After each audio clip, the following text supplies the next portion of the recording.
Today, a crisis is raging at the southern border.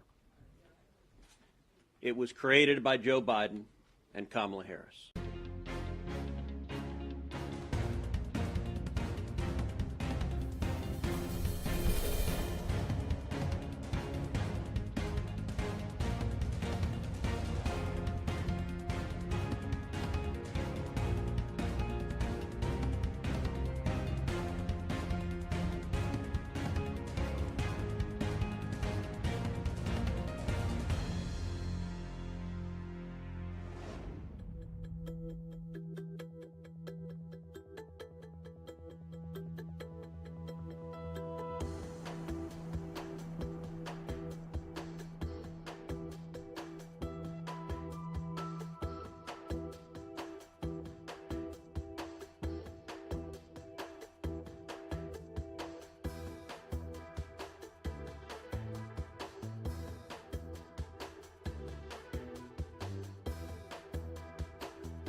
Good morning and welcome to Live Now from Fox. I'm Mackenzie Stasko and I'll be joining you here for the next few hours, bringing you up to speed on all of the top stories that we do have going on today. We do want to bring you out to several live feeds that we have coming in right now, several top stories that we again are following today here on Live Now from Fox.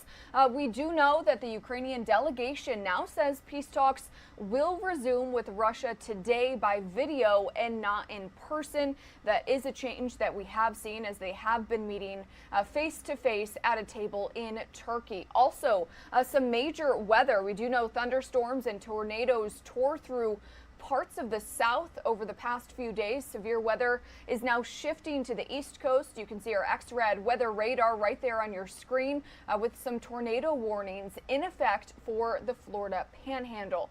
Also today, we do know Jeff Bezos' Blue Origin will be launching with 6 people headed to space, launching from Van Horn, Texas. That's happening at 9:30 in the morning Eastern time. We, of course, will carry that feed for you live on Unfiltered here on Live Now from Fox when that does happen. Also, a live shot of the White House. We do know President Joe Biden is expected to announce he'll be releasing some U.S. oil reserves in an effort to curb rising gas prices. But we do want to bring you the latest on the war with Ukraine. Russia is launching more attacks in northern Ukraine, despite claiming to have made progress with peace talks. Meanwhile, the UN now says 4 million refugees have fled Ukraine since the war began. Fox News correspondent Madeline Rivera has more from Washington.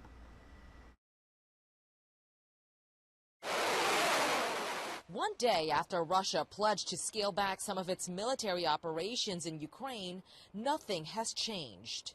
We're seeing that everything continues as it used to be. Attacks on our cities are ongoing. And the humanitarian crisis is getting worse. The UN announcing Wednesday that more than 4 million refugees have fled Ukraine, roughly the population of Oklahoma. Who knows how it will turn out for us, but the children don't have a future. Many of them doubt the chances of a breakthrough with Russia.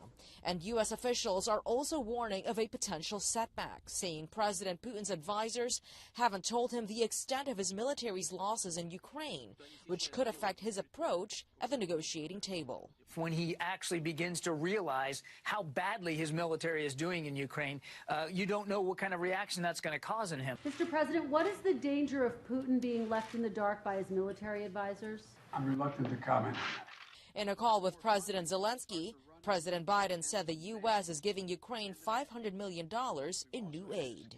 An advisor to President Zelensky says they believe both sides will finalize a preliminary agreement over the next few days, which would open up the next round of talks, including a potential meeting between Putin and Zelensky. In Washington, Malda Rivera, Fox News. Madeline, thank you for that report. We do want to bring you some video that we are just getting into our LiveNOW desk this morning. Ukraine's state emergency service says that they have carried bodies out of Irpin after local officials said Ukrainian forces had regained control of the city over the weekend. This video released by the SES shows what they said were bodies being stretched out of Irpin via a partially destroyed bridge. Explosions can also be seen in this footage, so we do want to warn you, this video is graphic. Now, Kyiv Region Police Force said it had removed 14 bodies despite hostile gunshots from Russian troops. Now, Irpin's mayor said in a video post that Irpin had been liberated from Russian forces, but warned residents against returning to the city.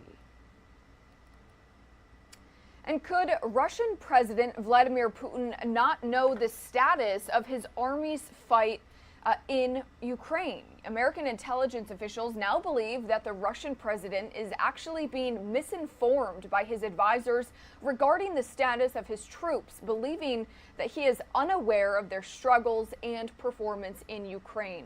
Intelligence officials say his advisors are actually afraid to tell him the truth, and that the misinformation extends to the state of the Russian economy as well.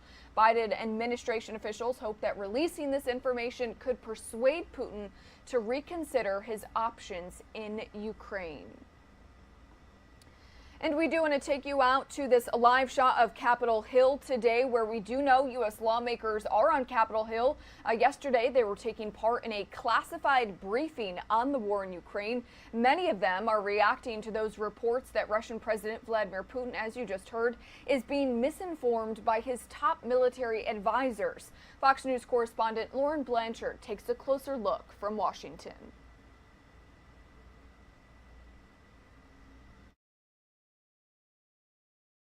This is a fight that's going to last for a very long time. Lawmakers on Capitol Hill Wednesday were briefed on the war in Ukraine. Their assessment? The need on the ground in Ukraine is urgent. Russia continues to attack Ukraine, including in areas where the Kremlin claimed they would scale back in an effort to instill trust. We should have no faith whatsoever in what Vladimir Putin says. In a phone call Wednesday with Ukrainian President Volodymyr Zelensky, President Biden promised an additional $500 million in aid. But the U.S. still not granting Zelensky one of his biggest asks, more fighter jets, over fears it could escalate the war beyond Ukrainian borders. I'm astonished that we're 5 weeks in this, and we still don't have the equipment flowing.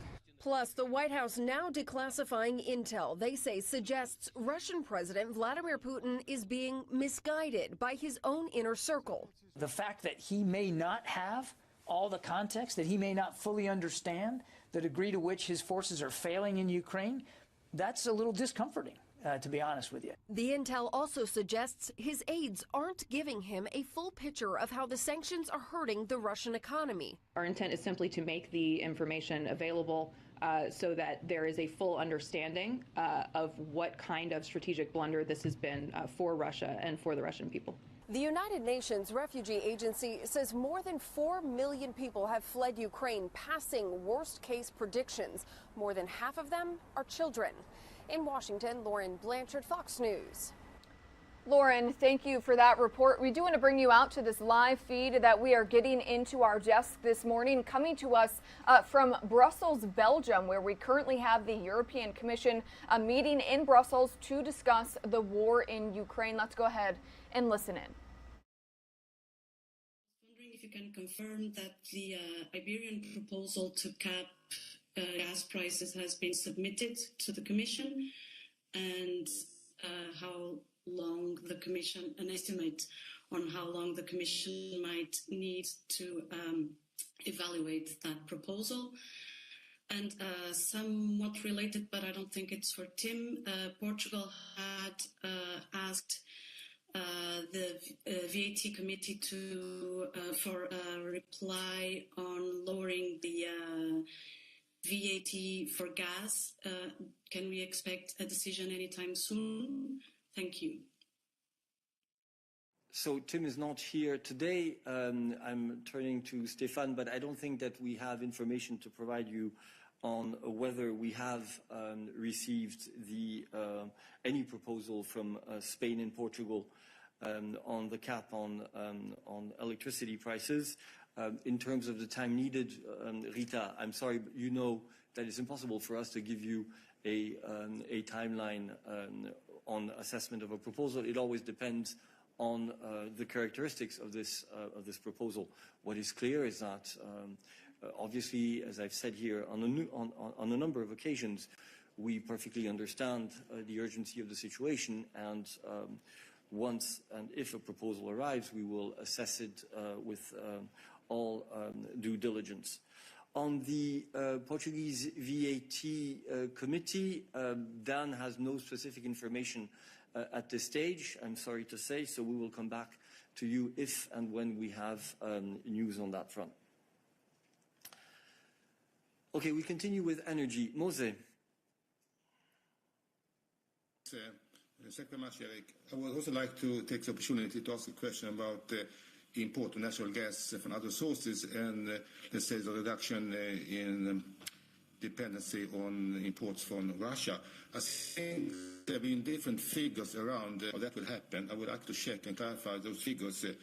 I think, according to your statement, the United States will have EU to import up to 15 BCM natural gas until the end of this year.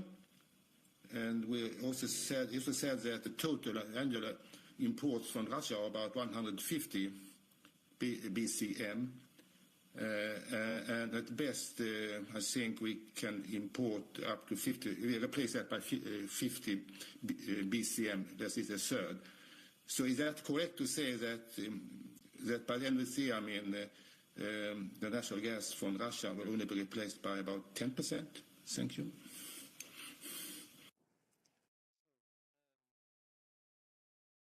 So what the agreement with the U.S. intends to do is to increase the volumes of LNG coming from the United States compared to what is already currently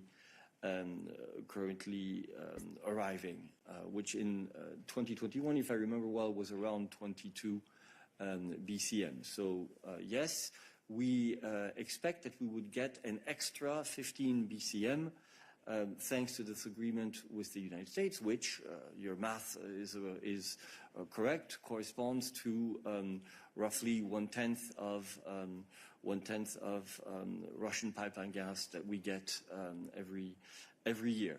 But you need to remember, Mose, that this is one of the steps that we have announced, and we have also announced that we are discussing with all our international partners on how to further diversify our supply of gas, be it LNG or pipeline gas, in order to ensure that we can limit progressively the imports of Russian gas. And this goes hand in hand with a whole series of other measures that were presented here in the, or rather in Strasbourg, in the press room a few weeks ago, in the context of the communication, which we published on how to reduce by 2/3 our dependence on Russian gas by the end of the year. Some of those are related to diversification of supply. Others are related to speeding up the deployment of renewables. Others are related to efforts on the energy efficiency side. So once again, nobody has ever said that with a wave of a magic wand, which would be this agreement with the United States, we would get rid of our dependency on Russian gas. This is one step in the process. And indeed, we hope that as of next year, we will be able to take another agreement and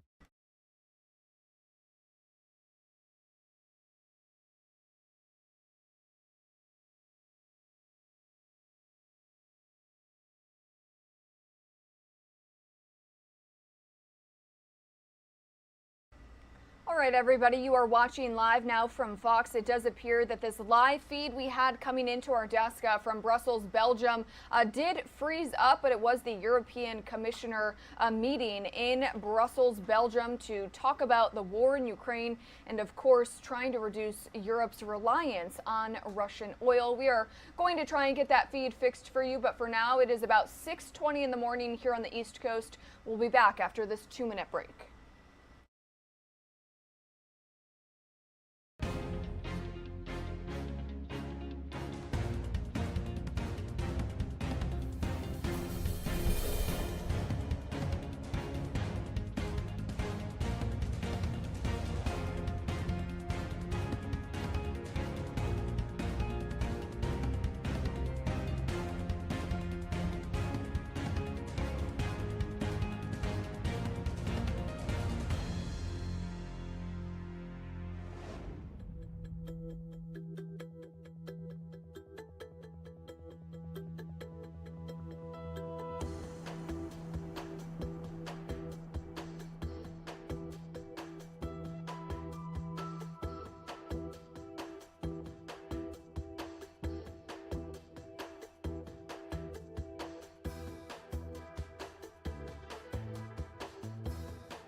Welcome back to Live Now from Fox. Thank you so much for joining us. It is just before 6:30 in the morning here on the East Coast. And before the break, we did have a feed cut out, but we did get that back working again.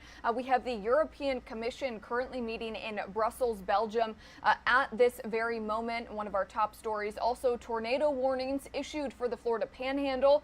And later today, President Biden is expected to release oil from the U.S. oil reserve in an effort to curb gas prices. We're going to have a live shot from our team at Fox Weather later on today about the tornado warnings, and also a live shot from our team in Washington, D.C. about President Biden's announcement. But let's go ahead and listen in live, raw, and unfiltered to this European Commission meeting coming out of Brussels.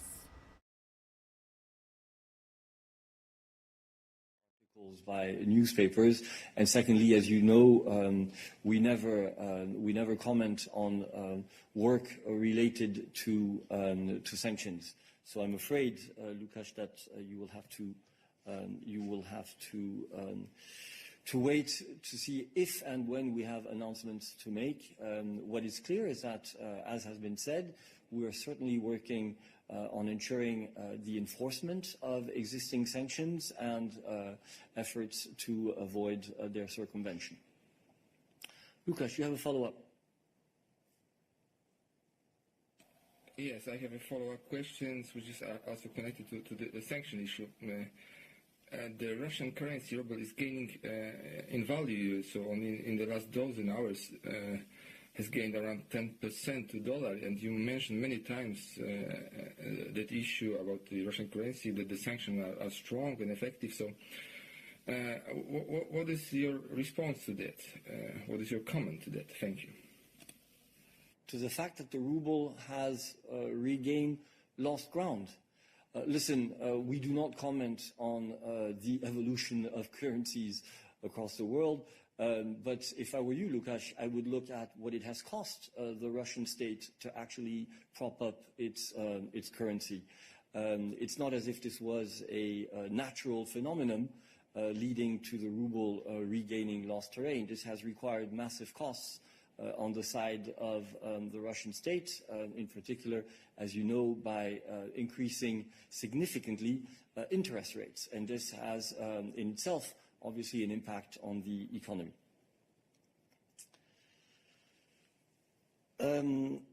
Okay, we are, I see, on the broad issue of sanctions and the Ukraine crisis, so let me keep on going with that chapter. David.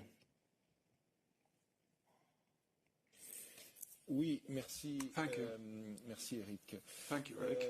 À propos du rouble, tu dis ne pas commenter, mais c'est la présidente qui a plusieurs fois souligné le fait you said you didn't wish to comment on this, but the President did refer on several occasions to the fact that it had depreciated by 30%. So you seem to be claiming which questions you would like to reply to and which you don't wish to reply to, but there are a number of contradictions in that reply, clearly. Could I just ask a question on a different issue? This is a letter which independent Russian journalists sent to the Commission and indeed to the European Parliament and Council as well. Now, they have been requesting special visas to allow them to enter the European Union, and they would also like to have a fund to allow them to continue their independent journalistic work. I'm wondering whether you've received that letter and whether you do have any reaction at this time or any idea as to whether this is something which might be responded to. Thank you, David. On your first point, there is no contradiction, really. The President did make certain comments in analyzing the impact of sanctions. At that point in time, the ruble had lost quite a lot of its value compared to where it stood at the beginning of the war. So there was a spectacular and very rapid fall in the value of the ruble, which required a massive intervention by the Russian authorities. So there's no contradiction there. Foreign currencies fall and rise again. There are a lot of different factors underlying this, as we know. We also know that the immediate impact of the sanctions was to see the ruble tumble, and nobody can deny that. Subsequently, the Russian authorities took measures to attempt to mitigate this phenomenon, and that's something you will probably have noted, just like we did. Then there's the letter from the journalists. Looking to my colleagues, I don't think we have any information on that letter, but maybe I could suggest you get in touch with Christian and give him more details, and we'll see if we can find some reference to this particular letter. Mose, please.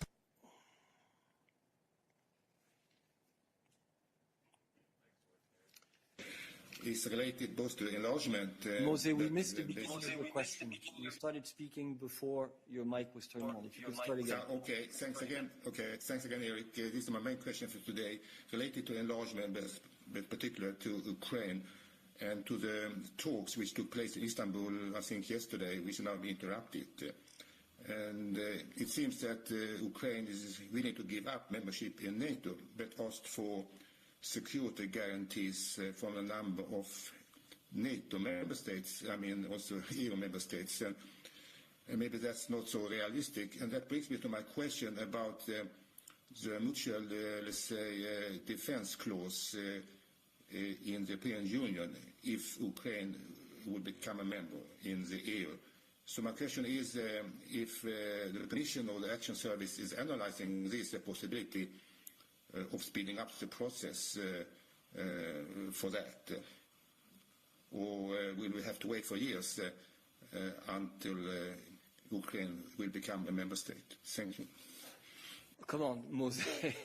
I mean, this is really a convoluted way of asking us whether there is anything new to say on the enlargement process vis-à-vis Ukraine.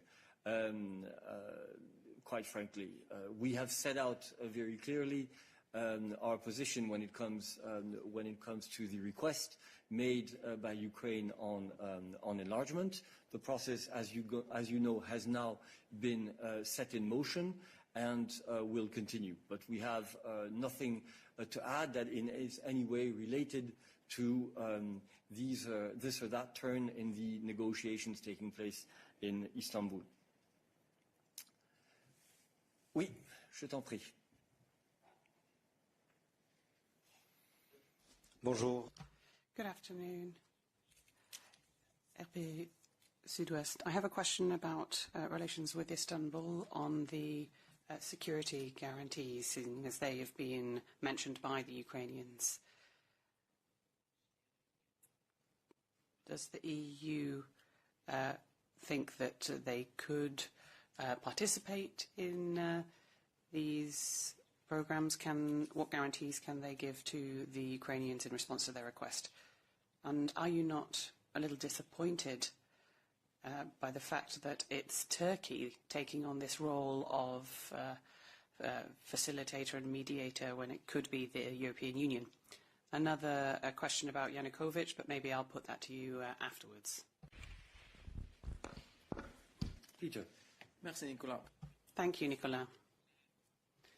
Well, firstly, the negotiations are still ongoing. And I think it is too early at this stage to jump ahead to this stage that we're not yet at. Firstly, we'd have to see whether there will be implementation of the agreements that may be reached in Istanbul between Russia and the Ukraine. That is what's most important for us and the Ukrainians, to see real results come into force. And then, if we do reach an agreement on ending conflict, on a ceasefire, it will be up to the Ukrainians to take the next step, asking for guarantees and so on. Right now, the priority is to try and ensure that the aggression stops, establish a ceasefire, and then take the next steps. Nicolas. Je comprends très bien.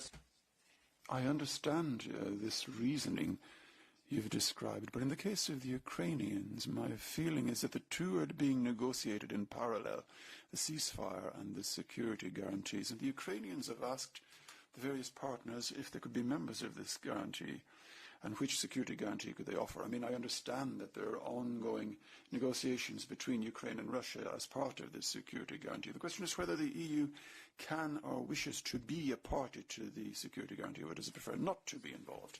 A brief reply would be, if there is a request coming to the EU, the member states will consider such a request. There is a lot of interaction and a lot of discussions between Ukraine and the EU, and indeed between Ukraine and bilaterally individual member states. We're still talking about Ukraine with a view to taking the best possible action to ensure peace and stability. And as I said, if there is a request, the EU, in maybe the Foreign Affairs Council, for example, or at a European Council, such a request would be considered as to whether there is any advisability in proceeding in this way. But the first stage now at this point involves succeeding in having the hostilities stopped and the Russian military activities, and then make sure things develop in a way which is good for Ukrainians. Another question? Well, it's almost the same topic, but it's a different question. The European Union's court lifted the freezing of assets for Yanukovych. I wanted to know if there's any more information on that.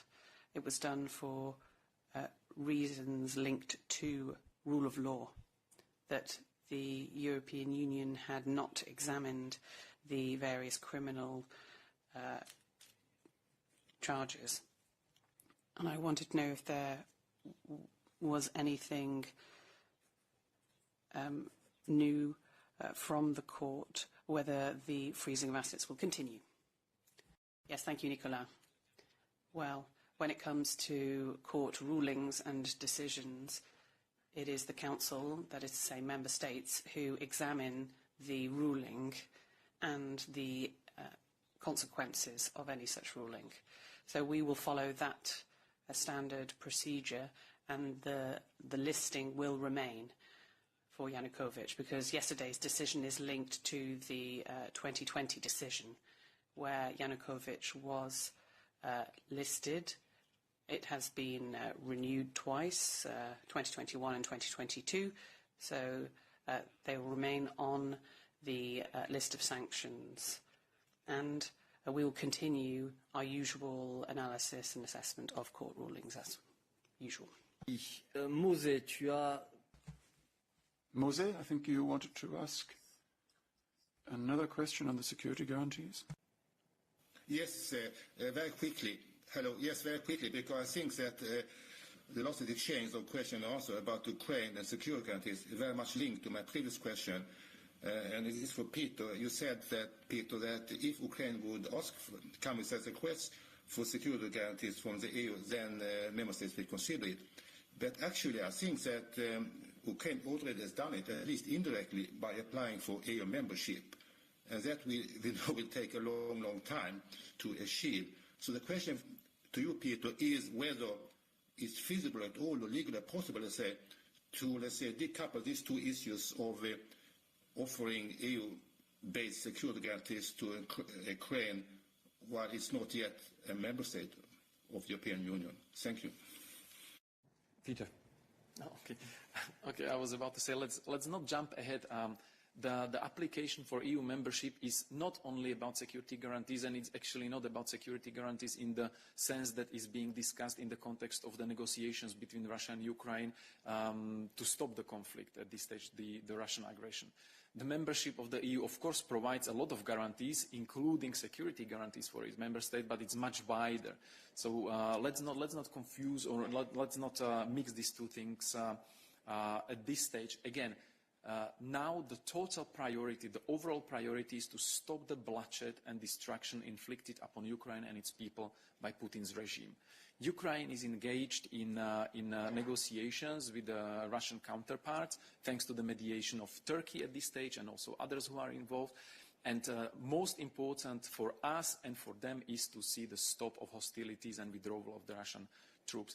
And whatever conditionalities and eventualities of the potential deal that will be at the end of these negotiations, it's up to Ukrainians to define and to agree. And of course, if it will involve the European Union in one way or another, and if Ukraine would be asking concrete things from the European Union as such, then it will be up to the members of the European Union to discuss and decide. Thank you very much. I see only one hand raised. I don't know if it's on this or on other issues, but Rosie, go ahead. China and Russia in the light of the Ukraine conflict. So yesterday there was a meeting between the Chinese and Russian foreign ministers, and the Chinese foreign minister said he's more determined to develop bilateral ties and boost cooperation with Russia. I wonder, would you have a reaction on the implications for the EU more broadly in the context of this war, but also in the context of what it means for the expectations and hopes for the EU-China summit tomorrow? Thank you. Yeah, thank you very much, Rosie, but you mentioned it yourself. There is an EU-China summit tomorrow, which will be followed by a press conference.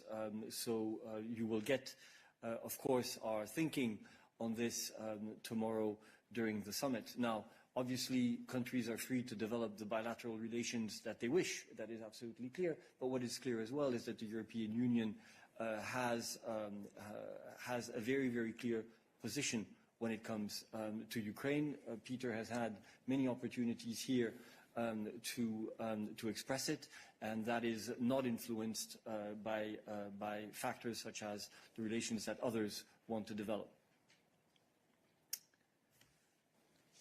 Ekrem.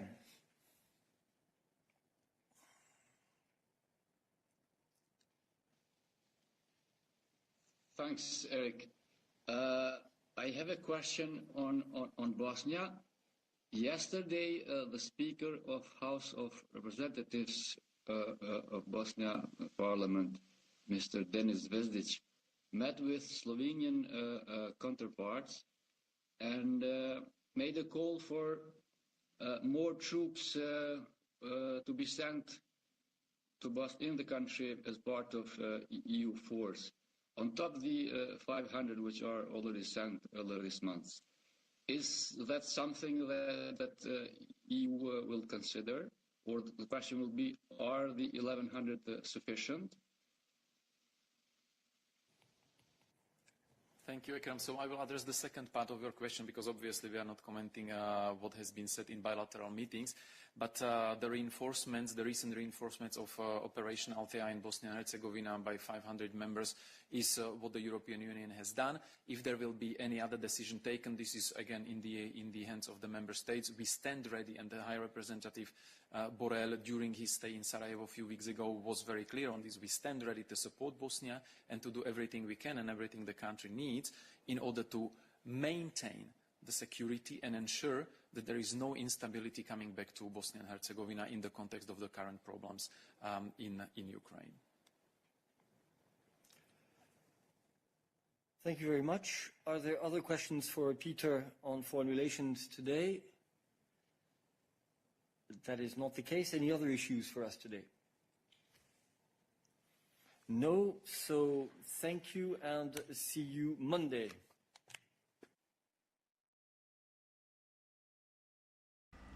All right, everybody, you are watching Live Now from Fox. Just hearing from the European Commission meeting in Brussels, Belgium today, of course, talking about the ongoing war in Ukraine, now going on 36 days with more than 4 million people fleeing Ukraine to neighboring countries. Some top stories that we are following today, along with the war in Ukraine. Also, some major severe weather for parts of the south up there on your screen. The XRAD weather radar right now with some tornado warnings issued for the Florida Panhandle. We will have a live report from our Fox weather team coming up later on this morning. And also, a live shot of the White House, where President Joe Biden is expected to release oil from the U.S. oil reserve. He's expected to make that official announcement later today. And coming up in just a few minutes, we are actually going to head out to Washington, D.C. and get a live report from our Fox 5's Bob Barnard on that very same topic. It is about 6:42 in the morning here on the East Coast. We are going to take a quick 2-minute commercial break. We'll be right back.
Good morning and welcome back to Live Now from Fox. I'm Mackenzie Stasko, live in our studios in Orlando, Florida, and I will be joining you here on Live Now from Fox for the next few hours. It is just before 7 o'clock in the morning, and we do want to take you out to this live shot of the White House in Washington, D.C., of course, where we are learning that President Joe Biden is expected to announce later today that he will be releasing oil from the nation's oil reserve in order to curb rising gas prices, which if you are a driver, you are aware gas prices have taken a pretty big hit on our wallets. We do want to head out to Washington, D.C., where we do have Fox 5 DC's Bob Barnard.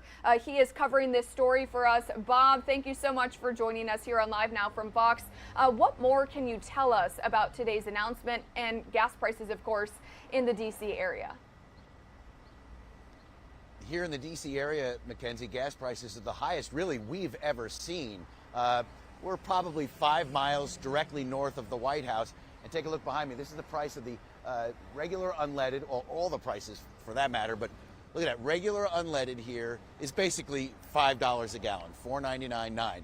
Never seen that around here. Actually, we were driving by yesterday and it caught our eye. And then when we heard what President Biden was going to do, we wanted to come back here just to show our viewers that just take a look at these prices. Just crazy. And it's that way all around. I mean, there's a Shell station here at $4.55 and then a BP here, $4.53 a gallon. And it's that pain at the pump. It's an old cliche, but that's something that President Biden says he's very concerned about. And that's why it is expected, sources are telling us, that later today, as he talks to the nation about these rising gas prices, he is going to announce that he will authorize the release of 1 million barrels of oil a day going forward, at least for several months, from our nation's strategic oil reserves. And the Department of Energy kind of manages that, and there's something like 568 million barrels of oil in our strategic oil reserve. So, I mean, this could continue on for more than a year, but we're hearing perhaps several months just to try to, help all of us out. Before the war, before the Biden administration banned all oil exports to the U.S., we were importing something like 800,000 barrels of oil a day from Russia. So this release would more than make up for that. Will it have an impact on prices? We're just not sure. I mean, just north of us in Maryland, the governor recently suspended the state's 36-cent a gallon gas tax for 30 days.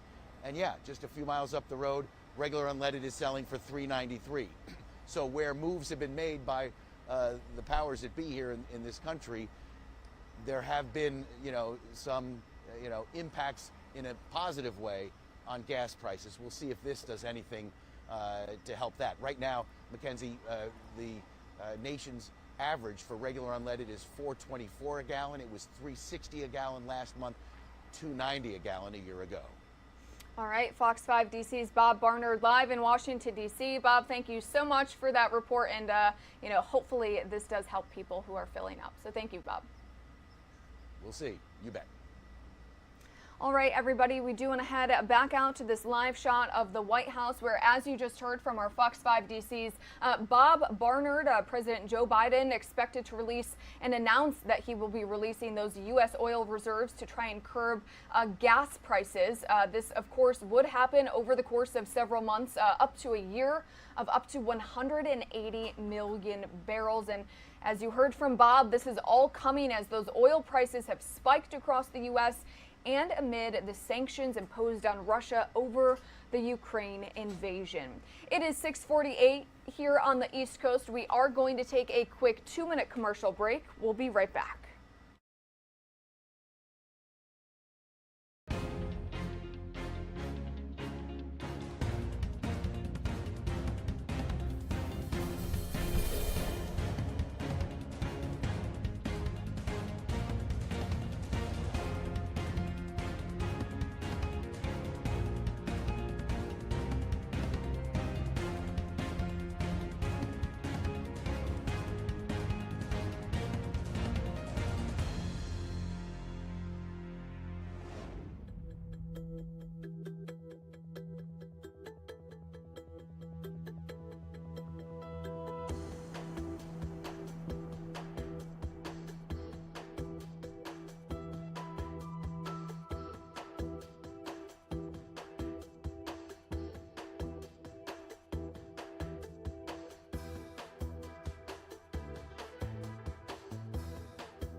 Welcome back to Live Now from Fox. Thank you so much for joining us. It is just before 7 o'clock in the morning here on the East Coast, and we do want to bring you out to several live feeds that we are following today.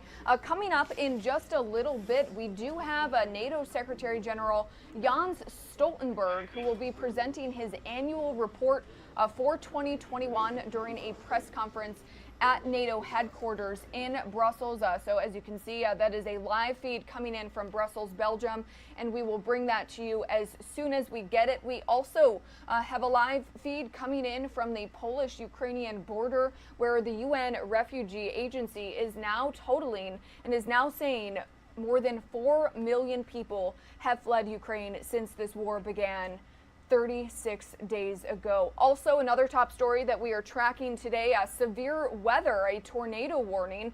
Several are in effect for the Florida Panhandle. We do want to bring you out to a closer look of our X-Rad weather radar right now, that you can see just the storms that are moving across parts of the United States right now. An outbreak again of severe storms pounding the south with wind and damaging tornadoes. Our partners over at Fox Weather say a severe weather outbreak is currently underway across the Mississippi Valley and parts of the southeast. As we just said, there was those tornado warnings in effect for the Florida Panhandle at this very moment. We do know that there are destructive straight line winds with 75+ mile-an-hour gusts, possibly up to 85 miles an hour. So again, some severe weather for parts of the country. Also, some dangerous fire weather conditions across the south and east. We do know that critical fire weather conditions are shifting to South Texas as well, with sustained winds there up to 25 miles an hour. And we do want to show you some of the severe weather that parts of the country are dealing with. We do want to get to some video here. And this video coming into our desk is of the wildfires currently in Tennessee right now. A wildfire in Sevier County, Tennessee has grown to approximately 1,000 acres in size. So pretty massive, and affected about 35 structures as of last night. We do know there were several evacuations in place. Again, as those wildfires continue in Tennessee. The Hatcher Mountain Road Indigo Lake fire has caused more than 500 people, in fact, to be evacuated, and one person to be airlifted to the University of Tennessee Medical Center in Knoxville, and that is, again, in Tennessee. We also have some other video that we want to get to of this storm damage, where a line of storms left a mark across other areas of the South. This is a look at a funnel cloud that appeared over. Actually, this is not the funnel cloud video, so we will try and get that to you as soon as we can. But this is video. This appears to be of the tornado damage outside of the Mississippi governor's office. That's where this video is coming in. We do know that this damage from overnight touched down there. But again, major damage caused to this area outside of the governor's mansion. And this is some other video that we have coming to us, some intense winds causing a 3-car pileup on a Louisiana highway. This is in the town of Iota, Louisiana. The body cam footage uploaded by the Iota Police Department shows the crash site on the Maxey Highway. As you can see, police crews attending to the scene. According to police there, injuries were minor. Now, the National Weather Service did issue a severe thunderstorm warning for Iota, warning of wind gusts up to 60 miles an hour. And also related to weather, we do want to head back out to our X-Rad weather radar camera. As you can see here, some severe weather. This is pretty much showing those tornado warnings issued for the Florida Panhandle. We do know parts of the East Coast also expected to experience some severe weather, but over in the Southwest, in New Mexico, we do know that more than 90% of New Mexico is currently experiencing a severe drought, and as reservoirs run low and rivers become tapped, there's a threat to an export that's become synonymous with the state. Fox Weather's Max Gordon traveled to the fields of Lemitar, New Mexico, to see how that drought is impacting farmers.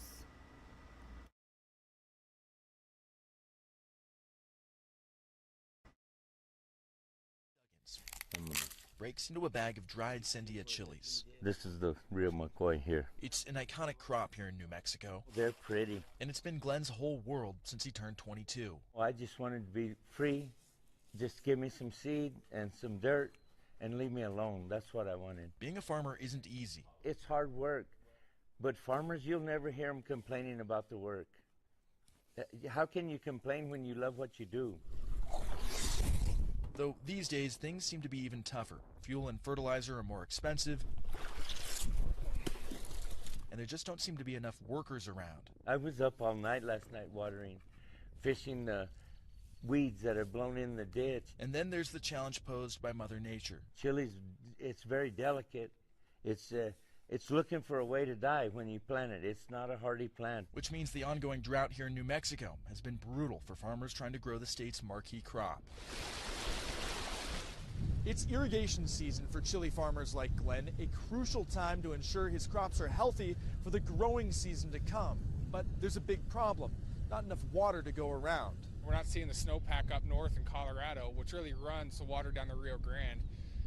It's a huge impact for our farmers right now. As water from the Rio Grande becomes in short supply and reservoirs in the state draw lower, demand for the water is growing. We have our farmers, that are relying on water for irrigation to grow their crops. We have our urban, users using it for, watering their lawns, looking at different, washing their vehicles. And then we also have another aspect of it, which is the endangered species and natural resources. Farmers like Glenn can pump groundwater and are trying to use more efficient methods of getting water to crops, but it all has a price in an industry with razor-thin margins. Because we don't want the Glenn Duggans to go out of business. We don't want our farmers to go out of business because, again, those are the 2% of folks that are feeding the 98% of America. And when that 2%'s gone, there's going to be no food on the shelves, no food on your table as a family to eat. Still, Glenn says he'll keep putting seed to earth. It's in my blood. I think I was born for it. I really do believe that God made farmers like that. Holding out hope that the lifeblood of his life's work will continue to flow. Faith, at the end of the day, it'll get us through. In Lematar, New Mexico, Max Gordon, Fox Weather. Max, thank you for that report. We do want to head back out to our X-Red weather radar to give you an update on severe weather that is now moving across the south and up through the East Coast. Now, our partners at Fox Weather say widespread damaging winds and tornadoes across the storm-ravaged south, again, are now shifting to the East Coast. NOAA's Storm Prediction Center has issued a tornado watch until 8 o'clock this morning for eastern Alabama, the Florida Panhandle, and western Georgia as well. This watch also includes areas in Dothan in Alabama, Tallahassee here in Florida, and Columbus, Georgia. So definitely something to watch. We do know, as you heard earlier in those reports, severe storms yesterday produced nearly 24 reports of tornadoes all the way from East Texas to central Alabama. There were also more than 150 reports of wind damage or wind gusts over 58 miles an hour, causing, again, widespread damage. And as we just heard, that is moving to the east with, one more time, those tornado watches currently in effect for eastern Alabama, the Florida Panhandle, and western Georgia as well. And those watches are in effect for at least another hour, so just something to keep in mind if you do live in those areas, or if you do know anyone or have loved ones in those areas, just be sure to give them a call or text to let them know if they are unaware.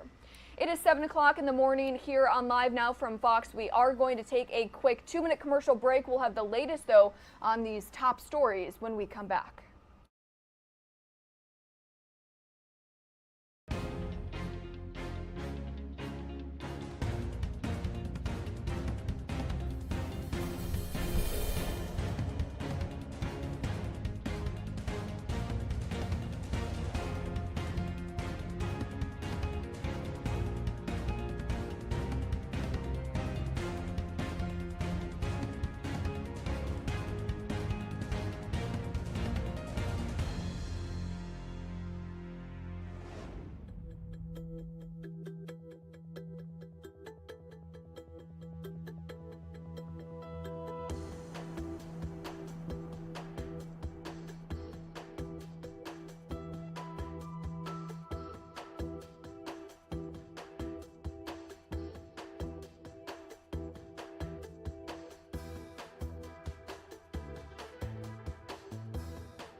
Good morning and welcome back to Live Now from Fox. I'm Mackenzie Stasko. We do want to bring you up to speed on all of the top stories that we are following today here on Live Now from Fox. We do want to bring this feed up for you where soon, in just a little bit, we will have NATO Secretary General Jens Stoltenberg. He will be speaking in Brussels, Belgium later today. Again, that is a live feed, and we will, of course, bring that to you live, raw, and unfiltered as soon as we get it.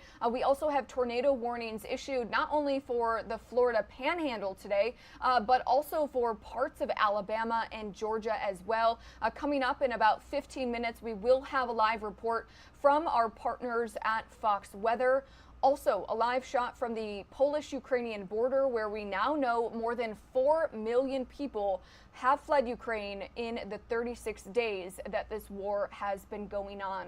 We also know that the Ukrainian delegation now says peace talks with Russia will resume tomorrow. That is Friday, and that's going to be happening via video, which is a little different from what they have been doing. They've been meeting in Turkey and other areas face to face to try and reach some sort of agreement or ceasefire to stop this war in Ukraine. We do know airstrikes in Kyiv and Chernihiv continue despite Russia saying it would de-escalate and move troops. So that is what the Pentagon and White House officials have been saying, that they do believe Russia is not holding true to its word as part of those peace talks, that it would remove and de-escalate troops from those two areas. And again, as you heard, the UN Refugee Agency now saying more than 4 million people have fled Ukraine since the war began, with a majority, about 2.5 million, more than half, have fled to nearby Poland. And as Russia launches more attacks in northern Ukraine, despite having to make progress with those peace talks, again, we do know more than 4 million refugees have now fled Ukraine. We want to head out to a report with Fox News correspondent Madeline Rivera with more.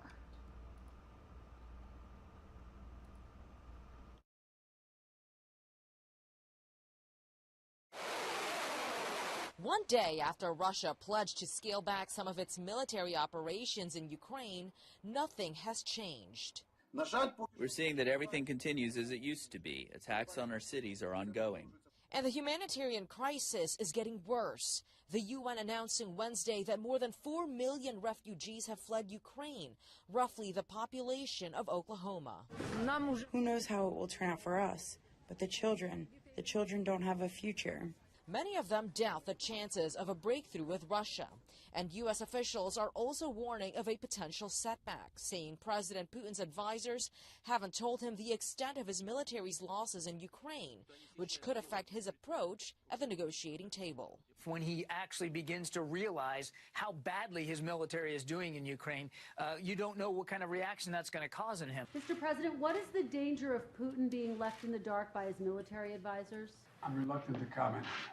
In a call with President Zelensky, President Biden said the U.S. is giving Ukraine $500 million in new aid.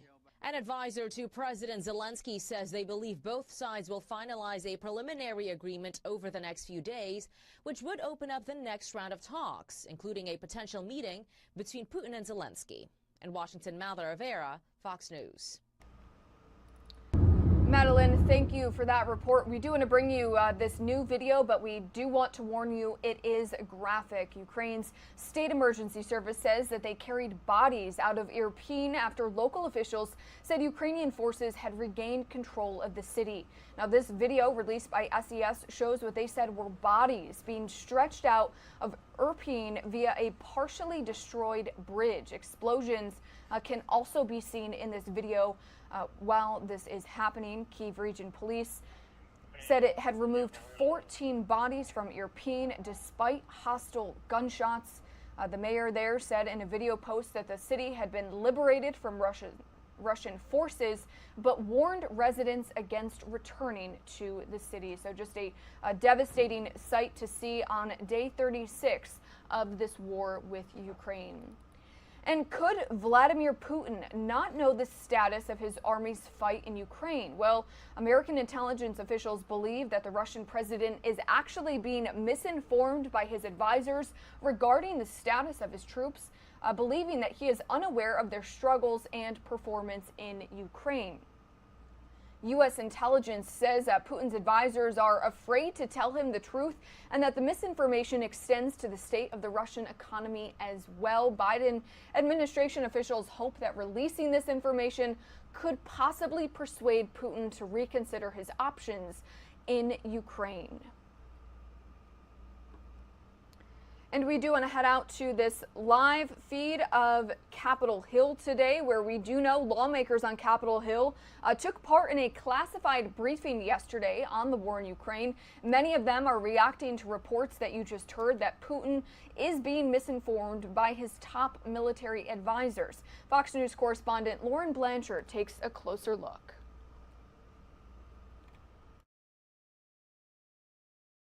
This is a fight that's going to last for a very long time. Lawmakers on Capitol Hill Wednesday were briefed on the war in Ukraine. Their assessment: the need on the ground in Ukraine is urgent. Russia continues to attack Ukraine, including in areas where the Kremlin claimed they would scale back in an effort to instill trust. We should have no faith whatsoever in what Vladimir Putin says. In a phone call Wednesday with Ukrainian President Volodymyr Zelensky, President Biden promised an additional $500 million in aid. But the U.S. still not granting Zelensky one of his biggest asks, more fighter jets, over fears it could escalate the war beyond Ukrainian borders. I'm astonished that we're 5 weeks in this, and we still don't have the equipment flowing. Plus, the White House now declassifying intel they say suggests Russian President Vladimir Putin is being misguided by his own inner circle. The fact that he may not have all the context, that he may not fully understand the degree to which his forces are failing in Ukraine, that's a little discomforting, to be honest with you. The intel also suggests his aides aren't giving him a full picture of how the sanctions are hurting the Russian economy. Our intent is simply to make the information available so that there is a full understanding of what kind of strategic blunder this has been for Russia and for the Russian people. The United Nations Refugee Agency says more than 4 million people have fled Ukraine, passing worst-case predictions. More than half of them are children. In Washington, Lauren Blanchard, Fox News. Lauren, thank you for that report. We also want to show you some new video coming into our desk from Radio Free Europe, Radio Liberty. Their reporters on the ground in the Kyiv region filmed the devastation caused by shelling on a small town there. You can see destroyed homes, craters in the ground, and remnants of missiles strewn across the village of Kukari. Now, the reporter, as you see in this video, again, from Radio Free Europe, Radio Free Liberty, is seen ducking for cover as loud explosions are heard in the distance. According to Radio Free Europe and Radio Free Liberty, Ukrainian forces liberated the once Russian-occupied village of Kukari. However, Russian forces have continued to bombard the village with artillery and aircraft. And Ukrainian leaders believe they are turning the tide as the war against Russia now enters day 36. The country's president, Volodymyr Zelensky, told the nation yesterday that they are at a turning point in the conflict against Russian invaders. Zelensky also thanked them for their help from the U.S. government in the form of more than $500 million in aid, while also stressing, though, that the future needs could arise. Russian forces, as you just heard, continued their bombardment of the area around Kyiv, despite their promises at peace talks on Tuesday that they would reduce their activity there. And again, as you just heard, U.S. intelligence officials say Russian President Vladimir Putin is being misled and being misinformed by his advisors on the war in Ukraine. So that is, of course, something that we will continue to follow here on Live Now from Fox. In the meantime, we do want to take you out to a live feed that we are getting in from Brussels, Belgium.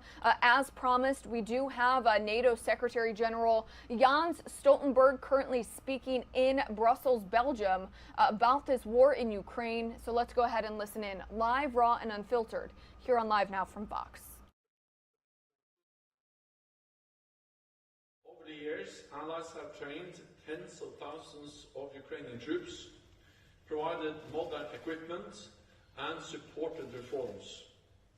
The Ukrainian forces are now bigger, better equipped, better trained, and better led than ever before. And they're putting their training and their equipment to use on the front lines with courage that has inspired the world. We have heard the recent statements that Russia will scale down military operations around Kiev and in northern Ukraine. But Russia has repeatedly lied about its intentions. So we can only judge Russia on its actions, not on its words. According to our intelligence, Russian units are not withdrawing, but repositioning. Russia is trying to regroup, resupply, and reinforce its offensive in the Donbas region. At the same time, Russia maintains pressure on Kiev and other cities. So we can expect additional offensive actions, bringing even more suffering. Russia must end this senseless war, withdraw all its troops, and engage in talks in good faith. NATO's core task is to protect and defend all allies. In recent years, we have implemented the biggest reinforcement of our collective defense in a generation, with particular focus on the eastern flank. We also developed new military plans for our deterrence and defense. All of this allowed NATO to respond quickly and decisively to Russia's invasion of Ukraine. We activated our defense plans within hours of the invasion. And within days, we deployed thousands more troops to the eastern part of our alliance, from both sides of the Atlantic, backed by major air and naval power. Sending a clear message: NATO stands strong and united. In 2021, NATO's two newest joint headquarters also became fully operational. Our Joint Force Command in Norfolk, Virginia, focused on securing transatlantic sea lines of communications. And our Joint Support and Enabling Command in Ulm, Germany, supporting the rapid movement of troops and equipment into and across Europe. Throughout 2021, our forces remained ready and vigilant. We sustained missions and deployments, including multinational battle groups, air and naval patrols, and missions in Kosovo and in Iraq. Last April, following close consultations among all allies, we announced the withdrawal of the rescue support mission from Afghanistan. In August, following the rapid collapse of the Afghan political and military leadership, we launched one of the largest airlifts in history, evacuating more than 120,000 people over the course of 3 weeks. Around 2,000 Afghans who have worked for NATO have now been resettled in allied countries. The lessons we have learned from Afghanistan will shape the alliance's response to crisis in the future. 2021 was the 7th consecutive year of rising defense spending across European allies and Canada, amounting to 3.1% rise in real terms, and a total of $270 billion extra since 2014. You will find the latest national defense investment figures in the annual report. At our extraordinary summit last week, allies agreed that we must redouble our efforts to invest more and more quickly in our defense. We face a new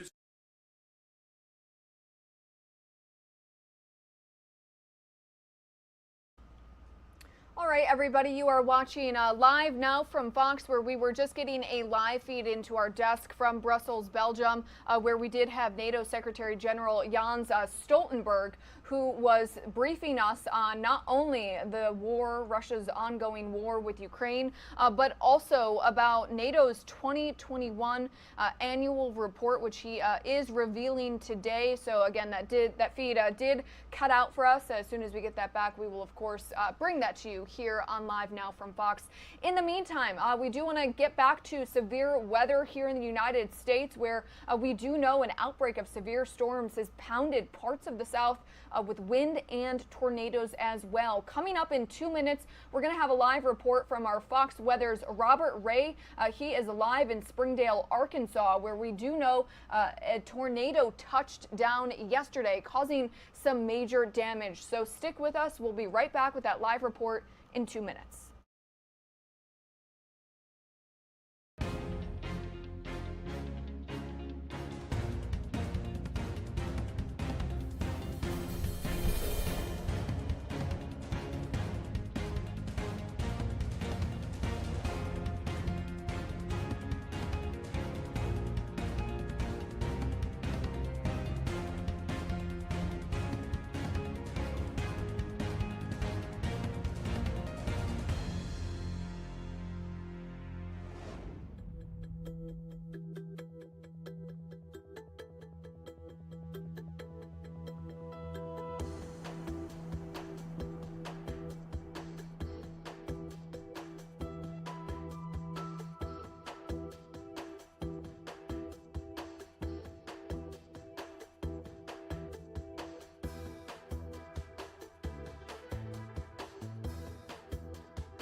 All right, everybody, welcome back to Live Now from Fox. You are taking a look at our XRAD weather radar, where we are tracking some severe weather across parts of the country, specifically the South.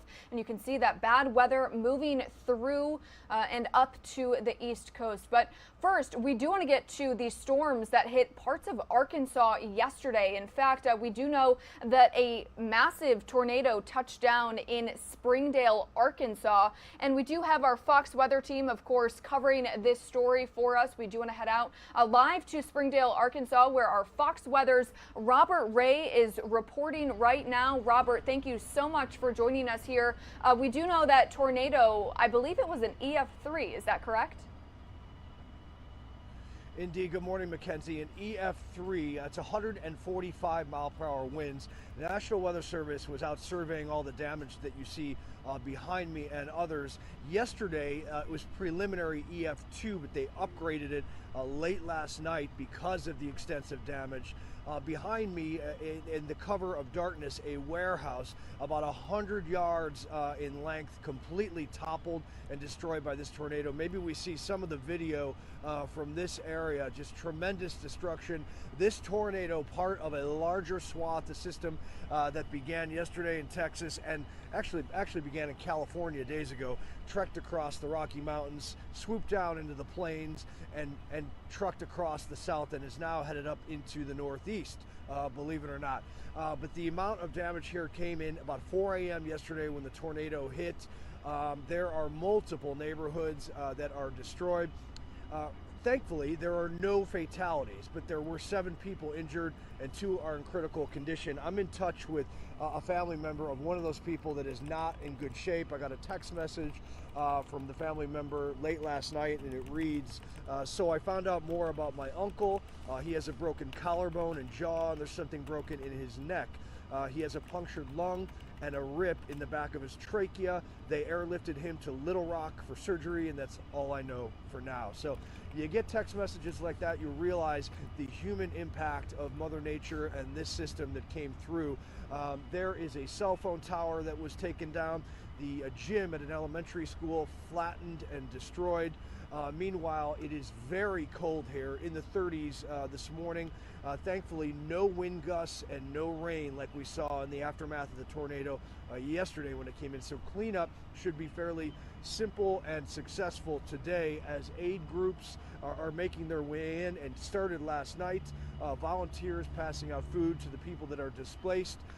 And a situation simply not good for the folks here and many people across the South, as this morning the damage and the swath of this system pretty remarkable. Once again, 2 weeks in a row, and we have just begun spring, hoping that the rest of spring is calm, but right now it doesn't appear that that is going to be the case. Mackenzie. Yeah, Robert, we are taking a look at this drone video you provided to us from Fox Weather of this widespread damage in Springdale, Arkansas.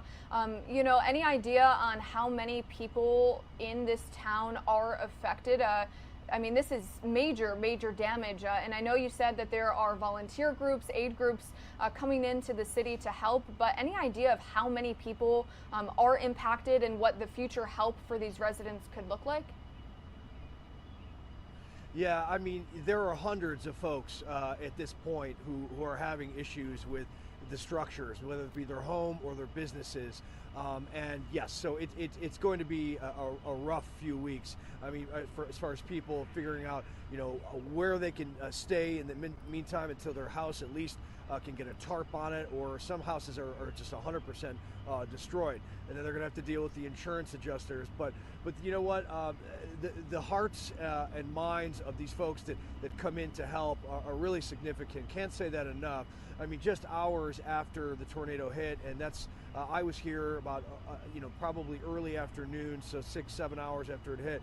Even then, amid the wind and the rain and just the aftermath, you started to see folks come in and were delivering food to people in the neighborhoods who were, you know, buzzsawing their way through the trees to try and get into their homes as trees collapsed on these homes. So there are a lot of people here to help. And certainly the governor has declared a state of emergency for these folks, and that will allow aid, financial aid, to come in from the state and the feds. So what a process. Tornadoes, dangerous and very unpredictable. Certainly. Fox Weather's Robert Ray reporting live for us in Springdale, Arkansas, with that damage behind you. So Robert, thank you so much for that report. We really appreciate it. Thank you. Thank you, Mackenzie.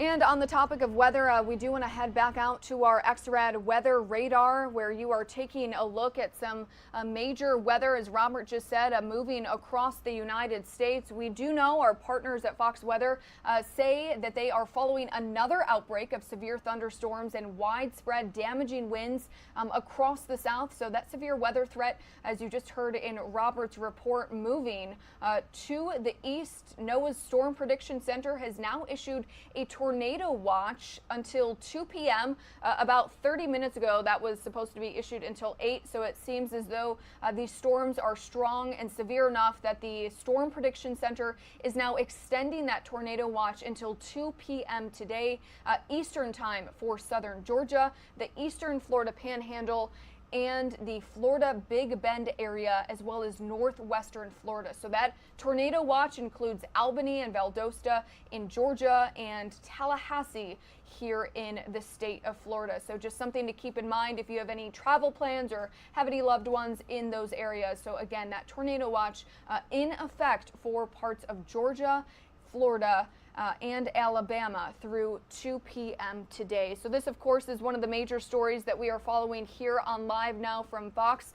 We are also, of course, continuing to follow the war in Ukraine. We do want to head back out to this live feed that we are getting coming into our desk from Brussels, Belgium, where we do have Secretary General Jens Stoltenberg, who is currently speaking in Brussels, Belgium right now, calling on Russia to end the war. He is also talking about NATO's 2021 annual report. So we are going to go to that live feed here on Live Now from Fox. Negotiations in Turkey have not gone well, so it will be.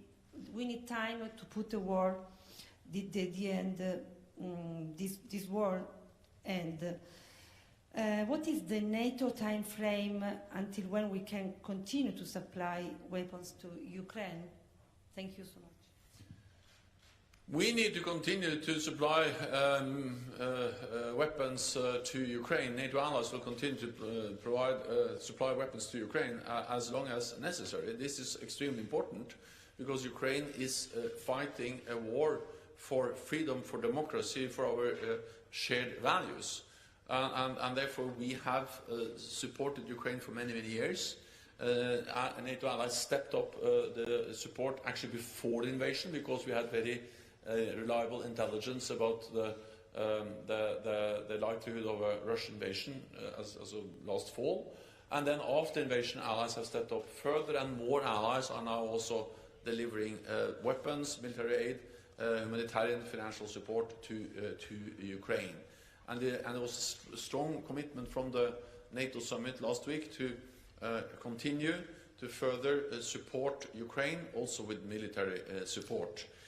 And we need to do that because what we see is that Russia continues to pursue a military outcome of the conflict in Ukraine.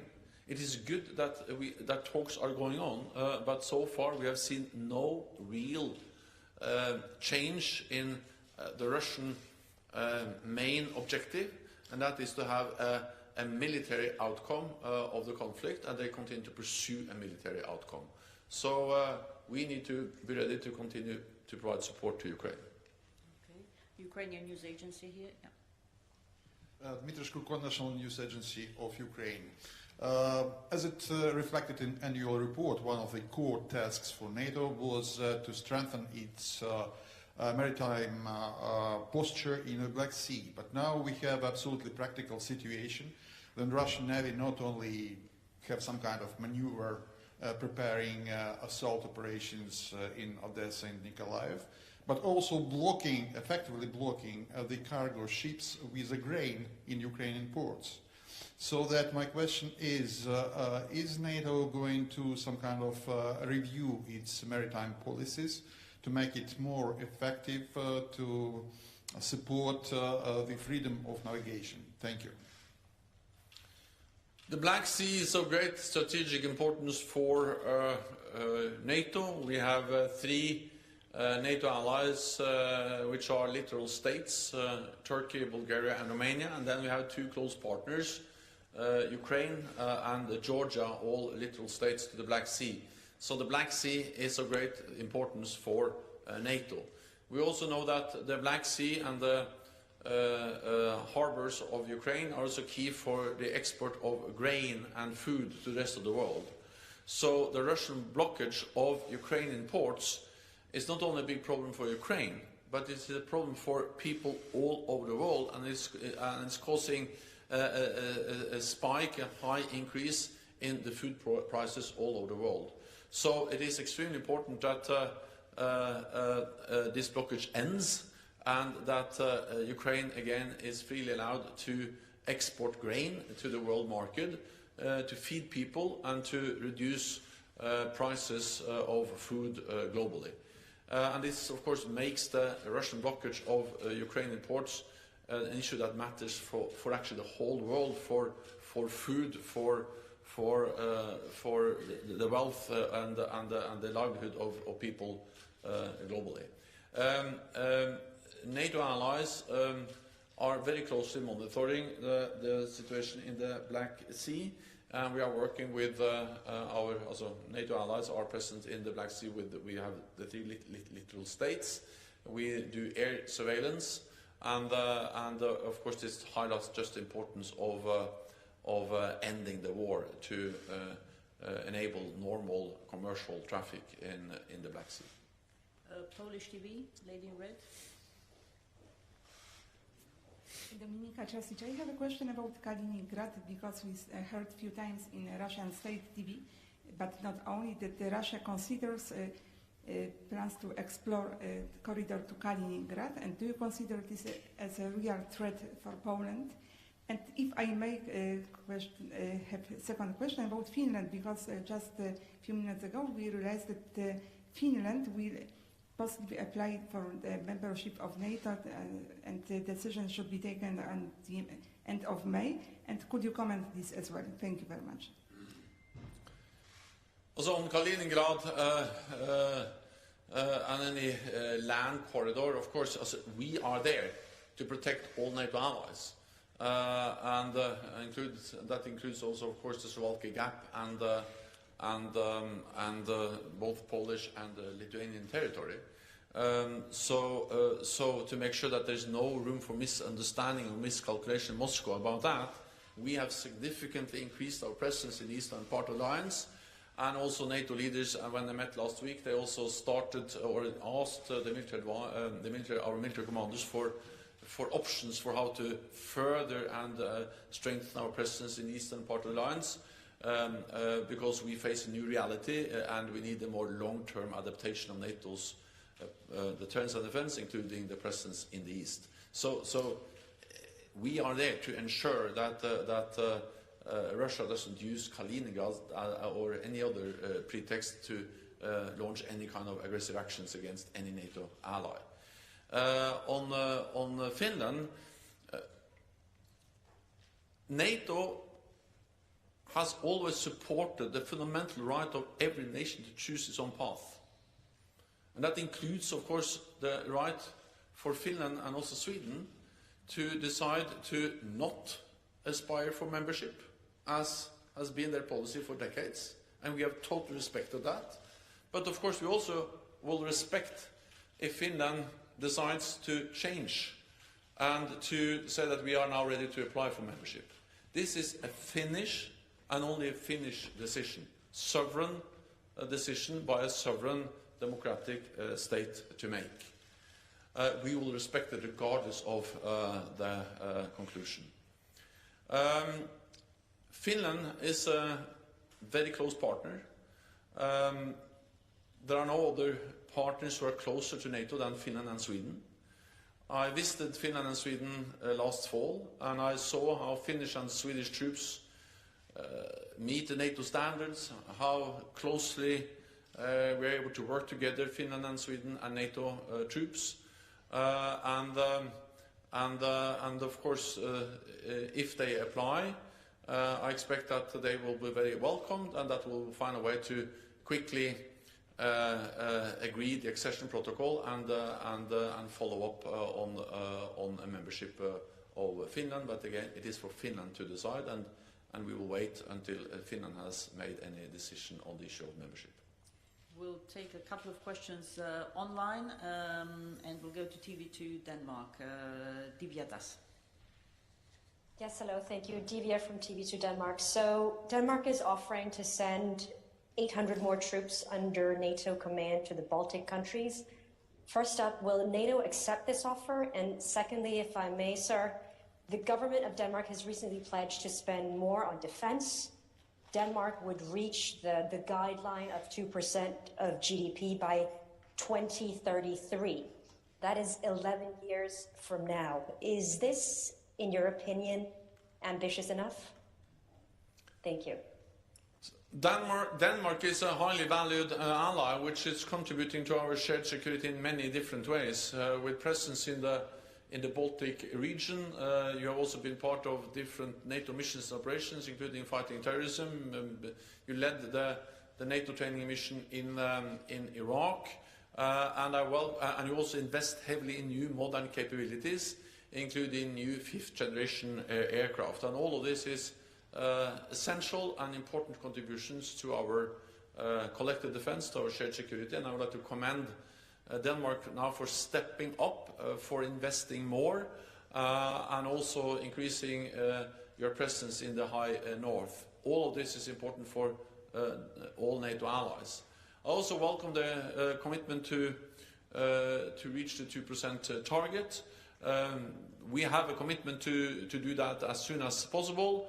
At the same time, I just welcome the fact that Denmark has now clearly identified that they have a plan to reach 2%, and with a strong economy, a growing economy, this will in the coming years mean significant additional allocations of funding for the Danish defense budget, and that will be important for all of us.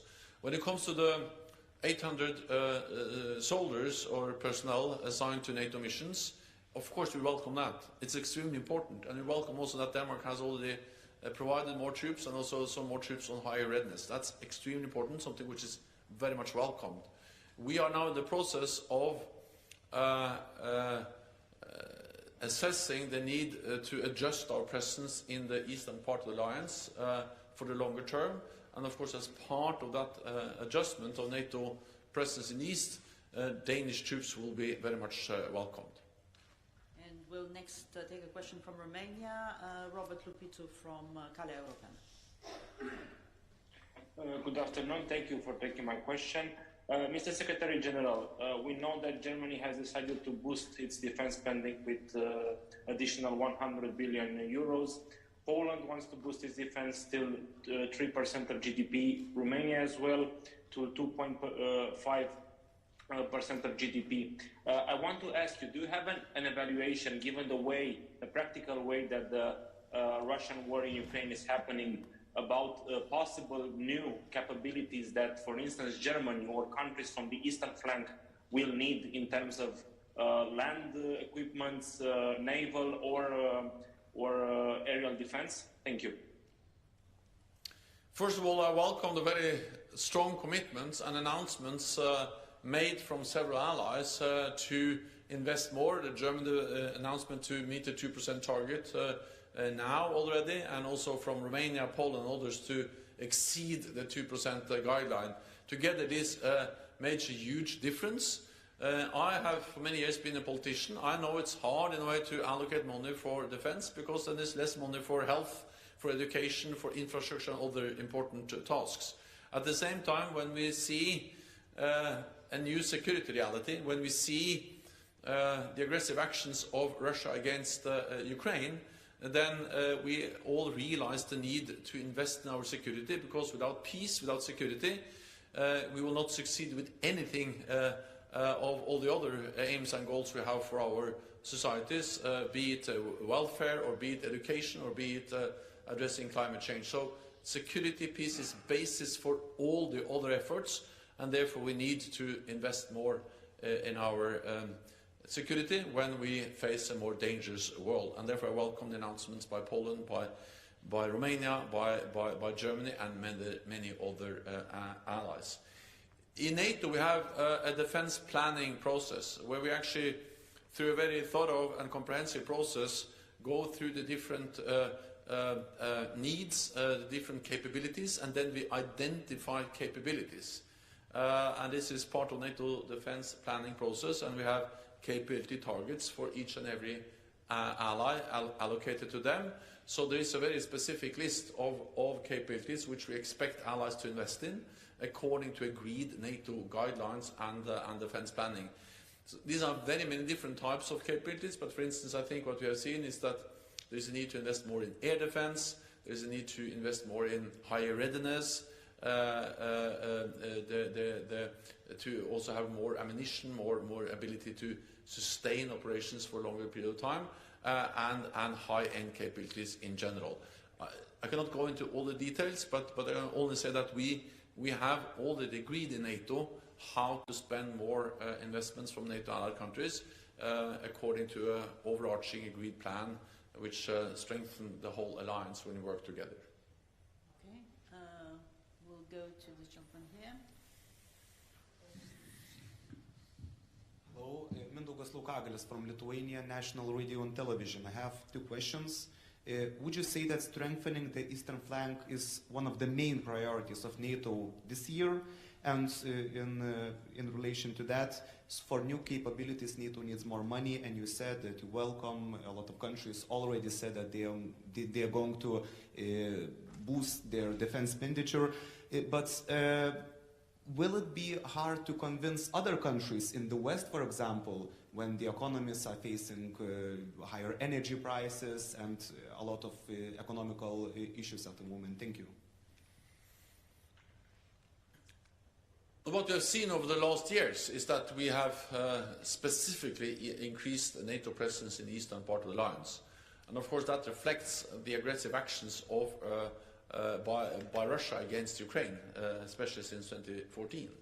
And the invasion that took place a few weeks ago just underscores the importance of increasing investments in defense, but also, of course, being especially focused on the eastern flank.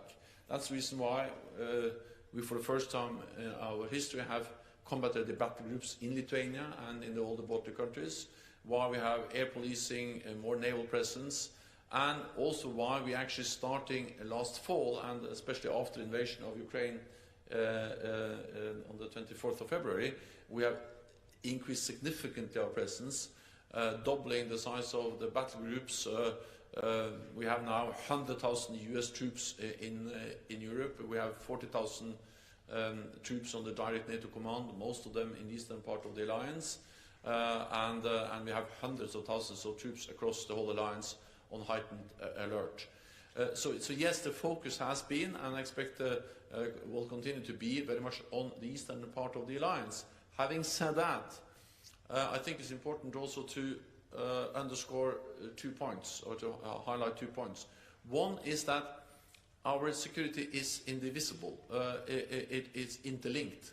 For instance, when we are focused on the transatlantic bond, or do we see now the cold response exercise going on in northern Norway, or the exercise which has taken place there, that's about the north. But it's also very much about the link between North America and Europe, protecting the sea lines of communications between North America and Europe. They are important for the defense of the eastern flank. So I think to try to divide this security of this alliance too much into the east and the west and north and the south is wrong. We are in this together, and what happens in the west matters for what we are able to do in the east. What happens in the north is important for what we can do in the south or in the east. So we are one alliance. We have a 360 degree approach, and of course in the south we see instabilities, we see terrorist threats, and we also see actually more presence of Russia in the south. We see them in Syria, we see them in Libya and elsewhere. So yes, we have increased our presence in the east, but we need a 360 degree approach. We need to address all the challenges from any direction, and what we do in one part of the alliance actually matters for the rest of the alliance. And that is also why we now are, why we asked our military commanders to have an overall assessment for a more longer-term adjustment of our deterrence and defense in light of the fact that we see a new normal, a new security reality for our alliance. Okay, we'll take 2 final questions over there. Brussels Morning, blonde lady there. Thank you very much, Laila Mossadegh from Brussels Morning. Secretary General, you said that a lot about Afghanistan, usually support mission, evacuation, and also lesson learned. As I heard that NATO shared this with every country, including Pakistanis general, but not talking with the Afghan authorities and also with the generals in Afghanistan. Because we know the relation between Taliban and Pakistan. If the general from Pakistan gave some lesson learned and some idea, it's always negative for the Afghan side. And I think that also this is like a mistake again, that you are sharing everything with the countries neighboring in Afghanistan, not with the Afghan authorities. And now there is more relation between Taliban, China, and Russia. How do you see the future of this relation between China, Russia, and Taliban? Is there any impact for the NATO with this country?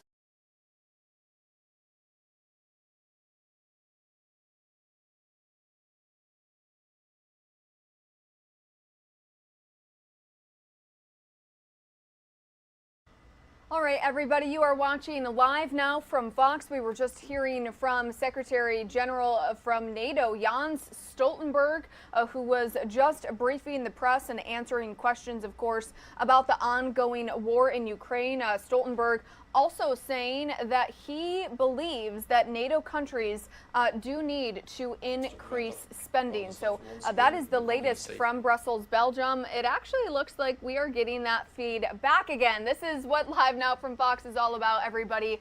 These live feeds that we do get into our desks, sometimes cut out, sometimes cut back in. So that is just part of the show. So we are going to head back out to Brussels, Belgium, where that live feed is coming in from Secretary General of NATO, Jens Stoltenberg, who is currently answering questions from reporters about the ongoing war in Ukraine. He is also answering some questions about tensions with China and also releasing NATO's 2021 annual report. So let's go ahead and listen in to NATO Secretary General Jens Stoltenberg in Brussels, Belgium. Promise they have made to provide education also to girls. So allies are focused, allies are closely monitoring, and allies are calling on the Taliban government to make good on their promises, and we do that despite the fact that NATO as an alliance has ended its military presence in Afghanistan. We will continue to call on to do so, especially on providing education to girls. Final question from Le Soir. Thank you, Philippe Renier, Journal Le Soir. In the vein of what you've just said regarding the defense spending, do you expect the leaders, the need for the leaders to agree on new targets at the summit, even higher targets for sure? Thank you. So our focus was at the summit we had last week to make sure that we deliver on what we have done and what we have already agreed, the 2% guideline. And of course, the 2% guideline is not a ceiling; it's a minimum. It's a floor. So of course, it's absolutely possible to do more. And we have already seen that many allies, or several allies, have announced that they will spend more than 2%. And based on the numbers published in the annual report, and you can see the different individual numbers for the individual allies in the report, but also based on the announcements we heard last week at the summit, I'm absolutely confident that a big majority of allies will meet the 2% guideline, and more of them will actually spend more than 2%. So allies are moving in the right direction. Allies are investing more than for many years in defense, and this is extremely important because we see that we live in a more dangerous world.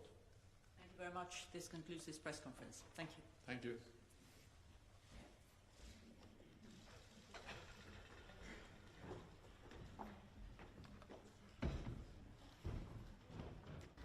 You're streaming live now from Fox, everybody. That was the latest press briefing from NATO Secretary General Jens Stoltenberg, continuing to speak on how our NATO allies are prepared in neighboring countries as the Russian invasion into Ukraine is officially in its second month.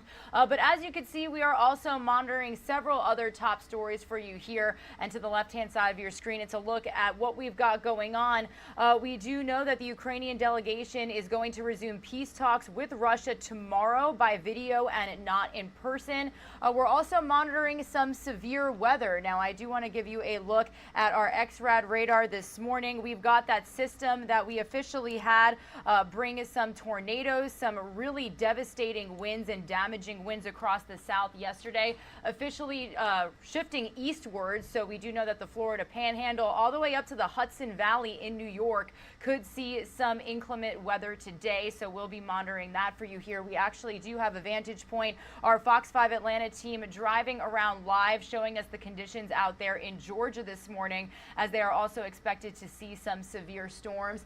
And we've also got a space launch coming really soon here on Live Now from Fox. Here is a look at the what do you want to call this? A launch pad. That's the word I'm looking for. It's a launch pad in Van Horn, Texas. We've got Jeff Bezos' Blue Origin flying 6 civilians up into space.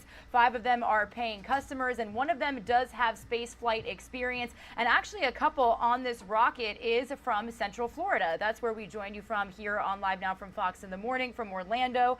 So our Fox 35 Orlando team was actually able to catch up with a couple who will be headed to space in just a couple of hours. The launch is scheduled to take place at around 9:30 a.m. Eastern time, and we will be bringing you full coverage of it here in just a little bit. Some of you are going to see a quick 2-minute commercial break. When you return, we're going to continue our coverage of the Russian invasion into Ukraine. We actually had our very own Daytona Everett speak with a lawmaker out there on the ground who's been hiding, who's been really trying to survive out there. So we'll have that interview for you when we come back.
Now from Fox, you're taking a look at a photo of Sviatoslav Yurish. He's the youngest ever Ukrainian MP. He's worked directly with President Zelensky out in Ukraine and even went to school at University of Warsaw as a student. So needless to say, he knows what is going on down on the ground. Joining us now from Ukraine. Thank you so much for being with us here on Live Now from Fox. We've been listening in to the White House, we've been listening in to the Pentagon, and there's a lot of developments underway and a lot of questions about the status of war.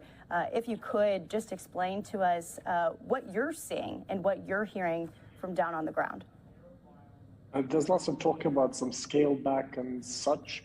The reality is very different. I've been to the front line north of Kyiv today, to the front line west of Kyiv today, and these are the main front lines for the last week.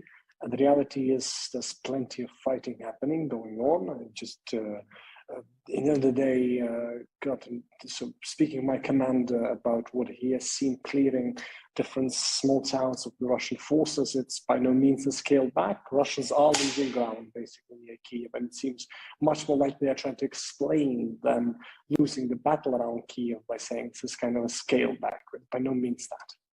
Okay, so this is just a scaling back and a repositioning. There's questions of possible communication between the U.S., Ukraine and Russia.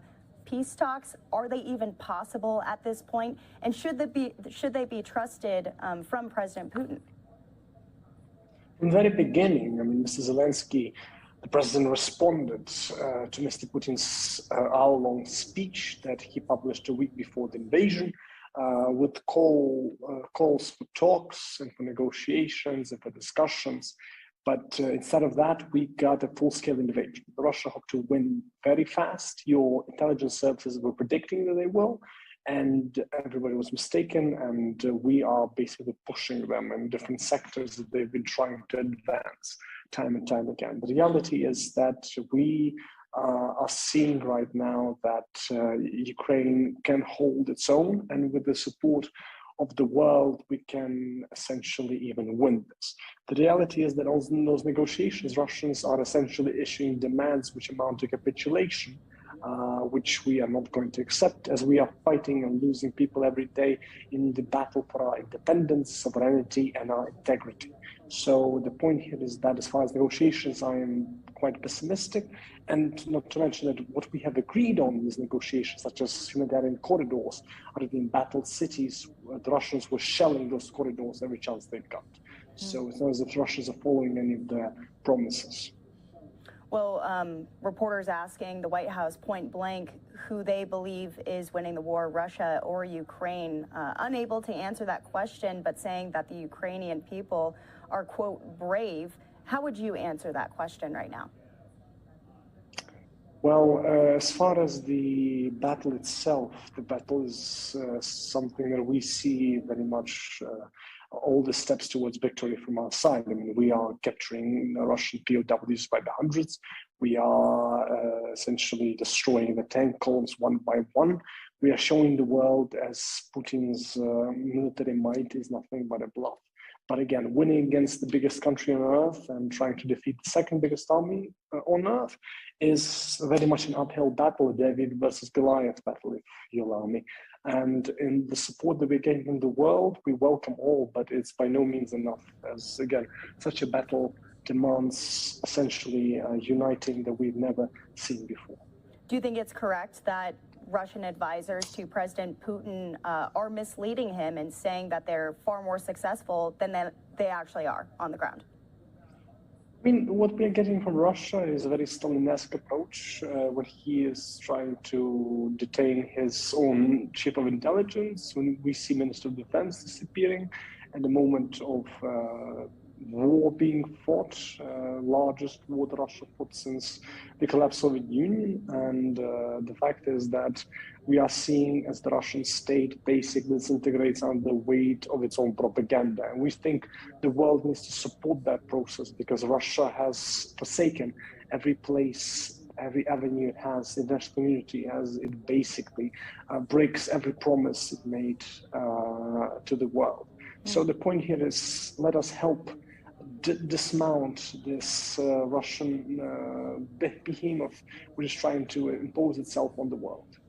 Well, I want to pull up this tweet as we move into what actually is needed for Ukraine right now, as a conversation is underway between President Biden and President Zelensky about defensive support, a new package of enhanced sanctions, macro financial and humanitarian aid. What does Ukraine need right now amid this ongoing crisis? Basically, the president has made very clear that as far as the humanitarian plight of millions that we are seeing all around Ukraine, not to mention the refugees that are leaving Ukraine or have been displaced within Ukraine, there is a great deal of needs in that regard. But also there are innumerable questions on the military support, and we are thankful for all that we are getting. We need so much more. As I'm hearing the anti-air guns in Kiev work day in, day out, I understand that there is plenty that we need to do to essentially destroy Russian capability that they are throwing into Ukraine. So I'm very keen to see more support and more help.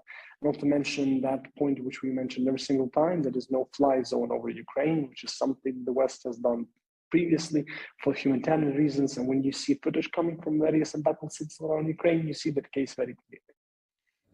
Well, we have conversations underway between the Ukrainian parliament and senators here at home on Capitol Hill in Washington, D.C. What do you perceive as those conversations being, and what do you think could come out of this? Well, I mean, it's very clear that Congress has a unique situation. Ukraine has a bipartisan consensus in Ukraine, had that even since before the war. In that time, we get delegations from different parties, all of them basically trying to talk with us about various steps we can take in reforming, improving Ukraine, bettering Ukraine, and allowing us more firepower in case of potential Russian aggression. So the point here is that we are basically very glad to see that on Ukraine, even the extremely partisan American politics can unite, they can join forces. Because again, Ukraine is not about political debates, it is about uniting that the world needs to see when it sees the largest state in Europe that is that Russia tries to destroy for the sake of its imperialistic ambitions that don't belong in the century. So I'm glad to see that America is the champion of that unity the world needs to show. Well, this is a photo of you that you've now posted on social media, giving an idea of what it looks like in not only that location, Ukraine, but several other cities, although Kyiv still standing. Explain the pride, the continued emotions of this war, of the people in Ukraine that are still there, still standing. Well, it's numerous cities in Ukraine actually, and it's the city of Makariv that's on the west, on the road west from Kyiv to the border with the European Union. And basically, as far as the city of Makariv, none of the streets in that city are as they were before the war. And this lovely small town that was quite a joyous destination in between traveling from my hometown Lviv to Kyiv is now in ruins, and the battles there are ongoing, and having been shelled in that city and having basically been as close to death as I have been in this war in that city, I can tell you that it's a prime example of murderous tactics by the Russians as they shelled me in a hospital that I was delivering aid to, and as they have destroyed so many lives there. And I was just going back home with one of the checkpoints, and they had their close friend has lost her sister in that city recently. So the point here is that Makariv is just laid as in the closest example of that utter destruction the Russians are causing on the civilians and all the lives that were going on as normal until the Russians decided to destroy our nation. Again, and Makariv gives us all the more reason to fight till the very end, because all these lives cannot be lost in vain, and we cannot just go back to business as usual with Russia at any point. Yeah, some of the stories coming out of what is happening in these towns, people returning to their homes that are no longer homes, and then also reports of, occupiers raping the women and taking advantage of the children. Just devastating to be hearing. If you could give one message to all of us here in the United States that are just watching it from images, from videos, what would that be? Stop it. The West has awesome might that it can deploy at any point it wishes to try and stop this madness. The West can do that. It can try and pretend that Putin's bluff is real, or it can look at the facts of the ground. That is, Russia's economy is the size of Italy, that Russia is nowhere near even the Soviet Union's level of capabilities, and that Russia is trying to basically masquerade its corrupt, vindictive, murderous state and to basically try and hide behind it as any kind of a global threat. It is not that. The world can step in here and show Russia that it cannot do what it does right now to all of these stories which you've been listing, and so many more. Just if you look at the city of Mariupol, port city, which is basically leveled. Not a single building in the city is without harm or destruction. And the reality of that can be stopped at any point if the West chooses to. All right, Sviatoslav Yurish joining us live from Ukraine right now. We appreciate you, and we'll continue to report what's going on from down on the ground. We'll talk to you soon. Thank you very much for your interest and care. Yeah, Till later. Safe. All right, a great interview there by our very own Live Now from Fox's Daytona Everett, speaking with a lawmaker on there in the ground, describing what he has seen as this invasion has officially entered its second month, its 36th day. We do know that President Zelensky, the Ukrainian president, is expected to address Belgium's parliament here in just a moment. We do believe that we are getting that feed for you, and we'll get it here for you in just a second. But as you can see, we are also monitoring several other top stories. We've got it bulleted for you to the side of the screen. So we do know that peace talks are expected to resume between Russia and Ukraine virtually beginning tomorrow. Now, they were supposed to meet again yesterday, but because there was such progress made, according to the Turkish foreign minister, they decided not to do so. That was Russia saying that they were going to disseminate troops from Kyiv, the capital, as well as another suburb of Kyiv, Chernihiv. But this morning we are learning that Russia may have gone back on its promise. That is one of the top stories that I want to start you off with right now. Fox's Douglas Zader is going to bring us the very latest on that. Let's listen in. We're going to hear from the president today on plans to release more oil from the strategic reserve to help bring down gas prices as Russian forces show no signs of backing down.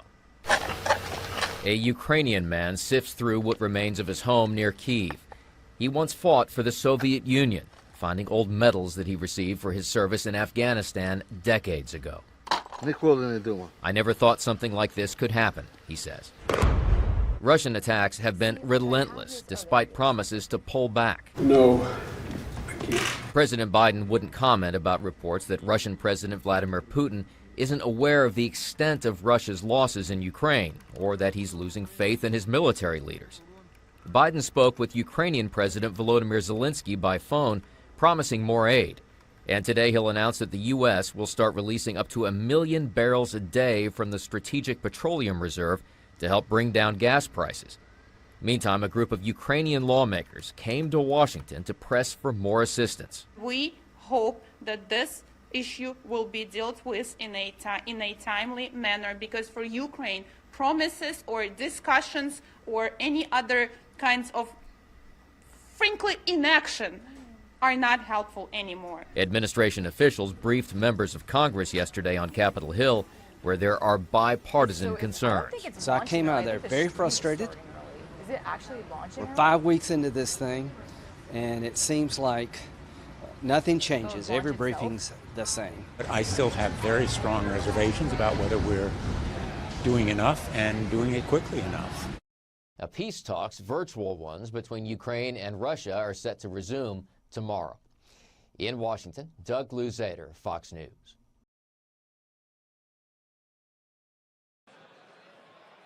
And here is a live now look we are getting of that feed. Ukrainian President Volodymyr Zelensky addressing the Belgian parliament here any moment now. When we do see that beginning, we will be sure to stream it to you here on Live Now from Fox. Meanwhile, one of the other top stories that we are following this morning is weather. Now, I do want to bring you this live look at our XRAD radar. We saw severe thunderstorms with widespread damaging winds and tornadoes making their way across the south yesterday, and that severe weather threat, as you can see, is now shifting towards the east coast. As this storm is continuing to make its way this way, we do know that severe thunderstorms are going to be possible from the Florida Panhandle, northern Florida, Georgia, Carolinas, all the way up to New York's Hudson Valley. Now, damaging wind gusts are expected to be the main concern with these storms, but a couple of tornadoes cannot be ruled out, and we actually saw really devastating damage just yesterday. This is a look at some of the video we got from Arkansas, where we did confirm that an EF3 tornado made its way through that area. The National Weather Service also confirmed that there was a pair of EF1 tornadoes confirmed in Missouri and Candace Circle in Texas. So all morning long and throughout the day, we're going to be touching base with our Fox weather team. They have reporters in all of these impacted areas. We were just speaking with Robert Ray a little bit earlier in our show. He was actually in Springdale, Arkansas, where this EF3 ravaged the area last night. You can really really just see the extensiveness of the damage that is already being evaluated. Meanwhile, I also do want to let you know that we are monitoring a space launch. We are going to have Blue Origin launching 6 civilians into space, and you can catch it right here live on Live Now from Fox. Liftoff is scheduled from the company's launch site 1 in Van Horn, Texas, and that's going to be happening today at 9:30 a.m. Eastern Time. The mission is known as NS-20 because it will be the 20th space flight of a New Shepard vehicle, but it will be just the 4th human space flight by Blue Origin. Now, 5 paying customers are going to be flying today. They are businessmen Marty Allen, philanthropic couple Sharon Hagel and Mark Hagel. They're actually from right here in Central Florida, and they're also going to have a teacher and entrepreneur, Jim Kitchen, and George Neal, the president of Commercial Space Technologies. Now, those 5 are going to be joined by longtime Blue Origin employee Gary Lai. He's the chief architect of the New Shepard vehicle, and he actually took the seat of Saturday Night Live star Pete Davidson, who actually backed out after the launch date was delayed from its original date of March 23rd. So this launch was actually supposed to take place yesterday. It did happen. It didn't happen because of some delays, but we do have it happening today from Van Horn, Texas.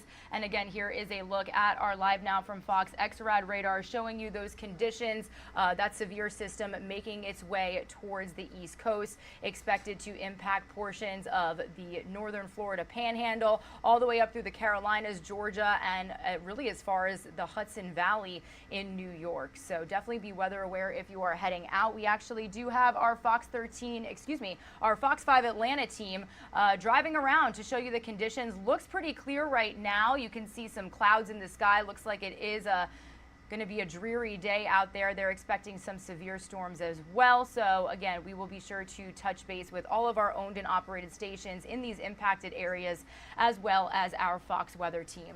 Some of you are going to see a quick 2-minute commercial break. When you return, we are going to be talking about the big news in sports today. We officially have Tampa Bay Bucks coach Bruce Arians retiring, or really stepping down from head coach, I should say. He is still going to be with the organization. This is a tweet that the Tampa Bay Bucks released just last night, thanking Bruce for all that he has done for the franchise, taking them to win a Super Bowl just 2 years ago, last year, I should say. So we are going to be touching base with Fox 13 Tampa's Elizabeth Fry. She will be outside of Raymond James Stadium when we come back.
You are streaming live now from Fox, everybody. Touching base on some big sports news that we officially got last night out of Tampa Bay, Florida. Bruce Arians saying to his coaching staff and players that he's stepping aside as the Tampa Bay Buccaneers head coach, and to take his place, the Bucs promoted defensive coordinator Todd Bowles will be promoted to head coach. And we are being joined right now from Fox 13 Tampa's Elizabeth Fry outside of Raymond James Stadium to give us the very latest. Elizabeth, I want to say that this was shocking, but some are saying that it's not. Can you really explain that announcement that we got? I believe it was pretty late last night.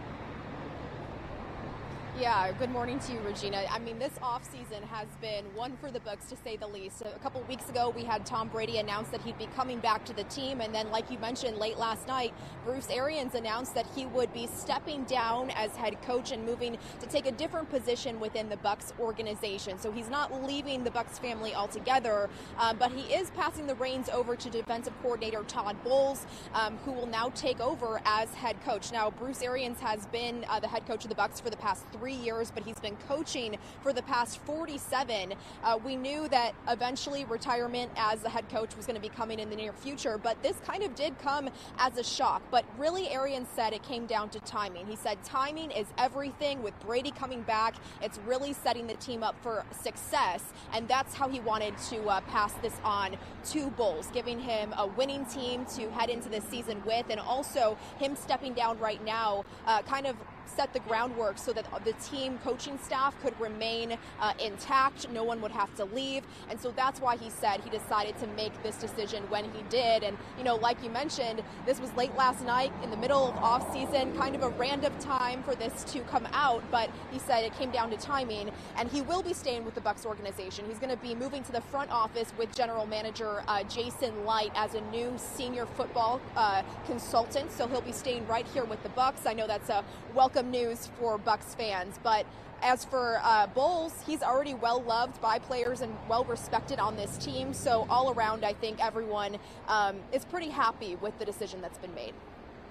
Yeah, and you know, I want to talk about, you mentioned right at the top of what you said, Elizabeth, Tom Brady deciding that he is going to opt out of that retirement announcement that he made. And he actually put some reaction to this news, thanking Bruce Arians for all of his support and all of that that he has done for the team here on social media. What was it like to see Brady react like that when he's coming back and now the head coach is leaving?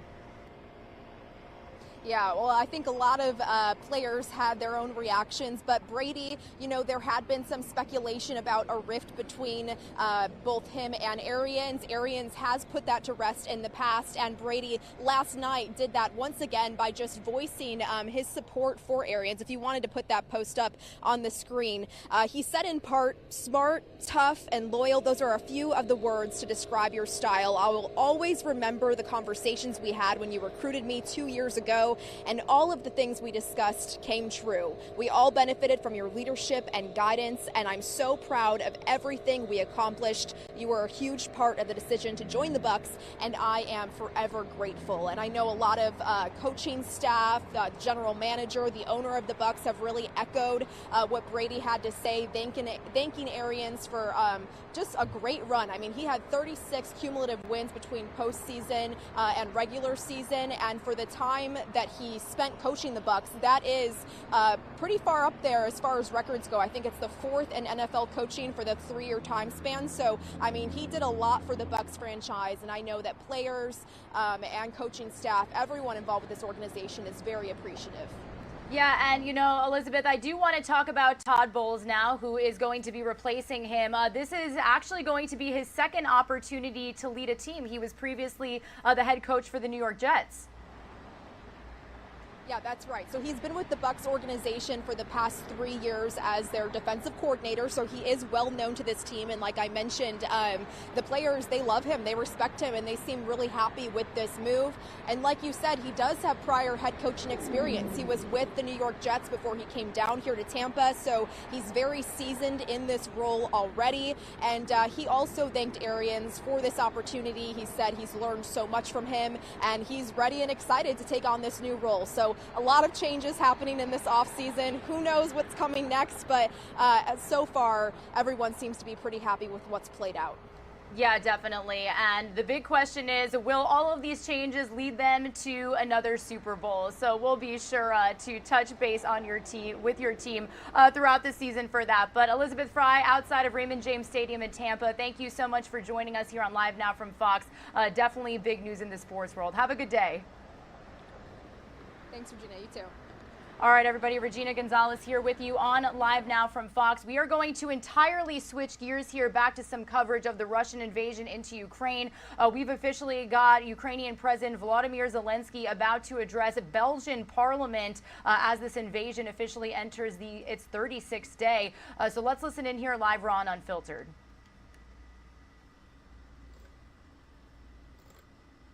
Allemand.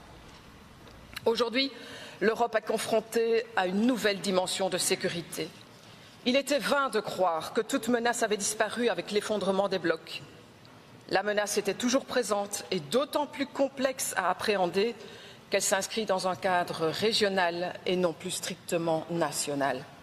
All right, everybody, as you can hear, the members of parliament are not speaking English right now. We did in recent times when Volodymyr Zelensky has addressed any parliament around the world. We have gotten an English translation sometimes. So once he begins speaking, if we do get that English translation, we will absolutely bring it to you here live, raw and unfiltered. Some of you are going to see a quick 2-minute commercial break. We'll be right back.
Vous aurez ensuite la parole, Monsieur le Président Zelensky. Ensuite de quoi, ce sera Monsieur le Premier ministre belge, Monsieur Alexander De Croo, qui s'exprimera. J'invite l'Assemblée à se lever.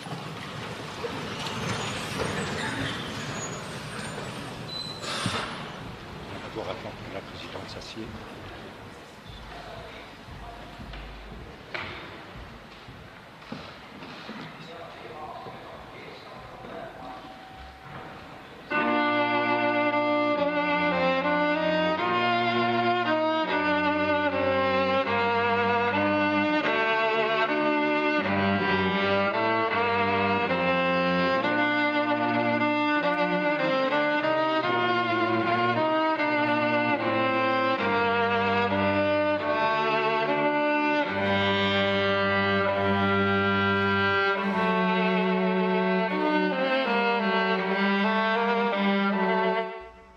You're streaming live now from Fox on this Thursday, March 31st. We are live and worldwide right now as President Zelensky, Ukrainian president, is about to address the Belgian parliament. You can see that they are welcoming him in virtually with a performance there of the national anthem. So usually when we have gotten addresses to parliaments from all over the world, Ukrainian President Volodymyr Zelensky doing this since the invasion has began back in February.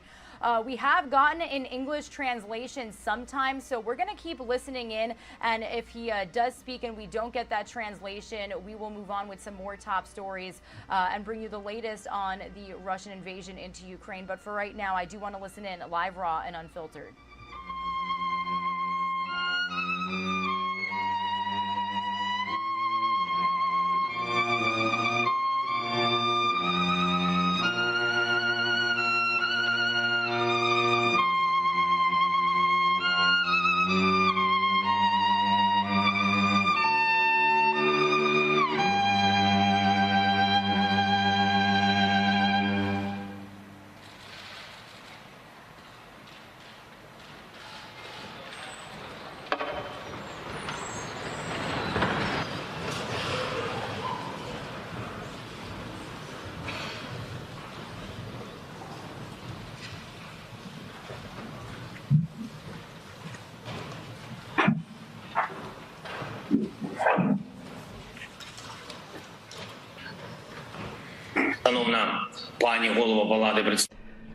Madame la Présidente de la Chambre des représentants,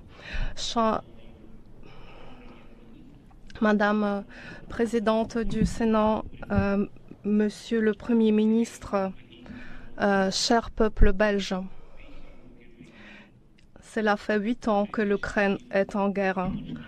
Cela fait 36 jours depuis que la Fédération de Russie a envahi l'Ukraine. Beaucoup de personnes attendaient que notre personne, nos Ukrainiens, pourraient tenir aussi longtemps. All right, everybody. Regina Gonzalez with you here on Live Now from Fox, watching as Ukrainian President Volodymyr Zelensky addresses the Belgian parliament. As you could hear, this translation is not in English, but he has been doing this for weeks now. We, the other day, had him address the Danish parliament. Today is Belgium. We had him address the United States virtually just a couple of weeks ago. He actually did speak with President Biden on the phone last night, where President Biden did pledge more aid to help Ukraine during this very tragic time. Talks between Ukraine and Russia are set to resume tomorrow by video, according to the head of the Ukrainian delegation.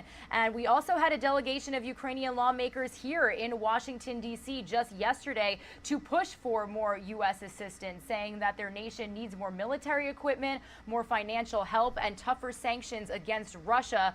So President Biden speaking to President Zelensky just last night, agreeing to do just that. Meanwhile, we do know that Russian forces are resuming their attacks around Ukraine's capital, violating their own promises of reprieve. Meanwhile, President Biden also, again, pledging more help for Ukraine. So we will continue to monitor this feed for you here on Live Now from Fox, but we are going to entirely switch gears here this morning because we've got a space launch for you happening in just about an hour. We are going to have Blue Origin sending 6 civilians up to space. Now, one of these members was supposed to be SNL star Pete Davidson. He then backed out after the launch was delayed from its original date of March 23rd. But we actually have a couple here from Central Florida and other people taking place in this space flight. So we have Blue Origin doing some full pre-launch coverage for us here on Live Now from Fox. So let's listen in live, raw, and unfiltered. Our crew is circling the ring road right now next to their live and waiting rocket. So excited for this crew. And I certainly know that Eddie and I are biased, but we're especially thrilled for Gary Lai. He's such an icon inside and outside Blue Origin.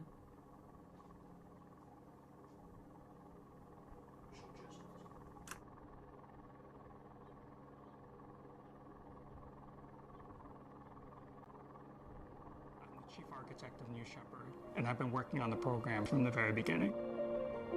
So I joined Blue Origin in March of 2004 as one of its first 20 employees, and that was actually before the New Shepard program even officially began. In that time, it was just a concept, a little bit more advanced than a napkin sketch, and I helped build the team that would eventually design and put it together.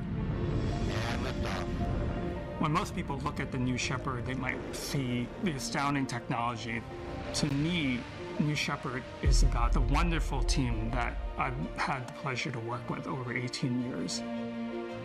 I'm one of those people, and there are a lot of us at Blue, where opening the road to space for humanity is a calling. As humans, our grandest accomplishments happen because we are explorers by our fundamental nature. There is such a grand space and universe out there with so many resources and so many things to explore. I almost would not know what to do with myself, and I have very few useful skills, I think, that are not related to flying people to space. There's very few jobs, very few professions, and very few places where you have that combination of working on something so important that is at the same time so challenging and so rewarding. I can't wait to fly on the New Shepard vehicle. Everyone we talk to that has been to space described going into space as a life-changing experience. I don't know how I'll feel, actually, on that date. Obviously, it'll be a cause of celebration, but it will also be a period of a lot of self-reflection. This is a once-in-a-lifetime, once-in-a-career opportunity to follow a program from start to finish to such a major goal. So I hope I will feel that it was as meaningful as the amount of time and energy that we put into it.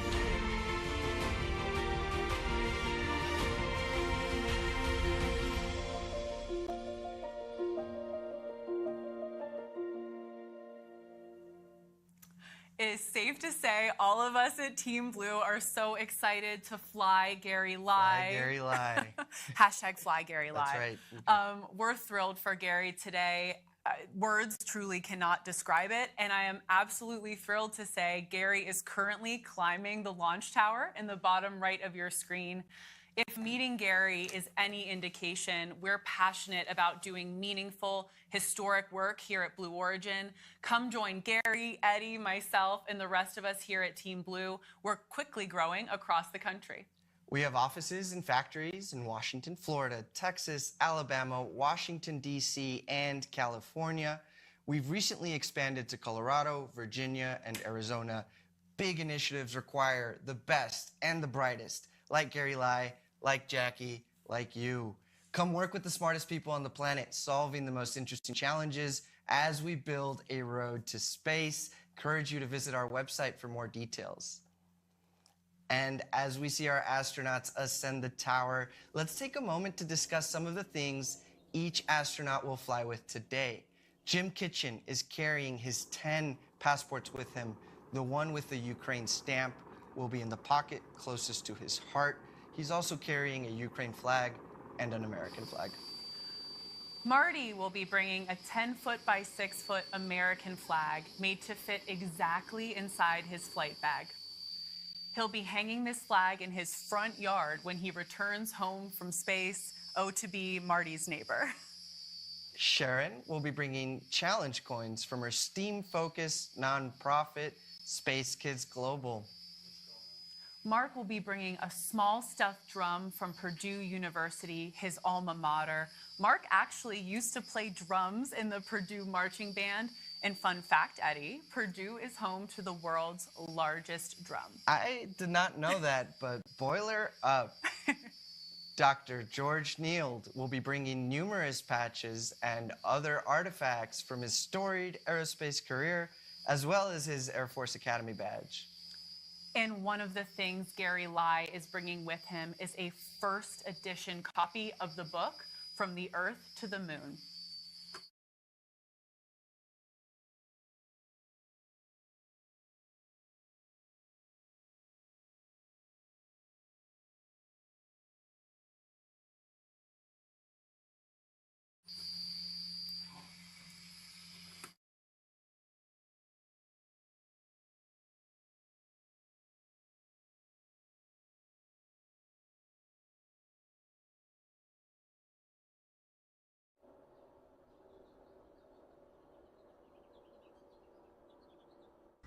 You're streaming live now from Fox, everybody. Raw, unfiltered, nonstop news. And we are not only live and worldwide sometimes, but sometimes we get to take you to space. And that's what we're going to do, courtesy of Blue Origin's New Shepard rocket, about to launch these 6 civilians into space. Now, they were just giving us a little insight into some of the supplies or things, really, items that these people are bringing up with them. And what just stuck out to me is that one of them is bringing a Ukrainian flag and pin and a U.S. flag, really just marking our support for Ukraine as the invasion enters its 36th day. You also heard the announcers say that they are also going to have other flags. One of them wants to bring up a flag and then stick it in his backyard. We've also got challenge coins from one of the members' nonprofit organization, and Gary Lai will be bringing a book called From Earth to the Moon.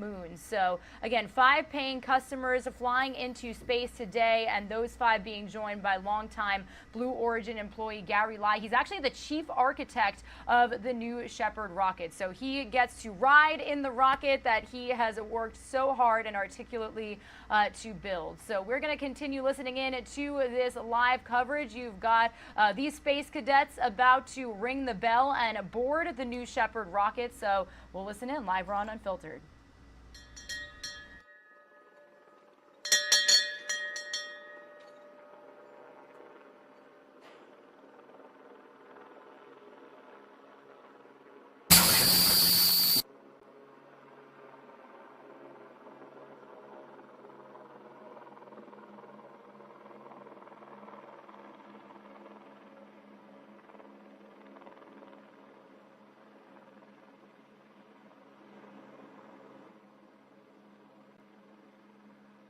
I also do want to mention, as we continue to bring you this feed, that this launch was actually scheduled for 9:30 a.m. Eastern time, but they were really ahead of schedule, and the launch is now targeted for 9:10 a.m. Eastern time. So happening here in just a little more than a half hour. Let's continue to listen in live, raw, and unfiltered. Entry to their crew loading tower, and they're entering the capsule in ascending order. Gary Lai in the first seat, George Neild in the second seat, Jim Kitchen in seat number 3, Marty Allen in seat number 4, and Sharon Hagel and Mark Hagel in seat number 5 and 6.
All right, everybody, you are watching live now from Fox, raw, unfiltered, nonstop news. We are currently taking a look as the Blue Origin NS-20 crew is getting into the capsule, boarding that New Shepard rocket. Target launch time 9:10 a.m. Eastern time.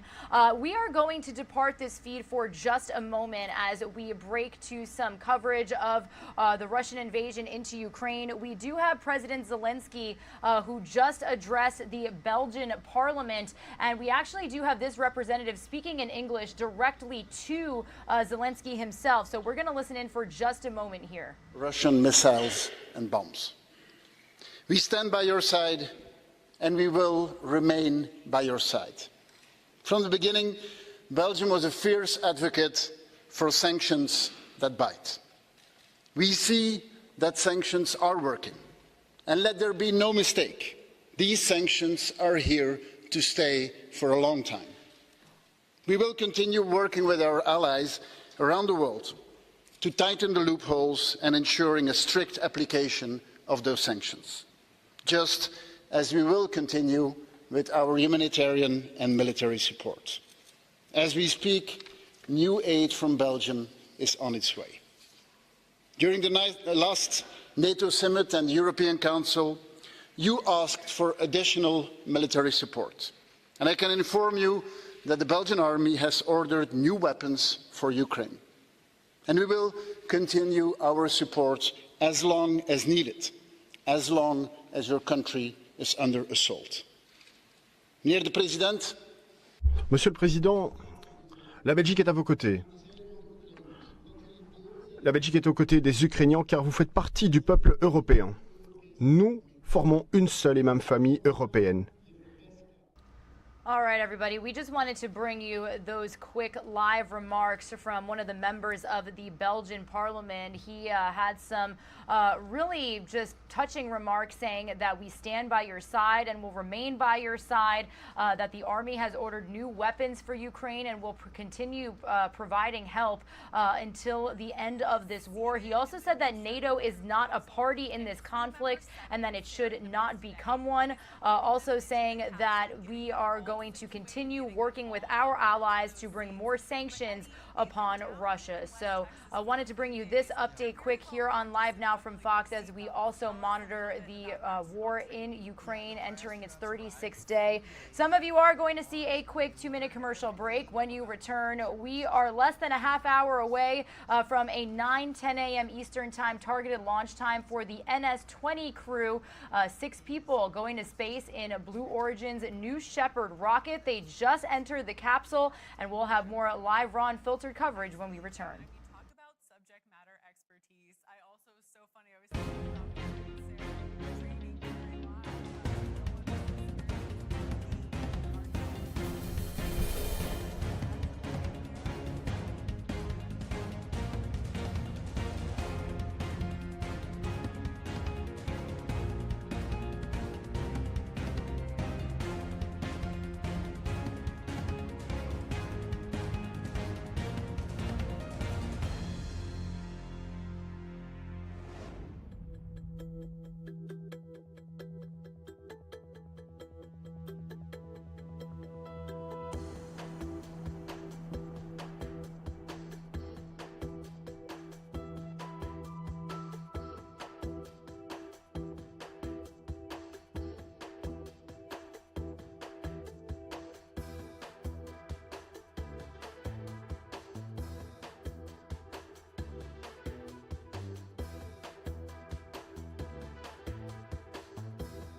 Astronaut Niels, how do you read? Astronaut Niels, how do you read?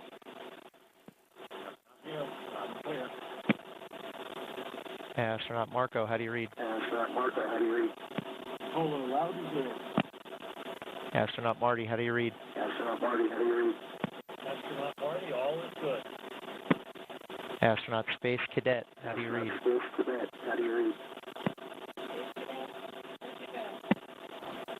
Astronaut March, how do you read? Astronaut March, how do you read?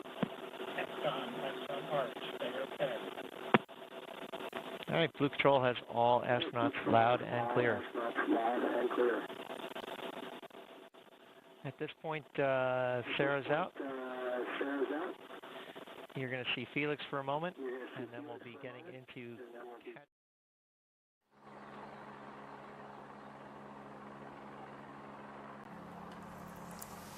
Thanks for joining us for our fourth human flight. As you just heard, those were our capsule communicators, Kevin Sprague and crew member 7 in training, Laura Stiles, checking in with our 6 astronauts today.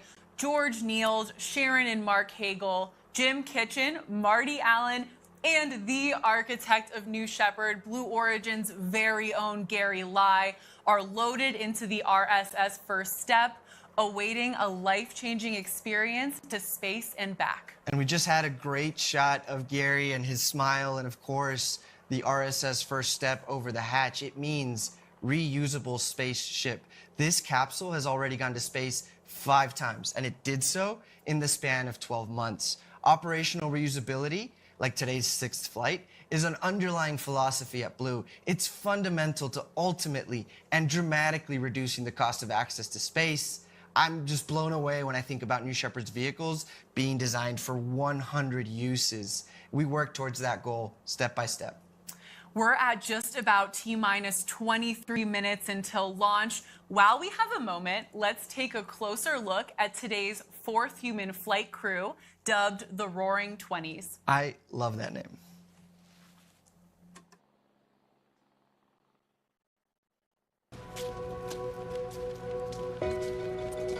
I've really been interested in space since I was a child. Used to cut out articles in the newspaper about the space chimps and the Mercury astronauts. One of my earliest childhood memories was watching an Apollo launch off the coast of Florida, and it was amazing. I wanted to be an astronaut. What order do you pass in your life? I've been working on New Shepard from the very beginning. I've been involved in every single aspect of the design and production of the vehicles. I used to parachute jump, and I liked the adrenaline rush that you get. And this has got to be off the charts. Our family has always thought we've been crazy because we do some high experience things. And I think by the time we got to this one, there was a little bit of acceptance that that's who they are, and there's not a whole lot we can say about it. Having been to all 193 countries and to be able to go to space and see this borderless planet, I think is so meaningful, especially given all that the world is going through right now. I think space is really our future. This is so exciting because we're on the edge of a new generation, a new frontier. We must explore and understand the universe, and especially our local solar system. This is a new era of the unbelievable, where a teacher from North Carolina gets to go to space. The day of the launch, when that rocket gets in and you start feeling the power of it, I don't even know what I'm going to think. Looking out the window and seeing the black sky and the curvature of the Earth is really going to be special. Here I am with this opportunity of a lifetime, and it's just amazing. To be able to fly with this crew, and including Gary Lai, who's had such a major role in creating New Shepard, is just very special to me. Where are you guys going? Space! Yeah, let's fly.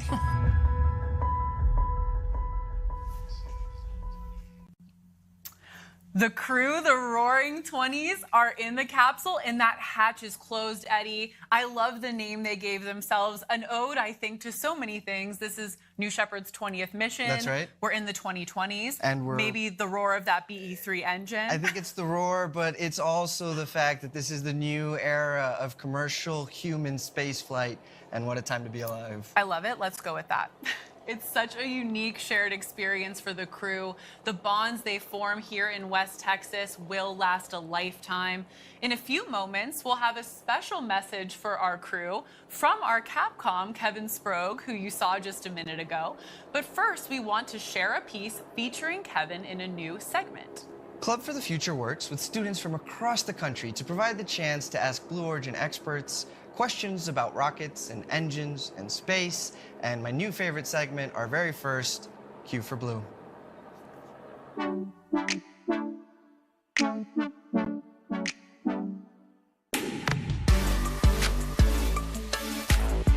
Hi, my name is Haziel Puga. I go to SEAM Academy and I'm from Lexington, Kentucky. Right now in physics, I am studying gravitational energy and mass versus weight.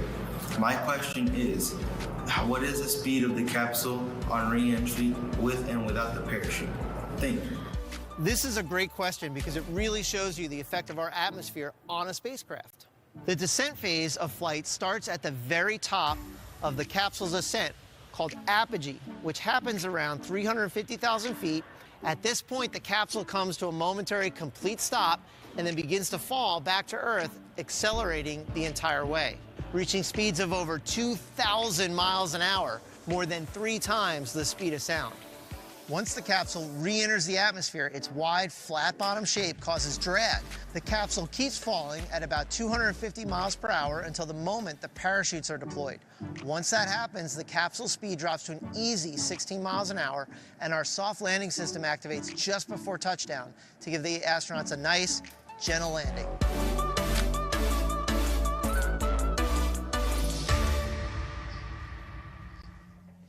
And what an insightful question from Club for the Future. Kevin, thank you for walking us through that. Safe to say, Jackie, that we'll be able to live that right now. We'll see it live, and we'll be able to apply everything we've learned as it's happening real time. That's right, Eddie, and we're just about 18.5 minutes away from that moment. Let's take a quick breather. We'll be right back.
If you're just joining us, we're at about T-minus 16 minutes until our 4th human flight. As you can see from these beautiful shots, our crew are strapped in, the hatch is closed, and the tower crew is just doing some final checkouts prior to today's mission, alongside crew member 7, Sarah Knight, standing there in the black flight suits. And can you imagine their view? These largest windows, some of the largest windows to have flown in space, they're sitting 80 feet in the air, looking out on the far west Texas desert, and there's this world-class launch pad right next to them.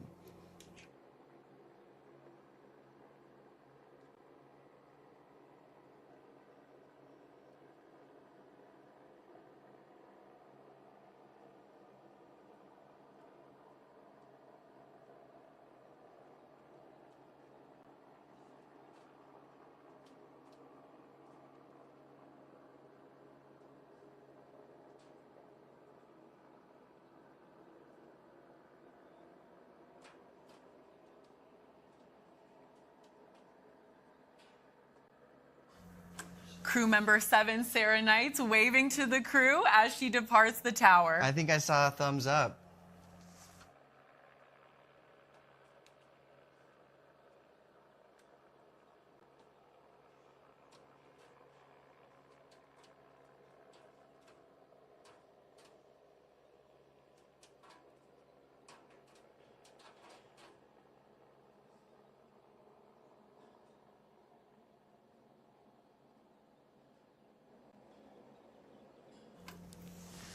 Coming up here shortly, we're going to have a very special message for today's crew from some of the astronauts who have flown on New Shepard before. Coming up here shortly will be the voice of our capsule communicator, Kevin Sprague. Let's listen in.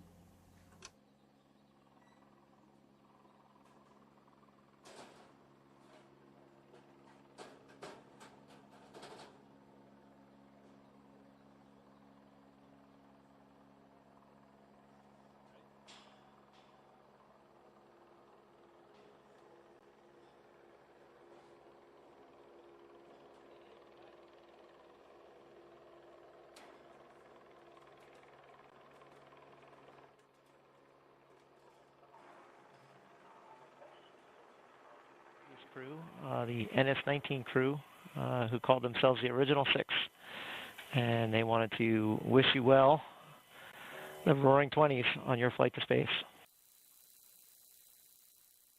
Astronaut Michael Strahan, known as Astronaut Stray, wanted you to know the trip will go by in a flash in the moment, but your memory will make it seem like it was hours. Let your senses take over. Enjoy the ride. Take it all in. And don't forget to look out the window. Astronaut Weezer, Laura Shepard Churchley, wanted you to know you are confident to go because you have had the best training for this magnificent experience. The force you feel on launch is like being in the fastest car you've ever been in, and the pressure on your chest is great, but endurable. Weightlessness is heavenly. The 6 Gs you feel on the way back home are thrilling because you won't ever feel that amount of pressure on your body again in your life. Try lifting your arms off the armrest when you're under 6G. This is the best ride you will ever have, but it's way too short. Have a blast.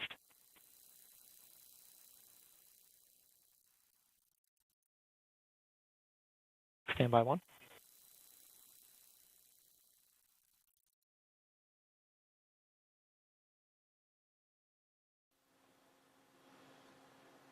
First step, blue control. We're getting ready to go escape enabled. Look for that blue light.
Taylor wanted you to know you are about to see the universe as it truly is.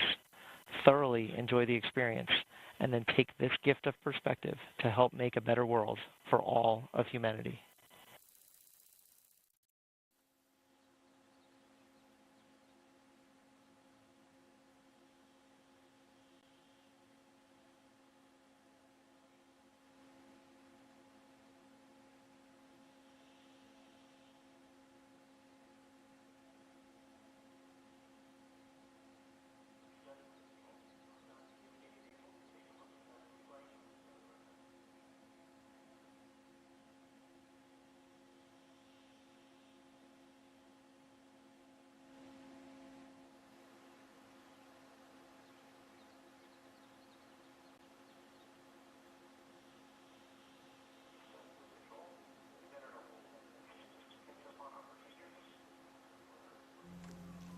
It's so cool to see the community of Blue Origin astronauts getting a little larger, launch by launch, step by step. We had a few messages there from the previous crew, the Original Six, and just what perspective. I think I heard that New Shepard is the best ride ever, too. So I'm going to quote that.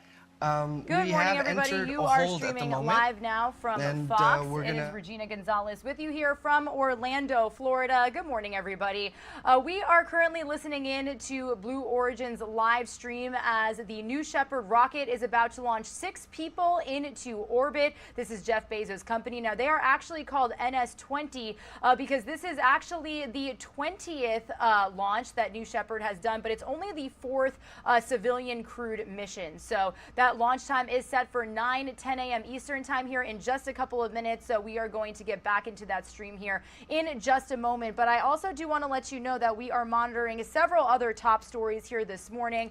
This is a live now look at our XRAD radar. Now, we do want to let you know that there are some severe weather threats and tornado watches issued for parts of Florida, Georgia, Alabama, and actually severe weather is anticipated for areas up as far as the Hudson Valley in New York. Now, we saw severe thunderstorms that had widespread damaging winds and spawned tornadoes make their way across the South just yesterday. We've had several live reports from Fox weather reporters there in impacted areas. We do know that EF1 tornadoes were confirmed in Missouri and Texas, and then an EF3 twister moved through Springdale, Arkansas, destroying several homes and businesses. Now, as this storm system is pushing eastward right now, severe thunderstorms are possible, again, from northern Florida all the way up to New York's Hudson Valley, and damaging wind gusts are going to be the main concern with these storms, but a couple of tornadoes also can't be ruled out. And we do want to let you know that Fox Weather is saying that the southeast has the greatest threat of a tornado or two. So we will continue to keep you updated on any conditions that we see, and we'll also be in touch with our owned and operated teams in those impacted areas. We're also monitoring the latest when it comes to the Russian invasion of Ukraine. This is a live look we have from the Poland-Ukrainian border. The United Nations confirming 4 million refugees and counting have fled since this invasion began 36 days ago. We did just get some feeds of Ukrainian President Volodymyr Zelensky addressing Belgian parliament, pleading for help to rebuild after this war is over. We do also know that Russian forces are resuming their attacks around Ukraine's capital, violating their own promises of backing down that they just made the other day during peace talks. Now, we do know talks between Ukraine and Russia are set to resume tomorrow by video, according to the head of the Ukrainian delegation. So if we do get those feeds, we'll be sure to bring it to you here on Live Now from Fox. But just wanted to get you up to speed on what we are tracking here. If you are just joining our stream, we're officially past the 9 a.m. Eastern time hour. But we are going to head back out to Van Horn, Texas for some more coverage of this New Shepard launch, a Blue Origin Space Exploration Day.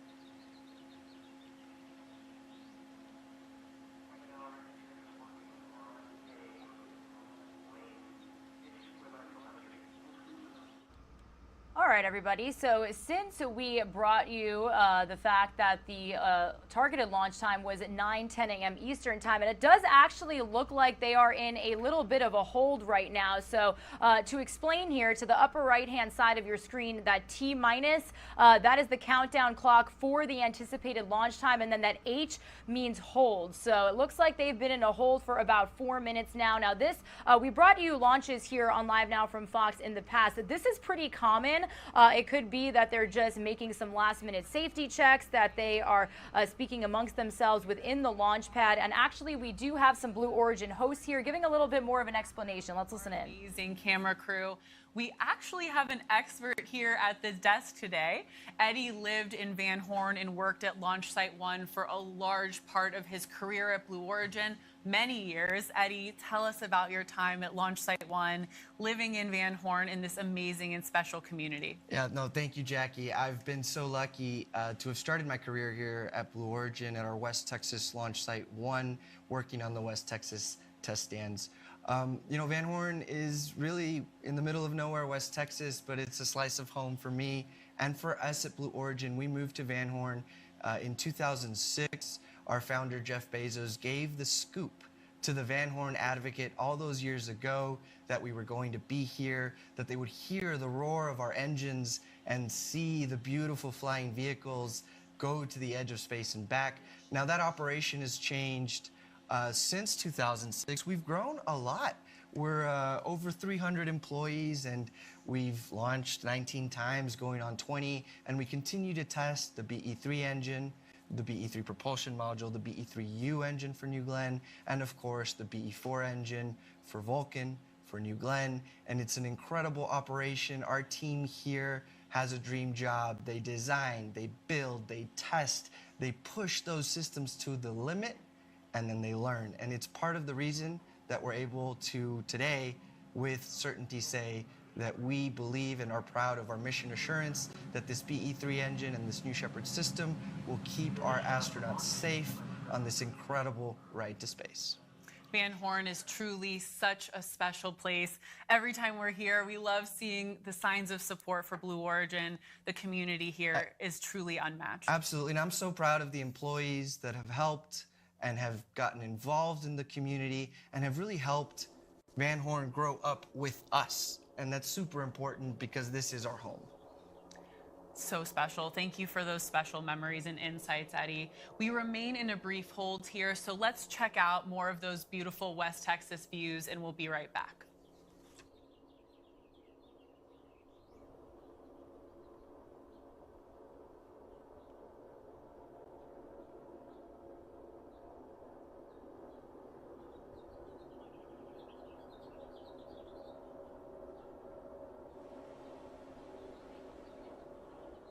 All right, everyone, you're streaming live now from Fox as we bring you live, raw, unfiltered coverage of Blue Origin's New Shepard rocket launch from Van Horn, Texas.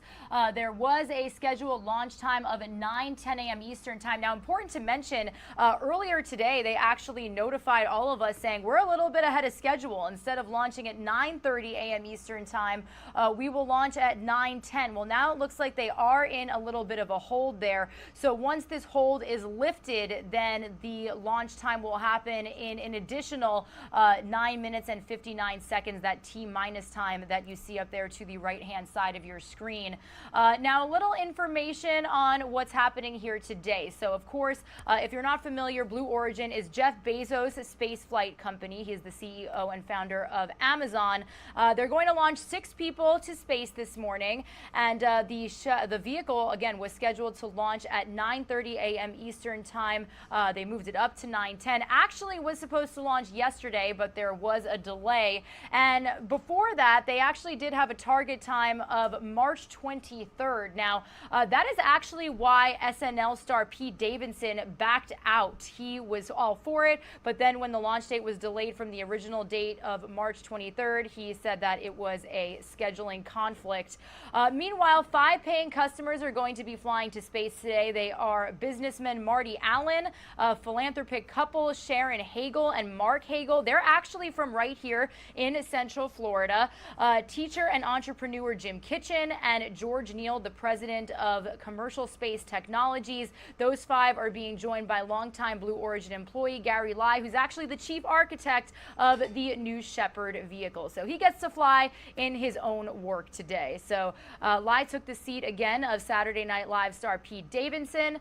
So we are going to get you this launch here in just a little bit. Again, it does look like they have been on a hold for about 10 minutes now. So we're going to send some of you on a quick 2-minute commercial break. We'll be right back.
Good morning, everybody. You are streaming live now from Fox. On this Thursday, March 31st, we are officially marking the end of another month in 2022. Hard to believe how fast it is moving. I'll be with you for the next several hours as we bring you top stories, breaking news, and live events taking place not only here in the U.S., but internationally as well. I actually do want to head out to an international feed we've got coming to our desk this morning. We are continuing to monitor all of the latest developments when it comes to the Russian invasion into Ukraine. This is actually a vantage point we have from the Polish-Ukrainian border. You could see refugees literally setting up camp. Very rainy out, some cold conditions. We do know that the temperatures out there in Ukraine and in surrounding countries have been pretty chilly as this war has raged on. It's entering its 36th day.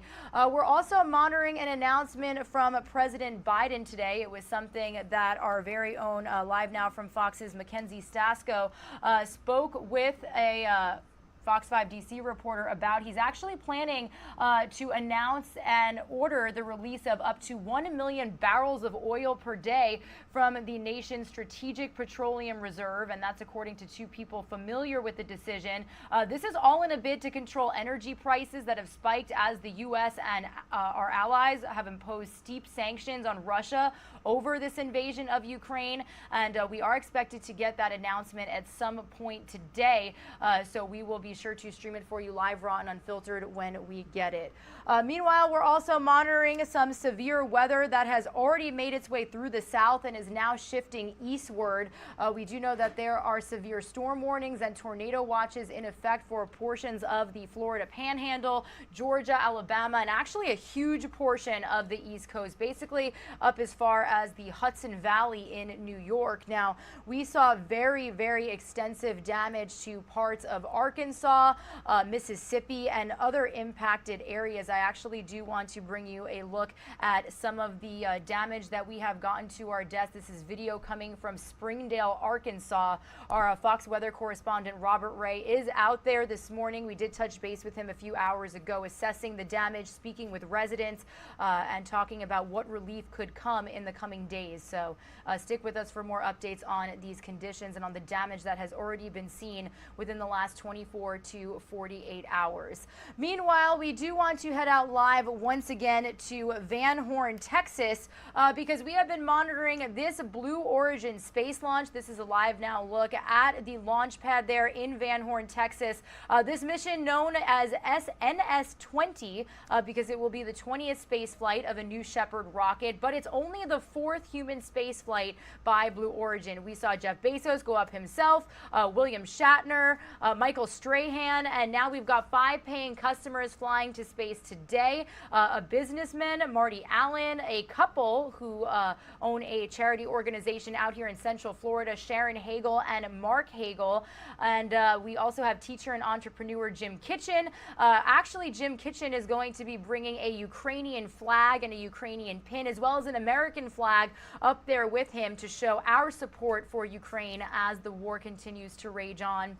We also do know that these 5 people are going to be joined by a longtime Blue Origin employee named Gary Lai, who is actually the chief architect of this New Shepard rocket that you are looking at right here. So he actually took the seat of Saturday Night Live star Pete Davidson. I guess we could call him Kim Kardashian's boyfriend at this point, too.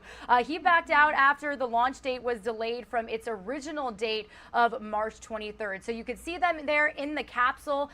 There has been a hold for about 15 minutes. Now, this is pretty common when we've taken launches before. It could be related to last-minute safety checks or other reasons. So we're actually going to continue to keep up with Blue Origin social media accounts to get some more information.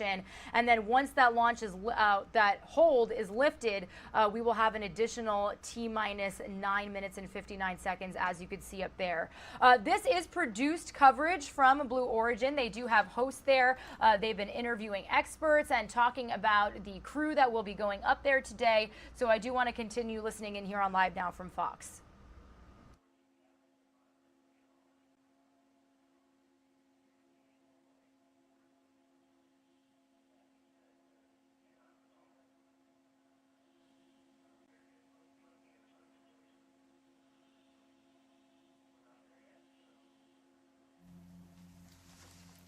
We remain in a hold in our countdown today to make sure everything is ready to fly.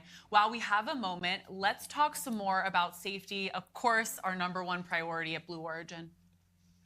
All in all, Jackie, safety drives everything we do at Blue Origin. There's nobody on Team Blue who does a better job of elegantly communicating this than Blue Origin's Director of System Safety Engineering, Andrew Lake. Andrew, you have such an important role at Blue Origin. So at Blue, when we say safety is a top priority, what does that mean? Yeah, it's interesting, this idea of safety as a priority. And there are a lot of ways to think about this, but I see safety more as a core value that you build a business around. And a business like what we were thinking about for New Shepard and what Blue is doing in general is animated around this idea of safe and reliable systems. So New Shepard went through this extensive test program, right? And we flew for, 5-6 years before we put people on board. How do you know that you're done? In a certain sense. Instilling safety into both the vehicle and the how it operates. Yeah, there are a couple ways you kind of go about it. The first thing you have to do is you have to set goals, safety performance goals, safety performance thresholds, to help you understand when you've met those thresholds. But in any program, you're never really done. You always want to look for opportunities to improve the system, both operationally, both for safety, both for reliability as well. And so we always have to maintain a humility that comes with flying rockets with these kinds of energies involved. And so we, and the ops team that we're about to go fly this mission, I've never seen a team more diligent, more patient, and the constant awareness and the vigilance required to raise issues and make sure they're addressed before we decide that it's time to fly people. It's taken a team of people to get to this point, to be flying people on New Shepard. What would you say to this team? I'm humbled to work with this team. It would be lying to say that 3 people who happen to have voted as part of a much larger tech for human flight certification are the people who decided that we're safe enough. Hundreds of people have put their blood, sweat, and tears into this program. Each of them just immensely individually focused on not just the safety of the system, but the reliability of the system. And then there is the work that our team does to kind of partner with them to help them achieve these goals. I am immensely grateful for the opportunity to work with them, and I'm humbled to have an opportunity to kind of lead the safety mission assurance efforts with this team. Well, tell me this. Would you fly a New Shepard? I would, and let me just say this. Yeah. There are a lot of people at Blue that would be excited to fly New Shepard, and I'm happy to count myself as one of them. It's a fantastic system. It's a very robust system. And yeah, if I ever had the opportunity to fly, I'll wink a little bit at the folks making these decisions. I would be super excited. Fantastic. Well, I hope we get to go one day. Absolutely. Thanks, Andrew. Thank you. Thank you, Andrew Lake, for that incredible discussion of New Shepard safety systems with backups and backup to the backups, and even in some cases, backup to the backup to the backup. We are still in a hold, as you can see from the screen, so we're going to enjoy some shots of the New Shepard rocket in the West Texas desert.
All All right, everybody. Regina Gonzalez with you here on Live Now from Fox. This Blue Origin New Shepard launch officially in a 21-minute hold. And once that hold is lifted, we will then have that additional T-minus 9 minutes and 59 seconds that was paused up there.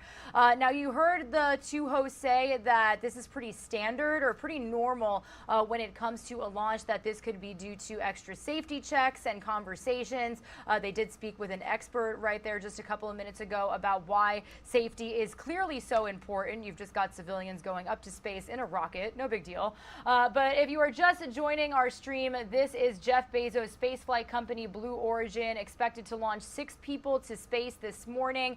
You're watching the action live here on Live Now from Fox, Raw and Unfiltered. This mission is known as NS-20 because it will be the 20th space flight of a New Shepard rocket, but it is just the 4th human space flight by Blue Origin.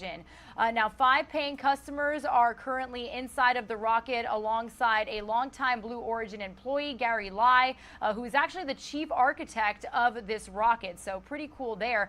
He took the seat of SNL star Pete Davidson, who backed out after the launch date was rescheduled from an original date of March 23rd. There's been several movements of this launch. Originally, it was supposed to happen yesterday. It got delayed to today. It was supposed to happen at around 9:30. Then they said they were ahead of schedule, so they said they were going to try to launch at 9:10, and now we're in that brief hold. So we are going to continue monitoring and bringing you this feed here on Live Now from Fox. As you can see to the right-hand side of your screen, also monitoring more top stories for you here. We've got severe weather systems shifting towards the East Coast, kind of on the East Coast already as we speak. They're expected to see severe thunderstorms and possible tornadoes more in the southern portion of the East Coast, but the Florida Panhandle all the way up to the Hudson Valley in New York are impacted throughout this entire day. Let's continue to listen in. It looks like we've got more Blue Origin hosts speaking, weighing in on this brief hold that we're currently sitting in here on Live Now from Fox. Largest fairing for our New Glenn rocket. We're here at NASA's Armstrong Test Facility in Sandusky, Ohio. We took the fairing from New Glenn, the world's largest fairing, to the world's largest vacuum chamber. It's the only place in the world that we can test out this fairing in an environment similar to what the rocket will be seeing in space. Payload fairing is the nose of the rocket. Inside there is the satellite. The payload fairing's job is to protect the satellite as we ascend through the atmosphere. This is the largest structure that has ever been tested here.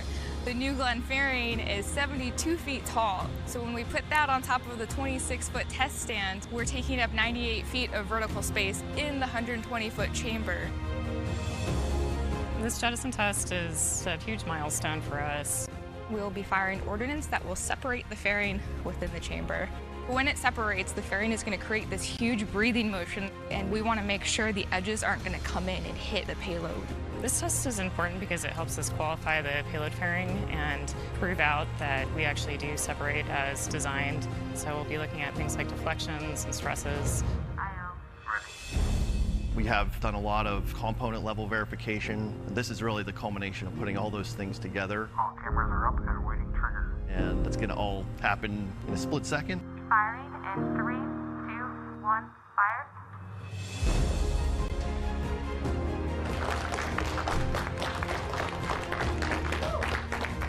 It separated as expected. We collected a lot of really good data. After this first shot, we're going to test again. And once that is successful, we say, yes, the fairing is good to go.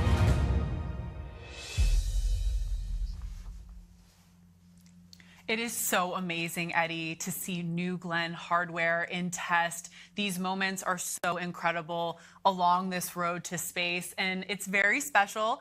I'm going to say something nerdy and lame, Eddie. It's very special to be testing New Glenn at NASA Glenn. That's right. We love that. We do remain in a hold here to make sure all systems are go for today's launch, but we'll be right back.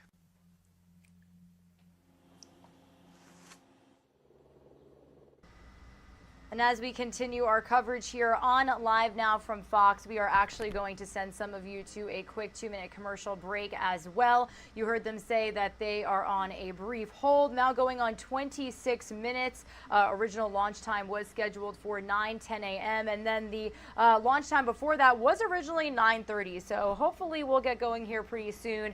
They said that this could be due to safety checks, making sure all systems are a go, but continuing to bring you these live vantage points from Van Horn, Texas. That is where Blue Origin's launch site is located. Also continuing to monitor that severe weather system making its way across the East Coast. Severe thunderstorm warnings and tornado warnings in effect for parts of the Florida Panhandle and Georgia.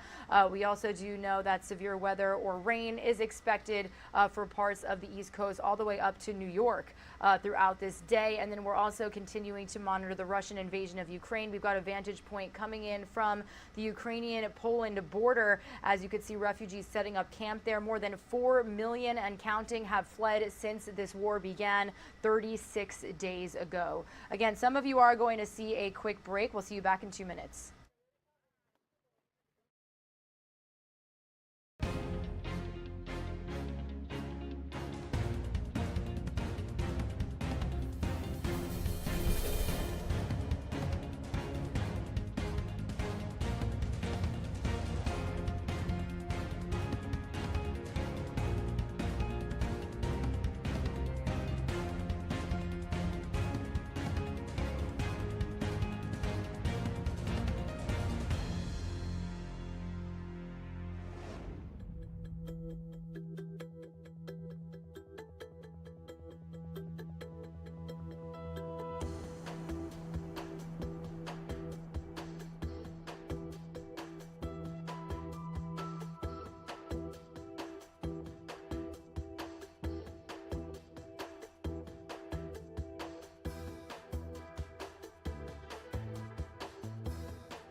You're taking a live now look over the Blue Origin launchpad site in Van Horn, Texas. We are now in a basically half-hour hold. The scheduled launch time was originally at 9 to 10 a.m. Eastern time. And this could be for several different reasons, that they are making sure all their last-minute safety checks are a go, that this mission is good to go. We did continue to monitor Blue Origin's Twitter account. The last tweet we got from them was about 40 minutes ago at this point, saying that the hatch was closed, that the NS-20 astronauts had been boarded on to the rocket. So they are inside as we speak. We've got 5 paying customers on board today. They are alongside really an engineer who helped build the New Shepard rocket. He's the lead architect. So hopefully we will get going here in a very short amount of time. We do have some pre-produced coverage from Blue Origin. That is the stream that we are taking to you right now. And also do want to let you know that our other top stories today include a severe weather watch. This is a live look at our XRAD radar as this system that already caused tornadoes to break out in the south, as well as really extremely high winds up to 70 miles per hour. This system is currently hovering over portions of the Florida Panhandle, Georgia, and expected to bring rain and severe weather basically to the entire East Coast up to New York. So we're monitoring that, and then we also are monitoring the latest when it comes to the Russian invasion of Ukraine. We did just have a feed for you here of the Polish-Ukrainian border, but it does look like we've lost it. So we're going to continue listening in to this coverage here as this launch should be getting underway here soon. Once that hold is lifted, we will have an additional T-minus 9 minutes and 59 seconds until that actual takeoff. So we'll listen in live. We're on Unfiltered here.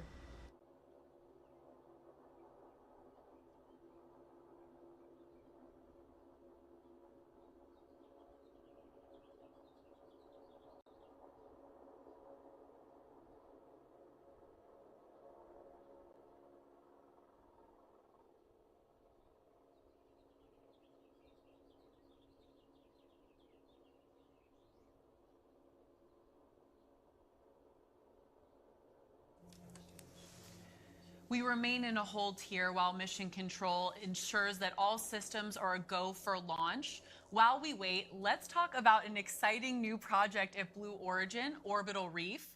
Blue Origin, in partnership with Sierra Space, is developing Orbital Reef, a commercially owned and operated space station to be built in low Earth orbit. The Orbital Reef team includes Boeing, Redwire, Genesis Engineering, Amazon Web Services, and Arizona State University, which brings proven capabilities and new visions to provide key elements and services, including unique experience from building and operating the International Space Station. Let's take a look.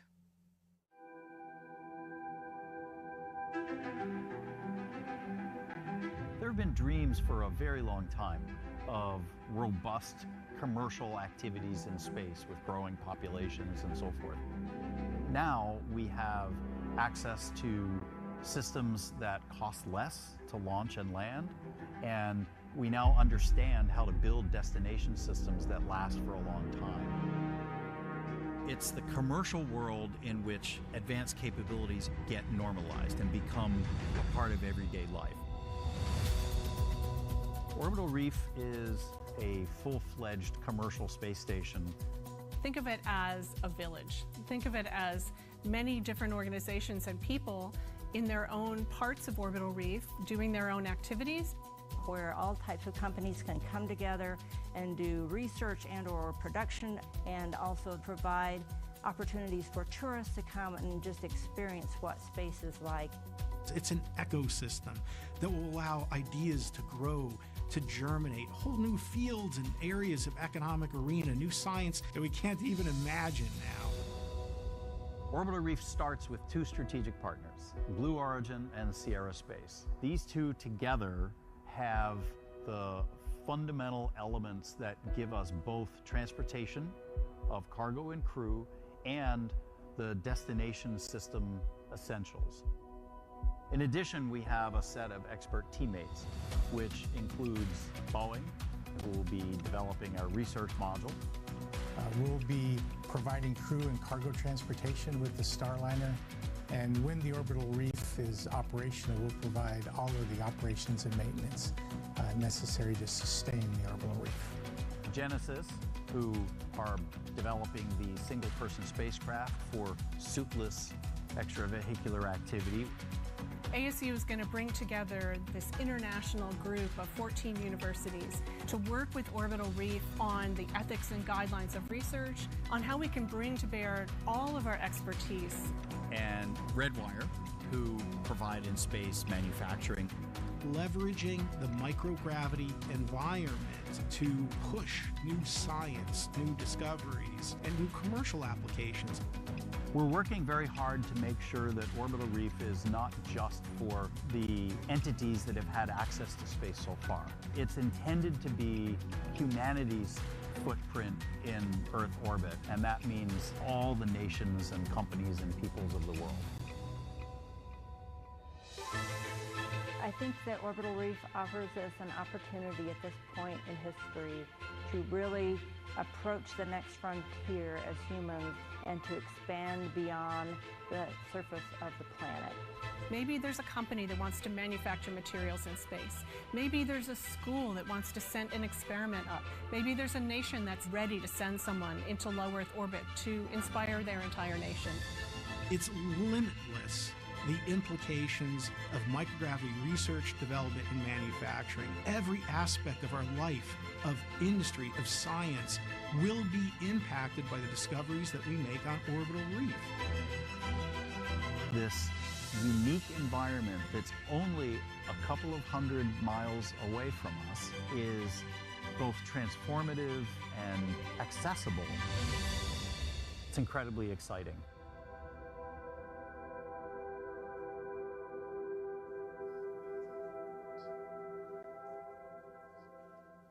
Our team is absolutely honored and thrilled to have received an award from NASA to continue advancing our Orbital Reef partners alongside our teammates. We actually at Blue Origin do have a lot of great experience with conducting this kind of microgravity research. Eddie, New Shepard has really been the test bed for this at Blue Origin. Can you tell us about that? I'd love to, Jackie. We've got an incredibly capable payload integration management team that has flown over 11 successful payload flights on New Shepard, getting these researchers 180 seconds of microgravity and just advancing science as we know it. So kudos to them, and I'm just so proud of them, Jackie. I am as well, Eddie. With that, let's take a quick breather and we'll be right back.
Good morning, everyone. You are streaming live now from Fox. Thank you all so much for joining us on this Thursday, March 31st, 2022. Can you all believe it? We sped past March just that fast.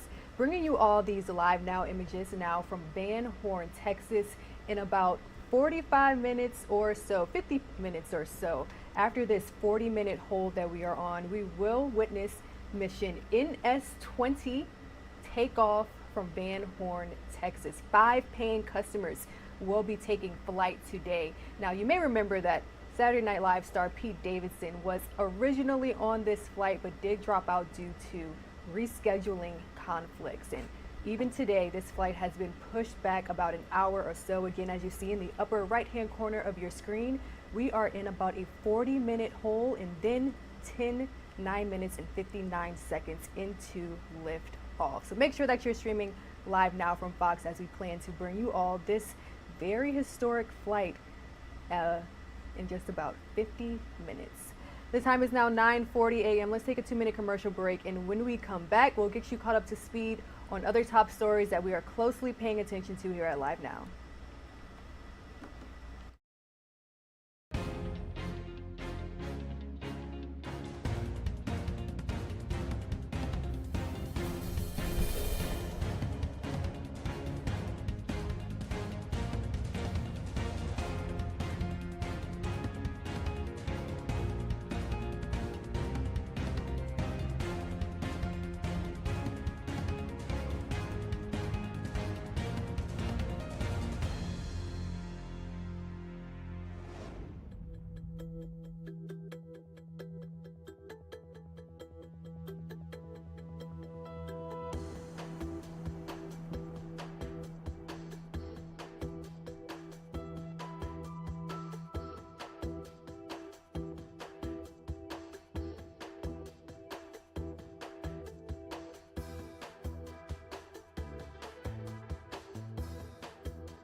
time is now 9:43 a.m. Welcome back into Live Now from Fox, taking a live now look from Van Horn, Texas. In about 50 minutes or so, we'll bring you all out into space.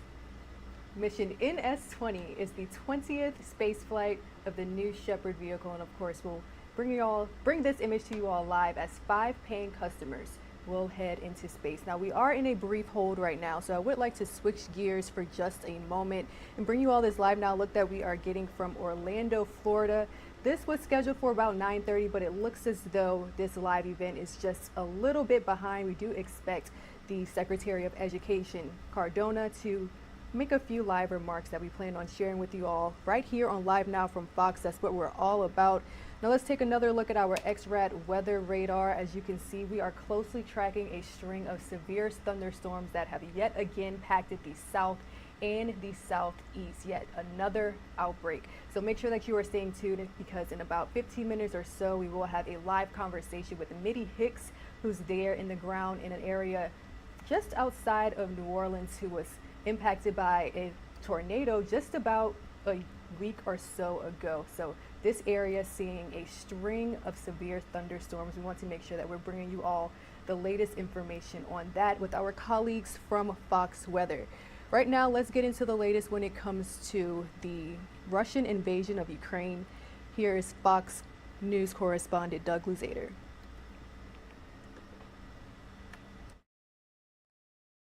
We're going to hear from the president today on plans to release more oil from the strategic reserve to help bring down gas prices, as Russian forces show no signs of backing down. A Ukrainian man sifts through what remains of his home near Kyiv. He once fought for the Soviet Union, finding old medals that he received for his service in Afghanistan decades ago. I never thought something like this could happen, he says. Russian attacks have been relentless, despite promises to pull back. No. President Biden wouldn't comment about reports that Russian President Vladimir Putin isn't aware of the extent of Russia's losses in Ukraine, or that he's losing faith in his military leaders. Biden spoke with Ukrainian President Volodymyr Zelensky by phone, promising more aid. And today he'll announce that the U.S. will start releasing up to 1 million barrels a day from the Strategic Petroleum Reserve to help bring down gas prices. Meantime, a group of Ukrainian lawmakers came to Washington to press for more assistance. We hope that this issue will be dealt with in a timely manner, because for Ukraine, promises or discussions or any other kinds of, frankly, inaction are not helpful anymore. Administration officials briefed members of Congress yesterday on Capitol Hill, where there are bipartisan concerns. So I came out of there very frustrated. We're 5 weeks into this thing, and it seems like nothing changes. Every briefing's the same. I still have very strong reservations about whether we're doing enough and doing it quickly enough. Now, peace talks, virtual ones, between Ukraine and Russia are set to resume tomorrow. In Washington, Doug Luzader, Fox News.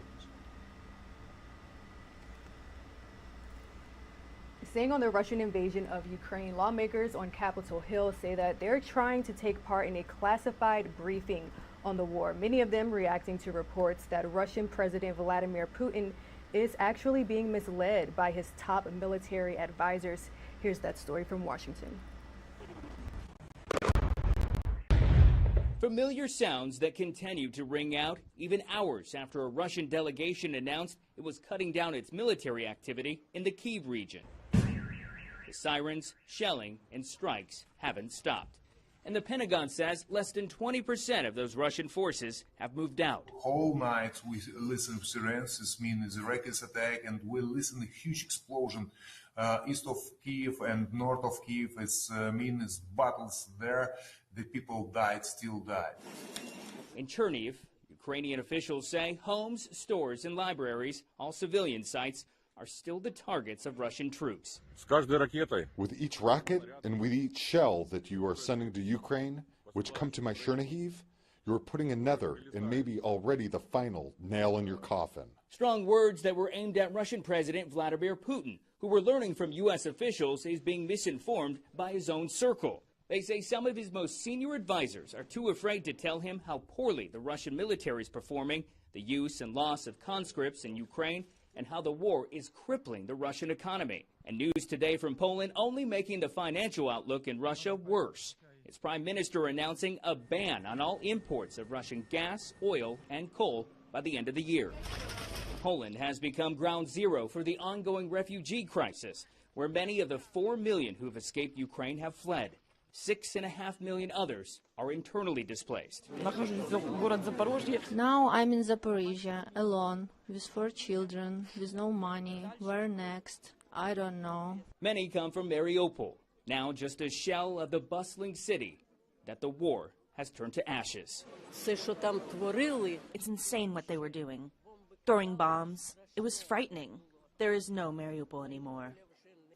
The Institute for the Study of War believes that Russian forces will soon move into the center of Mariupol, and the city will likely fall within days. In Lviv, Ukraine, Jeff Paul, Fox News. Thanks, Jeff, for that reporting. We will bring you all more on the Russian invasion of Ukraine in just a bit, but now let's switch gears, taking a live now look from Van Horn, Texas. The countdown for the launch has just resumed. If you look in the upper right-hand corner of your screen, we have about T-minus 7 minutes and 20 seconds. Let's go ahead and listen in live, raw and unfiltered.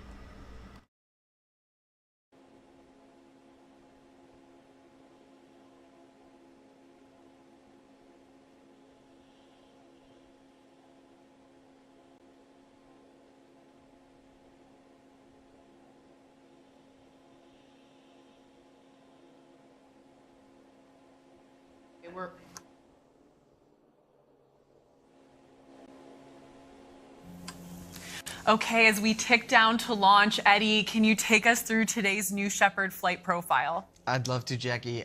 So at T-minus 2.5 minutes, we effectively hand control over to our auto sequence. The flight controllers are essentially hands off. The rocket then gets ready to light the BE-3. Ignition happens at T0, followed by bootstrap and throttle up. Liftoff occurs at T plus 7 seconds, and that BE-3 engine powers the New Shepard vehicle through the atmosphere. Just before 1 minute, the vehicle reaches max Q, that's maximum dynamic pressure, the point of maximum stress for the structure. At 2 minutes, that main engine shuts off. We call that MECO, and at 2.5 minutes, the New Shepard vehicles separate into 2, and the astronauts are free to float about the cabin. The PM reaches apogee at 4 minutes and starts to re-enter the atmosphere due to Earth's gravity. The fins steer back to the landing pad. The drag brakes deploy. The engine restarts for a nice, soft landing. Meanwhile, the astronauts were able to enjoy some microgravity time because the gumdrop shape of the capsule was much slower to re-enter. As that capsule pierces the atmosphere, we see drogues, we see mains, and shortly thereafter, the terminal deceleration system that causes the capsule to land on a cushion of air, that poof of dust. Touchdown, welcome back, astronauts. I'm so excited. Thanks, Eddie. We're just about T-minus 5 minutes until liftoff. The 6 people on that live rocket are getting close to launching to space. Let's check in with them on the pad.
We're just under T-minus 4 minutes to launch of the Roaring 20s crew. Eddie, you've been so lucky to be down here in West Texas for many a launch. What's happening across Launch Site 1 at this point when we're so close to liftoff? Well, Jackie, it all starts at Mission Control. They are focused with final preparations, and it's a laser focus. They are there working through their steps, making sure that their systems are ready for launch. And we're just moments away from that here. Those bit checks, like we mentioned, will start at 2.5 minutes. And the cool thing about those final checks, I mean, our crew is on board. They're feeling, they're hearing this living rocket. Just truly such an exciting moment for them. Absolutely. That rocket is alive on the launch pad.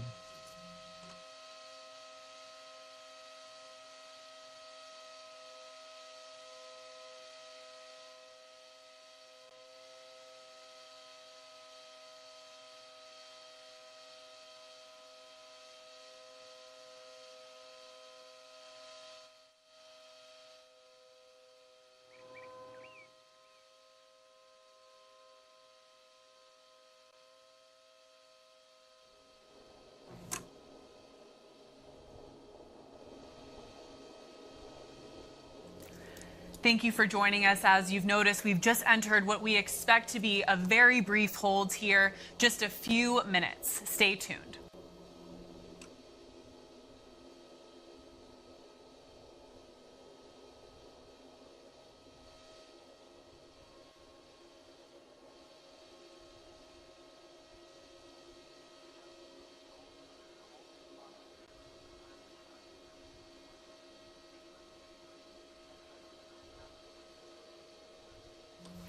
Okay, that hold has been cleared. We're at about 3 minutes until launch. We understand the Roaring 20s, all 6 astronauts on board our 4th human flight are ready to go.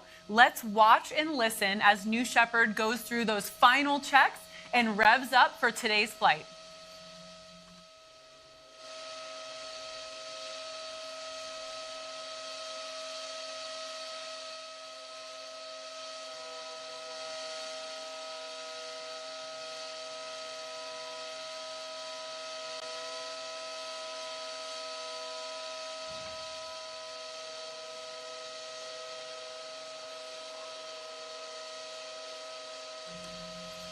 And Jackie, as we mentioned, we've now entered auto sequence, so this rocket is going to automatically prep itself for launch. I can't wait to see what shows on our screen as the rocket prepares for liftoff.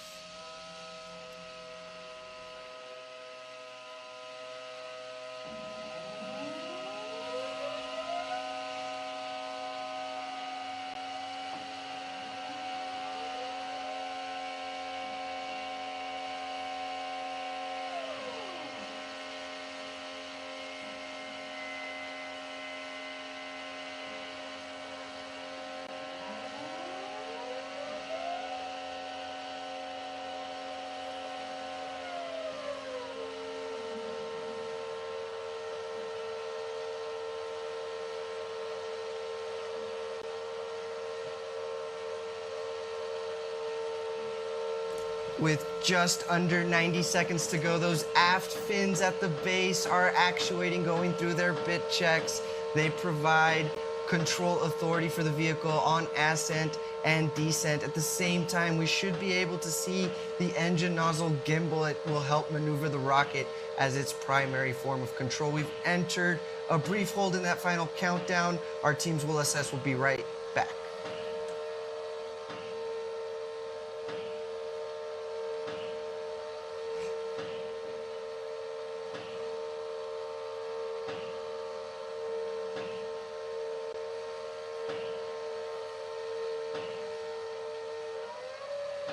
That hold has been released. We're at about T-minus 1 minute to liftoff.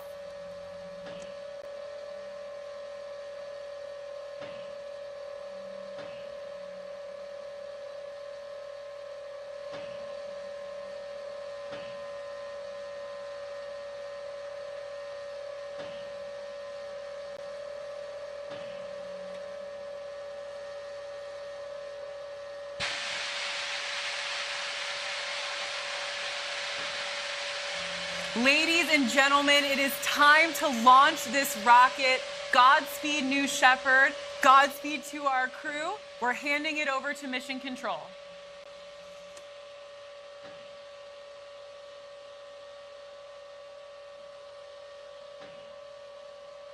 T-minus 10, 9, 8, 7, 6, 5, 4. Command engine start. 2, 1, 0.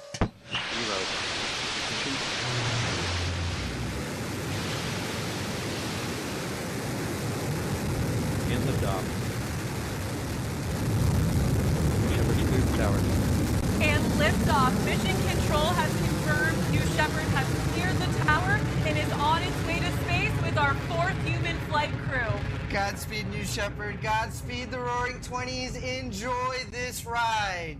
You can see on the lower left-hand side of your screen, we are gaining speed as New Shepard lifts off towards space.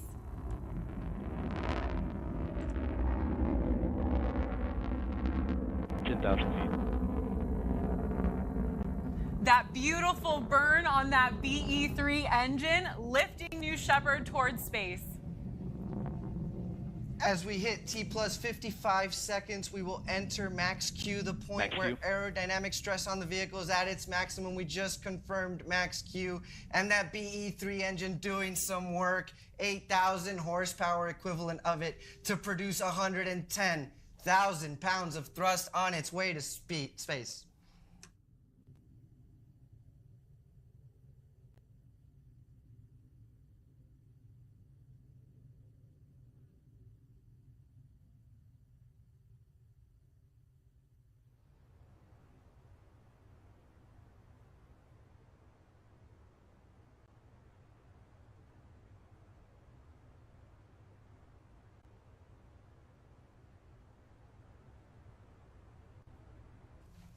We have a beautiful shot of the BE-3 engine there and its colorless exhaust. That's what happens when you mix liquid hydrogen and liquid oxygen. That is steam powering the rocket all the way up to the top. Here in 20 seconds, the BE-3 will throttle back, shut down, and will reach main engine cutoff. Stay tuned.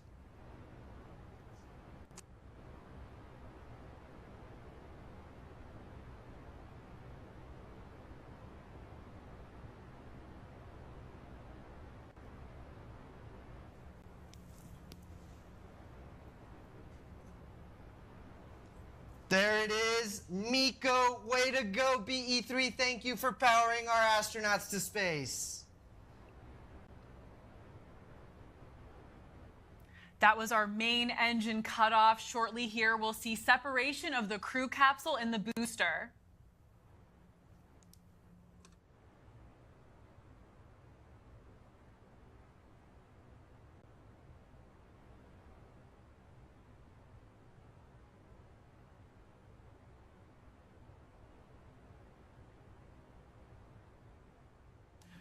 At this point, our Capcom Kevin Sprogue will momentarily cue the astronauts to unbuckle their harnesses and start floating around the capsule. Welcome to Zero Gravity, Gary Lai and crew of the Roaring 20s.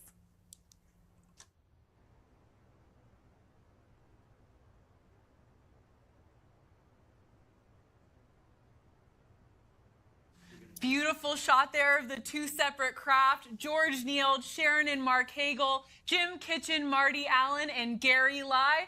Welcome to Zero G. Let's listen in as they float about the crew capsule.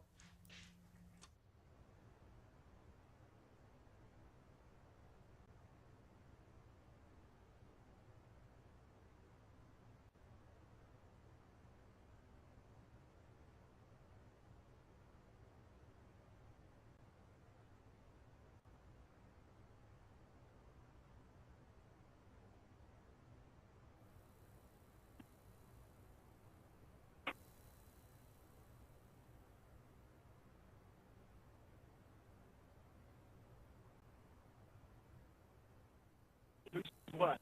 What? All right. Oh my God.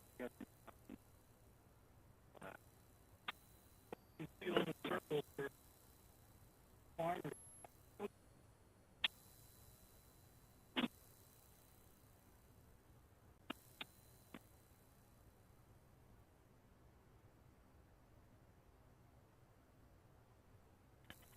First up, Blue Control. This is your 1 minute warning. 1 minute warning. 1 minute warning. Congratulations to all 6 crew. They crossed that Kármán line. They just officially became astronauts. Absolutely outstanding. You heard that audio online from Kevin Sprague, our capsule communicator, telling our crew, I'm sure they're having an amazing time up there, but they have to start getting ready to buckle back in. Shortly here, both the crew capsule and the booster will be descending. That's right, Jackie. So unofficial numbers, but we saw an apogee of 351,000 feet. So definitely well into the Kármán line, well into space. Congratulations, astronauts. The rocket is now reaching, this is the booster portion of New Shepard, is reaching its atmospheric pierce point. It's returning from space. Those control surfaces, those wedge fins, those actuated aft fins are now starting to have a little bit of air resistance to push against.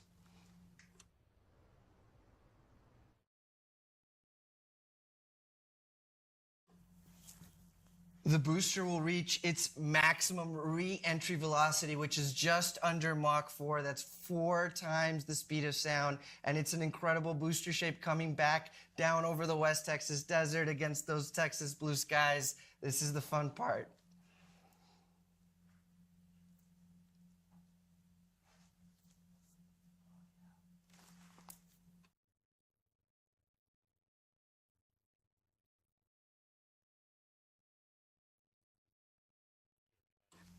The wedge fins, the steering fins, the ring fin, all earning their keep at this point. Really doing some work to bring that propulsion module over the landing pad. What an incredible sight out there.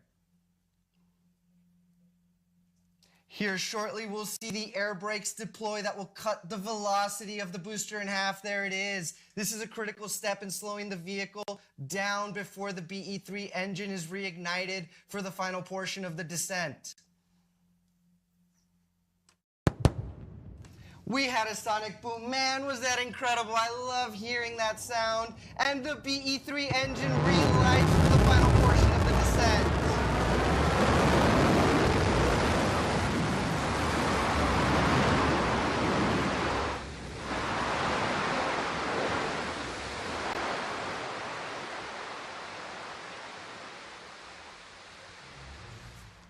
Touchdown, New Shepard. Welcome back to Earth. What an incredible feat of engineering required to bring this rocket back safely, reuse it. All I can ever say, Jackie, is wow. Wow, Eddie, truly, no matter how many times we've seen this happen, a live booster landing onto that landing pad will take your breath away. And I have to say, Eddie, the char on the side of that New Shepard booster, there's nothing like it. Right above that feather looks like, and we see, of course, the New Shepard propulsion module beginning to dump some of the excess propellants. That's a key step for our reusable booster. We'll vent the tanks, we will inert them. That'll maintain the cleanliness throughout and allow that booster to turn around and fly again. We've got a great shot there of the capsule. There go the drogue parachutes they've deployed on our crew capsule to slow it down.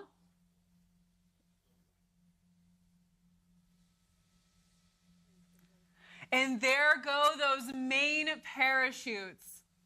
Those 3 mains will slowly inflate to help slow down the return of the crew capsule. While the parachutes are, of course, essential to provide a gentle touchdown for the crew capsule, New Shepard also has that innovative retro thrust system to make our touchdown even smoother for the Roaring '20s crew flying today.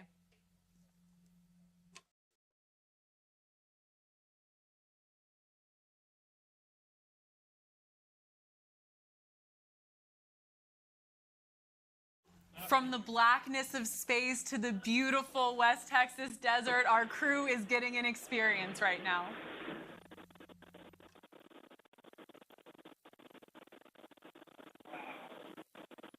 That was a quick 10 minutes.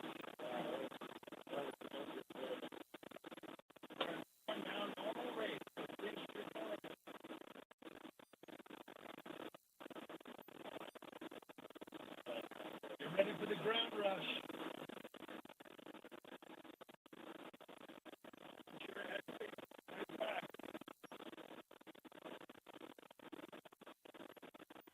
First step, Blue Control. Stand by touchdown. Stand by touchdown.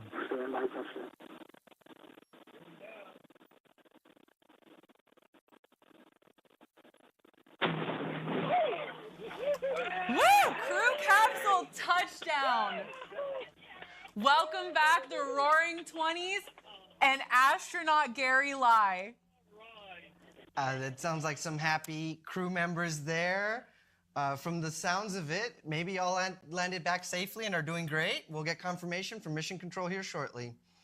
What a beautiful shot of that booster and capsule in the West Texas desert for what looks like a wholly successful fourth human flight. That West Texas does kick up there for our crew, welcoming them back to Earth. At this point in the mission, our team is preparing landing safety operations in recovery of our astronauts from the crew capsule. We'll be on the ground at the landing site to follow that action in just a bit. And hopefully, Eddie, hopefully. talk to some of the world's newest official astronauts.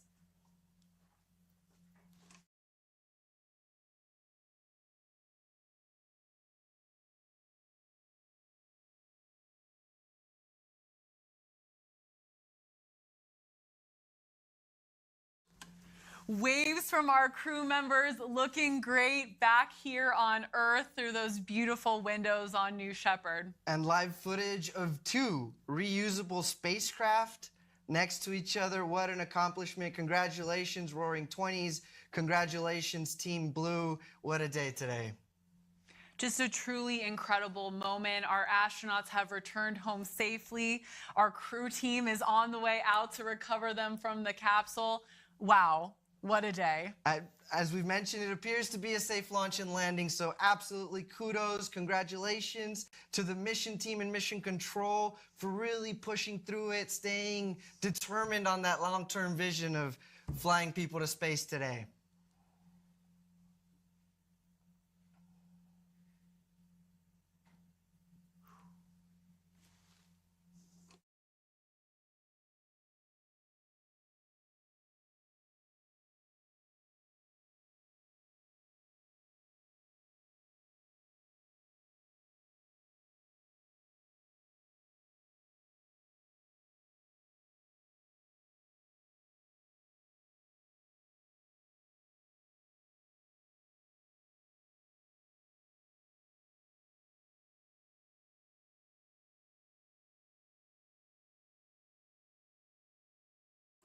Mission Control has officially confirmed, I think we can see it from the windows, but they've officially confirmed they've spoken with all 6 of our astronauts and they are doing great. Our crew has put the roaring in New Shepard 20. I think it is safe to say here today, Eddie, absolutely thrilled for these 6 astronauts.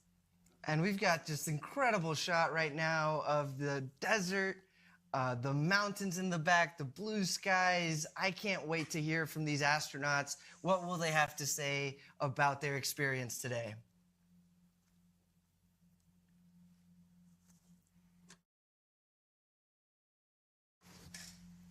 And there's our recovery crew racing through the desert out to the waiting crew capsule.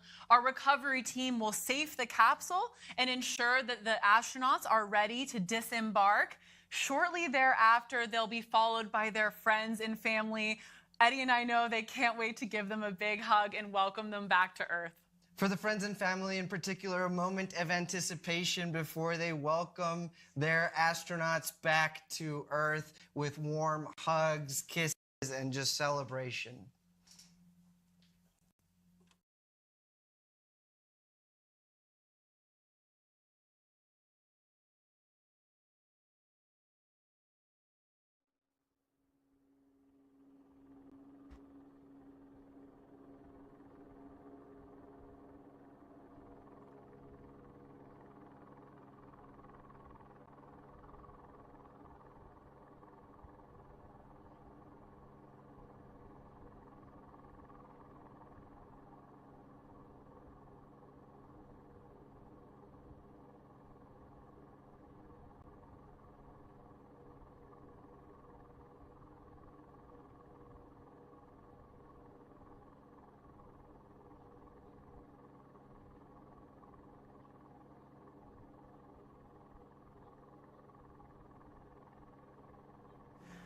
Thank you for joining us for what was a successful fourth human flight. Our recovery team has arrived on site. Stay tuned here because hopefully we'll be able to again hear from some of our crew members about these amazing experiences. Stay tuned.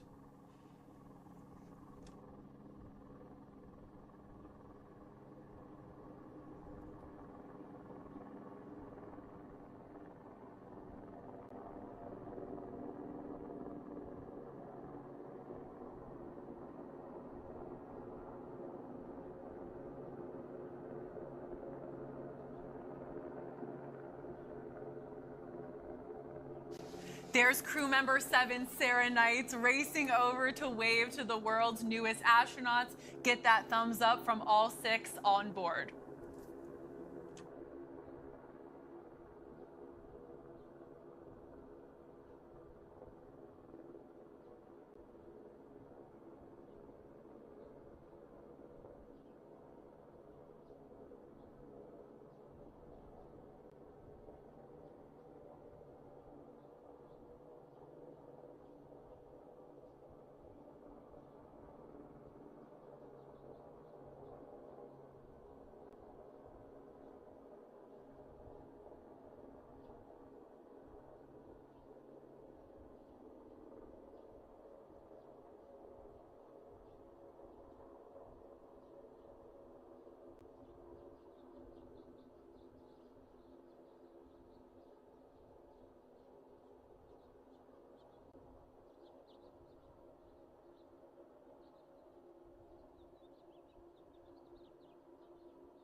The Roaring 20s crew is back, and there you see our crew member 7, Sarah Knights, with those stairs getting ready to open the hatch here in just a few moments.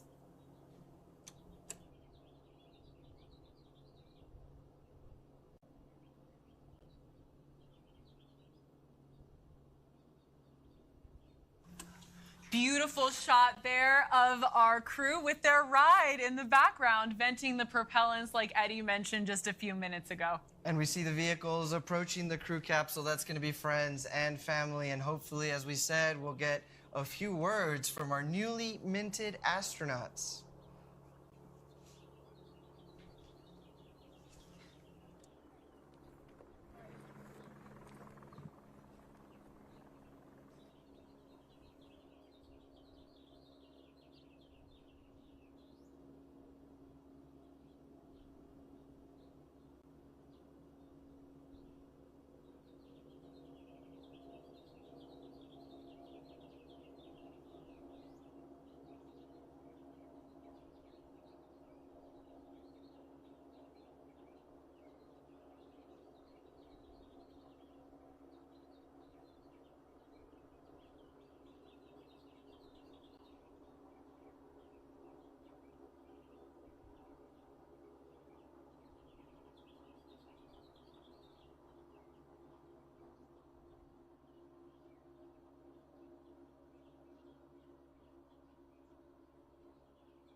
And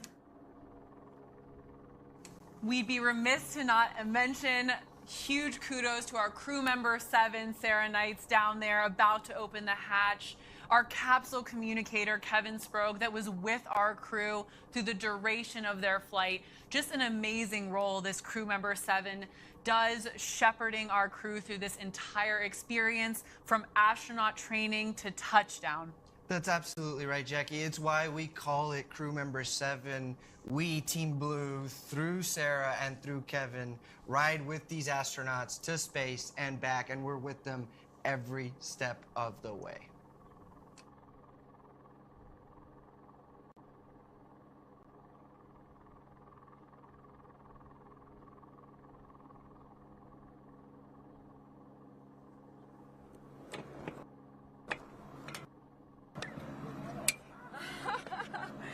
Welcome back to Earth, astronauts!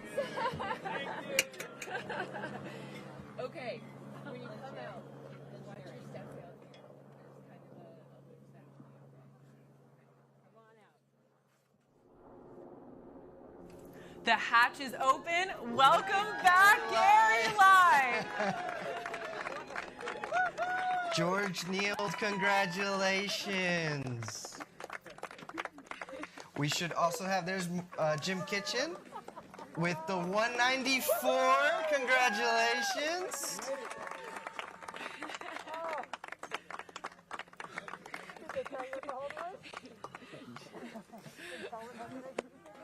Thank you, Marty Allen, for writing the space today. As we promised, allergies did not hold Marty back today. And there's Miss Sharon Hagel with the fist pump. Congratulations. And last but certainly not least, Mark Hagel. Welcome back, Mark.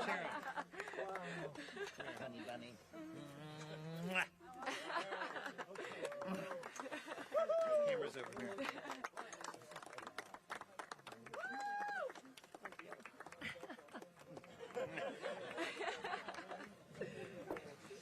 Whoa.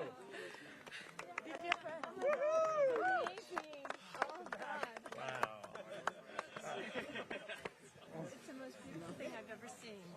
You loved it? Oh, you got. I want you to do it. You're next. I'm coming back. It was very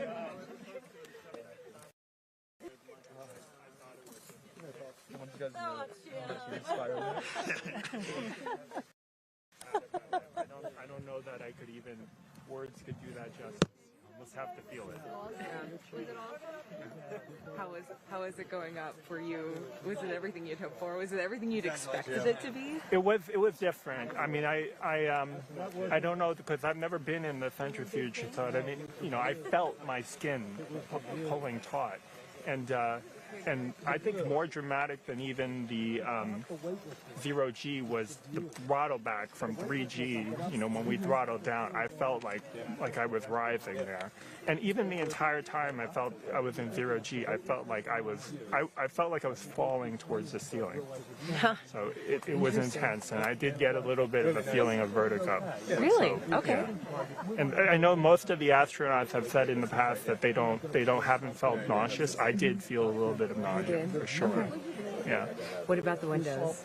Oh, yeah, it was like being outside. It was like being... Wow, that's so good. Absolutely. It was a beautiful, clear day. I don't know exactly what we were seeing, but we were seeing...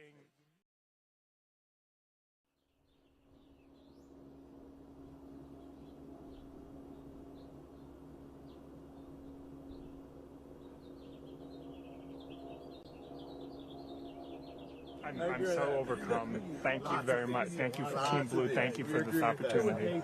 I will never forget it. Thank you. Thank you for making this real and making it a possibility for us to be able to send people.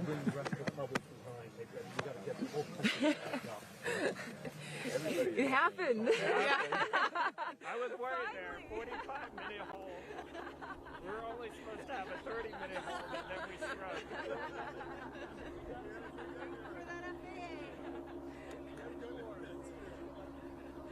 Yeah, did you talk to George about that?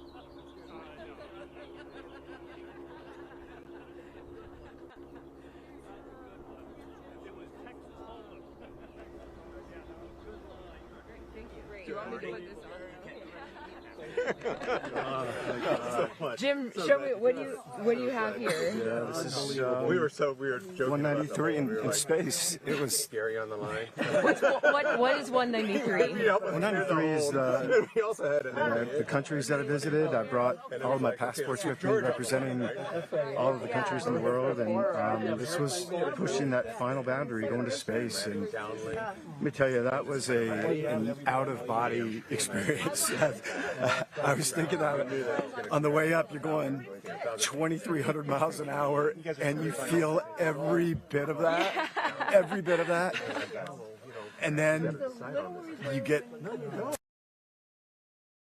time stops. It's like this moment in time where you see this beautiful Earth and the blackness of the universe. It's the blackest black I had ever seen, and I said that it's like that is an eternal black. It is a dark black, and it is just breathtaking. And wow, I don't know. That was a moment. That was a moment, and you know, connecting with humanity all around the world, seeing that big, beautiful.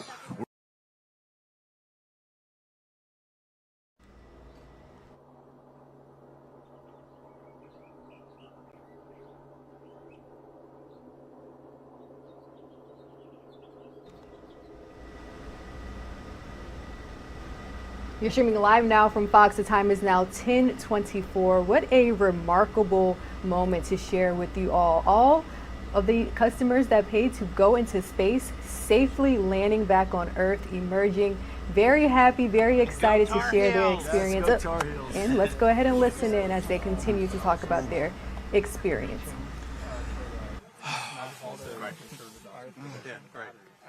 Here's your hat. Yeah, here. I'll hold it. You got this. Okay. All right. I love you. Amazing words from their incredible experience. So special to hear from our crew. Also coming up here shortly will be our special astronaut pin ceremony. Stay tuned for more.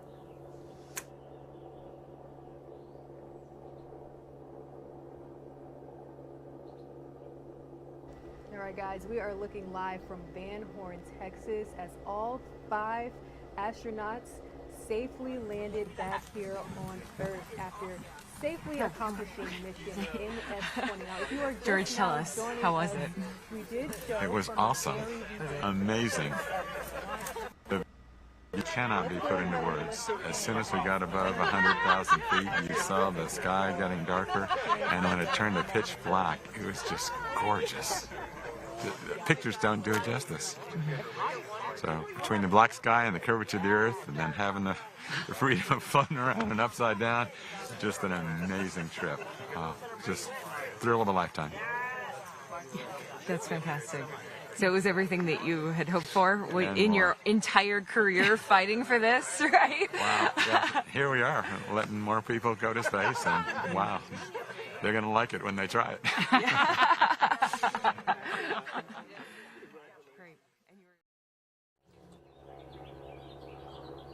And there you have it from Dr. George Neild himself. Pictures don't do it justice. You'll just have to see it for yourself. That's right. And George, what an amazing, amazing moment for him. He's been a public servant his whole career, advocating for the commercial space industry, and to have just become an astronaut himself on a commercial space flight, what a moment.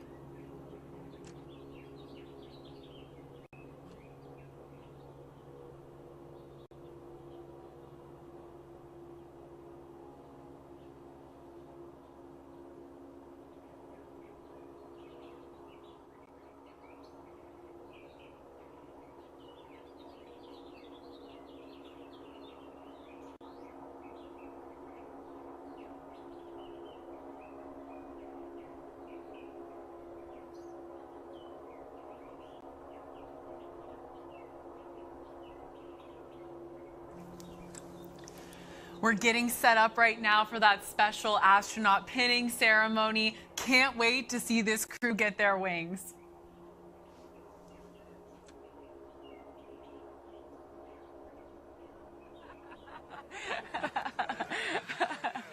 what are we doing? So just tell me what happened. What was your experience? I think going up, I was thinking it was going to be 50% weightlessness and 50% the view. When we got up there, it became 5% the weightlessness and 95% the view. The weightlessness was neat, but the view of looking to space, which is as black as your uniform, seeing the earth, and then you could look down, and you know how the farmers, when you're in a plane, they have the circles? You could see all those, and it was incredible. We just got to get, all of America's got to get caught up to this, and we need a lot of people up here. I'm still stunned for words. The weightlessness was great. We weren't up there long enough to really enjoy the weightlessness, where you could eat and play with objects. It's the view. You look out of an airplane at 35,000 feet and realize that we're, 10 times that height up there. It was unbelievable. It's got to be for the astronauts who go into space, where it's all black. That's got to be incredible. I'm just thinking, God, I wish I were in the blackness looking back. It's unreal. Yeah. Just unreal. Yeah. Thank you so much. Your training was off the charts. Oh, we got in and it was like, oh, this is just what we've been doing for the last few days. Good. That's it was the intention. It was unbelievable. That you can relax but I did even do. I wanted to do somersaults and all that, and I was just taken back by the view. It's you can't put it into words. You just have to see it. Yeah. You can't put it into words. And coming down, that's where you really felt the G's coming down. When we separated, the capsule almost felt like it was starting to fall right then. You know, that feeling, and then you just realize you're there, and you can't describe it. Yeah. It's just unbelievable. Anyway, Awesome. That's it. Cut. Thanks, Brady. Thank you.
Lots of proud Cornell grads watching, I'm sure. Gary live, proudly waving the flag. I'm sure they're eager to have him come visit campus. And making Team Blue proud as well. I think I see the astronauts starting to line up for this awaited pin ceremony.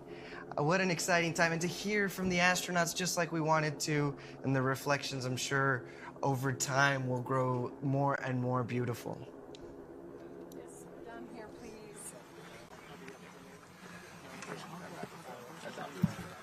Oh, we can do it, yeah. We can do it. Maybe. Right. Exactly. Yeah. Good thought. I'll step back. Okay, thank you. Yep. Ready to start. Yep. Dim and Timmy. It's cold out here. Brisk.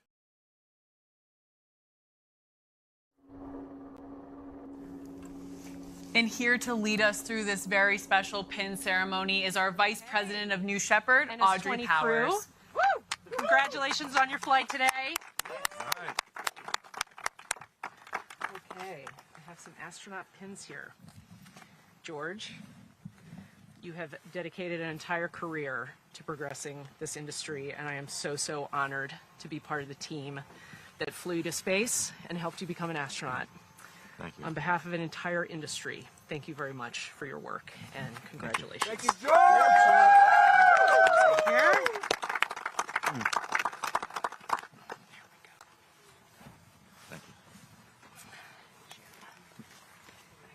Jim, the great explorer, astronaut Marco, right? After a lifetime of exploring, congratulations on crossing your 194th border today. Thank you.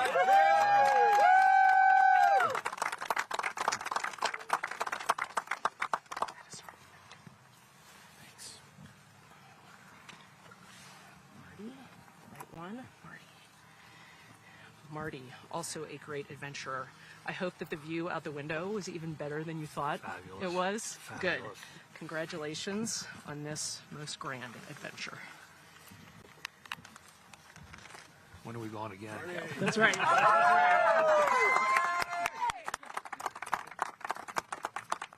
Sharon, you've inspired so many children, and you've done so much work to inspire our next generation of space explorers. Thank you very much for all the work you do with our next generation, and congratulations. They make me cry. Thank you. You deserve it. You deserve to cry a little bit.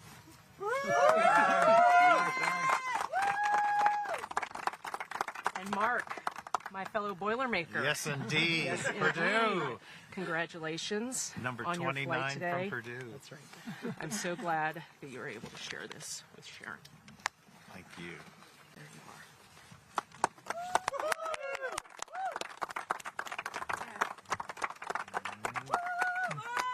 are. And Gary, my friend Gary. You make Blue proud every single day, every single one of us. You are our colleague, you are our mentor, you are our friend, and without you, none of this is possible. On behalf of a deeply, deeply grateful Team Blue, congratulations and thank you. Thank you.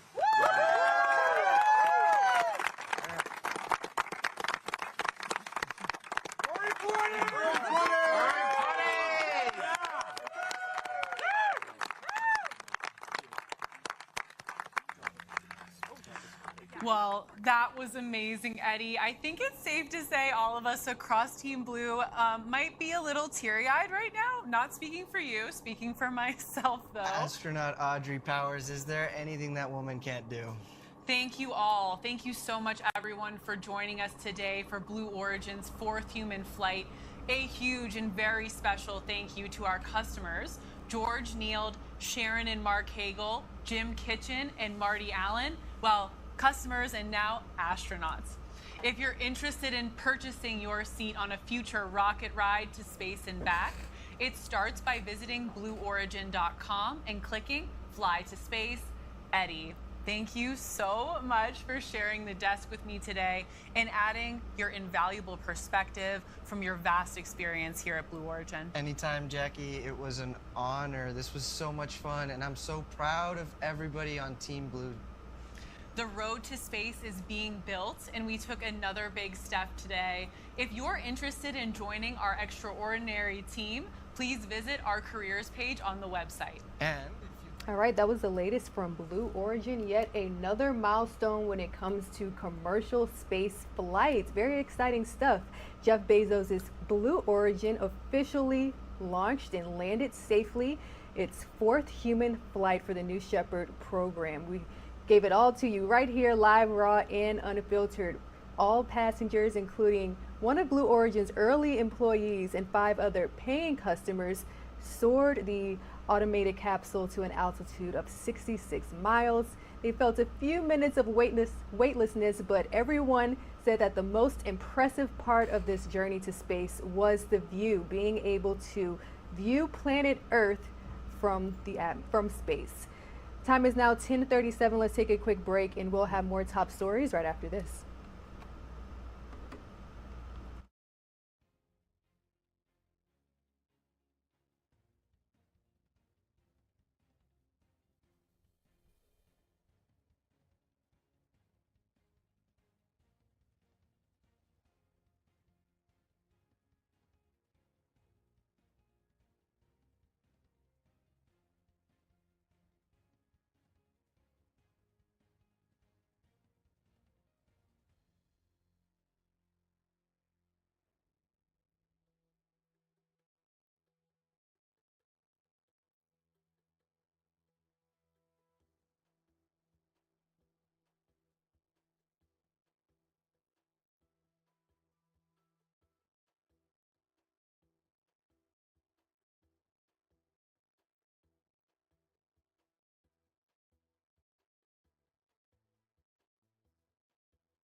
10:39 a.m. here on the East Coast. Good morning, everyone, and thank you so much again for streaming live now from Fox. Let's take a live now look at our XRAD weather radar. We know that severe storms on Wednesday and Wednesday nights produced about 24 reports of tornadoes from East Texas to the western Florida Panhandle. We are also getting reports that about 150 people reported wind damage or wind gusts over 58 miles per hour across the area, again ranging from the Gulf Coast to Ohio and the Tennessee Valley. So stay with us here in about 10 minutes or so. We'll check in with our colleagues over at Fox Weather. Mitty Hicks is there in a suburb near New Orleans who just had a severe tornado just about a week ago, and we're hearing they may have dodged a bullet when it comes to the severe storms that we witnessed last night. So again, we'll have that live conversation coming up in just a minute, and we are also monitoring several other live events.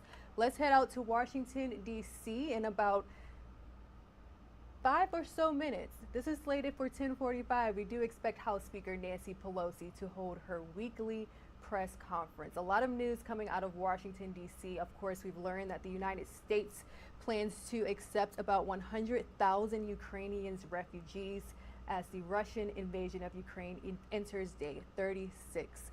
Let's check in with Live Now from Fox's Andrew Kraft for an update.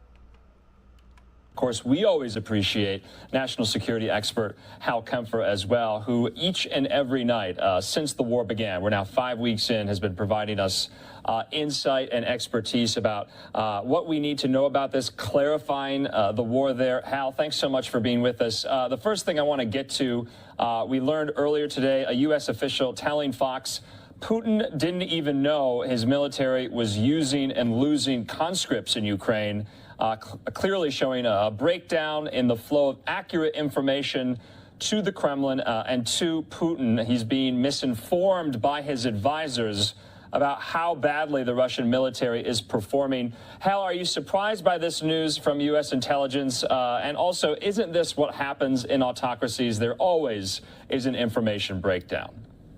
Andrew, there's an excellent article out. I think I sent it over that talks about the sort of the curse of the autocracy, which is as they consolidate power and they get rid of dissent, they tend to create a distance between them and the truth, and eventually that catches up to them. And that certainly seems to be the case with Putin, is that he created a bubble around himself. You know, he squelched any sort of dissent within Russia, which meant he also squelched any narrative different than what he wanted. And of course, eventually that cuts him off. Now, right now, he's got to be asking himself, because my guess is, as this thing has taken so long, that he is probably using his foreign intelligence to try and get as much information as possible on what's actually going on, because he's probably, he doesn't trust his internal reports as well as he probably did before. This plays into that. Putting this thing out, when John Kirby talked about this today, he's probably hearing that. And if he already had doubt within the reporting within his own military, now he has more doubt. And of course, he may be thinking, well, that's what they're doing intentionally to make me think that I have doubt. But then you start getting into that perpetual, well, that's what they think I think, or whatever it is. So what inevitably, he's going to have greater doubt. It's going to create greater tension between him and his military. And I think the hope is that at some point, he just won't trust them. He won't trust the campaign, and he will be incentivized to find a way out of this entire debacle. So, Hal, what you're kind of intimating there, do you think an off-ramp for Putin is in the offing very, very soon? I know I ask you that all the time. And I always ask you, where is the point going to be where Putin budges? And there are some concessions extracted. Are we getting anywhere nearer to that? Well, the concessions so far, President Zelensky has offered a lot of different things. He's offered neutrality. He's offered a 15-year protracted negotiation over the status of Crimea. 15 years is kind of interesting because I'm somewhat dubious that Putin will still be in power 15 years from now. So that's kind of an easy one to offer, to say. And what it does is it allows a post-Putin regime the opportunity to figure out what they're going to do. with Ukraine, and that would be in the negotiation. But the off ramp here really is a reality check for Putin, and the other thing too is if Putin gets further frustrated with his military, and he starts purging generals and purging senior officers, the military will get further frustrated with Putin. And the same could be said for the security service, FSB, DVR, that they would get, if the same thing was happening to them. And they are the few instruments of power within Russia that could actually remove Putin from power if they were to, if they could coordinate without being, taken out first. But they do have the instruments to actually do something like that. And Putin knows that. So he's watching them closely. They're watching him closely. Now you've got this further tension. So that may be the off-ramp, though. The off-ramp could be that there's just complete frustration all around and that there's enough impetus to move Putin away from that singular power position. That may be the off-ramp. But Zelensky's offered a lot. I don't know what that will eventually arrive into, but he's put a lot of stuff on the table. Russia, of course, has not really come through with anything they promised. So that's an issue for Ukraine and for us. Yeah, we got some word about kind of the parameters, the stipulations of the talks, what has somewhat been agreed to. And we know Russia says, EU membership for Ukraine can still be on the table, and Ukraine isn't really even talking about potential NATO membership anymore. Also, this issue, like you mentioned, of neutrality. What would that look like? What would a neutral Ukraine look like? Of course, Russia wants them not even, I believe, to have a military. They don't have nuclear weapons right now, so they wouldn't get nuclear weapons in the future, or that would be off the table as well. So there's a lot of things still to be worked out. Where do you see this going as far as these talks? Are you more confident today than you were yesterday? Honestly, I don't know if I'd say I'm more confident. What I'd say is what happens in the negotiating room is really dictated what happens on the ground. We heard yesterday a lot of discussion, of course, that they had said we're going to reduce military activity around that northern area around Kyiv and a little bit north of there, and that this was seen as a goodwill gesture. Today, the news was very clear that it was, to use the euphemistic term, kind of a nothing burger. All it was they brought back they withdrew forces that they needed to withdraw anyway because those forces had been so decimated that they needed to reconstitute them. And with that, they're simply going to reassign them or move them to another part of that sector. So it's not really removing anything. It was simply a tactical withdrawal to reassign them to another area while they reconstitute them and put them back into operational condition. And he's just buying time. Yeah. So I think really what you're seeing is what happens on the ground. Ukrainians have been pushing the offense and they've been taking ground. And Russia is running into some very serious problems. If I may, one of the things that came out today was a rather interesting video of conscripts sitting in the back of a truck heading into Ukraine. And a couple things. Number one was the frustration of the conscripts as to where they're going, which goes to that issue of will to fight. But the other was the age of the weapons that they were carrying. These conscripts are getting weapons that look like they came from the 1940s and 50s, which tells you a lot about the status of Russian weaponry right now in terms of what they can give their troops. If that's the fresh troops that are coming in with weapons from the 1940s and 50s, that tells you they've got a serious logistics and resupply problem, and they're running out of time. They just don't have a big reserve. They don't have a way to fix that quickly, so they're kind of stuck. So the clock's ticking on the Russian end, probably much louder than it is on the Ukrainian end. Yeah, Hal, to your point about, and this goes back to what Secretary Blinken was saying just yesterday, that there's what Russia says and there's what Russia does. We got word, too, that the mayor of Chernihiv says the city is under colossal attack, even after Russia pledged to halt the assault. They said they actually have increased the intensity of strikes. The mayor of that city told CNN. So you're right. This did turn out to be somewhat of a nothing burger. Those are your words, but it's also getting refocused to the eastern part of the country as well, the Donbas region, Luhansk, Donetsk. And we've heard from Russian officials saying that they're really going to refocus their efforts solely there. It doesn't seem like Kyiv is in the crosshairs any longer. Is that your assessment? Well, my assessment is Kyiv is not in the crosshairs because they can't press the offensive. It would be in the crosshairs if they felt that they could do something there, but they don't feel that they can do something there.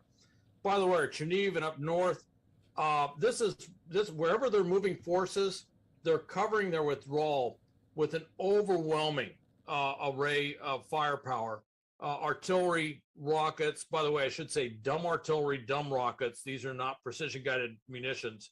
So they take a lot of collateral damage, which is another way of saying they destroy a lot of civilian areas.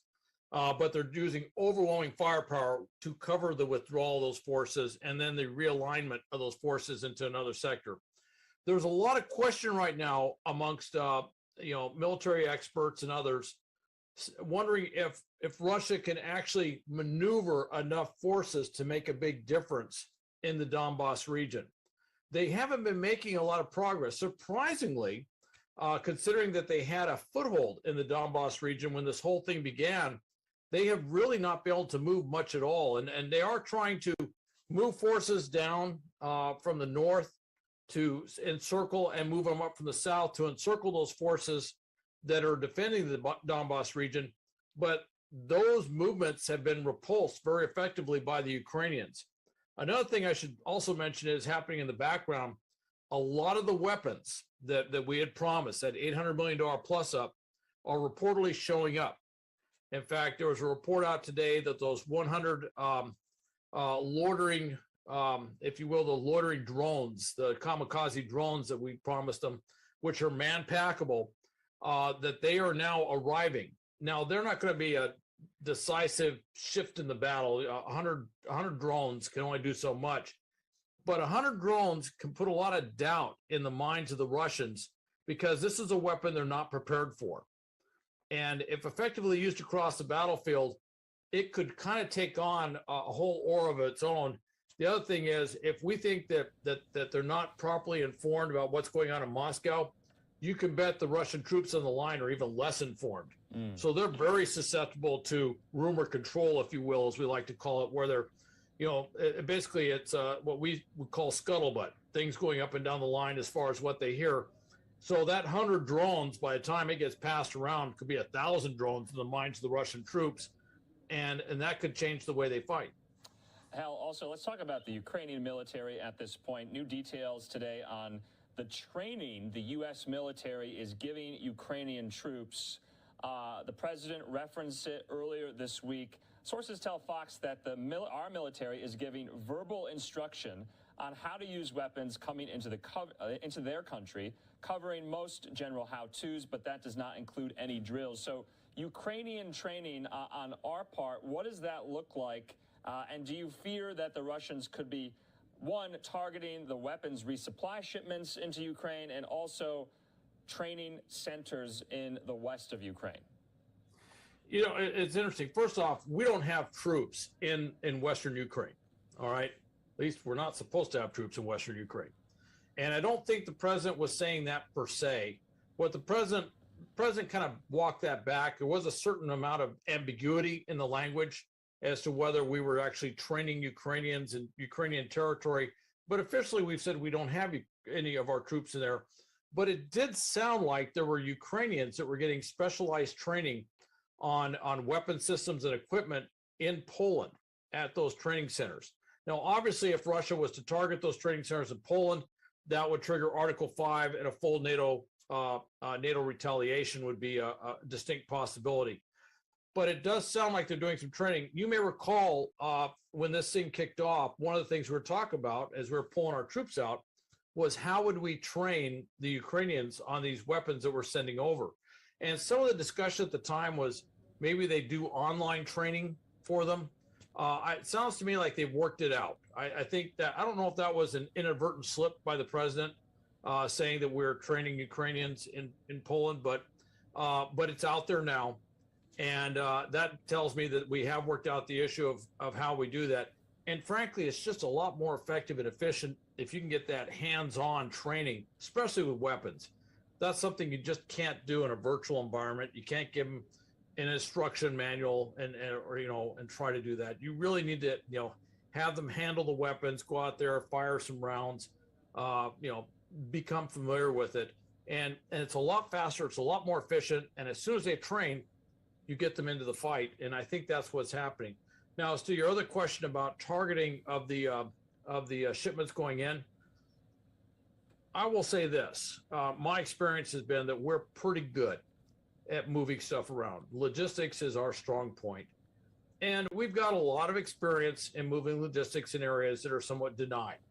Now, I'm not saying we have personnel in there, but we do know how to set something up. And the Ukrainians are very smart, very sophisticated. We've been working and training with them for years.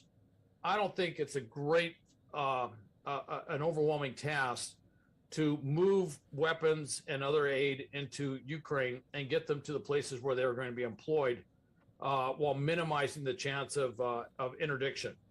So I think that's been going on, and it sounds to me like it's going pretty well. I'm sure there's some areas, certainly Mariupol, just the dynamics of where the Russians are on the ground kind of block anything from getting in there. But other places, Kharkiv, Kyiv, other areas around Ukraine, I don't think they're having a big problem getting the weapons and aid. The challenge right now is what the Ukrainians have requested is literally beyond our ability to produce, certainly in terms of javelins and stingers. Although other weapons like NLAWs coming from Great Britain, which is a great anti-tank weapon, and hopefully the Starstreaks will be coming in. Those will certainly be a gap filler.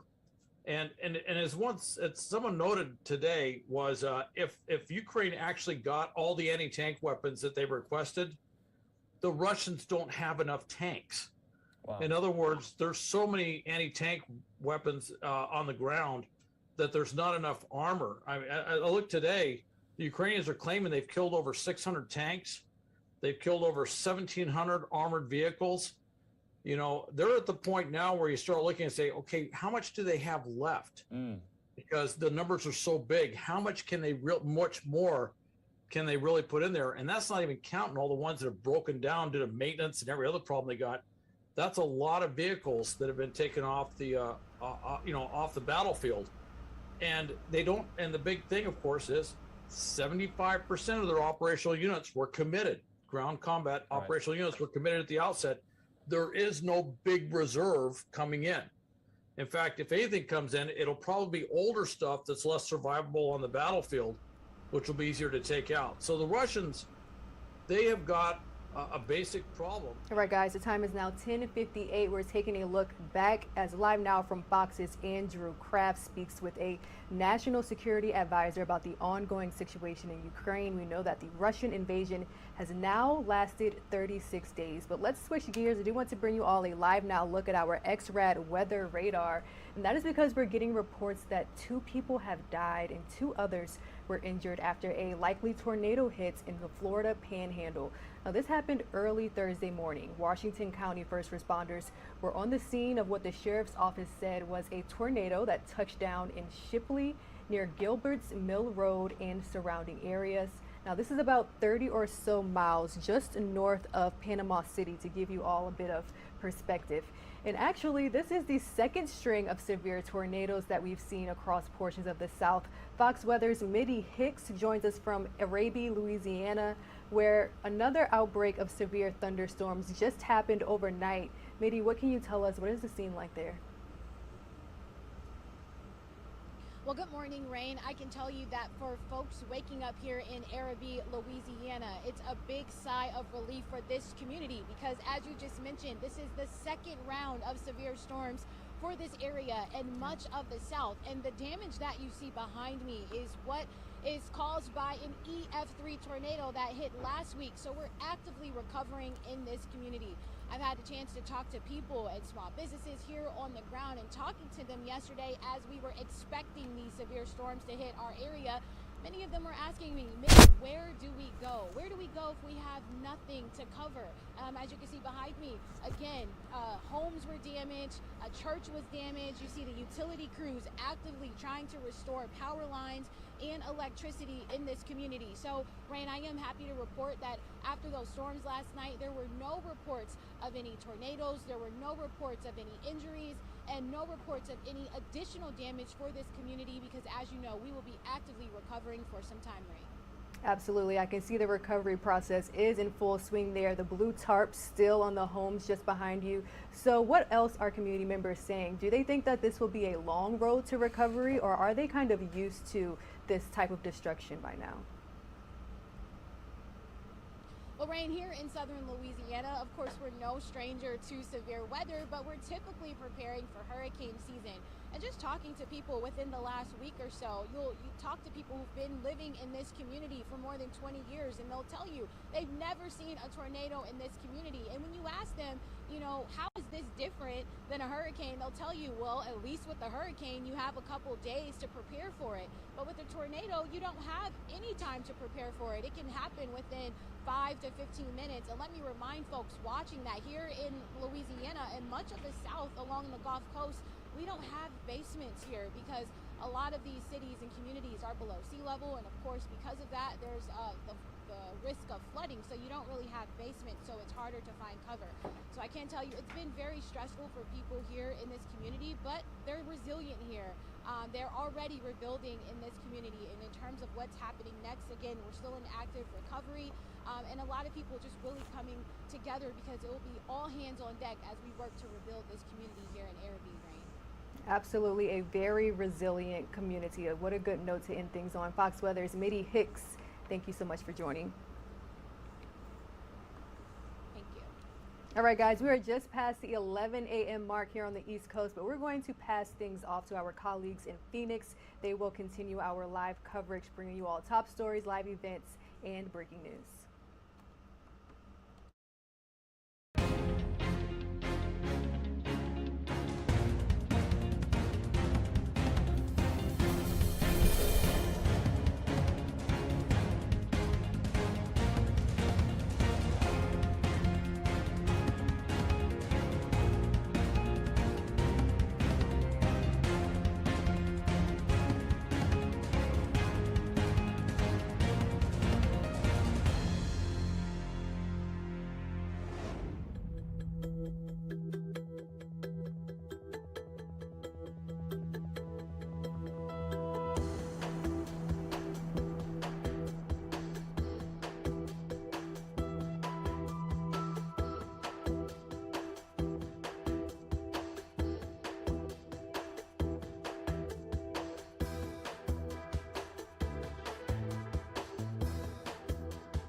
good morning, and thanks so much for being here with us on Live Now from Fox. Here is a live look at our Dow, down more than 100 points here on the red. A lot of things affecting this, but one of the biggest ones has not only been those gas prices, but inflation. We continue to see those at a high. Speaking of gas prices, though, energy prices, President Biden will be speaking at 1:30 p.m. Eastern Time. He's going to be making some remarks on ways his administration is trying to reduce that price hike that we are seeing on energy prices. So we can expect his remarks around that time. For those of you here with us on the Pacific side, that's around 10:30 in the morning. That's, of course, if he's running on time, that is. Thank you again for being here with us on Live Now from Fox. I'm Christy Larson here as we continue to bring you always the top stories coming to us from across the country. I want to turn our attention to a picture we have coming into us live just out of the Philadelphia area. Right now, we do have a lot of people starting to pile into the church where we will soon be having the funeral for Trooper Martin Mack III. Now, if his name sounds familiar, that's because he is the Pennsylvania State Trooper who was killed with another trooper after there was a suspected drunk driver that had driven on I-95, hitting the pair, as well as a third person, a civilian, who was on the interstate. So this funeral being held inside of the St. Michael, the Archangel Church in Levittown. And they will have, following the service, a procession that's going to transport him to his final resting place in a cemetery. So right now you can see a lot of men and women in uniform starting to pile into that church, and it was a beautiful sight to see the procession that had happened earlier here today. I actually do want to go back to just show you just some of those moments earlier when his casket was on the way to the church, because it really was one of those things where you saw just how many of those troopers were standing there together. They had the American flag flying up above as well. And you can see the hearse is going to be coming on screen here, entering into the funeral home here in just a few moments. But a very big tribute being paid at this time, especially when their lives were lost too soon. Again, he was just one of two troopers who were killed, as well as a civilian. So he was just 33 years old. His fellow trooper who was with him was Trooper Brandon Siska. He was 29. They were both on the highway on I-95, responding to a call for a man walking in the southbound lanes of the roadway when police say all three of them were struck and killed by a suspected drunk driver. Now, they do have that person in custody. It is a 21-year-old woman. She was behind the wheel of an SUV when it plowed into all three men, sending all three over the median into northbound lanes. Her vehicle did later come to a stop on the right shoulder. And as I mentioned before, she was taken into custody. Now, she also does face more than a dozen charges in the incident, including 3 counts of third-degree murder, 3 counts of homicide by vehicle while driving under the influence, and 2 counts of second-degree manslaughter of a law enforcement officer. Since this time, Fox 29 has been talking with all of their sources, and they did say that she had a blood alcohol level twice the legal limit when she was tested following the crash. And as we'd heard too, law enforcement officials say that Mack and Siska had also conducted a traffic stop involving her SUV a short time just ahead of the crash. But that stop was cut short as they then had a priority call for that man walking on the highway. So that initial stop of that SUV lasted less than a minute, according to sources. So some people were questioning that at the time. They were questioning exactly how they would have let her go if her blood alcohol was that high. We're going back to these live pictures as all of those men and women in uniform are going to be filing into the church.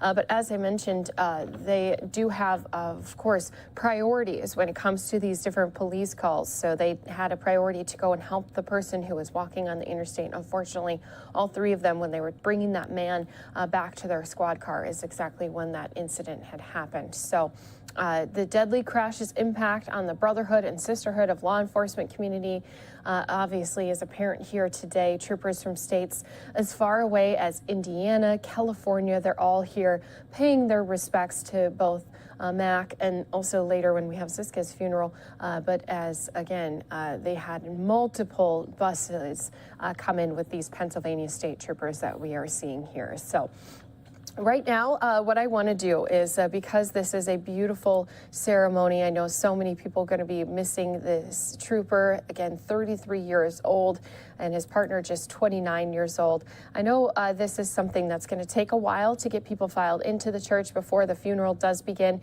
So what I want to do is take us into a triple box. We do have quite a few events going on at this time. Let me just explain what we have going on here.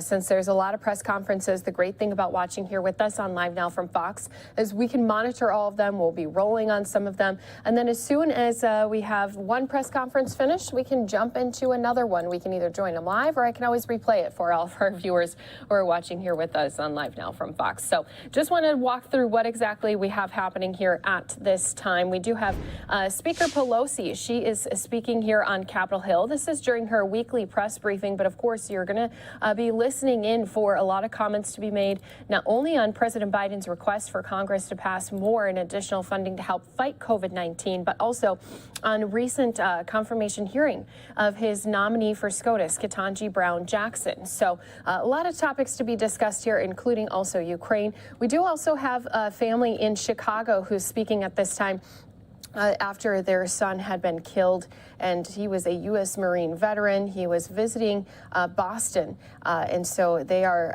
in Chicago speaking at this time about that incident. Plus, we do also have our eyes, of course, on our floors in House and Senate, as we do have our Senate floor here showing us Lindsey Graham.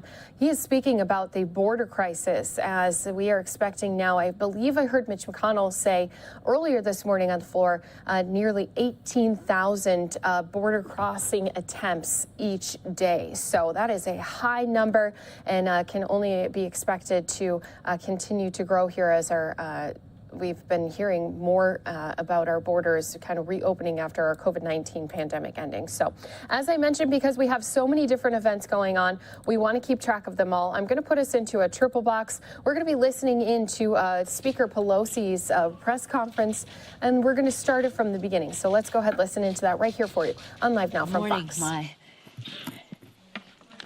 apology for running a little bit late. We have an intense legislative schedule as usual, but some of it is more so today. We have the insulin bill coming up on the floor. We're very proud of that. We have the more legislation, but at the same time, we're preparing for the Competes Act. And last night we took our first, our most recent step. Today we'll have the Republican motion to instruct, which is the right of the minority. At the same time, we're preparing for actually taking up the Competes Act. So there are all kinds of things happening at once.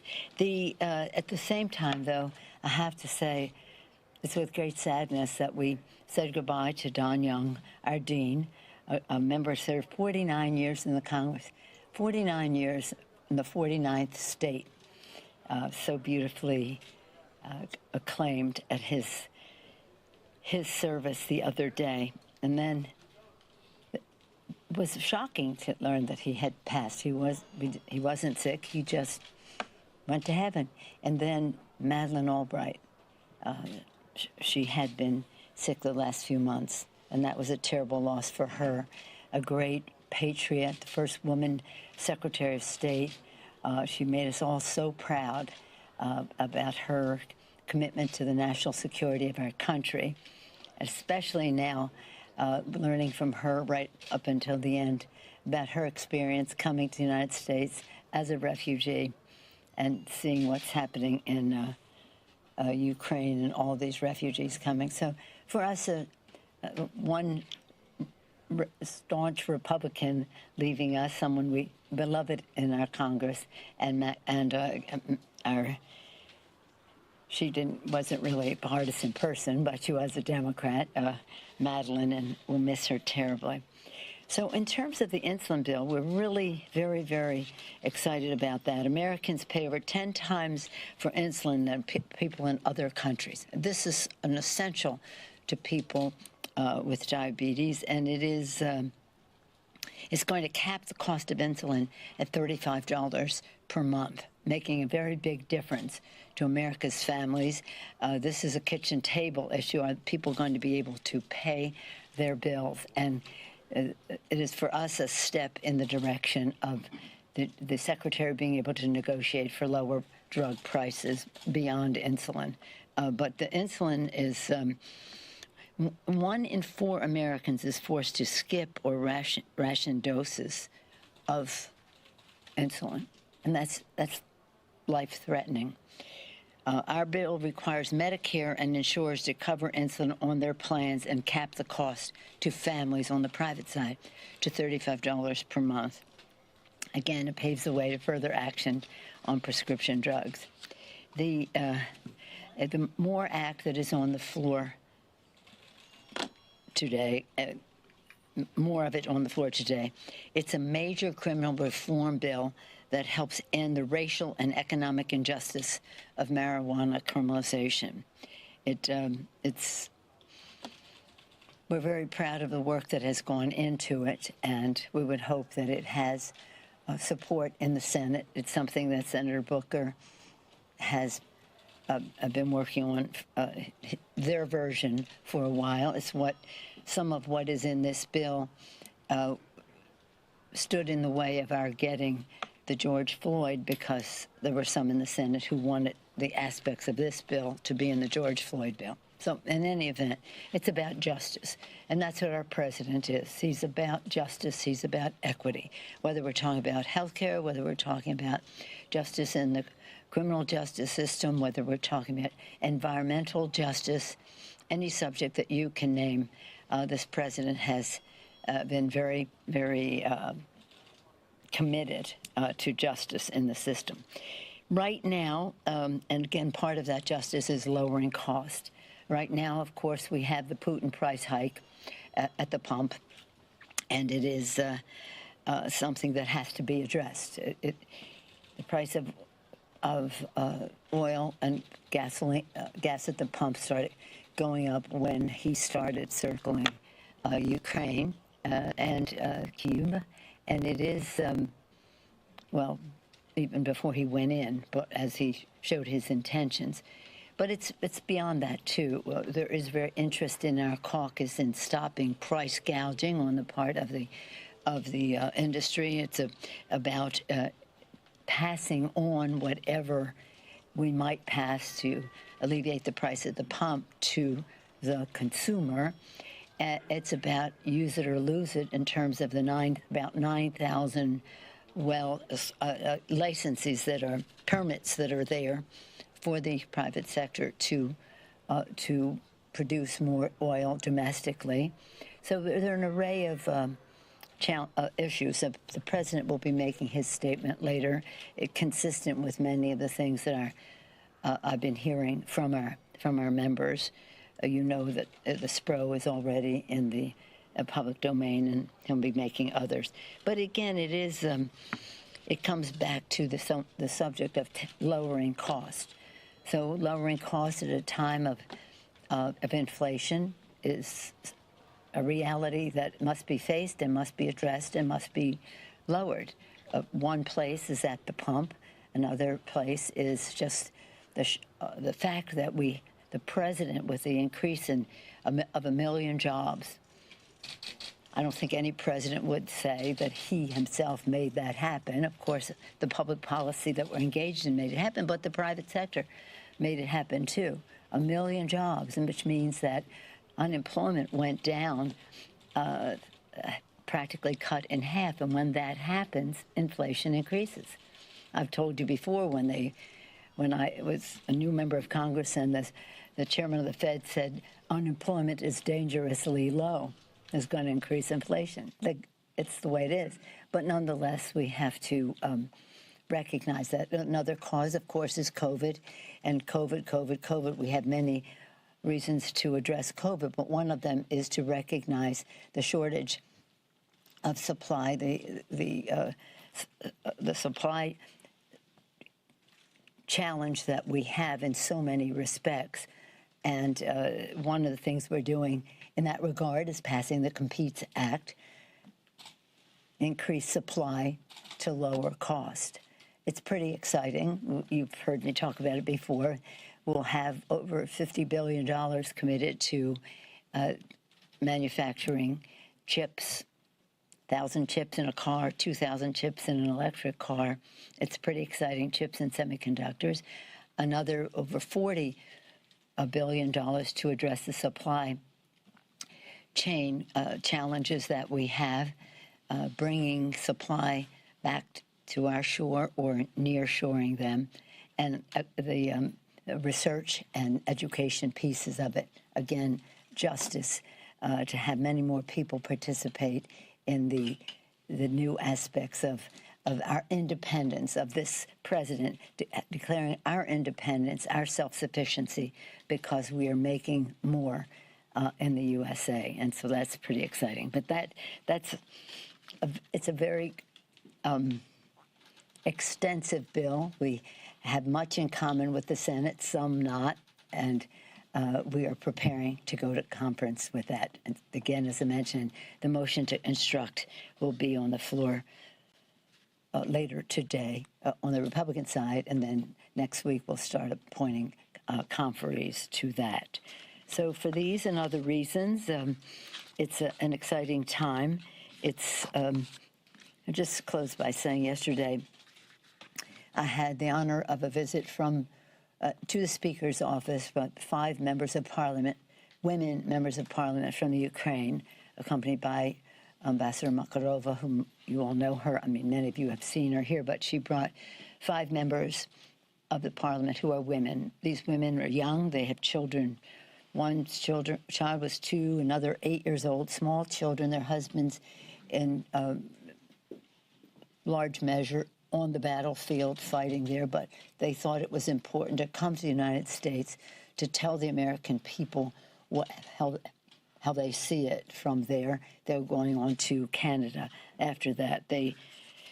I had them in with the women members, but also the chair of the Foreign Affairs Committee. It was factual, inspiring, emotional, a sense of urgency that you all are aware of. The president of Ukraine has made it clear. But to hear the stories of the children, children are my reason to be here. When some of these parents are killed by the Russians, the children are sent to Russia. How about that? And I think we should get more evidence and documentation about that crime against humanity that the Russians are committing to the children. In some cases with a parent, in some cases not. So again, we pray for the people of Ukraine. We're inspired by their courage, instructed by their president. And I say in closing, did I say in closing once? I'm so proud of our president, the leadership he has provided, not in calling the shots, but working together with our allies in NATO and others outside of NATO for unity against the Russian unlawful assault on a sovereign country, not respecting its borders and harming its people. Any questions? Madam Speaker, Yes, Madam Speaker, thank you so much. On COVID relief, some Senate Republicans have suggested that the package could drop down to $10 billion, putting billions of dollars for global COVID vaccines on the chopping block. Would that compromise be acceptable to you, and are you confident that this could get done by Easter recess? I think what the Republicans are doing is either they don't care or they don't know, but it is wrong. We must honor our response. Of course, we had a bigger package, and it's cut back to 15, that 5 that they said, so what? Stop the world, I want to get off. That's who they are. You don't know that, but that used to be a play. And so how can we say? We have said, we have pronounced, everyone knows, none of us safe unless all of us are safe. By the way, this is not enough money. We're going to even need more money. But because of I'm an appropriator, as you know, so that's my orientation and appropriations and intelligence. And the appropriators left to their own devices can get this done. And they have ways of doing it. That is paid for. We agree. What should be paid for. But they will not accept the pay-fors that have been traditional in using budget outlays and the rest. This is shameful. We have to get the money. It's not going to last this past probably June 1st. So for them to just, I mean, they're making statements saying, well, this is not, we don't see this as a problem. It's a problem. It's a shame. Madam Speaker. Yes, Jan. Good morning. Thank you. We're going to have this bill on the floor soon about cannabis, legalization of cannabis. Yeah. As a mother and a grandmother, Mm-hmm. how do you feel about that? What are the concerns that other parents might have about this bill? I understand the merits of this, but what are the potential problems when some medical experts talk about the issues and the social issues that could contribute? Well, this is the decriminalization of it. It's the decriminalization of it. And the fact is many states have already done that. And so this is consistent with what is happening in many states across the country. And it also addresses the injustices of it because of what penalties had been before some of these this decriminalization took place. So I'm all for it. Look, there's so many discussions that have gone on over the years about the use of marijuana or cannabis or whatever. The fact is, it exists. It's being used. We've got to address how it is treated legally, and not in a way that mistreats people on the lower income scale. Not says if you're wealthy you can be engaged in all of this, but if you're not, there are barriers to you getting banking services in order to do it. So it's a fact of life that needed appropriate public policy to address it. Yes. Let me just see one of our regulars. Any regulars here? No. Yeah. Okay. You laid out some solutions that would have a long-term impact to bring gas prices down, but in terms of immediate relief for Americans in the short term, would you support the idea of something like gas checks, rebates, vouchers to Americans? And in that same vein, do you have concerns that if that were to happen, that would cause inflation to go even higher? Well, let's just say, first of all, the main question had been, do you support a gas tax holiday? And that is immediate, and it has appeal. People understand it. There's going to be a reduction in the gas tax. That's the pro. The con is that the oil companies do not necessarily pass that on to the consumer. They haven't in the past. And so we're losing the money in the Highway Trust Fund because we've just taken that out. It goes to the oil companies. You cannot write a law. You cannot write a law that requires them to pass it on. That's just the way it is. We've tried every which way. You can have moral suasion, you could encourage, you can incentivize. You cannot require it. So we have a situation where there's money coming out of the Highway Trust Fund. It's going to the oil companies. They may not give it to the consumer, and it has to be paid for. So we're paying for something to give a break to the oil companies that isn't even going to the consumer. So that's the con.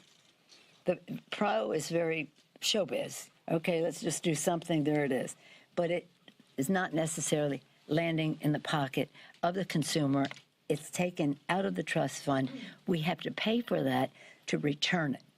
So that takes us to something else. How do you do that? Do you do it with a tax on production? Or, do you have the consumers pay for that? That is So people are saying, well, how do we put the tax at the doorstep of the tax industry? So you took it to the right place. How do we help people directly?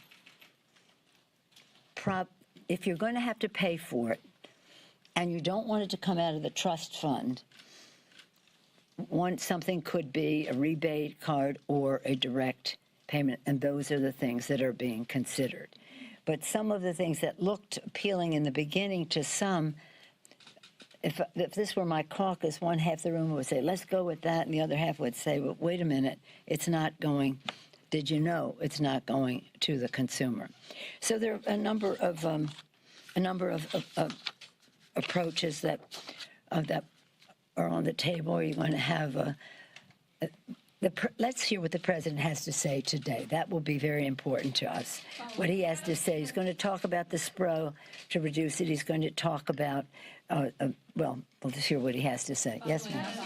Yeah. Gas prices and what the president is going to say today. One of the things he's supposed to recommend is that Congress put fees on oil companies that don't utilize permits that already own. Is that something that you would support and implement here? And also, you're calling it the Putin gas hike, but gas prices started rising a year ago. So is all of this to blame on Putin, or are there other issues? No, partially. I don't say it's all Putin, but it's partially.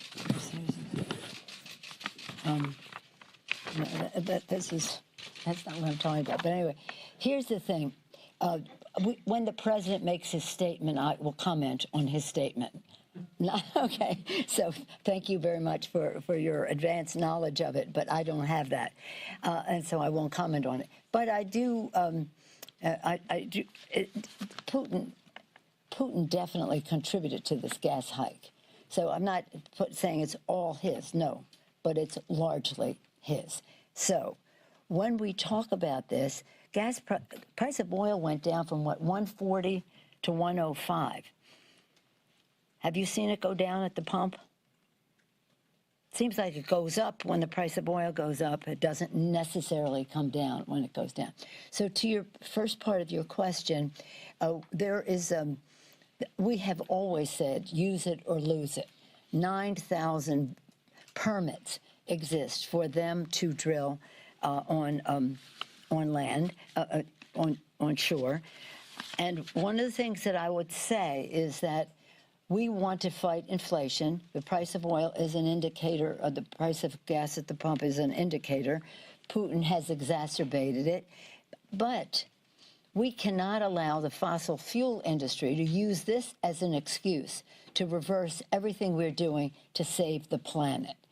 One of the things I think that the president may say, I don't have this as a fact, is that we will use the Defense Production Act to speed up diversification so that we're not so dependent on oil. One of the encouraging, many of the meetings that we had at Munich with leaders in Europe, either heads of state or the EU, or countries coming together, was about diversification. Everybody knows security and energy are linked. If you're dependent on a country like Russia, your security depends on your having that energy, but it also is a risk to your security to have somebody like a Putin call your shot, A. Secondly, in that regard, we are trying to supply as much as we can to backfill what people would not get from Russia should the countries decide they're not going to buy the oil from Russia. But what we heard that was so encouraging at all the meetings in Munich was diversification, diversification, diversification. We must stop being dependent on energy, not just oil, but other energy products from Russia. Same thing here, diversification. So again, we have a short-term problem, we have a long-term opportunity. We want to reduce the cost of the price at the pump. We would hope that there would be some relationship between the price of oil coming down, the president releasing the $1 million a day of the SPRO for the next 6 months, increases supply. Supply usually reduces cost. And now we'll just see how that is reflected. It costs a lot of money in California. If you drive around in California and see the cost, you think, how could this be when the price of oil has been coming down? So well, let's see what the president has to say. He's thought they have been so careful about what really results in lowering the price for that kitchen table that he's so famous for being concerned about. Madam Speaker, do you agree with members of your caucus who are saying that Clarence Thomas should resign? I don't think he should have ever been appointed, so let me take it back to there. I do thank you for your question. I'm not going to go to that, but I will say that in our H.R. 1, our bill to have cleaner government, we have a call for the Supreme Court to have a code of ethics. They have no code of ethics. And it's the Supreme Court of the United States. They're making judgments about the air we breathe and everything else, and we don't even know what their ethical standard is. So I would like to see that bill have a hearing, not the whole bill, but taking out that piece. We've already passed the whole bill, but to focus on the Supreme Court ethics standard legislation. I've talked to the committee about perhaps having a hearing on that pretty soon, so that the justice of the Supreme Court has to at least have a code of ethics, A, and B, why should they have lower standards than members of Congress in terms of reporting and the rest? So, I've heard people say from time to time, well, it's a personal decision of a judge as to whether he should recuse himself. Well, if your wife is an admitted and proud contributor to a coup of our country, maybe you should weigh that in your ethical standards. Just one more, Jake. Just on the two issues you talked about, gas prices and the chips, the innovation bill, what is your timeline? What do you see those two coming together? Well, Mr. As you know, I'm very committee oriented, and there's some proposals that would have to go through the Energy and Commerce Committee. The chairman would rather do the bills after they have the hearings. So After they have the oil CEOs in, you mean, or after they have the hearing on the bill? Or? Yeah. That would be one. I mean, I'm not telling you his plan, but I'm just saying I would infer from his statement that would be one important date. And then chips are this. As I said, today the Senate did what they had to do. Then they send us the paper. We get it. We do what we do. We send it back to them today. They, at the beginning of next week, have their vote on how we go to conference, and then we start appointing conferees. So we could have a first, well, depending, I can't answer for the Senate, because next week they also, is my understanding, but I don't know this, just what I see in the local Metropolitan Journal, they may be doing the Supreme Court next week, justice confirmation. So if that's the case, then this, I don't know when this will come up there, but when they act, then we'll act, and we'll go to conference. So, but we have always been working to figure, what is it? Where do we have complete agreement? Where do we need some little reconciliation? Where do we have a big difference? Let's just, and we've been working on that 4 months. So we're ready. We're ready. Everybody wants to be on the conference, so we'll just have to see, what the size of that is. It's pretty exciting because, again, it's the American Competes Act of 2022. Whether that remains the name at the end of the day, who knows? But what is true is that it's about the Competes Act is about America being independent and self-sufficient, and this is really a high priority for our president. And that's why when he talks about the Defense Production Act being implemented to make us less dependent on, well, really preparing us to save the planet, really, it happens to coincide with reducing our dependence on fossil fuels. But again, the immediate is to bring down that price. We want there to be no price gouging. We have other proposals that members have that relate to having the industry pay for whatever we have to put out there to alleviate the financial pain to America's working families. But there are plenty of good ideas, and I'll have to go back to my day job. It's lovely to be with you. Will you go to Poland or the Ukrainian border? Will you go to Poland or the Ukrainian border? Thank you. At some time. Thank you. Thank you. All right, a lot of topics to work her way through there. Nancy Pelosi wrapping up her comments. Want to remind our viewers that we are going to be on top of President Biden's remarks that are scheduled for 1:30 p.m. Eastern time for our friends on the West Coast. That's 10:30 in the morning. If he's running on time, of course, if we get updates on his schedule, that does change that time. We'll let all of our viewers right here at home know. Want to also mention that we're keeping an eye on, of course, our weather. There's been so many storms over these last few, I want to say days, but also even weeks that have been producing tornadoes. We've seen some of that damage already being reported in. Here's a look at just some of that damage in Mississippi. So a lot of residents going to be cleaning up in parts of Texas, Alabama, and yes, even this morning, Florida as well. And these storms continuing to push their way east. So now all of those eastern coast states are going to be in the line of this path of storms that has produced multiple tornadoes.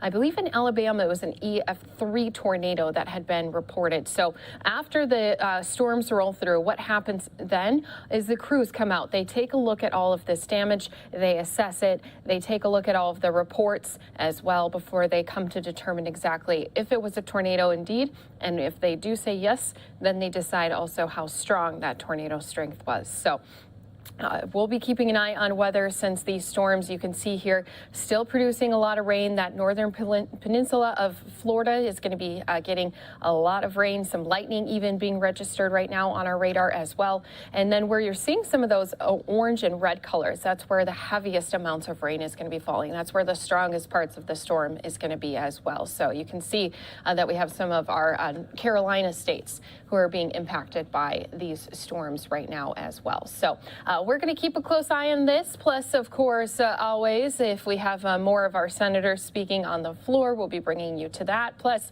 right now, Mayor Lightfoot in Chicago has a press briefing. We have a lot coming up right here. Stick around. More to come in 2 minutes.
welcome back here to Live Now from Fox. Wanted to just remind our viewers that we have had some severe storms, damaging winds, and even tornadoes that have hit areas along our southern border.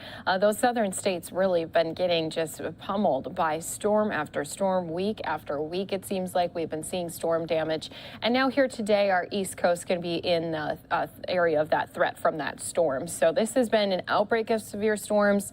It's had some widespread damaging winds and, as I said, tornadoes that have been ravaging the south. Severe weather threats now going to the East Coast. So the NOAA Storm Prediction Center just issued a tornado watch, which is valid until 2 p.m. Eastern time for southern Georgia, for eastern Florida Panhandle, for the Florida Big Bend area and northwestern Florida. This watch also includes areas in Georgia and also Tallahassee, Florida. You're seeing them being hit with some of those rains and even lightning being registered there on our radar as well. So storms Wednesday night had produced 24 reports of tornadoes all the way from East Texas to the western Florida Panhandle. There was also 170 reports of wind damage or gusts over 58 miles per hour across a widespread area from the Gulf Coast to the Ohio and Tennessee's Valley. National Weather Service did confirm it was an EF3 twister that had moved through Springdale, Arkansas, that had destroyed several homes and businesses.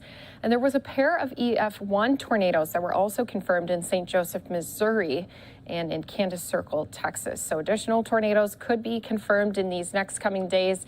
This again has National Weather Service, who has to be conducting those storm survey damage. That's going to be happening all across the south. So it does take some time when these folks are going out assessing the damage, listening into all of those reports before confirming exactly what it is that had passed through those areas. Because sometimes people, you know, it can be scary to be in the middle of those storms. You see some damage. I want to show you just some of that damage again that we had coming in here to our Live Now from Fox desk. This showing us what it looked like in Mississippi as those storms continued to push their way through into Wednesday night. And as I mentioned, we're not done yet. So for those of you who think, hey, I think things may be over, well, it's not. We know that is true since there's already been damage being reported in Florida. So this again showing us some areas in southern Mississippi that have been impacted by this weather. And this line of thunderstorms responsible for these severe thunderstorm warnings that many residents in the south had pop up on their alerts just yesterday.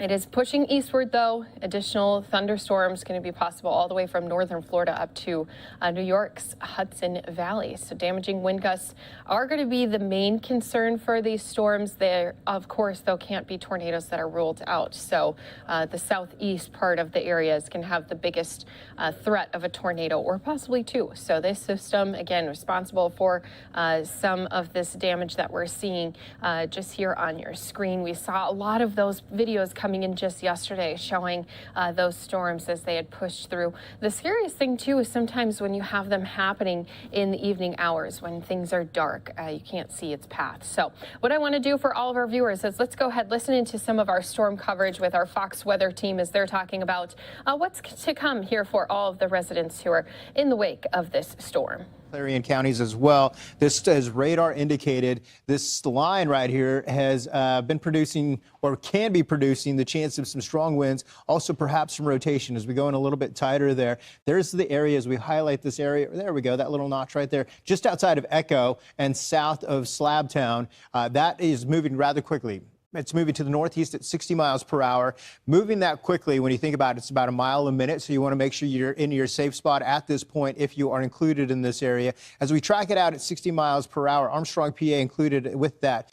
This is within that severe thunderstorm warning that we have in place. Let's track it out just so we can see the areas that need to be seeking shelter at this time. That does include Dayton. You are in this until 11:55. Phoenix at 11:57, Porter 12 o'clock, Puxatawny now at about 12:10, Winslow 12:14, Big Run 12:15, Reynoldsville 12:19, Skysville 12:20, Troutville 12:21, and Falls Creek 12:24. If you are in those areas we've highlighted and talked about, you want to make sure you are in your safe spot at this hour. That does, of course, mean your basement. If you don't have the basement, head to the lowest lying area of your home. What we're looking at here is the possibility of some weak rotation just outside of Oscar there. There's Echo Echo and Slabtown there. So there is the chance for some weak rotation, as you see the legend up here.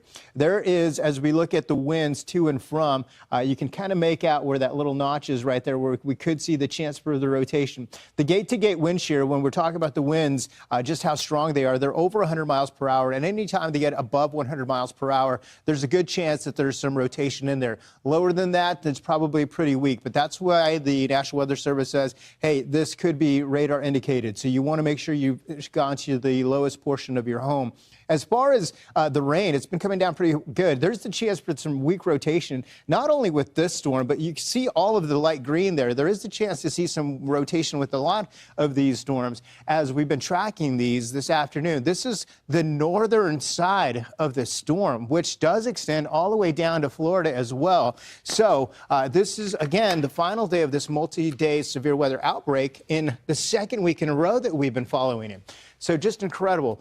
We'll continue to watch this as we go through the afternoon. If we get more tornado warnings, of course, we'll bring them to you as they pop up.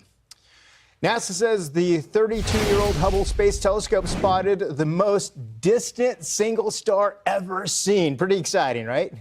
Light from the star named Arendelle. All right, guys, did want to jump into some of that Fox weather coverage as they were giving us just some of those alerts that our viewers needed to know about. Again, these storms, as they had mentioned, something to continue to keep our eyes on here today. So we'll try to keep that in a box for our viewers nearly all the time here through the rest of the day as we bring you other press conferences happening across the country. With that being said, we have had a number of items already happening here today, but most recently we've had a lot of fallout after Governor DeSantis down in Florida had passed that Don't Say Gay bill. Now we have our education secretary who's down in Florida visiting and talking about his roundtable about being open about transgender students. We'll be playing out that press conference right here for you on Live Now from Fox in 2 minutes.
Hi, my name is Dempsey Jara. I am 10 years old and I use she, her pronouns. And go ahead, tell them a little bit about what the sports ban means to you, the Don't Say Gay bill. Okay, so the sports ban is really getting to me now because I am a transgender girl and I'm the fastest girl in my whole school. And when I go into 6th grade, I might have to play on the boys' team, which I think is not okay at all because I just want to be who I am and I would just want to run. I just want to run on the team I want to be on. And, you know, it's very sad that this already passed. I don't understand why people, like, especially adults, are trying to erase my identity. It feels like I'm not even here. I just want to play on the sports team I want to, because that's who I am and I want to be on that team. And it's not okay. Thank you, Dempsey. Good job. That was awesome. Welcome, everybody. Thank you so much, Secretary Cardona, for being here. Thank you so much for that amazing testimony. We do say gay here in Central Florida. We do understand and include all of our LGBTQ communities. Our schools need to be open and inclusive. And sadly, we saw Governor DeSantis in the legislature really attack that identity. When I think back to, this was the site of one of the worst hate crimes in the history of our nation, with the Pulse nightclub shooting, and then with our community coming together, fundamentally changing for the better to be an open, inclusive. But this is a slap in the face to so many. But we're not going to stand down as we see hate coming from Tallahassee. We're going to fight. We're going to fight from Washington with our elected representatives and with our ability through civil rights to push back on the attack on so many LGBTQ families. We heard from parents. We heard from students. We heard from teachers. And I am so proud of our U.S. Education Secretary, Miguel Cardona, for being here to stand with these families. Thank you so much for it's great to see you. I was going to say, their knees are not going to work. Love these chairs. I know, huh?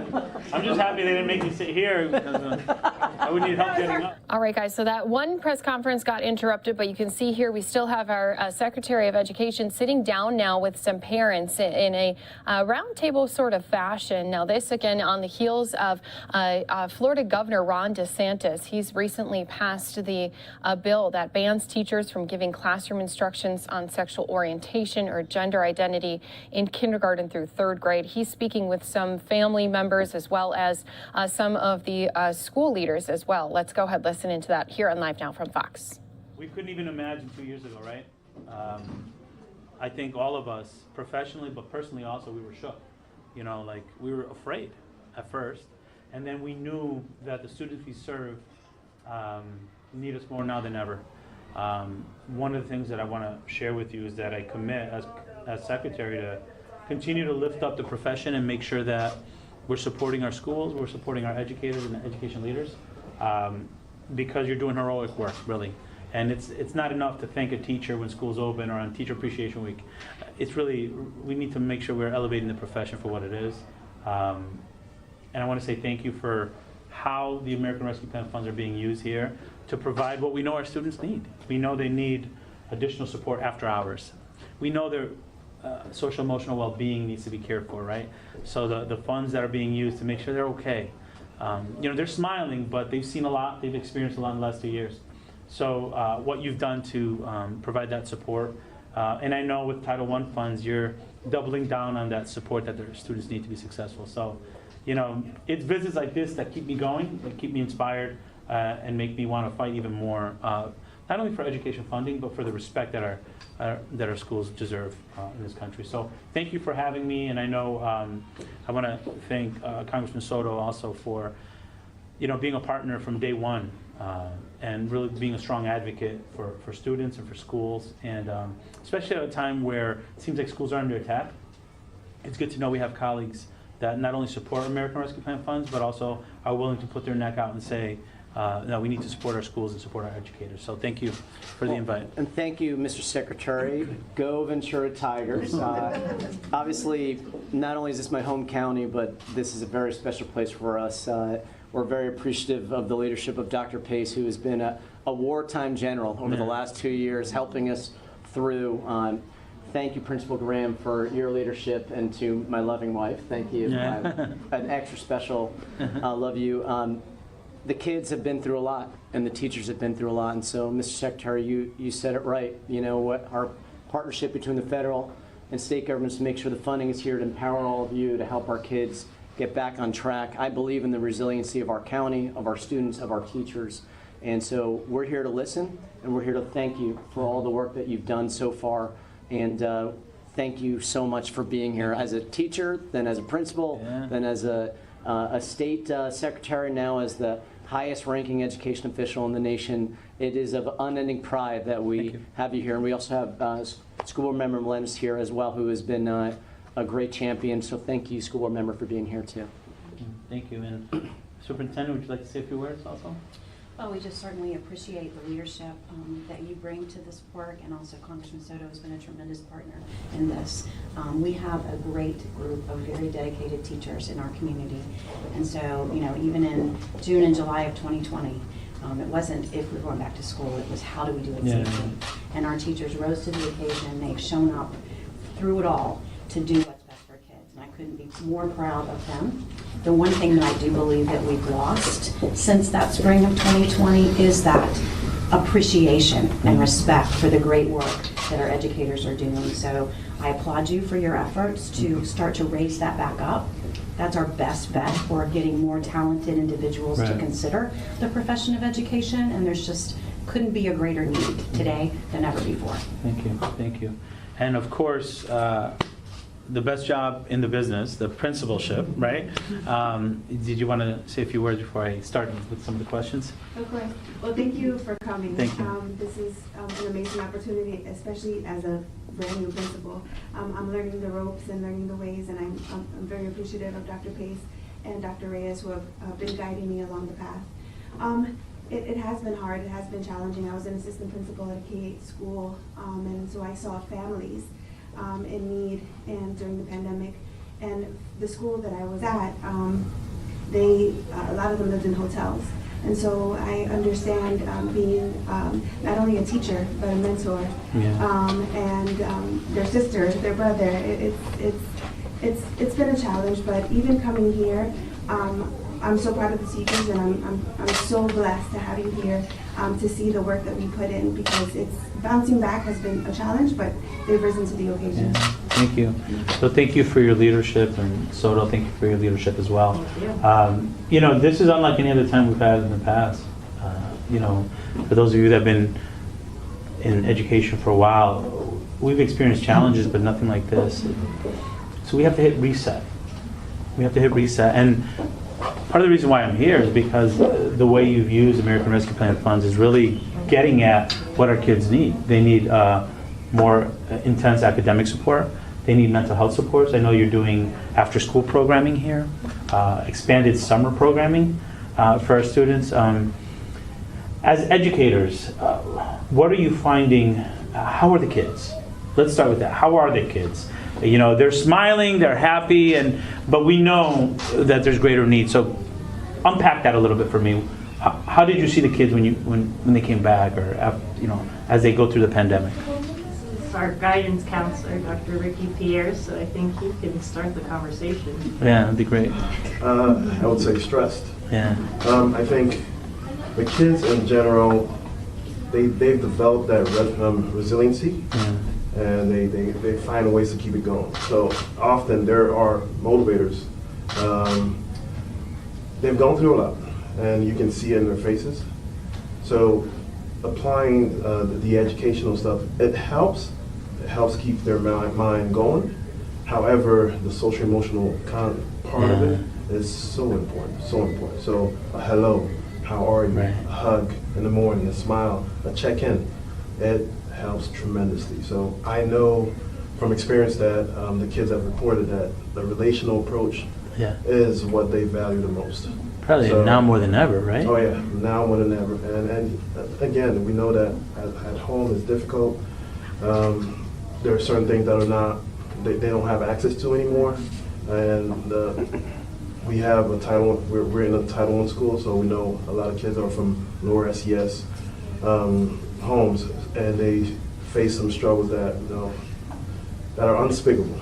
Yeah. So when they come here, it's like their safe haven. And I think our teachers have been wonderful at, and they've tried their best to put their own problems aside to welcome the kids and make it a safe place for them to not only learn but grow. Right. So I think I'm appreciative of that part, because we do have resilient teachers that are able to open the door and welcome them. Resiliency is something that stands out. I know when talking to Congressman Soto, the word resiliency came up a lot. And you brought up something that's important. Not only did the kids go through the pandemic, but we all did. The teachers did. The leaders did, and the parents. So we're all kind of healing together, right? Other experiences, educators, how the students or how your colleagues, impacts of the pandemic. We have 2 classroom teachers here, kindergarten Ms. Barber and 4th grade Mr. Rear, so they can give you some insights of that. Yeah, thank you. I found that I had to change my mindset at the beginning of the school year, because I think I spent all year prepping, like, what am I going to teach? What am I going to do? What standards are important? And after and during the pandemic, I've taught year-round, even all of the summer programs. And when I came back, I had to rethink, because I had to put the academics to the side and develop those relationships and figure out those needs in my families. Like, I find myself responding to families at 9 o'clock at night, 5 o'clock in the morning, because it's what they need. They need to know that I'm going to be here. They need to know that this is what's happening with our family. Like, my child needs extra love. Like, if I didn't spend the majority of the beginning of the school year developing those relationships with my kids and their families, that helped me understand the bigger picture, so then I could teach their child better and make sure that the growth or the lack of growth that they don't have, that I can figure out how to make that up in a short amount of time that I have, to make sure that I have their child, any child, ready for where they need to be going forward. You got to meet them where they are, right? Yeah. Isn't that like teaching 101? Meet them where they are. You got to start with where they are. And what I heard from you is, like, we'll get to the academics, but if your emotional bandwidth is diminished, you're not going to be able to learn. Yeah. So, a good teacher says, let me connect. I was once told, when I was student teaching, I had a special education teacher tell me, Miguel, you teach kids, not curriculum. And that stuck with me, because it's about relationships, and you just, now more than ever, right, you're finding that. How about you? It's a tricky thing. So the relationship part is key, and we can talk a lot about that. And the sad part is that they need it so much post-pandemic, when they've gotten to spend so much time with their families, and they still have this deep need for external comfort from their teachers and external needs being met, which puts a significant burden on the teachers to be more than just teachers. We are psychologists, we are their friends, their family, we're their support mechanism, which in many ways is not what we were trained to be fully when we step into it naturally. Right. But it's outside of our teaching description in some ways. And then there's just, they're woefully behind in academics as well. I mean, you've got students coming to us that, I don't know, it's going to be a problem that's going to be going on for a generation, where the losses that we are trying desperately to catch them up on, just, it feels insurmountable at times. Only half of Congress, it's a good time to remember, only half of Congress voted for the American Rescue Plan funds that are intended to provide summer school, after-school programs, social emotional support, more school counselors. So, I think it's important to hear from teachers, not only the social emotional needs of our students, but the fact that academically, if we go back to what it was like in March 2020, that's not good enough. We're failing. And we have a chance to really disrupt and do different things, which is why, again, I think some of the programming here is what we want to highlight in this visit. So, feel free if others want to jump in on that, but what are you seeing to be the strategies that are working for the school year, throughout the school, whether it's academically, socially, emotionally, with parents, or like what I saw here, a sense of community. Kids just want to be together. They want to be smiling and laughing, and maybe doing events where they're just, the goal is just relationships or having fun and being happy. There's nothing wrong with that. You know, oftentimes teachers like, oh, you know, we're going to do the work, but we need to, no, this is important that kids engage and feel a sense of community, which is what they were robbed of for a year and a half. So what are some things that are working that you want to share in the school? Yes, Jenna? Yes, hello. Hi. We started actually a little mentorship program between the leadership team, and we kind of divided out a group of kids. And so every Wednesday I eat lunch with them. It's kind of nice. I get lunch for an hour and a half because I get 3 different grade levels. That's unheard of. That's unheard of. It makes up for all the other days that I miss lunch. But it's really nice. And last week I was eating with one of the kids, and I actually taught her when she was in kindergarten. And she was like, you know, Mrs. Bundy, I love that you picked me for this. And it's just like, yeah, exactly. Like my heart just broke, and I was like, you know, I love having this time with them, and it's fun to build the relationships. And we talked, you know, how was spring break? What did you do? And we have our FSA testing coming up next week. And this week we talked, you know, how are you nervous? What are your strategies to get through it? And kind of talked through some things together. But they truly look forward to that time. Anytime they can build those little groups. And then also, like, I help run the tutoring program after school here as well. So, and those kids love seeing us and coming in, and they're ready, even though it's after school and it's been a long day, they're ready to work and to do better, and we're trying to help them, you know, be successful and be ready for the next grade level. So they work hard. So I think it's just having relationships with them and building them up really. And then having them a place to go after school so they can get an additional dose of support, small group instruction, and what they need most to address what Trenton was saying he saw. Good. Others? Mr. Secretary, if I may add real quick, from the funding perspective, as a school board member, at the time, you know, we looked at the sales tax collection from the state that was going to go down.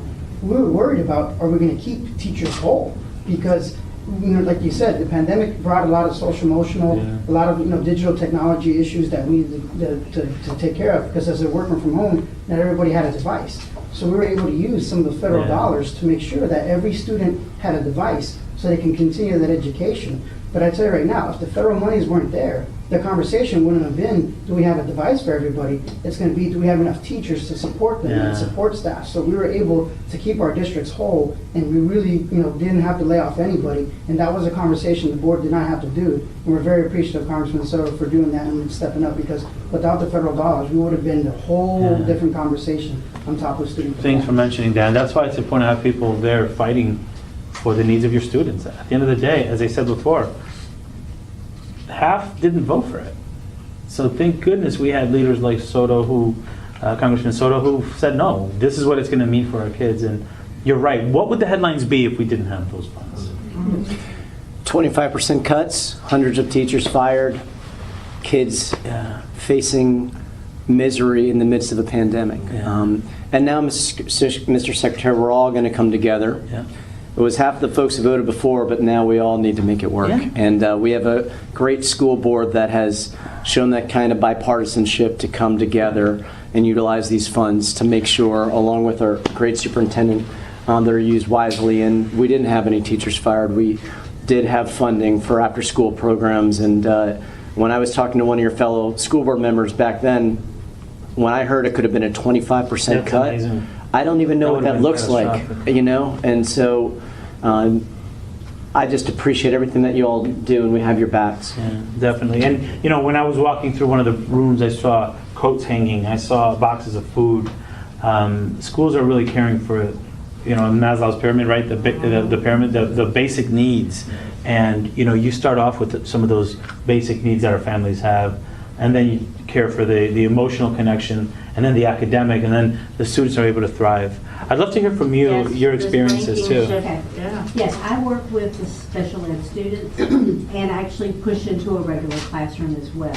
And I find that these students had real needs. Some of them, you had to build that relationship because they felt like they couldn't make it. So we had to build them up, you know, and say, yes, you can. You know, and I've seen them thrive. You know, and now, you know, some of them don't need as much support, but we are also finding other students that we're pulling in. You know, when I go in the classroom, I'm not just working with 2 or 3 students. I may pull 7 or 8 because they need the same thing that the other students need. And they like it when you come in the room. It's not a negative thing, it's a very positive thing. And that we had to build, like we said before, with relationships. It wasn't a stigma to get help. It was, oh yeah, okay, you're here to help me do this or do that. And, you know, they'll raise their hand and be like, could you come help me? You know, could you read this part? Could you explain that again?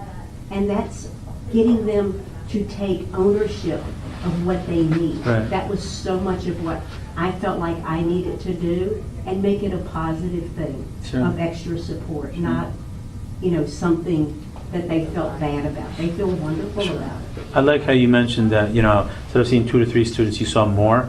I get what that is. You're taking students that don't necessarily have an IEP, but have skill deficits. And let me tell you, as a former 4th grade teacher, I appreciated having another adult in the room, taking a small group to provide them that support that they need. That's what we need to do as we come out of this. Make sure every student has what they need.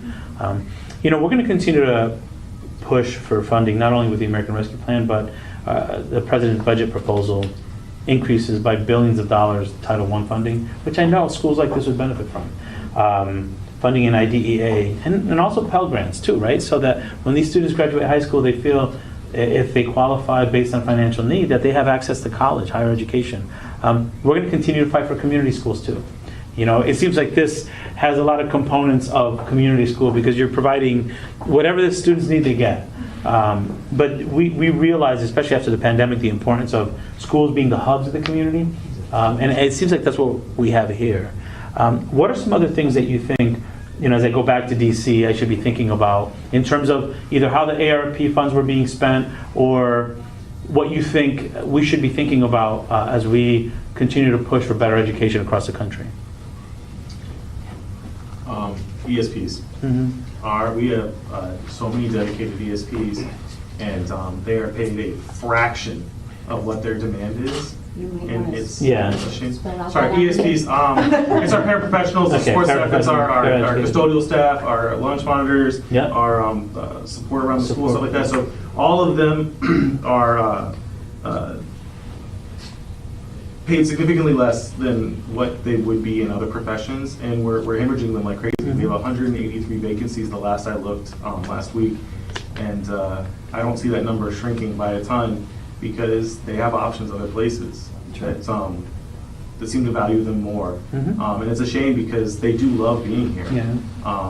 But they got to support their families and they got to look out for number one some ways. They would love to sacrifice some, but they're losing out. They're being asked to do a lot because we've got teacher vacancies too, and they're filling in full time. And we thankfully have moved to pay them extra funds when they're filling in for classrooms and stuff, but that's still outside of their normal expectations of the day. And we have some that have to sub a classroom all year long for the rest of the year, and so they're teachers, but they're that's a national problem, Trent. And I think that's the Amazon effect, right? I'm getting $15 an hour with benefits.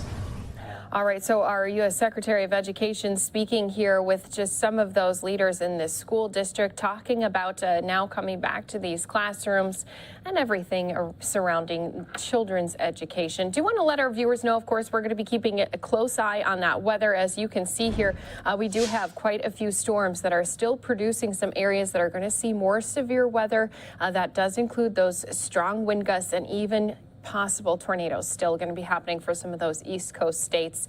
Also happening right now, we do still have our shot of the Oval, outside of the Oval Office. The Marine standing there means President Biden is indeed inside. So we are expecting still later here today President Biden to make some remarks on energy prices.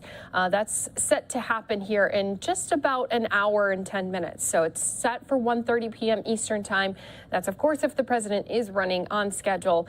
So for all of our viewers watching on the West Coast, that's 10:30 a.m. Eastern. As soon as we see that podium shot inside the White House, when we do get word that President Biden is going to be stepping out those doors to make these remarks, of course, that's going to be something you can count on us to be on right here for you live on Live Now from Fox. But we do have quite a few press conferences that have been happening here this morning. Right now, we do have some of our NASA Crew 4. This is the meeting, briefing that's going on with the 4 astronauts who are going to be headed up into space. Their launch is scheduled for April 19th. We'll be bringing this press conference to you right here on Live Now from Fox when we return from this 2-minute break.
Good afternoon from NASA's Johnson Space Center, and welcome to NASA's SpaceX Crew 4 Crew News Conference. We are joined here today by the 4 astronauts from Crew 4, NASA astronauts Kjell Lindgren, Bob Hines, and Jessica Watkins, as well as European Space Agency astronaut Samantha Cristoforetti. NASA's SpaceX Crew 4 mission is set to launch aboard the Crew Dragon Freedom spacecraft on a Falcon 9 rocket to the International Space Station from Launch Complex 39A at NASA's Kennedy Space Center in Florida. The commander of the Crew 4 mission is Kjell Lindgren, and he is also commander of the Crew Dragon spacecraft. Kjell is responsible for all phases of flight from launch to re-entry, and this will be his second trip to space. Bob Hines is the pilot for the Crew Dragon spacecraft and second in command for the mission. He is responsible for the vehicle's performance and systems, and this will be Bob's first trip to space. Jessica Watkins is a mission specialist for Crew 4. She will work closely with the commander and pilot to monitor the spacecraft systems during the dynamic phases of launch and re-entry, and this will be Jessica's first trip to space. Samantha Cristoforetti is also a mission specialist for Crew 4. She will work closely alongside Kjell, Bob, and Jessica, and this will be Samantha's second trip to space. We will be taking questions here in the room and on the phone bridge, and also through social media using the hashtag AskNASA. But before we get to questions, I would like to invite the Crew 4 commander, Kjell Lindgren, to make an opening statement. Take it away, Kjell. Thank you, Dylan. Well, first of all, thank you to everyone that's here in the room today and joining us online and on social media. It's really exciting to have this opportunity to kind of formally talk about what we're going to accomplish on the space station during this upcoming mission. You know, I know that I speak for the entire crew when we say that we are incredibly excited about this opportunity. It is such a privilege to be a part of this team, and we're really excited about launching and getting to the space station to conduct our mission. This is an awesome crew, and so excited to be a part of this this crew with Samantha, Farmer, and Waddy, and then also to have the opportunity. I think Samantha and I are really excited about getting to see Farmer and Waddy launch for the first time, and just to see how they adapt to being in weightlessness and to kind of to realize this lifelong dream.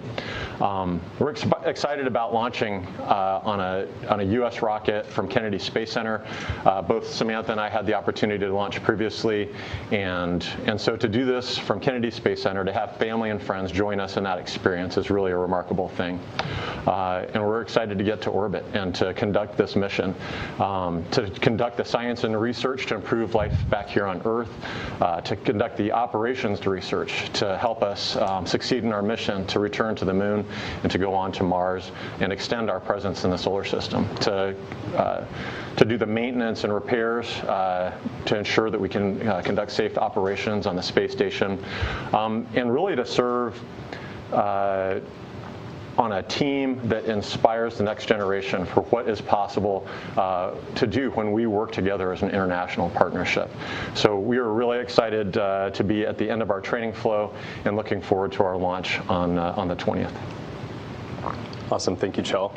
So we will go ahead and get started with questions here in the room, on the phone, and on social media. We'd love to take your questions on social media using the hashtag AskNASA. Just a reminder to those on the phone, if you would like to ask a question, please press *1 on your phone or *2 if your question has already been answered.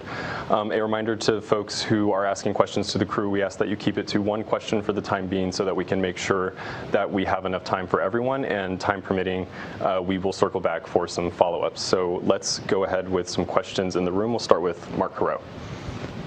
Thank you, Mark Carreau, for Aviation Week and Space Technology. Could the appropriate ones talk about some of the spacewalk activity that's planned or that you're prepared to do that could be, significant? Do you want to talk about that? So as it tentatively stands, obviously with everything, it's all subject to change. But as it stands right now, we are slated for two U.S. EVAs. Samantha may get an opportunity to do a Russian EVA. The U.S. EVAs are primarily focused on continuing the replacement or the modernization of the solar array or the power system for the space station, what we call IROSA. And so our EVAs will be what we call IROSA Prep, where we're installing these modification kits that install brackets, which the actual IROSA solar panels will be installed on future EVAs. All right, continuing the questions, let's go to Gina Sinceri from ABC News. Gina Sinceri, ABC News. Before we started, I noticed you guys seem to get along really well. So the training, who wants to take this? How important is that camaraderie on a mission like this? Yeah, I can answer that. It certainly is a big part of the kind of culmination of our training, especially. Our training kind of starts out, we each kind of take on our training individually, or we kind of gain that foundation of skill sets on our own, and then towards the end of the flow, we start to come together and really get to practice those skills and apply them together in real scenarios. And so that has really been a joy for me, and I think for all of us, to really get to start to do some of that together, really get to know each other, spend some time together. We even got to go out on a NOLS trip, so that's the National Outdoor Leadership School, and do some sea kayaking out in Eastern Washington, and just get to spend some time getting to know each other, understanding how we all function in an operational environment, and what kind of makes each other tick. And I think that's going to be really crucial on top of obviously the operational side of what we do. A big part of it is the teamwork and just the crew cohesion piece of being up on ISS. Yeah, I would say that's one of the most important things. So NASA and our partners are really good about training us on the science, on the maintenance, and all the things that we need to accomplish. But that team spirit, that crew cohesion, I think is one of the things that you can't really train. And so we've had a lot of trips out to Hawthorne, California to train with SpaceX, and that's an opportunity when we have a chance to go out and have dinner together, to train together, to bond, because that's what we carry into this mission. We get along great. It is just such a joy to be with to have these folks on this team, and to be a part of this team. and then to join the team that we have on the space station. We're really looking forward to seeing Sergey and Oleg and Dennis. We had a chance to train and work with them, and that's what makes us successful, is the teamwork and partnership, and getting to work with a great group of folks, both on space station and also here on the ground. Thank you, Chell. We will go to Andrea Leinfelder from the Houston Chronicle. Hi, so I was hoping you could tell me why you chose the name Freedom for the capsule, and based on the timing, I have to ask if it was inspired at all by Russia's invasion of Ukraine. Also, if you could explain the nicknames you just kind of threw out for each other as well. Thank you. Question about names. I think that for the name of the vehicle, we really want to celebrate the partnership of SpaceX and NASA, and what the Commercial Crew Program has brought to the table. We have resumed this ability to get our crew, our astronauts, to low Earth orbit, and I think that's very important. We want to celebrate what we see as a fundamental human right, and that is, and then also to celebrate, as we kind of put out in the statement, what the unfettered human spirit is capable of. And as also just kind of a reflection on how far we've come. Alan Shepard launched on a Mercury Redstone. There's one parked out on Rocket Park as you come into Johnson Space Center, and to see that first launch of Freedom 7 and to see where we are today is really a remarkable thing. And so we wanted to celebrate freedom for a new generation of space flyers. And nicknames, right? Oh yeah, nicknames. I guess I'll take mine. So my call sign from the Air Force is Farmer, and it has nothing to do with agriculture. I am actually named after a Russian airplane, which is the MiG-19, and the NATO call sign for it is a Farmer. And it just stems. Most call signs have very little to do with something that you did well. And so for me, on my first check ride in the F-15, I had a switch error where I thought I had all these simulated missile kills, and it turned out when we watched the tapes that I was in a guns mode the whole time. And so they named me after a Russian fighter that doesn't carry missiles, it only shoots guns, and so I'm named after the MiG-19 Farmer. Wadi?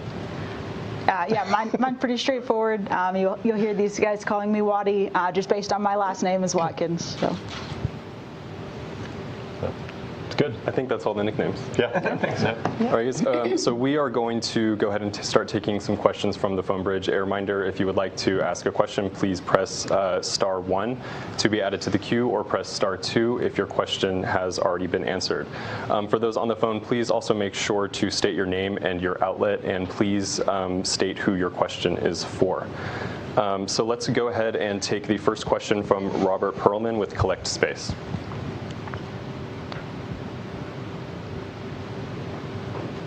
And Robert, if you are muted, we cannot hear you. Thank you. Sorry about that. Can you hear me now? Yes, we can.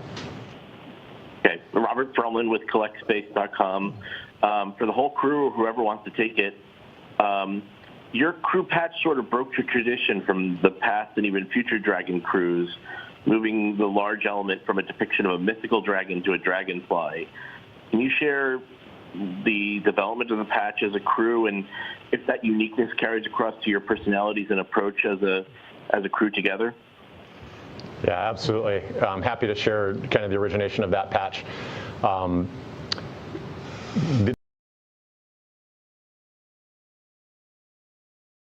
Our patch, and so looked for some element that could do that, and what better element than a namesake of a dragonfly, a beautiful and agile flyer, and also, in many cultures, a sign of good fortune. And so we made that the centerpiece of our patch, and part of it also was as a kind of a call out to the launch team at Kennedy Space Center, the SpaceX team.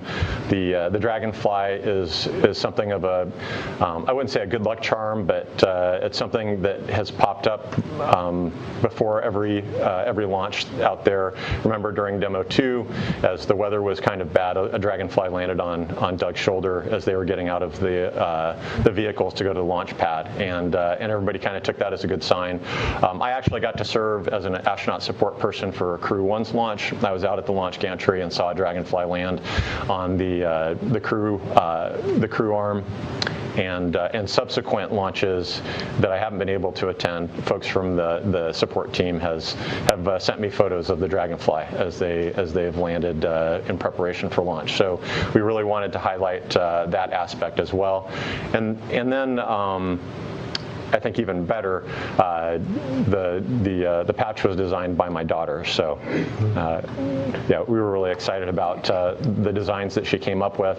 I didn't actually tell these guys when I presented the art to them. I just said, hey, here's some versions of the patch, and I think we all fell in love. We loved all of them, but really fell in love with the one that we ultimately went with, and we really appreciate the great response that the patch has had as well. I saw a dragonfly while we were walking in today, actually. Oh, great. Yeah, Nice. in good shape. And that's the other cool thing, is that there's something that, I mean, just like that. Like as you're walking around, you see a dragonfly, and it's something that just warms your heart a little bit. All right. We will take our next question from Marcia Dunn with the Associated Press. Thank you to all of our viewers watching here with us on Live Now from Fox. As we continue listening into this press conference, what I'm going to do is we're going to step away for a brief 2-minute break. We'll be right back here, leaving off with this question when we come back here again in just 2 minutes.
Also, please talk about your take on being the lone woman in ESA's astronaut corps. Thank you very much. Okay, I will start. So this is certainly an important milestone, I think, both for our agency and for the country. I think it really is just a tribute to the legacy of the Black women astronauts that have come before me, as well as to the exciting future ahead.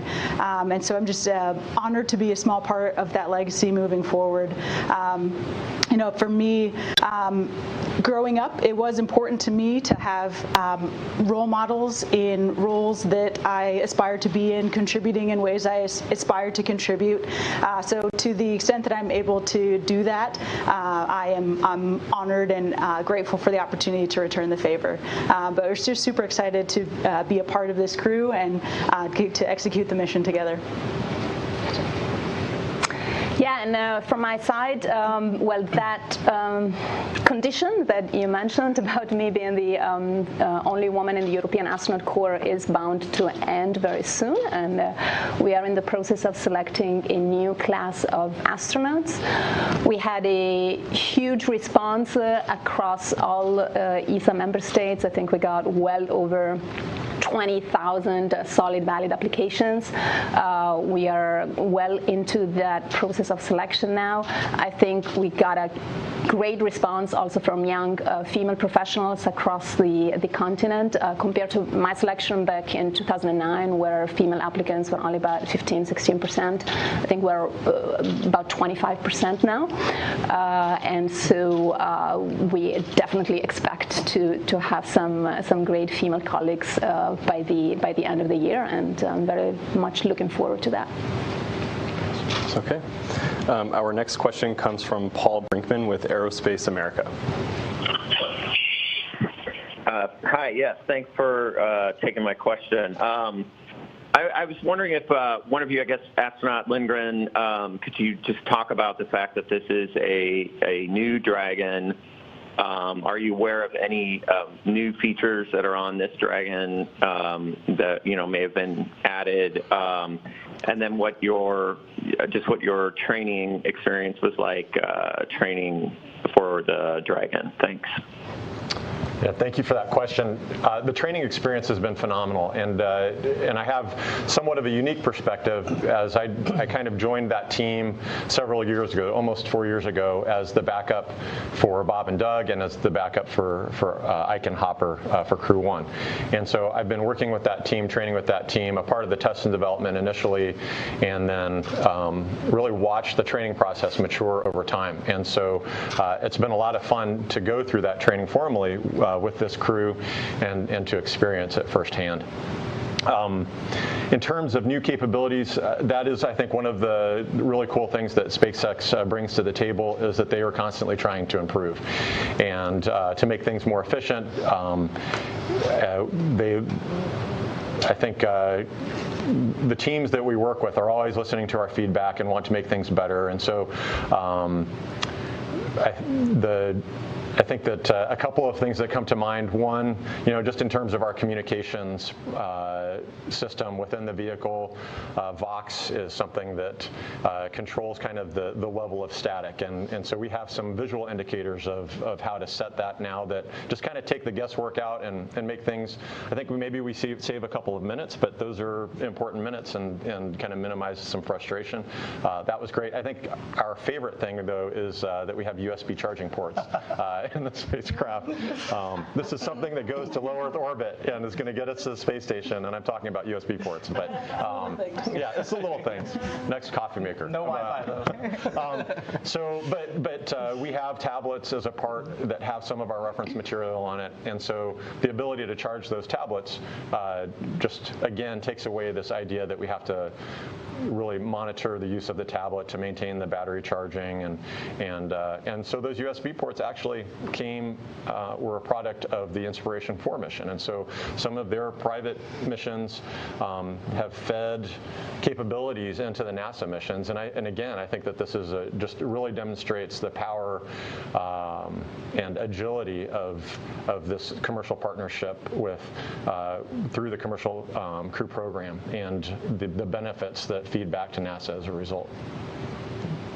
Yeah, 100% agree. I had the opportunity to participate in some of the verification events early on as well. Not quite as early on as Chell did, but to watch the vehicle evolve over time and see the improvements that they have brought on board, especially in the human factors realm, their willingness to listen, and even if we're just kind of spitballing something that could be an improvement, they'll come back to us a couple months later and say, hey, we heard you say this, and this is the thing we're working on, and it's been pretty amazing to watch them and work with them and really grow this partnership and see what we're able to do together. So it's been awesome.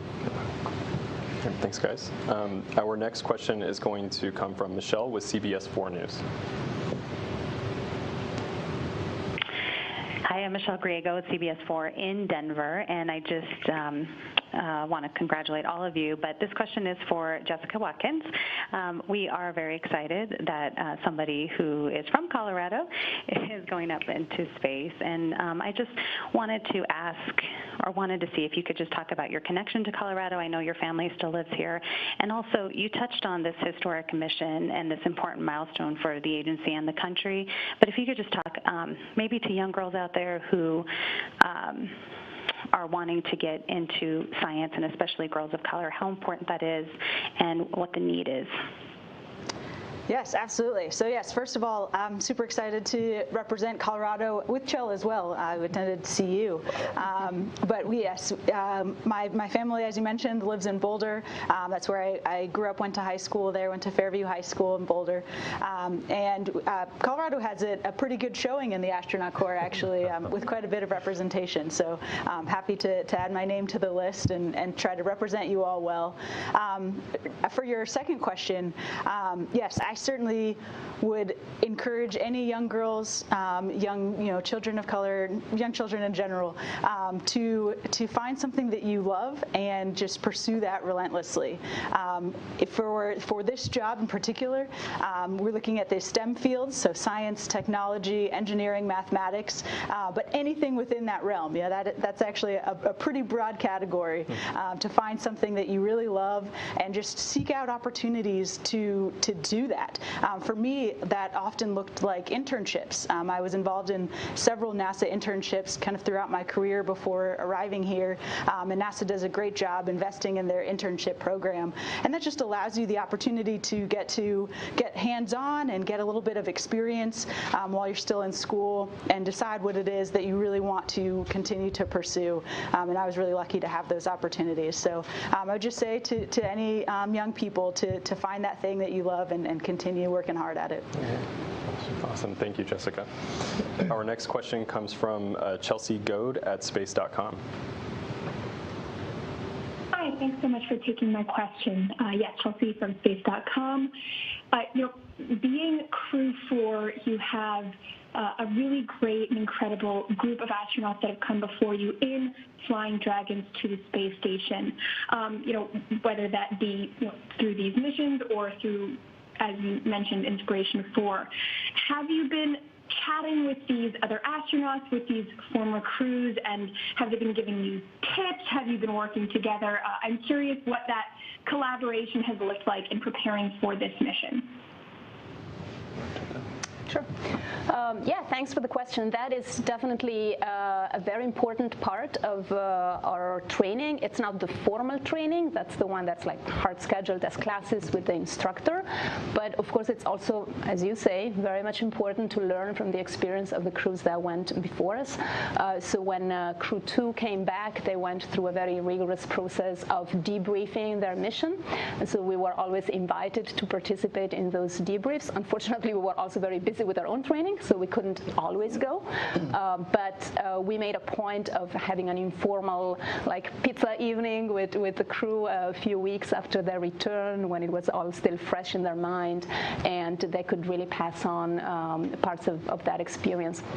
A lot of it has been really how it is to, the parts that are really a little bit more difficult to actually train in the formal training in the simulator. So how is it to live for a certain amount of time inside Dragon on the way to space station? How's the habitability of the vehicle? How do you actually sleep? How do you use the toilet? How do all those things, those practical things worked out? How about eating? How about stowage? And so they give us a lot of tips.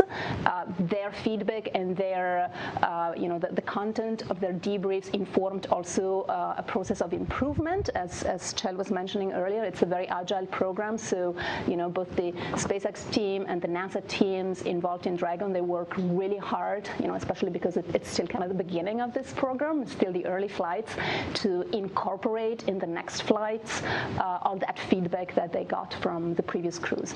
And actually just today we had an opportunity to have a call with Crew 3, with the guys and girls who are up there on the space station, just for some last minute tips from their side as they get ready to go into quarantine and get ready to launch in a few weeks. And then of course we'll have a lot of opportunities to get their knowledge and expertise once we get on orbit and we have our handover period before they return.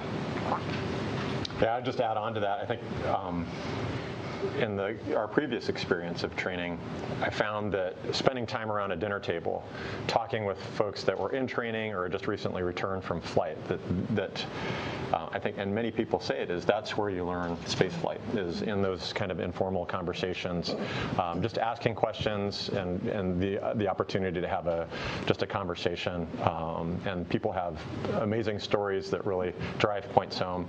And you kind of tuck. I remember I was tucking those little pearls away for my own flight. And so I think that's something that we really try, as the Knowles expedition that Wadi talked about, really try to find opportunities where we can gather as our own crew, and then gather with members of the team that works here in Mission Control, or with our international partners or our commercial partners, and then also to gather with other crews to be able to share kind of those tips and tricks. It's really, really important. Okay, our next question comes from Russell Pounds with Pacific Rim Media. Good morning and greetings from Alaska. This is Russell Pounds with Pacific Rim Media, and my question is for Jessica. I wanted to hear from you about mentors today, and you spoke about internships when you were older a few minutes ago, but can you recall an early story about a person who helped you discover your inner explorer and what age that first took place? Thanks. Yeah, absolutely. You know, mentors have always been kind of a force that has continued me along a pathway and helped me decide and determine what that pathway would be kind of along the way. But I think having different mentors, you know, of throughout your career has been instrumental for me in terms of getting where I am today. Certainly, I've had many teachers, science teachers, of course, at a young age in elementary school, and I remember, again, a lot of those mentorships, again, came with opportunities to be able to go out on field trips or, you know, go look at interesting things in the lab that really kind of sparked my interest and kind of fueled my fire along the way.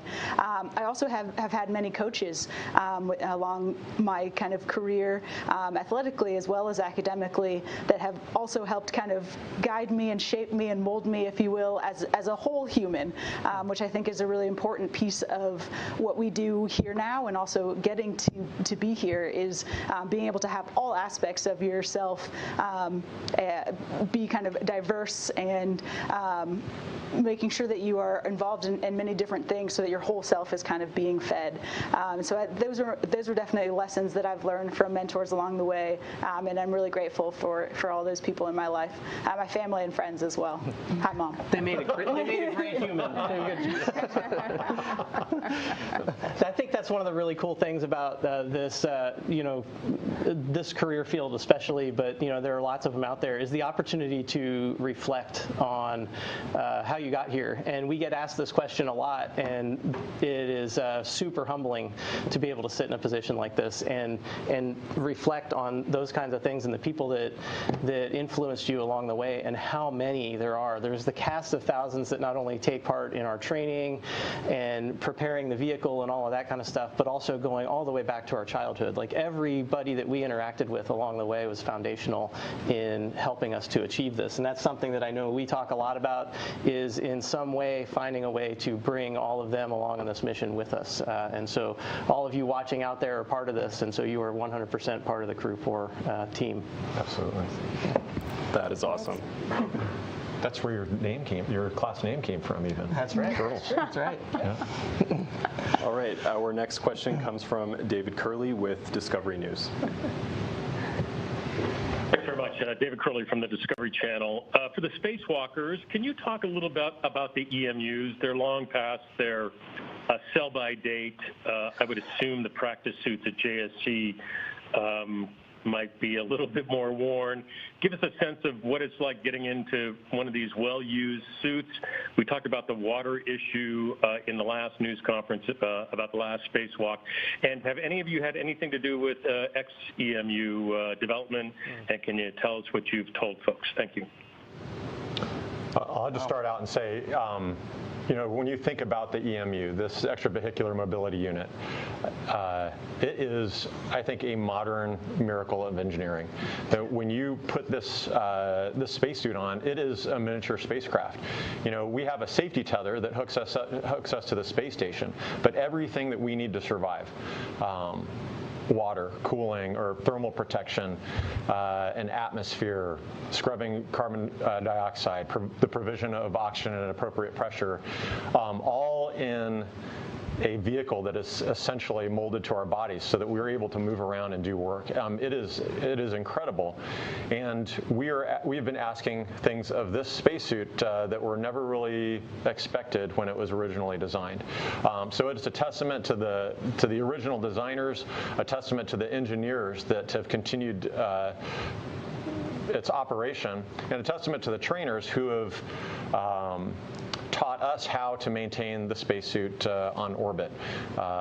You know, this was originally designed that after every spacewalk, after every mission, to go back down, come back down here, get refurbished, and then sent back up. And we keep these spacesuits on orbit to do the work up there. So it, you know, it is. Definitely been extended past kind of its original intention, but it is still an amazing piece of equipment that allows us to do incredible things outside of the space station. That being said, you know, we are about to I guess, I don't know how far we are from XEMU becoming operational, but this opportunity now to fold in new technologies and provide our crew members with new capabilities as we return to a rocky surface is really extraordinary. And so I don't have a whole lot of experience at XEMU. Do you? A little bit, yes. And I think that, you know, what you're kind of bringing up, Till, is really important. It's this idea of what we are able to do on ISS as a proving ground, or as a means of, you know, developing technology that is going to allow us to pave the way to Moon and Mars. And I think EMU, with the transition to XEMU, is an example of that. Yeah. To enable us to be able to do, you know, real field work on a rocky surface, as you say. And as a geologist, that's super exciting. The idea of being able to bend down and pick up a rock. It sounds very trivial, but it is going to be very exciting, and the science that we're going to get out of that. Exactly. We're very excited about it. That's awesome. Okay, our next question comes from Zachary Aubert with the Launchpad News. Yeah, thank you so much for taking the questions. And I can just say we love the energy of this crew. You can just feel how much of a family you are. So we're excited to see you guys launch. Jessica and Robert, with this being your first space flight, is there something specifically you're most looking forward to? We've obviously heard the zero gravity or the view from previous astronauts on their first flight, but something you're looking to. And Chell and Samantha, you guys are getting to go back after quite a while, maybe something that you've been longing to get to experience again from your first flight. And it's always a big question, what's the zero-G indicator? You mentioned that your daughter helped design the patch. Has it already been decided, or were your kids part of that decision as a crew? It's classified. Yes, zero-G indicator has been decided, and it will be revealed at a later date. Yes, this is my first flight, Wadi's as well, and obviously I'm sure we're both really excited. I'm really excited. This is a boyhood dream, obviously, and so that whole culmination of that is really exciting. We kind of talked about it earlier. It's kind of surreal to be in a position like this, but to think ahead, it's really hard on a first-time flight, at least for me, to think beyond. Thank you again to everyone watching here with us on Live Now from Fox. We're listening in with our SpaceX Crew 4. They are getting ready for their launch later next month. Tomorrow it will be that month, April 19th. Let's go ahead, step away for a 2-minute break. We'll bring you more right here in just 2 minutes.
Good morning, and thanks so much for being here with us on Live Now from Fox. Yesterday was a wild weather day across the South, as we did have a number of tornadoes that caused damage in areas like Mississippi, you're seeing here, also in Alabama, even in parts of Florida, there's been tornadoes that have been reported. And this damage coming again after these storms had continued their way across the southern states. And there's even more severe weather that we're going to be keeping an eye on here for all of our viewers watching with us on Live Now from Fox. Do you want to take us out to our radar here just for a moment so we can see exactly what we've been keeping a close eye on. So again, those severe storms, we have had wind damage that's going to be also continuing to hit areas in the south, but now our eastern coast states are the ones who are going to be seeing a majority of those storms popping up. You can see some of the heaviest rain falling with that yellow and red color on your screen, and even a few of those different colored boxes, the purple, the pink,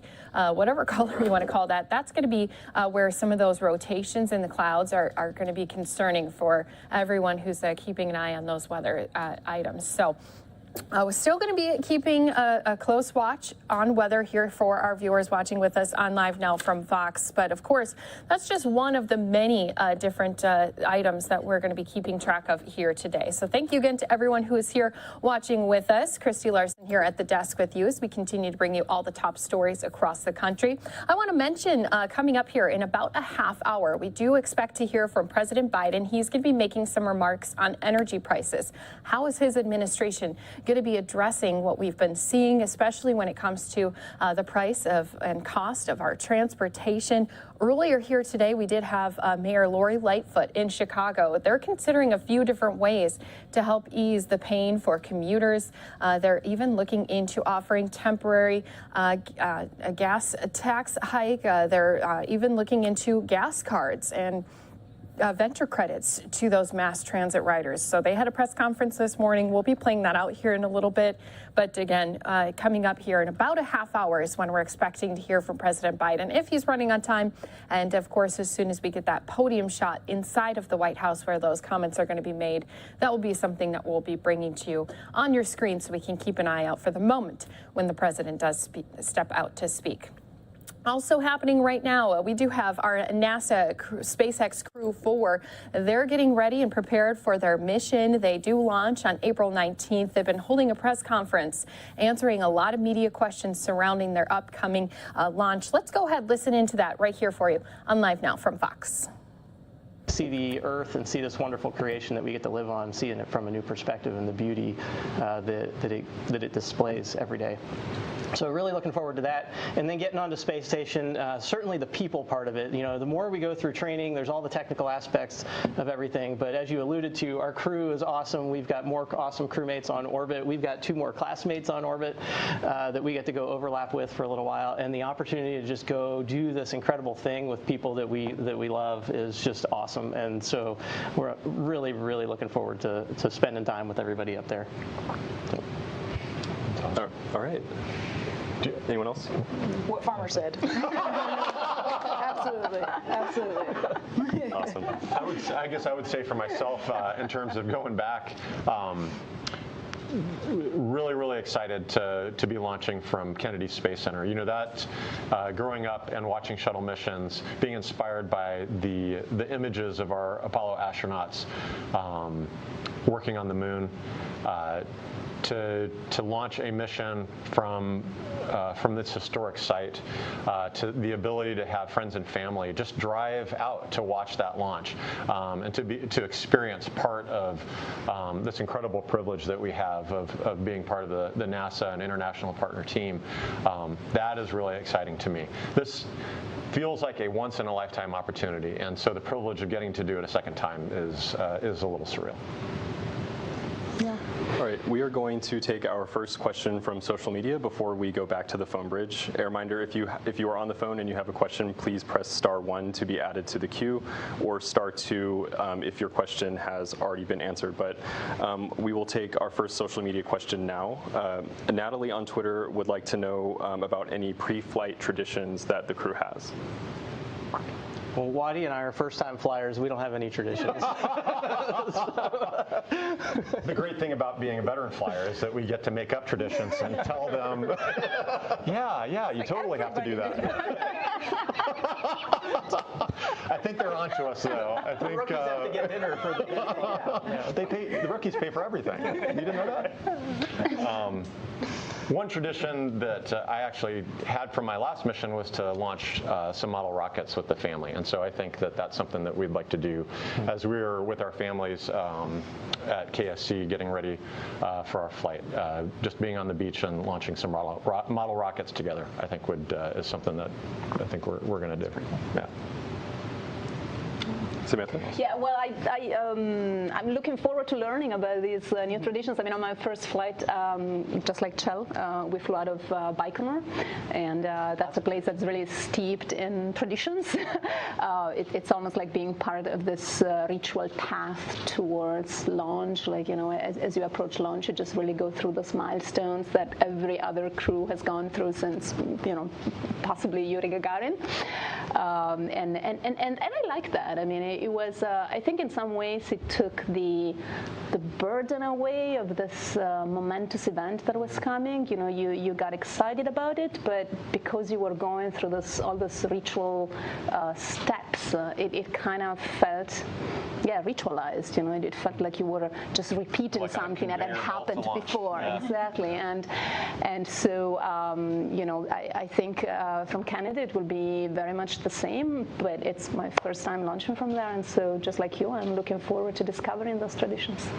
And I think the prior crews, having worked with Bob and Doug and Ike and Hopper and some of the subsequent crews, they really felt that. They recognize that this is a historic thing that we're embarking upon, launching on a new rocket. And so I think that they thought a lot about, hey, what are some previous traditions, and do we borrow from those, and do we borrow from our Soyuz experience too, because that's very much a part of our spaceflight experience. And so I think that we've tried to introduce new traditions as we've gone along, and then I think we've heard that some crews have done some things, and we're like, I don't think we're gonna do that. I think as a first-time flyer, launching from KSC is a tradition in and of itself for us, and so the opportunity to go do that is pretty amazing. I remember my first time being at the Cape and going into crew quarters, and I was with I actually wasn't an astronaut at the time. I was an instructor pilot, and we were in crew quarters, and we dropped a bunch of bags off, and we ran back outside, and everybody got in the rental cars, and I had this surreal moment of like, those metal doors I just walked through are the doors that I've watched the astronauts come out and get in the Astrovan from, and I just had this moment where I'm like, somebody has to take my picture in front of this door right now. And they're like, we're hungry, get in the car. And so like just being part of that whole process of launching from the Cape and the history that is down there is just amazing. And so it's really exciting to get to be a part of that. Thank you. We are going to go back to the phone bridge. We will take a question from Kenneth Chang from the New York Times. Hello. You've all been talking about camaraderie and teamwork. And I was just wondering, there's also this situation on the ground in Ukraine where the United States and Russia are on opposite sides. I was wondering how you approach this when you're up in space and this is a situation you have no control over. Is this something a topic you would just avoid talking about, especially with your Russian colleagues? Or would you look to have discussions and get possibly different views? Thank you. Yeah, that's an important question. We are certainly not immune to the geopolitical situation right now. These are very challenging times, but this is our job, and we've been given the privilege of this mission, going to the space station, maintaining its operation, and conducting the science and research that so many from around the world have invested in, and creating that operational bridge for the programs in front of us. Moon and Mars. And so we take that very seriously. Thousands of people have invested so many hours in our training. And so we very much look forward to getting on orbit and working with our Russian colleagues, our friends up there, in having a safe and successful mission and getting everybody back home safely. So I think that we will do the things that need to be done to make sure that we can do that safely and efficiently. All the Sergey and Dennis are amazing space flyers. We've had the opportunity to train with them, to have meals with them, and we very much look forward to working with them on orbit.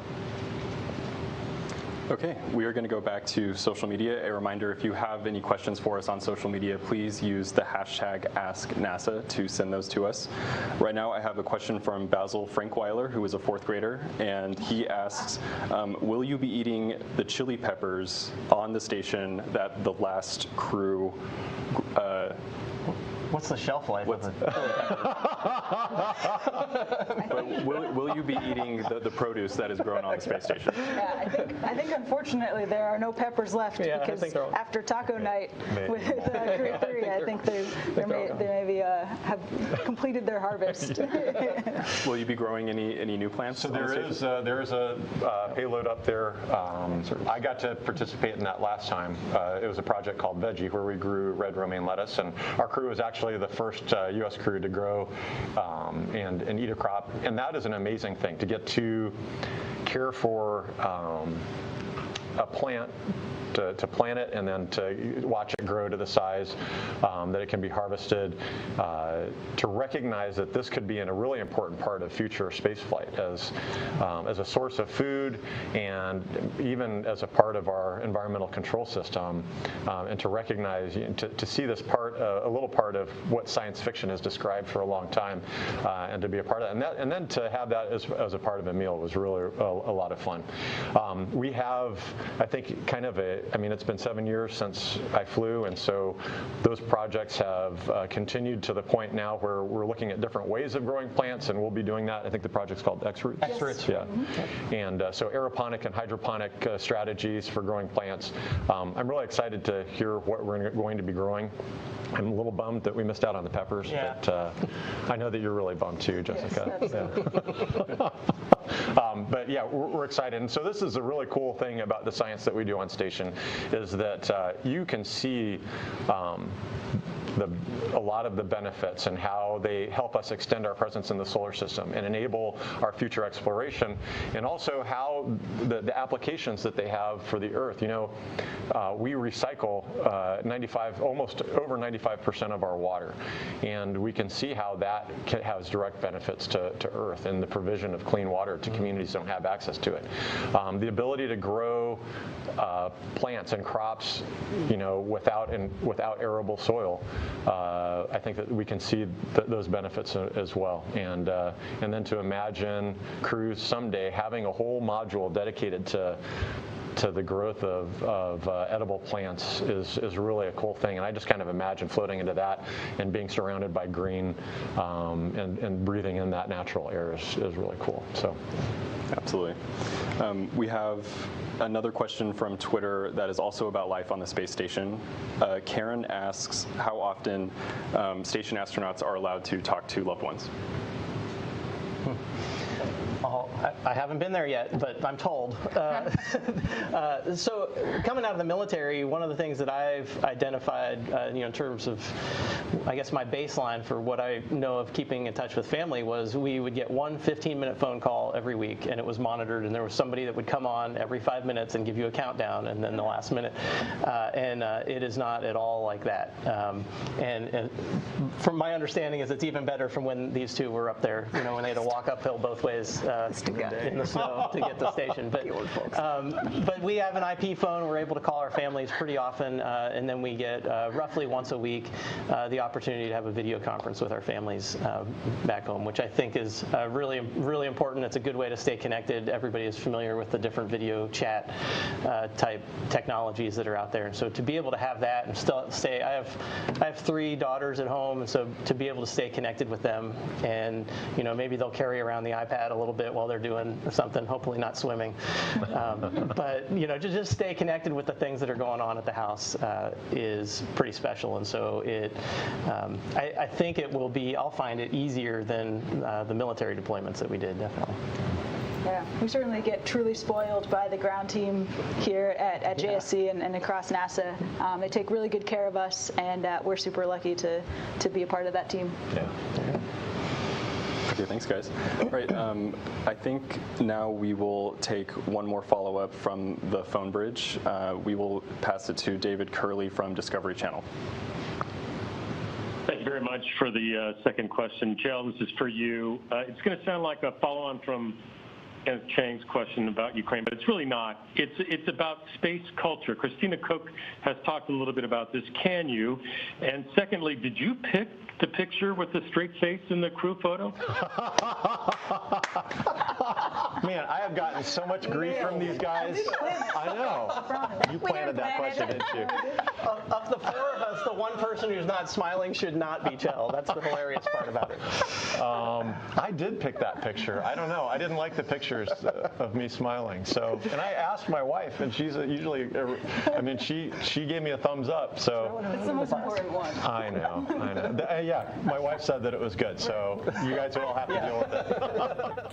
It looks like a very well-unified team here that, again, is going to be set to launch on April 19th. Don't you worry. Live Now from Fox, always on top of launches that are happening across the country, just as we were this morning with the Blue Origin that had taken off with 6 people inside. A live look back here at the White House. Don't forget, we do have President Biden's remarks. He is set to speak again coming up here in about 15 more minutes. That's when it's scheduled for. Of course, that could mean if he is running late, that it could be pushed later. But once we have that podium shot inside of the White House, we'll be bringing it to you right here on Live Now from Fox. You're seeing a lot of water already coming onto our camera here. It looks like a very cold, very windy day. Those winds definitely coming from these storms that have continued to push their way through now onto the East Coast. So it is stretching all the way up to that D.C. area. But right now, a lot of the threats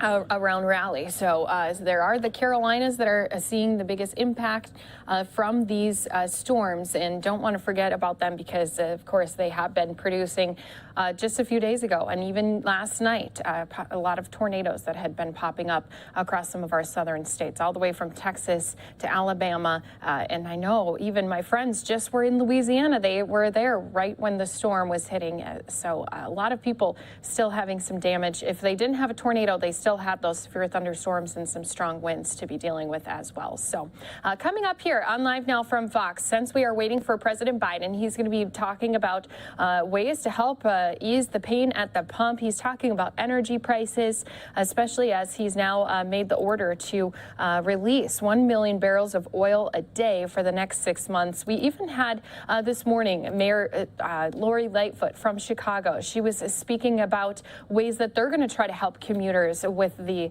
costs of transportation. We'll bring you that press conference right here on Live Now from Fox in just 2 minutes.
All right. All right, good morning, everyone, and thank you for being here. Today, I'm pleased to say that we are announcing a first-of-its-kind financial assistance program to combat the spiking costs of gas prices and rising inflation. Joining me today are a number of people. I'll highlight City Clerk Anna Valencia, Chairman Wagasback, and Chairman Brookins from City Council, CTA President Dorval Carter, representatives from Fifth Third Bank and ONB, and we'll talk about their importance in a moment, and YMCA's General Counsel, Chief of Strategy, Swathi Staley. Thank you all for being here. I also want to acknowledge and thank Chairwoman Pat Dow, who could not be with us this morning, but she too has been a strong proponent of bringing relief to our residents, given the significant spike in gas prices that we've seen. As we've all seen and experienced, there has been a shocking rise in gas prices across our city and really across our region and the country. Chicago residents are paying on average $4.87 per gallon for regular at the pump, compared to $3.30 per gallon a year ago. And according to the AAA, Americans are now spending nearly $70 each time they fill up their tank. And I know for many of you, $70 is what you would hope to spend, and in many instances, it's much more. And that equates to a significant portion of the annual income that's now being consumed by these rising gas prices. I know from talking to many residents that they are feeling the strain. There's no ifs, ands, or buts about it. And many are unable to fill their tank as much as they normally would because their dollars just don't stretch that far. So my administration has been working through a variety of options to see how we can provide the greatest relief to as many residents as we can. And through that effort and dialogue, I'm pleased to announce our Chicago Moves initiative. This is a $12.5 million financial assistance program providing relief to tens of thousands of drivers and transit riders. Chicago Moves will issue up to 50,000 preloaded gas cards of $150 each to be distributed to eligible residents through a lottery system that can be used at any local Chicago filling station. The city will distribute or add value also to 100,000 cards for public transit use in the amount of $50 each.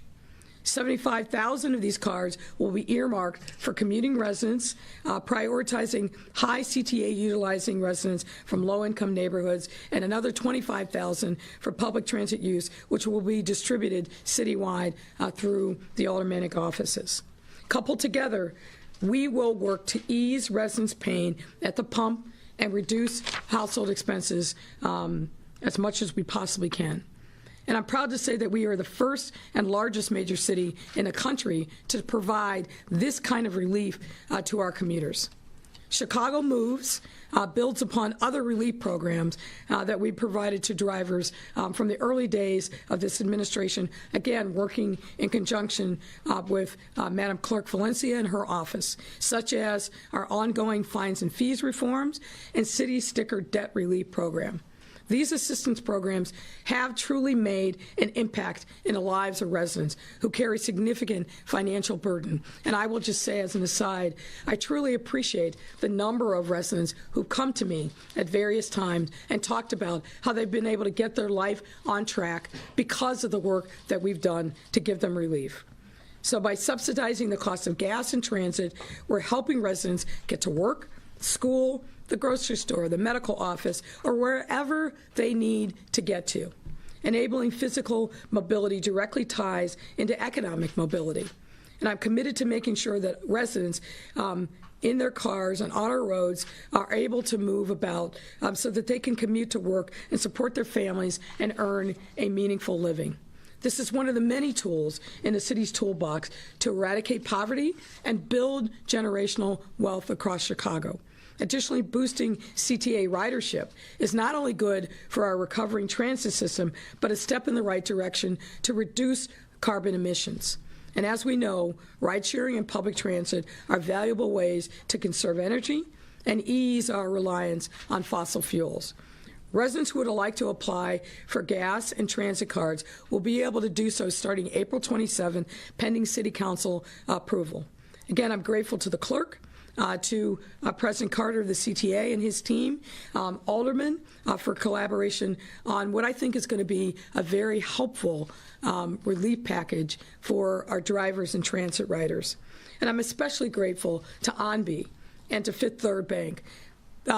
Fifth Third Bank has stood up in a number of ways to support our residents and a lot of the initiatives that we've done, particularly through the pandemic, to support small businesses. I'm grateful to be introduced to ONB, who will be the entity facilitating the distribution of the gas cards. And again, thank you, one and all, for your partnership.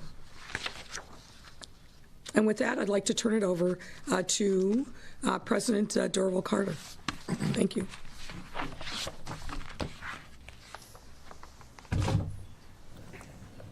Chicago leaders here talking about ways that they're trying to help commuters in their cities. Still waiting for President Biden. He is set to step out any moment. So what I want to do is sneak in another 2-minute break. When we come back, we're going to still be listening in with some of our Chicago leaders, also keeping an eye out for President Biden.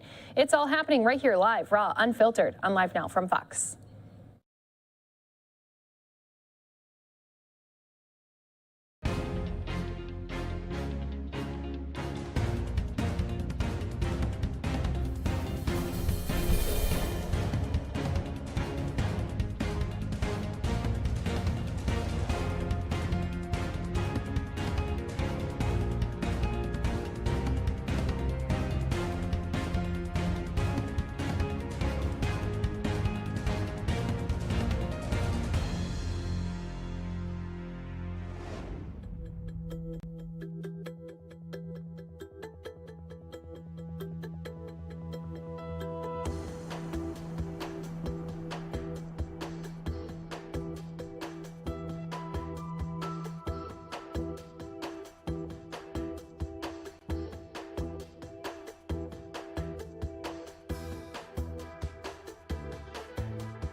Welcome back here to Live Now from Fox. Want to kick things off here with a brand new news alert. Breaking news coming to us from South Carolina, where we're getting a report of one student who has been shot. You're seeing a lot of police activity with this camera that we do have in the area responding, and very little information coming at this time. But we do have some school buses who are lining up at this middle school. We've even seen some of them even scroll through our screen from time to time. But at this point, we do know at least one student has been shot.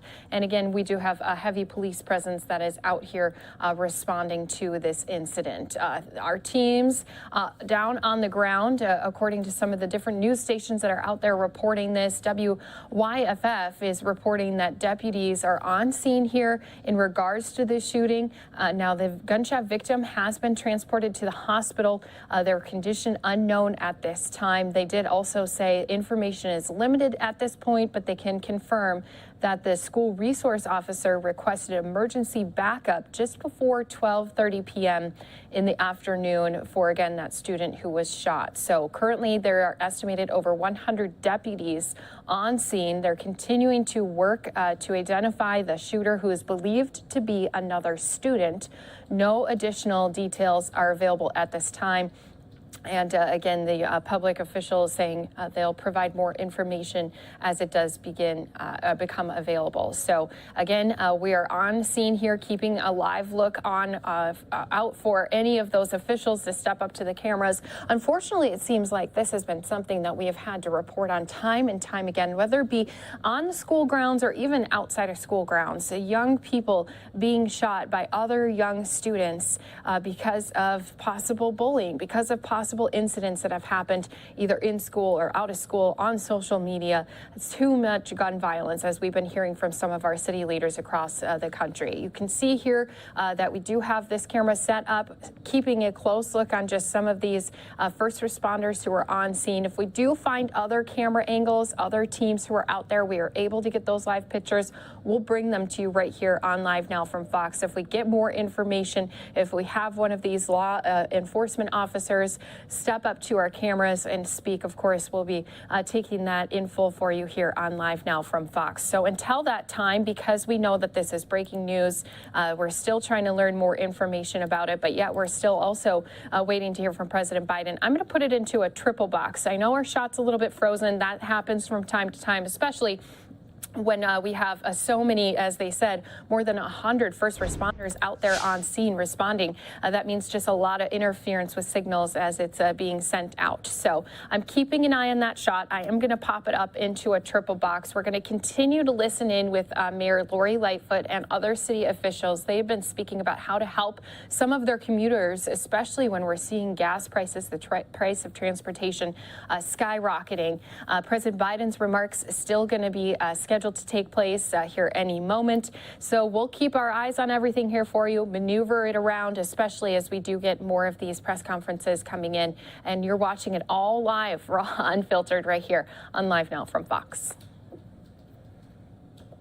And then we'll start rolling this out. And the thing that to also keep in mind is not going to happen all at once. We want to make sure, because we, unfortunately, we think that these escalated gas prices are going to continue into the summer months. So we want to make sure that we're giving people relief through the course of the summer. But we're going to try to make it as painless as possible. You don't have to get up at 4 o'clock in the morning. You're not going to sit in a long line. We want to give this, bring these cards directly to you.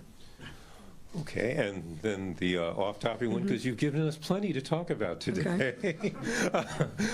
And just for our viewers, I wanted to let you know that we did lose that shot coming to us from South Carolina. We'll keep an eye out for it to return. Once it does, we'll pop it back up on screen here for you. Be doing for the last several months. Yeah, I mean, look, the thing that I think is really critically important to stress is the importance of the IG's office and the importance of the independence of the office.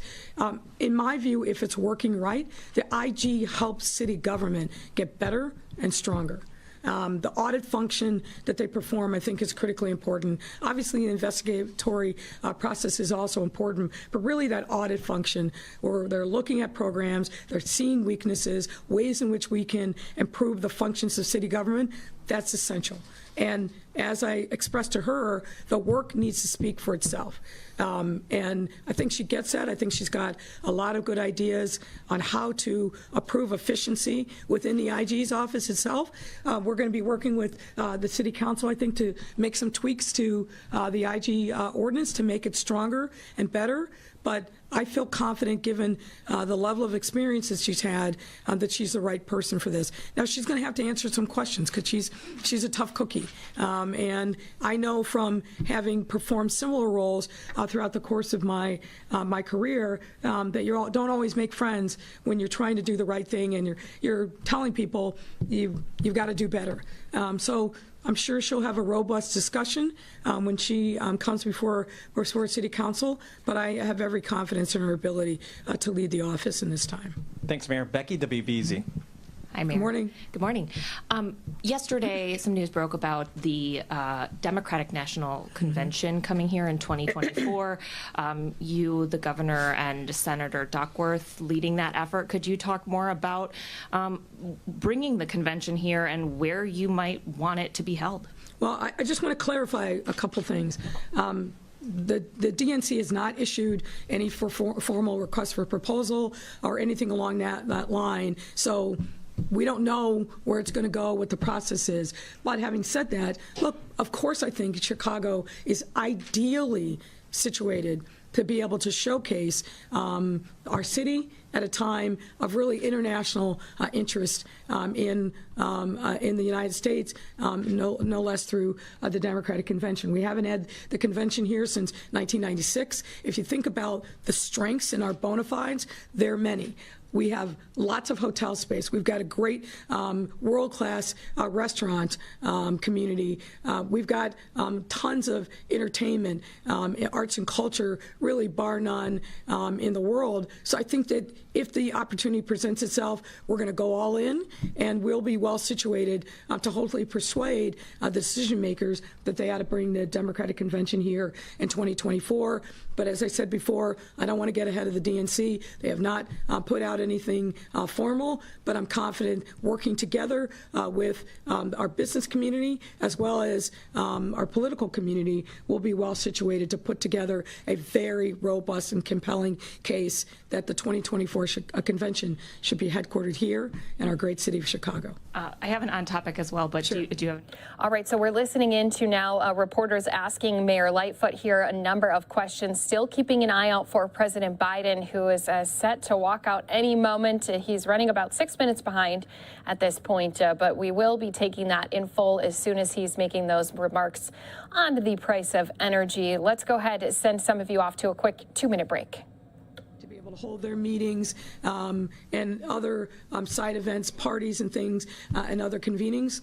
We've got it all here in Chicago. We're not a one-stop shop. We've got lots of different venues that we can offer. Obviously, the United Center, Wintrust, Navy Pier. So a lot of the things, frankly, that were central to the convention in 1996, we've expanded the offerings exponentially since then. So I think and I hope we'll be well situated to make that case. And for on topic, this obviously addresses gas prices for drivers and transit costs for public transit riders.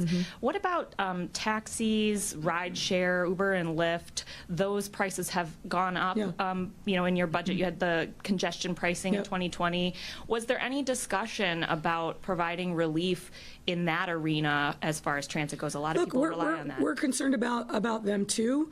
This is obviously narrowly focused on commuters, not the commercial sector, but we continue to be very engaged with the taxi community as well as rideshare and looking at how we can also assist them and frankly use that as alternative forms of transportation. We're very serious about making sure that we reduce carbon emissions here in the city, and as you know, not only have we done this, but we've done things to expand Divvy to other parts of the city. We're going to be announcing soon another expansion of the scooters. So there's a lot of things that I think are coming down the pike. We're expanding the number of bike lanes in the city and really encouraging people to really think seriously about alternative modes of transportation. So yes, all of those things continue to be an area of focus for us. Moving on to Heather Sharon, WTTW. Hi, Mayor. The gas cards and the CTA cards will be available for Chicagoans making 140% of the Aryan median incomes, which is $91,000 for an individual and $140,000 for a family of 4. Is that an appropriate level? Does that not sort of mean that some people who are making a pretty good salary will be eligible for this relief, perhaps at the expense of Chicago's working poor? Well, I wouldn't say at the expense. And look, the reality is, regardless of what your income point is, when you're paying $6 a gallon for gas, as many people are across the city, that hits you. Now, obviously, we want to make sure that we're focusing on lower income and middle income Chicagoans are really, I think, feeling the weight and the brunt of this surge in gas prices. And we're hoping people that are of means and don't need the relief are not going to be the ones that apply. But we want to make sure that we're really focused on bringing that relief to drivers of a variety of sorts. And obviously, the CTA cards are focused focus primarily on those areas of the city that have been hardest hit and really have been historically disinvested in. So I think we're striking the right balance to make sure that we're bringing relief to a wide swath of folks across our city in every neighborhood. Back to the convention for a minute. Yep. When the city, assuming that it does bid for the convention, I imagine that you and other members of the host committee will be asked, why bring the convention to Chicago, which is still grappling with historically high levels of crime, including carjacking? How will you address those concerns when they are inevitably brought up? Well, we'll address the concerns in a couple of different ways. Number one, to talk to the DNC about the progress that we're making. And the truth is, every major American city, and certainly those led by Democratic mayors, are facing the same kind of challenges that we're facing. We'll talk to them about the progress that we've been making, the programs that initiatives that we've been putting in to address gangs, guns, and the investments that we're making to really help turn around the fortunes of communities, not just in the short term, but really in the long term. I'm happy to report that end of quarter, we're down in shootings, we're down in homicides, and we're down in carjackings. Not enough. Not enough, I hasten to add, but we're making real meaningful progress. And then, of course, we're going to talk about specifically what the things that we will be doing to make sure that the areas that the convention sites are going to be utilizing are themselves very safe. So I think we've got a very good and compelling story to tell, and a convincing story that Chicago is the right choice, aside from all of the amenities that we can offer in the city. And I will also say we're a really fun city in the summertime. Nobody here is going to argue with you on that one. For Aaron Gettinger, today's the Trans Day of Visibility at a time when there have been a number of crimes against trans people. How can the city address that concern, and does the police department need to do more to reach out to the trans and LGBTQ community? We all need to do more. We all need to do more to make sure that people who are members of the trans community are not vilified, that they're not ostracized, and that they are accepted into our families, into our community.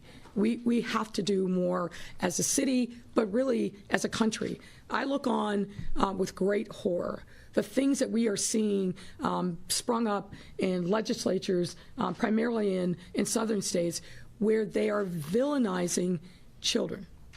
Villainizing children. We know from the data that a significant portion of the homeless youth are LGBTQ plus members, because their families have not accepted these children who have decided it's important for them and their being to lead an authentic life. So when you think then about the targeting of members of the trans community and how trans women in particular have been the focus of violence, we all need to step up and do more, but it starts with opening up our minds and our hearts to be loving and accepting of people when they choose to live their authentic life. It goes without saying that this is deeply personal to me. As a member of the LGBTQ plus community, I think about where I was as a young person, not seeing anyone who looked like me. Now, the truth is, there are plenty of gay people all around, but it was at a time when it wasn't safe, literally wasn't physically safe to come out. And not seeing those role models meant when I embraced my identity as a lesbian that I struggled for years worrying about rejection from my family, from my friends, the kind of life that I could lead. When I was in my 20s and coming out, we didn't have an opportunity to even think about marriage and children. That wasn't something that was even conceivable. But now it is, because we have changed as a city, as a nation, as a world, and we cannot go back.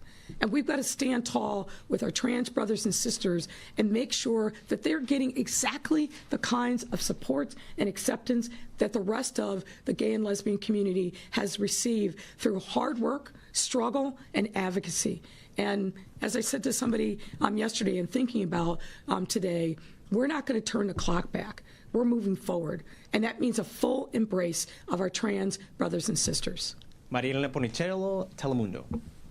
Thank you. Hi, Mayor. Hi there. You said that priority is going to be given to low-income neighborhoods. You also mentioned that people need to show valid city sticker. They need to be residents of Chicago. What else do they need to present in order to get these Ventra cards or gas cards? And is it a one-time thing, meaning if I get one card, can I apply again, or no? I mean, no, it's one card per household. We want to make sure that the 150,000 people that we're going to reach, that we actually reached across our city. That's why we're doing it on a rolling basis, meaning we're not giving out all at once. We know that, unfortunately, that this gas pain, the increase in gas prices probably is going to continue into the summer months. All the gas prices always go up over the course of summer, so we're spreading this out in increments over the summer months. But yes, it's one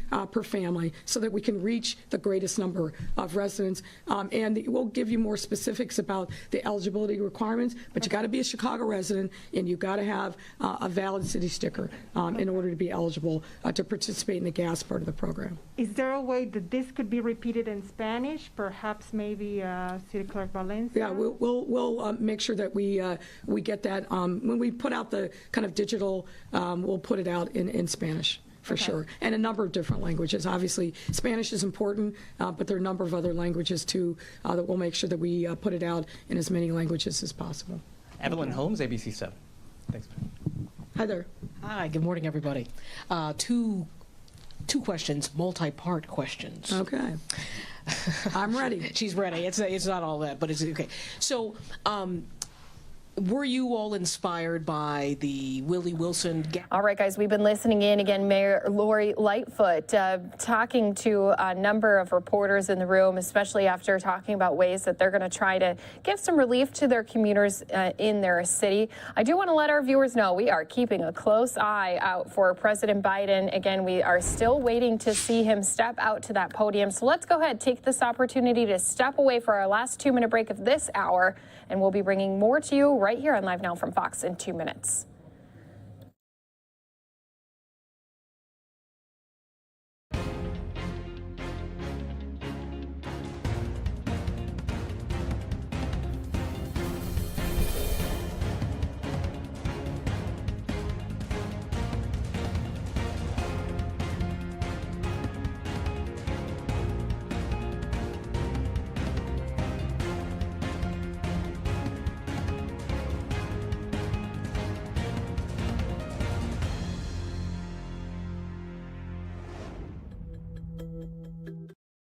As I said in my State of the Union address, I'm going to always be honest with the American people. Today, I want to talk with you about the cost here at home of Putin's decision to brutally and savagely invade a sovereign nation.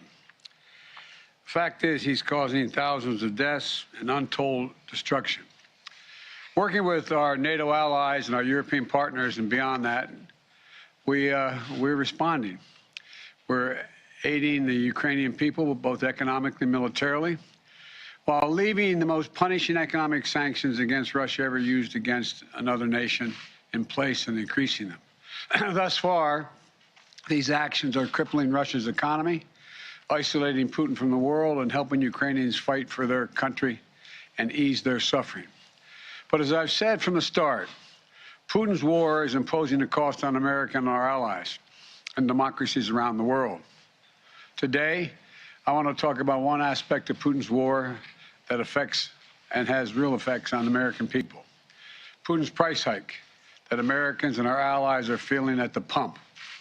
I know how much it hurts. As you've heard me say before, I grew up in a family like many of you where the price of a gallon of gasoline went up. It was discussion at the kitchen table. Our family budgets, your family budgets, to fill a tank, none of it should hinge on whether a dictator declares war. So today I'm laying out a two-part plan, not only to ease the pain that families are feeling right now, but to end this era of dependence and uncertainty, and to lay a new foundation for true and lasting American energy independence. Parenthetically, just imagine if, in fact, Europe didn't have to count on Russian oil, if they were energy independent. It would change the nature of so much. The problem we're facing with gas prices has two roots. First, the pandemic. When COVID struck, demand for oil plummeted, so production slowed down worldwide. Because of the strength and the speed of our recovery, demand for oil shot back up much faster than the supply. That's why the cost of gas began to rise last year. The second root is Vladimir Putin. The start of this year, gas was about $3.30 a gallon. Today, it's about averaging $4.20, $4.22, it's higher in many states. Nearly $1 more in less than 3 months. And the reason for that is because of Putin's war. And now many people are no longer buying Russian oil around the world. I banned the Russian import of oil here in America. Republicans and Democrats in Congress called for it and supported it. It was the right thing to do. But I said at the time, it's going to come with a cost. As Russian oil comes off the global market, supply of oil drops and prices are rising. Now Putin's price hike is hitting Americans at the pump, which brings me to the first part of my plan. To immediately increase the supply of oil, our prices are rising because of Putin's action. There isn't enough supply. And the bottom line is, if we want lower gas prices, we need to have more oil supply right now. For U.S. oil companies that are recording their largest profits in years, they have a choice. One, they can put those profits to productive use by producing more oils, restarting idle wells, or producing on the sites they already are leasing, giving the American people a break by passing some of the savings on to their customers and lowering the price at the pump. Or they can, as some of them are doing, exploit the situation, sit back, ship those profits to the investors, and while American families struggle to make ends meet. Look, this is a moment of consequence and peril for the world, and pain at the pump for American families. It's also a moment of patriotism. I want to acknowledge those companies that have already announced they're increasing immediate production. They're investing money to produce more oil, and also clean technology we need to reduce our dependence on oil in the future. They have everything they need, nothing standing in their way. And they've indicated they will be producing an extra 1 million barrels of oil per day, probably starting as early as this fall. That's progress. But some companies have been pretty blunt. They don't want to increase supply because Putin's price hike means higher profits. One CEO even acknowledged that they don't care if the price of a barrel of oil goes to $200 a barrel. They're not going to step up the production. I say enough. Enough of lavishing excessive profits on investors and payouts and buybacks when the American people are watching. The world is watching. U.S. oil companies made nearly $80 billion in profit last year. And this year, those profits are expected to continue to soar. This is the time, not the time to sit on record profits. It's time to step up for the good of your country, the good of the world, to invest in immediate production that we need to respond to Vladimir Putin, to provide some relief for your customers, not investors and executives. Look, I'm a capitalist. I have no problem with corporations turning a good profit. But companies have an obligation that goes beyond just their shareholders, to their customers, their communities, and their country. No American company should take advantage of a pandemic or Vladimir Putin's actions to enrich themselves at the expense of American families. Investing those profits in production and innovation. That's what they should do. Invest in your customers. And it isn't just like, it's not the patriotic thing, it is good for your business as well. Right now, oil and gas industry is sitting on nearly 9,000 unused but approved permits for production on federal lands, or more than 1 million unused acres they have a right to pump on. Families can't afford that companies sit on their hands. So, to help execute this first part of my plan, I'm calling for a use it or lose it policy. Congress should make companies pay fees on wells on federal leases they haven't used in years, and acres of public land they're hoarding without production. Companies that are already producing from these wells won't be affected, but those sitting on unused leases and idle wells will either have to start producing or pay the price for their inaction. Look, the action I'm calling for will make a real difference over time. But the truth is, it takes months, not days, for companies to increase production. That's why the next part of my plan is so important. Today, I'm authorizing the release of 1 million barrels per day for the next 6 months, over 180 million barrels for the from the Strategic Petroleum Reserve. This is a wartime bridge to increase oil supply until production ramps up later this year. And it is by far the largest release of our national reserve in our history. It will provide a historic amount of supply for a historic amount of time, a 6-month bridge to the fall. And we'll use the revenue from selling the oil now to restock the Strategic Petroleum Reserve when prices are lower. So we'll be ready. We'll be ready for future emergencies. Folks, I've coordinated this release with allies and partners around the world. Already, we have commitments from other countries to release tens of millions of additional barrels into the market. Together, our combined efforts will supply well over 1 million barrels a day. Nations coming together to deny Putin the ability to weaponize his energy resources against American families and families and democracies around the world. Now, for the first part of my plan is about meeting an immediate crisis. The second part is about declaring real American energy independence in the long term so that we never have to deal with this problem again. Ultimately, we and the whole world need to reduce our dependence on fossil fuels altogether. We need to choose long-term security over energy and climate vulnerability. We need to double down on our commitment to clean energy and tackling the climate crisis with our partners and allies around the world. And we can do that by passing my plan that's literally before the Senate right now. The United States Congress right now has been there for well over a month to speed the transition to a clean energy future that's made in America with American products and American values. We need to embrace all the tools and technologies that can help us free us from our dependence on fossil fuels, move us toward a more homegrown clean energy. Technologies made by American companies and American workers, so we can bolster domestic supply chains here at home and export those technologies around the world to reduce greenhouse gases. That's why today I'm issuing a directive to strengthen our clean energy economy. I'm going to use the Defense Production Act to secure American supply chains for the critical materials that go into batteries for electric vehicles and the storage of renewable energy, lithium, graphite, nickel, and so much more. We need to end our long-term reliance on China and other countries for inputs that will power the future. And I'll use every tool I have to make that happen. Yes, building a made-in-America clean energy future will help safeguard our national security. Yes, it will help us tackle climate change. Yes, it's going to help us ensure that Americans create millions of good-paying jobs for generations to come. But the most important thing my plan will do right away is save your family money. And here's what I mean. Under my plan, which is before the Congress now, we can take advantage of the next generation of electric vehicles that a typical driver will save about $80 a month from not having to pay gas at the pump. If your home is powered by safer, cheaper, cleaner electricity like solar or heat pumps, you can save about $500 a month on average. Don't take my word for it. The CEOs of 11 of America's largest utility companies came to see me at the White House several weeks ago. They told me if we pass my plans before the Congress now, typical families will see savings show up in their utility bills immediately.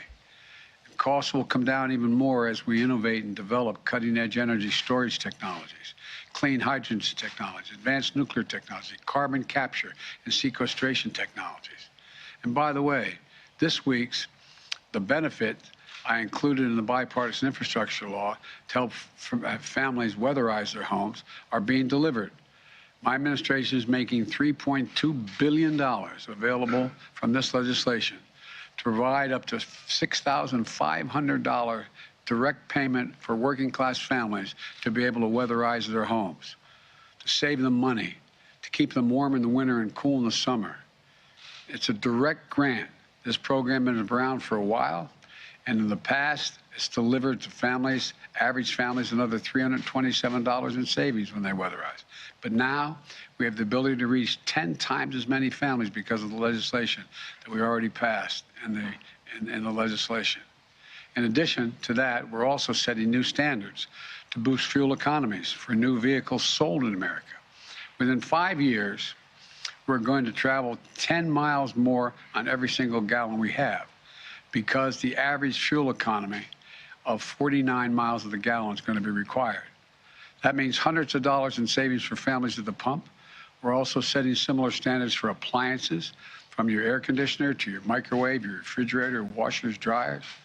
It's just one of 100 actions we're taking to save the average family $100 per year in utility bills. Look, the bottom line is this. Between ramping up production in the short term and driving down demand in the long term, we can free ourselves from our dependence on imported oil from across the world. Look, I know gas prices are painful. I get it. My plan's going to help ease that pain today and safeguard against tomorrow. I'm open to ideas to strengthen the plan, but I will not be put off and put it on hold. It's time to deliver true long-term energy independence in America once and for all. And I'm going to continue to use every tool at my disposal to protect you from Putin's price hike. It's not time for politics. Americans can't afford that right now. So let's meet this moment together. Remember, we're the only nation that has turned every crisis we ever faced into an opportunity. We have a crisis, the price at the pump. So let's show some true strength in this nation, show our unity, our resolve, our innovative spirit in America, and come out of this long-term much better off. If we stand up to the bullies of the world, the autocrats and dictators, we stand up for those who are ready to unite with us, United States of America. So may God bless you and may God protect our troops. Thank you. Mr. President, how badly is Vladimir Putin being misinformed by his advisors? That's an open question. There's a lot of speculation. But he seems to be, I'm not saying this with a certainty, he seems to be self-isolating. And there's some indication that he has fired or put under house arrest some of his advisors. But I don't want to put too much stock in that at this time because we don't have that much hard evidence. Mr. President, how much in monetary terms do you estimate today's announcement will reduce gas prices, and when can Americans expect to see these changes? That's a really important question, and there's no firm answer to it, but prices already came down when it was announced ahead of time that Biden was going to release so much energy from so many barrels of oil from the SPRO. They're already come down. My guess is we'll see it come down, continue to come down. But how far down, I don't think anyone can tell. And there's going to be a slight delay because if you go out there and you're a gas station and you purchased X amount of gas at a certain price, you're not going to lower the price of the pump until you're able to get back what you invested. And that I'm talking matter of, I think, days and weeks.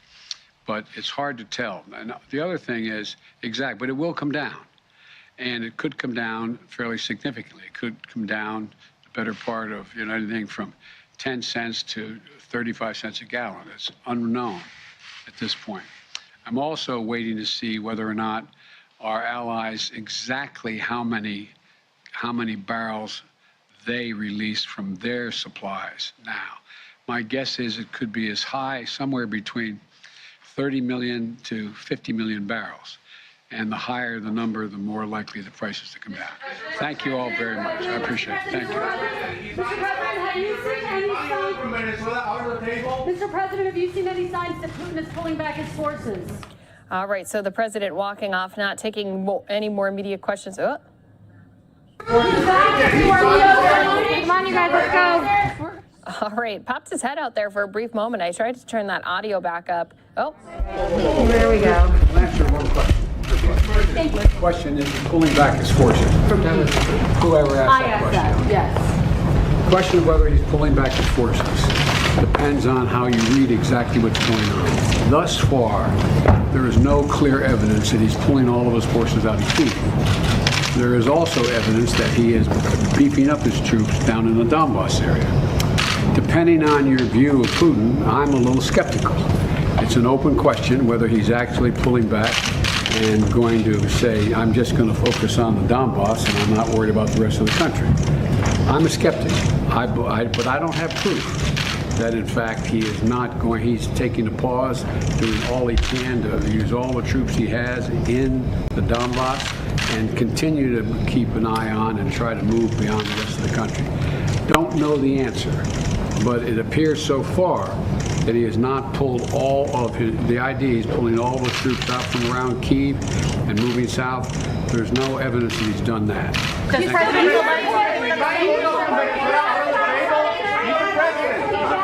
Holiday. Do you think the sanctions are still working? The ruble's back at pre-war levels. Hey guys, let's go. We have to move quickly. Let's go, guys. No, we shouldn't. All right, so it looks like President Biden was ready to leave, but did want to at least address some of the most recent stories we've had coming to us here on Live Now from Fox about President Putin, especially since there's been a lot of talk about them possibly not officially removing troops, but just restructuring where their troops are located. Now, we have heard from U.S. officials that Russia has launched more than 1,400 missiles, and it's also recently been talked about, and we did hear President Biden even being asked about it as well, that President Putin is not being informed correctly on his army's fight in Ukraine. So we've had American intelligence officials saying they believe the Russian president is being misinformed by his advisors regarding the status of his troops, believing he is unaware of their struggles and performance in Ukraine.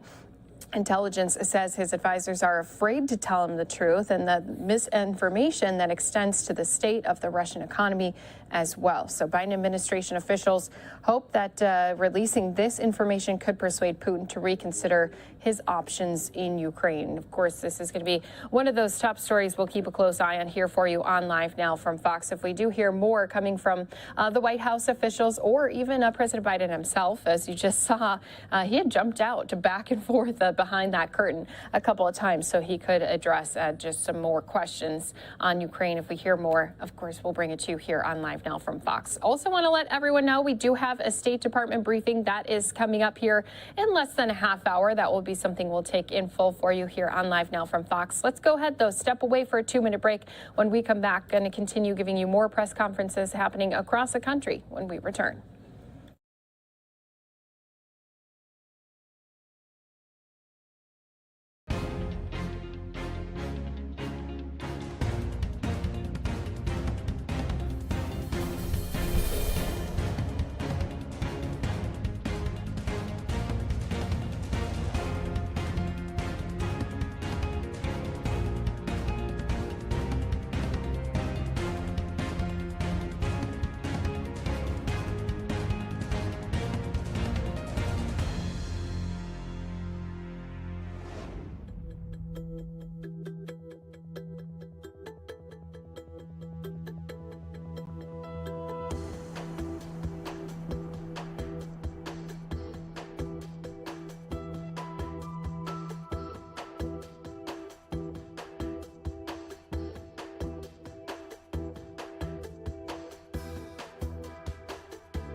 Welcome back here to Live Now from Fox. Taking a live look at our radar, we do have a couple of spots that we're keeping a close eye on because now we do have a tornado warning for Richmond, Virginia. I want to jump in to our coverage with our Fox weather team right here for you on Live Now from Fox.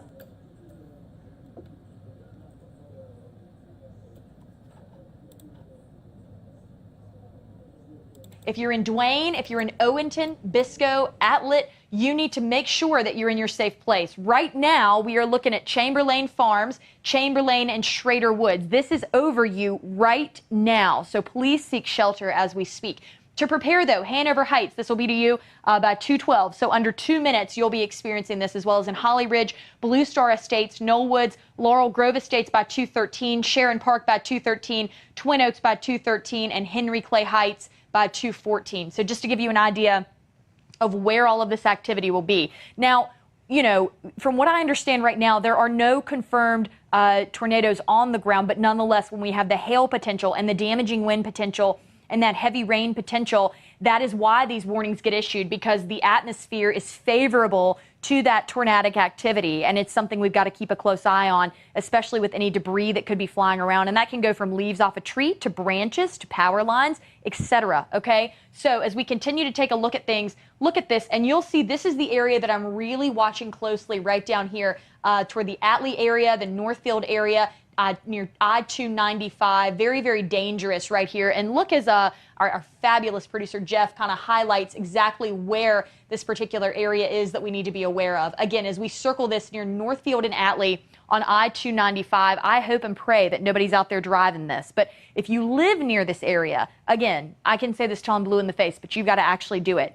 Go into your safe place and we'll let you know when it's safe to come out. But again, this has gotten extended until about 2:45. It is 2:11, almost 2:12 right now. So as we look here, you're going to see near the Craney Island Estates, and it's going right over 295 right now, which is what we're watching. So as you are in this area, again, near Atlee Station, Craney Estates, Northfield, Chamberlain Farms, this is where that particular cell is going over right now, I-295, and it is wreaking havoc on this area. There's no other way to put it. It is wreaking havoc on these areas. 301, it's coming through there as well. And so many of you that know that area well, maybe you live near that area. If you are near 301, take shelter. Take shelter right now, all right? Because this particular system is going to be coming right over 301. And you can see that's exactly where that warning extends through Knollwood, over here toward Avondale, Robin Ridge, Holly Ridge. I'm going to put my clicker down because, Jeff, I know you've got me with that. I need both hands. So as we continue to look at things, I would say with this particular warning coming in, not only do we have a tornado warning, we have that severe thunderstorm warning. When those two come together, obviously that tornado warning is going to be the bigger deal out of this. But I want to show you the VDOT camera right now, okay? I mean, it's a strong storm coming through. People are still driving, which we do advise against, but this is a look at 295, and maybe you've got to get to where you're going, but just be aware that, again, this activity is coming over 295, which is why we're seeing all of that rain on the camera right now. Really advise you to stay at home. Now, look, I know there's extenuating circumstances. I'm not going to pretend there's not, but take care of yourself. If you don't have to leave, do not do it. I-295, heavily traveled. And this VDOT camera shows you that right here. People are starting to slow up a little bit. The roads are going to get a little slick with some of this rain. I trust and believe you guys know how to drive in this, but nonetheless, it's unsafe. So look at this with me. And you're going to see, as we go through all of these warnings, we're looking at Buckeye, Ashcake, Brown Grove, Nelson Bridge, Infield. Stephen mentioned all of these areas just a bit earlier, and we're seeing the heaviest amount of that rain come over here right over Atlee Ridge in the Atlee area, right there over 295, as I've mentioned already, and that Northfield area, Brown Grove too. All of this is just going to transcend and continue to move off to the east. So as it does, we're seeing that heaviest amount of rain right here near Brown Grove, Ashcake, and Atlee Ridge. Right here is still the area that I'm watching carefully, okay? We circled this for you a bit earlier. Jeff, I know you're going to do the same with the arrows and the circle again, so we can highlight for people exactly where they need to be watching out for things. It's moved up a bit, though, toward Ashcake and Greenlee, and then the Buckeye area as well is where we're looking at some potential activity that could hinder a problem. So yeah, we're going to watch that very carefully. But what I'm really watching right now is just how significant the distance of these warnings are. It covers an immense amount of area, an immense amount of locations where people live. And come here, guys. Come here. Look at your screen with me, because you're going to see where we put these arrows, again, between Atlee Ridge, Knollwood, and just west there of Bent Hill. You can see that as this couplet continues to move within this warning, that's why we've got to watch it very carefully, okay? Because we know that people living in these areas, hopefully you've taken cover. I know you have. You're smart people. You've got to take cover. The best part is, as we look at these areas, you can take your phone, which I hope you charged. I know we told you to, and I know you're smart enough to do it. You can pull Fox Weather up from your safe place, and you're probably watching right along with us from your safe place until this expires. Again, this particular warning goes until 2:45. You can see just how heavy the rain is. If nothing else, that's how heavy the rain is as this particular system moves toward you, again, in the Atlee area and the Ashcake area, all right? So as we continue to look at things, this rain is stretching all the way from Bowersville down 301, which we've highlighted. This system came right over parts of 301, down toward Hanover and the Katy area. And as we continue to watch this move, you can see the heaviest of the rain not even quite in that warning yet. So we're going to have to wait for this entire system to move through, likely before this warning even thinks about expiring. We've got about 30 more minutes to go on this warning. I'm looking at the clock. 29 minutes as of right now to go on this particular warning with everything going on in the Glen Allen area over 295 and the 301 area. 360, you'll have to be aware if you're going to be traveling down Highway 360. All of this is coming for you. The warning is right to the west of 360 right now, but look at your screen with me, okay? You are seeing the activity on radar right now that I'm tracking. You're looking at the Richmond, Virginia camera, and you are looking at the imminent amount of storm watches that we're dealing with. And that alert system is just profound, because it'll tell you exactly what's happening and when it expires. Right now, though, the expirations don't matter to me in the least. As a meteorologist, I care about you. I want you to be safe. And that's why when I look at Richmond there over 295 and I still see people driving, I'm not loving that, not at all. But what I'm really looking at are these warnings, because again, 33, 295 and 360 is what we're watching right now. Stephen, we're going to bring it back into you, and you've got more information for us. Yeah, so tracking this warning with you, Katie, because it has moved over a portion of downtown Richmond. And as far as confirmation of a tornado, we have not had confirmation. There have been maybe a couple of reports of funnels as this thing was getting a little closer to Richmond, but at the moment, no confirmation. But that rotation, as you've been following, as I've been watching, has been consistent. We've at least seen this storm try, and it's located right there. I mean, we've seen it try to organize and develop. And there's one of the storm reports. I believe this is a report of a funnel. So this was near Woolridge Road, right around, within the past 30 minutes or so. This was on the southwestern side of the city of Richmond. And so as it's moved off to the northeast, we have watched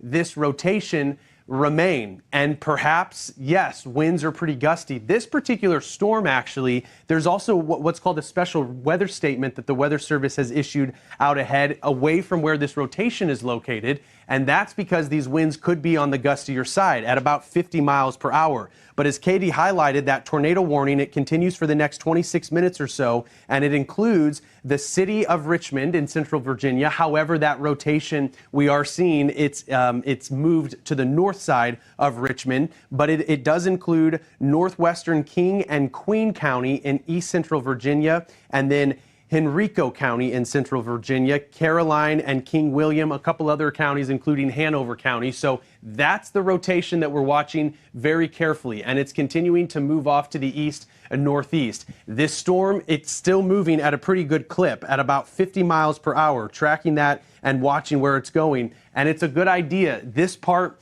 of Virginia, as we watch this storm move on through, take those tornado precautions and continue to watch this particular storm. Have a way to receive those alerts as you go in to protect yourself. Make sure you're going to the lowest level, the interior room, because this particular storm, while the tornado hasn't yet been confirmed, we had that report of a funnel cloud, which means that rotation trying to reach the surface. At least we have that condensation cloud that drops from the sky, and that's not what we want to see, especially as we're so close to Richmond, Virginia. This storm moving off to the northeast at about 50 miles per hour. You see the towns over there that are in the path of this storm. Take this tornado warning seriously, as it does have a report of a funnel cloud as it was getting a little closer to Richmond, Virginia. This tornado warning runs until 2:45. We're staying on top of it for right now, though. We're going to toss it to break. America's Weather Center will continue after this. All right, thanks so much to our Fox Weather team for that update, especially as these storms continue to push along the East Coast. You can see some of those highlighted areas, the red and pink squares popping up on your screen. That's going to be where the most severe threats are happening. So we're keeping a close eye on that here for you on Live Now from Fox. Going to step away for a 2-minute break. When we come back, going to continue to bring you more updates across the country right here on Live Now from Fox.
Welcome back here to Live Now from Fox. We've been keeping an eye on our shots coming to us out of South Carolina, where we had one student shot. That report coming to us just earlier here today. Do want to let our viewers know right now we do have officials giving an update. Going to start that press conference from the beginning so we can hear everything our law enforcement and other officials in the city are saying. Again, this happening in Greenville, South Carolina, where one student was shot, and at this time also being reported that they do have at least one person, a minor, in custody.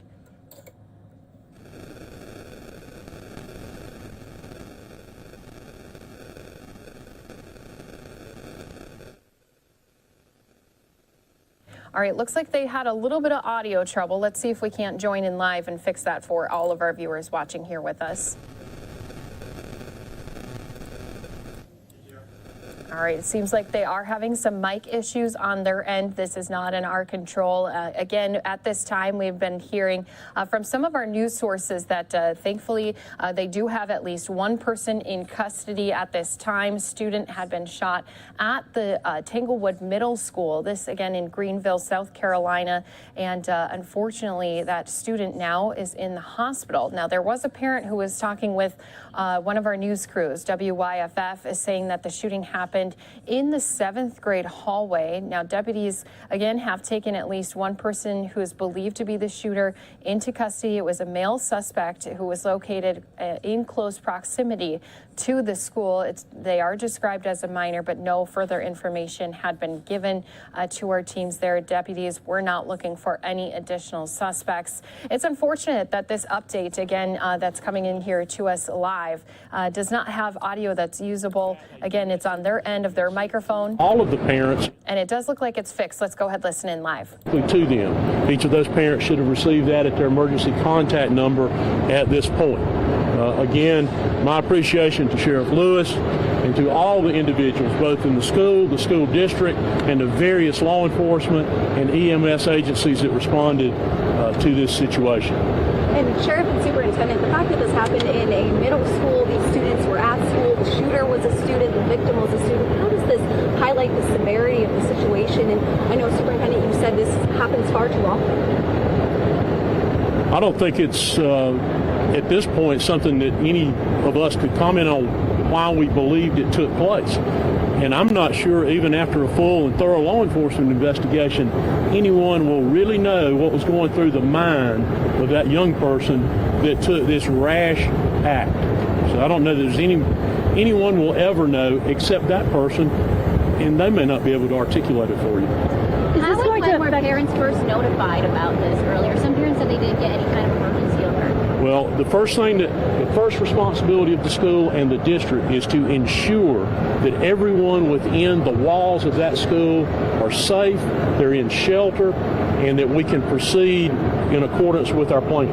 As soon as we know that, we then immediately begin to communicate to parents what has happened and what the first step will be in that process. And that is going to take, even though the police response was almost immediate, that's going to take a while to discern enough information to properly inform people.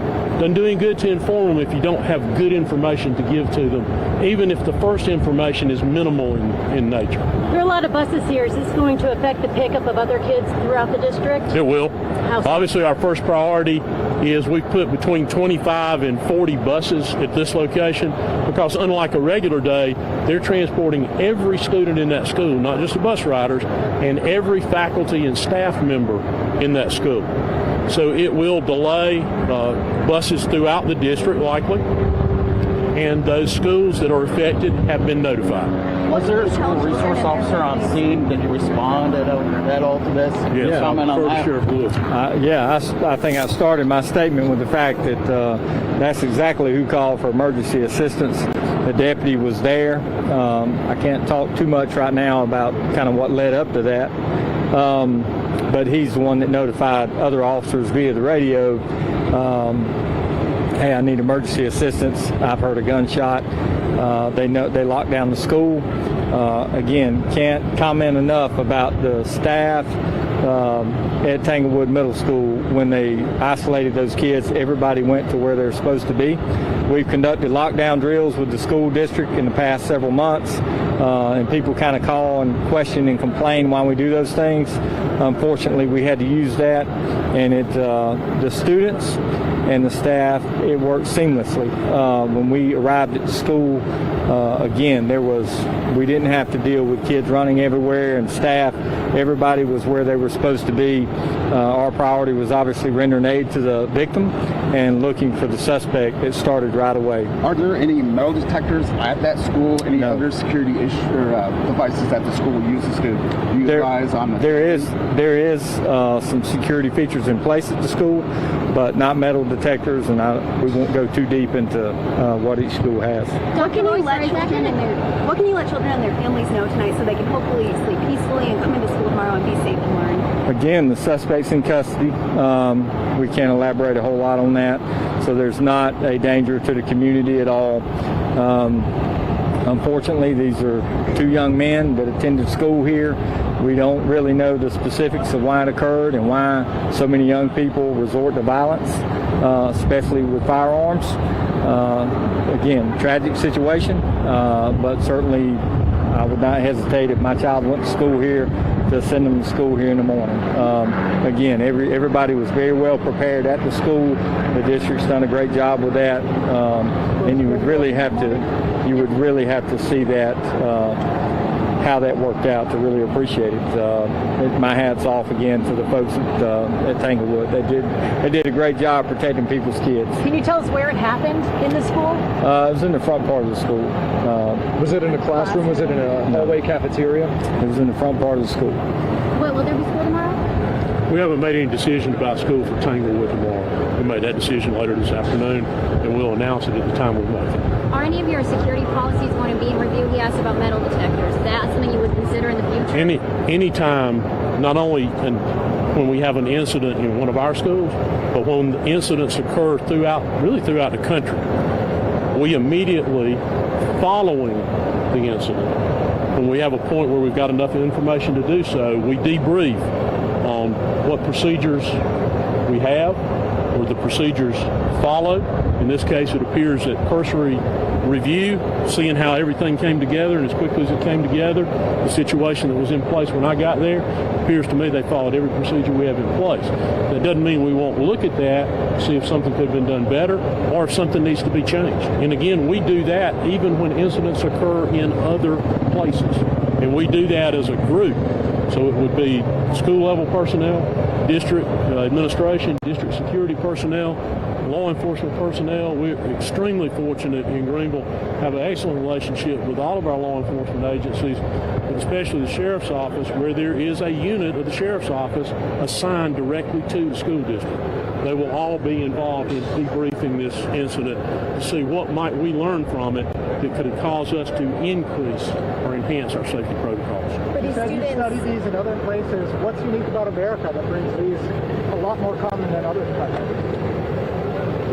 I don't know that anybody has the answer to how we've arrived at a point where all of us tend to say, the media, the people involved in it, I think people in law enforcement as well, that this is happening all too often. I don't think that any one person seems to hold the solution to that.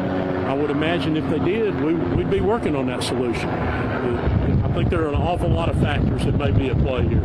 Sheriff, are you able to say, is there a relationship between the two students, friends, or were they just in the same school? We don't know anything other than the fact they go to school together. We don't have any information that would lead us to believe otherwise. What grade, do you know? I don't, no ma'am. Are you able to say how close to the school the suspected shooter was found? Was it right outside or far? He's in very close proximity to the school. Can you say the condition at all of the victim? Any idea? I don't know right now, to be honest. I'm sure we'll be releasing something shortly to all of you, but I know my phone's went off several times talking to y'all, but I hadn't looked at it yet. So. Did the suspect surrender?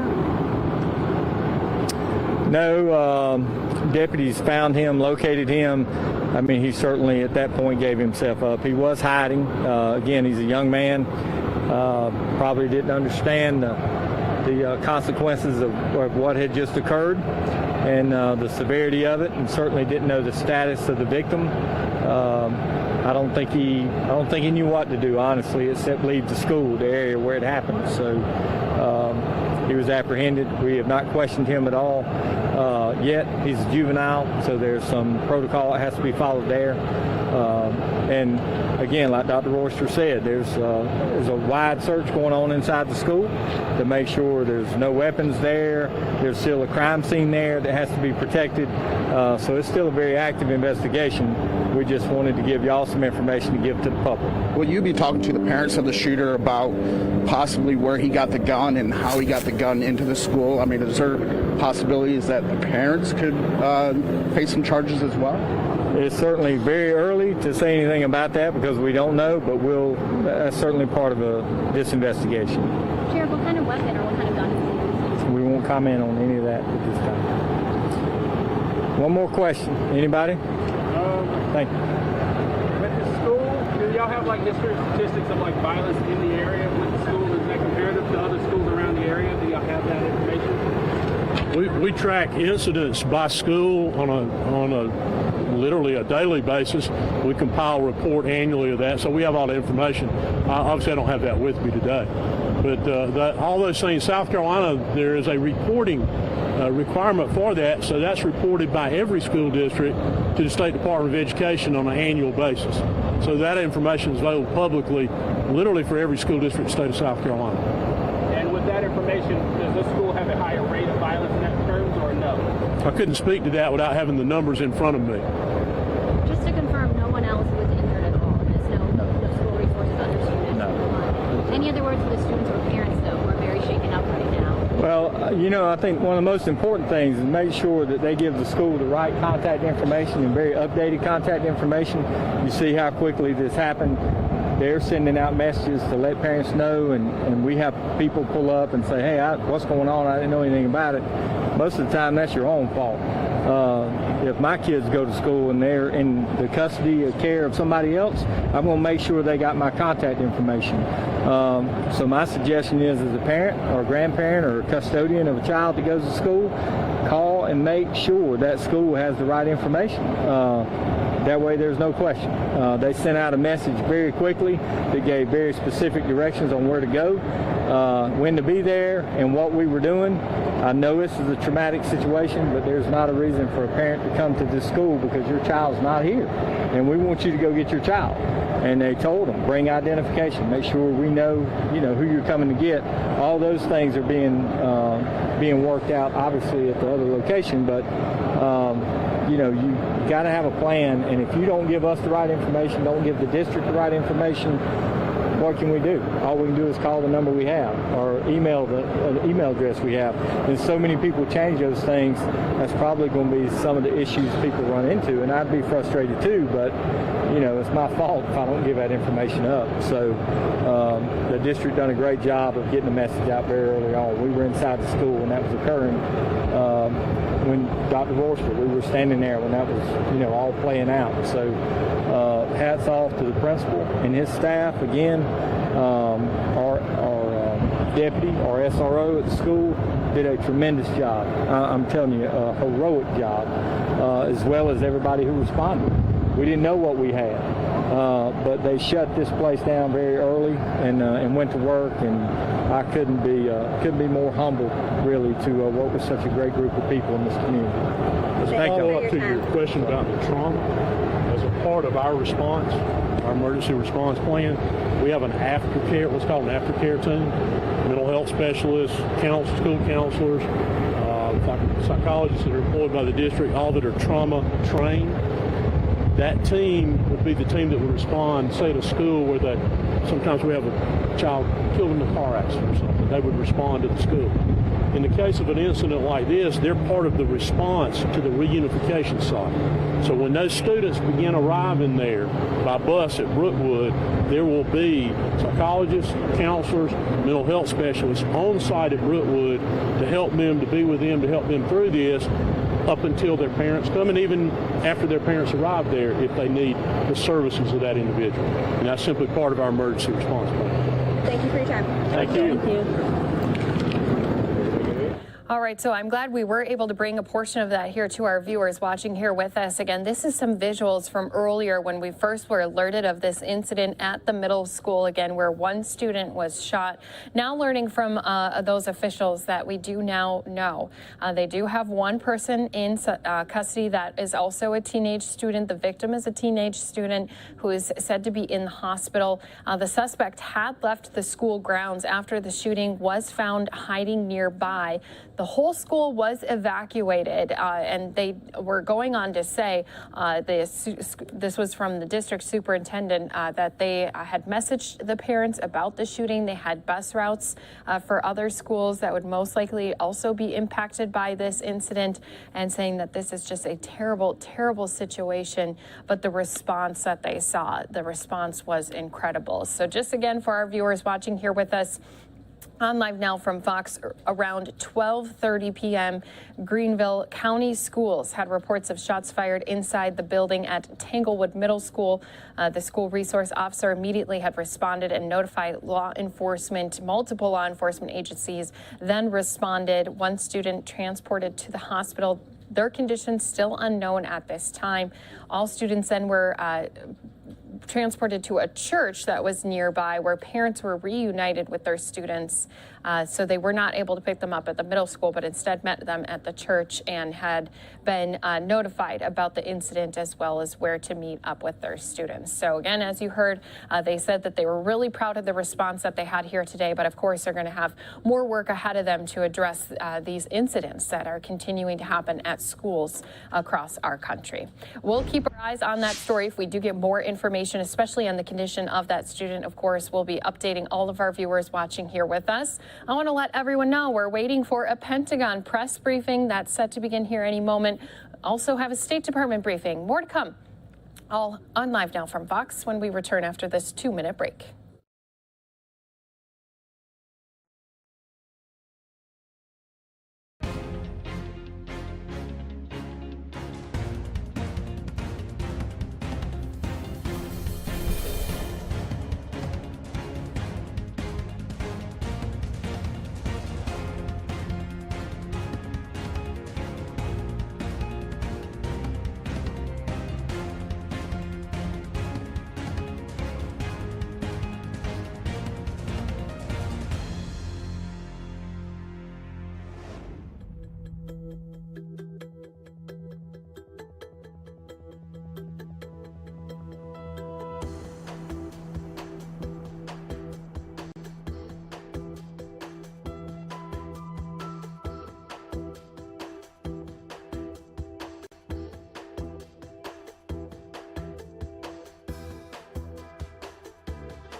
Welcome back here to Live Now from Fox. Want to let everyone know a couple things that we're monitoring here at this time. A Pentagon press briefing going to be happening with John Kirby here any moment. Also still going to keep our eyes on the live pictures we have coming to us from South Carolina, where we did have that incident of one student shot. Their condition unknown, but they are in the hospital. You can see that line of buses making their way to the area where students had been escorted out of school. They had been transported to a nearby church in the area. So just heard from some of our school officials. If we do hear more from law enforcement or others, of course, we'll keep you informed on that as well. Do want to let everyone know also still monitoring some of that very severe weather that is happening just across the country. East Coast now getting hit with those storms that had been producing tornadoes along our southern states. Now we do have some of those threats happening into our East Coast area. Richmond looks like they're getting hit hard. They have a lot of those boxes, so a lot of those rotations in their system that are showing up that could possibly produce tornadoes. So we do have a lot of heavy rain also falling in those areas. If you're going to be in the Washington, D.C. area, I'm sure you've already seen some of that rain earlier here today. Even in New York, they're getting hit with some of this rain. This band of storms just continues to leave a path of destruction. So maybe you're not in the threat of a tornado, but you could possibly be seeing some of that heavy rain, which could lead to some flooding in some areas, but also a lot of those destructive winds had been coming along with these storms as well. So a lot to still monitor here for you, but thankfully all you have to do is sit back and be informed on all these top stories right here with us I'm going to take us out to the State Department briefing. We do have Ned Price, who had stepped out, and he's been talking with reporters. Going to take us back to the beginning because it's been a few minutes. We were in that press conference on the breaking news scene in South Carolina while this had just started. So let's go ahead, go back to the beginning with Ned Price as he's speaking all about not only the latest in Ukraine, but also some of the most recent items happening here across the U.S. Look at this. Welcome back. It has been far too long since this room has seen so many people, a few years, but it is 3 years, I know. It is very good to see everyone. I say that now. We'll see how this goes. Also, I know some of you have been traveling with us. Welcome back to those of you who have been on the road. You look about as well rested as I feel. So with that... Kind of an insult. Yes. All right, guys, I know I'm throwing you around a little bit, but that's because we always like to be in live, fresh content. We can play out Ned Price a little bit later, but the Pentagon briefing has started. So I do want to jump into that as we get more updates, especially as we've been hearing that Vladimir Putin's promise to be moving troops, doing less attacks. That has not been the case. So let's go ahead, listen in with John Kirby right here on Live Now from Fox. Sexual assault and sexual harassment and how he was going to prioritize on it. And that set into motion an independent review commission, which set into motion a series of findings and recommendations. And among those recommendations was that we take a look at sites around the country and around the world to make sure that we're properly examining the kinds of conditions that exist to help prevent these harmful behaviors. And it's not just sexual assault and sexual harassment, but domestic abuse, suicide, and what kind of conditions are there to help prevent? What's the command climate like? What sort of resources are available to our folks and to their families? Anyway, so all that led to this very first on-site installation evaluation report. The Secretary believes that the findings in this report of those site visits is going to be critical to helping us better prevent a range of harmful behaviors. And I said that includes sexual assault, harassment, suicide, domestic violence, and child abuse. How to better prevent it, and what's it take to do prevention well. So a key objective of the process here is to better understand where the gaps and the seams are and provide leaders at these installations as well as across the force with the necessary tools to enhance prevention. So again, this was a first in what will be a series of additional installation visits and installation reports, as it should be. We'll learn from each one. We'll share those lessons broadly, and we'll be as transparent with you as we can, and we have done that today. Also today, the department authorized for public release the RAND report, which was titled Understanding Civilian Harm in Raqqa and Its Implication for Future Conflicts. I think you may have seen RAND's already spoken to this and posted their report. It provides insights into the causes of civilian harm during the U.S.-led campaign to liberate Raqqa from the Islamic State from June to October 2017. The report provides recommendations related to U.S. strategic choices, operational approaches and capabilities, information collection, approaches to adversary tactics, and force development. It was sponsored by the Office of the Undersecretary of Defense for Policy, and this report will be one of the key resources considered in developing our own Civilian Harm Mitigation and Response Action Plan that the Secretary also recently directed the Department to develop. Safeguarding civilian life is a strategic and moral imperative. You've heard Secretary Austin say that many times. The Department appreciates the insights that this report offers. He appreciates all the work that RAND put into it, and we know it'll help inform our own work as we continue to try to improve our approach to civilian harm mitigation and response going forward. Let's see. Lastly, earlier today, I had the great privilege of launching a new community engagement, strategic and community engagement initiative that we're calling Beyond the Battlefield. It's aimed at scholars and students at the collegiate level to try to help inform them. Obviously, we want to encourage them to consider jobs in national security and here at the department, of course, but it's really about helping inform them about how the policymaking process works at the Pentagon. I mean, so much of what the military does is available for everybody to see and to read about. I mean, we just released a budget on Monday that lays out what we're going to be spending and what we're spending it on and why. But we felt like we needed to do a better job explaining what working inside the Defense Department actually felt like, and how those decisions got made. And so we did our inaugural session today. I'm very proud of that, and we'll keep it going. It's going to be an interactive virtual dialogue to the degree that we need to right now with COVID. But we hope to do more in-person stuff, and so I was very pleased to kick that off today. Finally, I know I'm kind of rattling on here, but an apology to all the press corps. We had some technical difficulties today, so we won't be able to take calls through Zoom. So basically, you guys here with butts in seats, you're going to be the only ones asking questions today, and that's not on purpose. We do apologize. We try, as you know, very hard to make this as inclusive as we can because of COVID restrictions, but unfortunately, technology got the better of us today, so we're going to just stick to what's in the room. So, Bob, you're lucky. You didn't call in today. You're here. So, I'm here. First question. Thank you. On Ukraine, can you give an update on the size and the scope of the movement of Russian forces north from Kyiv, what you've called repositioning? Does that include Chernobyl, or is that kind of a separate situation because of some health problems there that you could talk about? And lastly, by popular demand, can you give us an update on the convoy that you talked about so much? I haven't gotten a convoy question in a long, long time. That did not merit applause, whoever did that. On the repositioning, we continue to see indications that they are moving a small number. I don't have an update for you in terms of what that equates to. I think yesterday we said it was about 20%, maybe a little less. I don't think we would change that estimation much over the last 24 hours. It has not been wholesale by any means, or has it been rapid? We do believe that, again, that a small number are beginning to reposition. It's not exactly clear, Bob, where they're going to go, for how long, and for what purpose. But we don't see any indication that they're going to be sent home.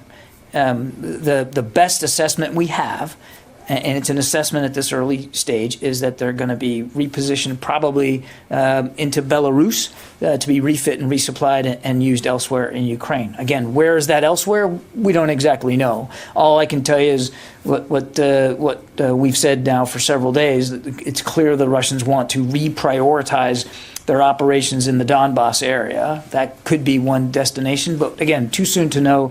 We don't really have a good sense of it. You were asking about Chernobyl. We have seen indications that some Russian forces are departing the Chernobyl plant facility. Again, we gather that they are leaving to the north to go back again towards Belarus, but again, indications are not completely clear at this time. I think you were asking, is that of a piece or is it something separate? We would assess at this early stage that it's of a piece of this larger effort to refit and resupply, and not necessarily done because of health hazards or some sort of emergency or a crisis at Chernobyl. That would be our assessment. And I honestly don't have an update for you on the vaunted convoy. I don't have anything for you on that. I don't even know if it still exists at this point. I mean, it's been now so long. They never really accomplished their mission. They never really provided a resupply of any value to Russian forces that were assembling around Kyiv. Never really came to their aid. The Ukrainians put a stop to that convoy pretty quickly by being very nimble, knocking out bridges, hitting lead vehicles, stopping their movement. But we've not seen an update on where those vehicles are or what they're doing at this point. And at this point, I mean, again, even if take our skepticism about the repositioning and just put that to the side for a minute. Over the last several days, we've talked about that the Russians had pretty much, even before this repositioning, had basically established defensive positions, and they were digging in. They weren't making any effort to advance on Kyiv. So it's questionable whether that resupply convoy would have been of much use anyway, because they weren't on the move anymore. Again, how much of the material they were able to get from it, I don't know. So would that be an example of Russian Thank you again to everyone who's listening in here with us on Live Now from Fox. We are live in the Pentagon press briefing, also keeping an eye on those severe storms that have been making their way into Virginia and Pennsylvania. They have been also issuing some tornado warnings, some severe thunderstorm warnings. So I'm going to keep those up here as we listen in live to the Pentagon briefing. Some of you are going to be seeing a 2-minute break as we are right here live with lots of news happening for you on Live Now from Fox. Even before that, before the convoy became a news story, I mean, we were talking about they were running out of fuel, they were running out of food, they were running out of ammunition. So it's not clear to us whether this convoy was a reaction to problems they were experiencing or that it was them trying to be proactive. Doesn't matter, obviously didn't get there. I think it's also a function of Ukrainian resistance and agility and frankly, just battlefield smarts. By knowing where these vehicles were coming from, knowing where they were trying to get to, and getting between where they were going and where they were, which is what they did, knocking out bridges, for instance, making it hard for them to move on paved roads. And these were not vehicles that were built for off-roading either. I think you have to, when you talk about this resupply effort, you have to credit the Ukrainians for some real dexterity. Jen. John, can you rule out that the U.S. is training Ukrainian military on Polish soil? We are not in a training environment in Poland with Ukrainians. So what we've said in the past is that obviously as there are transshipments being coordinated in some countries around Ukraine, there's interactions with Ukrainian armed forces. Some of those interactions are with members of the U.S. military. There's some liaison going on, but we wouldn't call it classic training. And how do you explain that certain Ukrainian parliament members are still telling Congress that they are not getting not only the weapons they need, but the shipments have slowed? Can you give us a sense of the pace of the shipments and what is in those shipments? Are you sending medical supplies, for instance, or is it only lethal aid that you're sending? No, so we would not agree that it's being slowed. Quite the contrary. We completed the $350 million that President Biden authorized a month or so ago. That was completed in a record 3 weeks or so, which is unheard of. The $200 million that he approved not long after, that's pretty much all in now. I think there may be one shipment or so left. I don't know. And then the $800 million that the president approved, more than just over a week 10 days ago. I mean, those shipments are already arriving. In fact, from the time he signed the order to the first shipment going on its way was like 4 days, Jen. And there's already been about a half a dozen shipments that have flowed into the region. And they're not, I'm not going to talk about the ground routes and how things are getting into Ukraine, as you can understand, but I would tell you that things aren't sitting long at these intermediate staging shipment sites before they're getting picked up by convoys and taken into Ukraine. So 4 days is pretty quick. And like I said, there's already been a half a dozen or so on the way. And we expect, again, without getting too predictive, we're gonna get these materials in as fast as we can. It's happening as you and I are actually talking right now, and we don't think it's going to take very long to complete the $800 package, getting it all filled out. We really don't think that's going to take long at all. A couple of weeks probably, and. The other question you had was on what's in there. So every shipment is a mixture of weapon systems and then support and sustainment items, whether that's food, body armor, helmets, small arms and ammunition, medical and first aid kits, all of that. Every shipment's different. I couldn't tell you, and I'm not going to tell you that every single shipment has all of those things in, but typically there's a mixture of what goes in with every shipment. It's not just it's not all javelins and nothing else.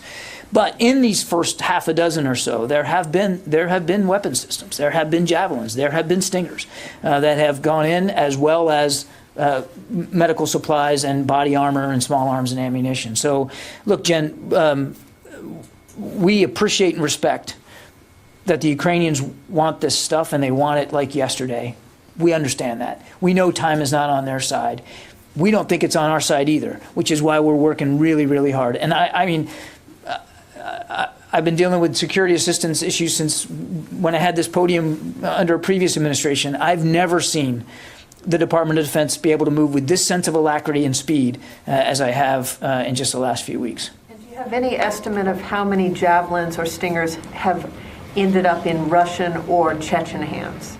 I don't think we have any indication that's happened. Yeah, Megan. On the on-site evaluation report, Yes. There's a line in some of the materials that were distributed to reporters that says that the department basically considers its prevention program for sexual assault in the early development stage.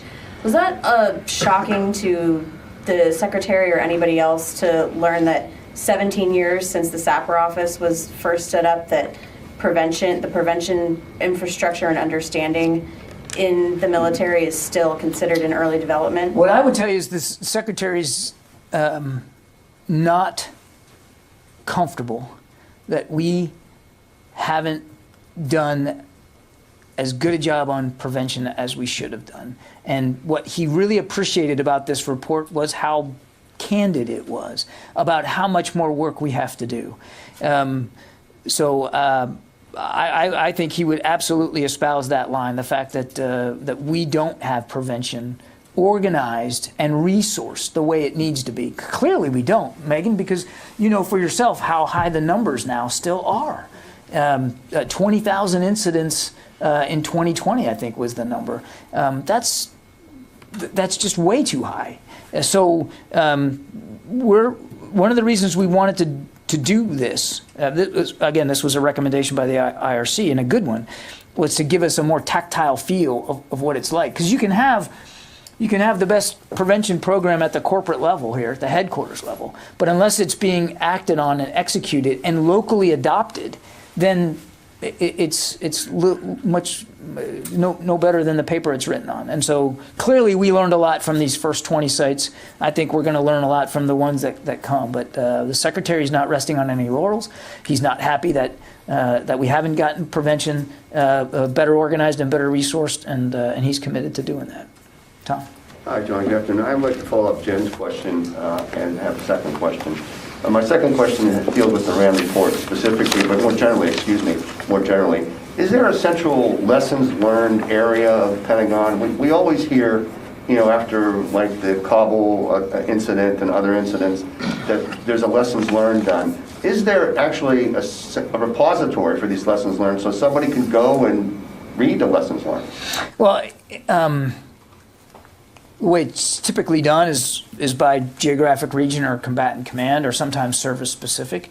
There have been lessons learned. There have been after action reports done now that we've just wrapped up 20 years of war. So there are plenty of documents for us to consult and look at. And some of them reside here in D.C. Some of them were down in Tampa. They're scattered around depending on what level they were written. But Tom, as I said at the opening, he has now put into place a civilian harm and mitigation response program here at the corporate level, at the headquarters level, to be led by the Assistant Secretary of Defense for Special Operations and Low Intensity Conflict, Chris Mayer. So, no, I know. So So Chris is going to take a hard look at, obviously he's going to learn from this RAND report.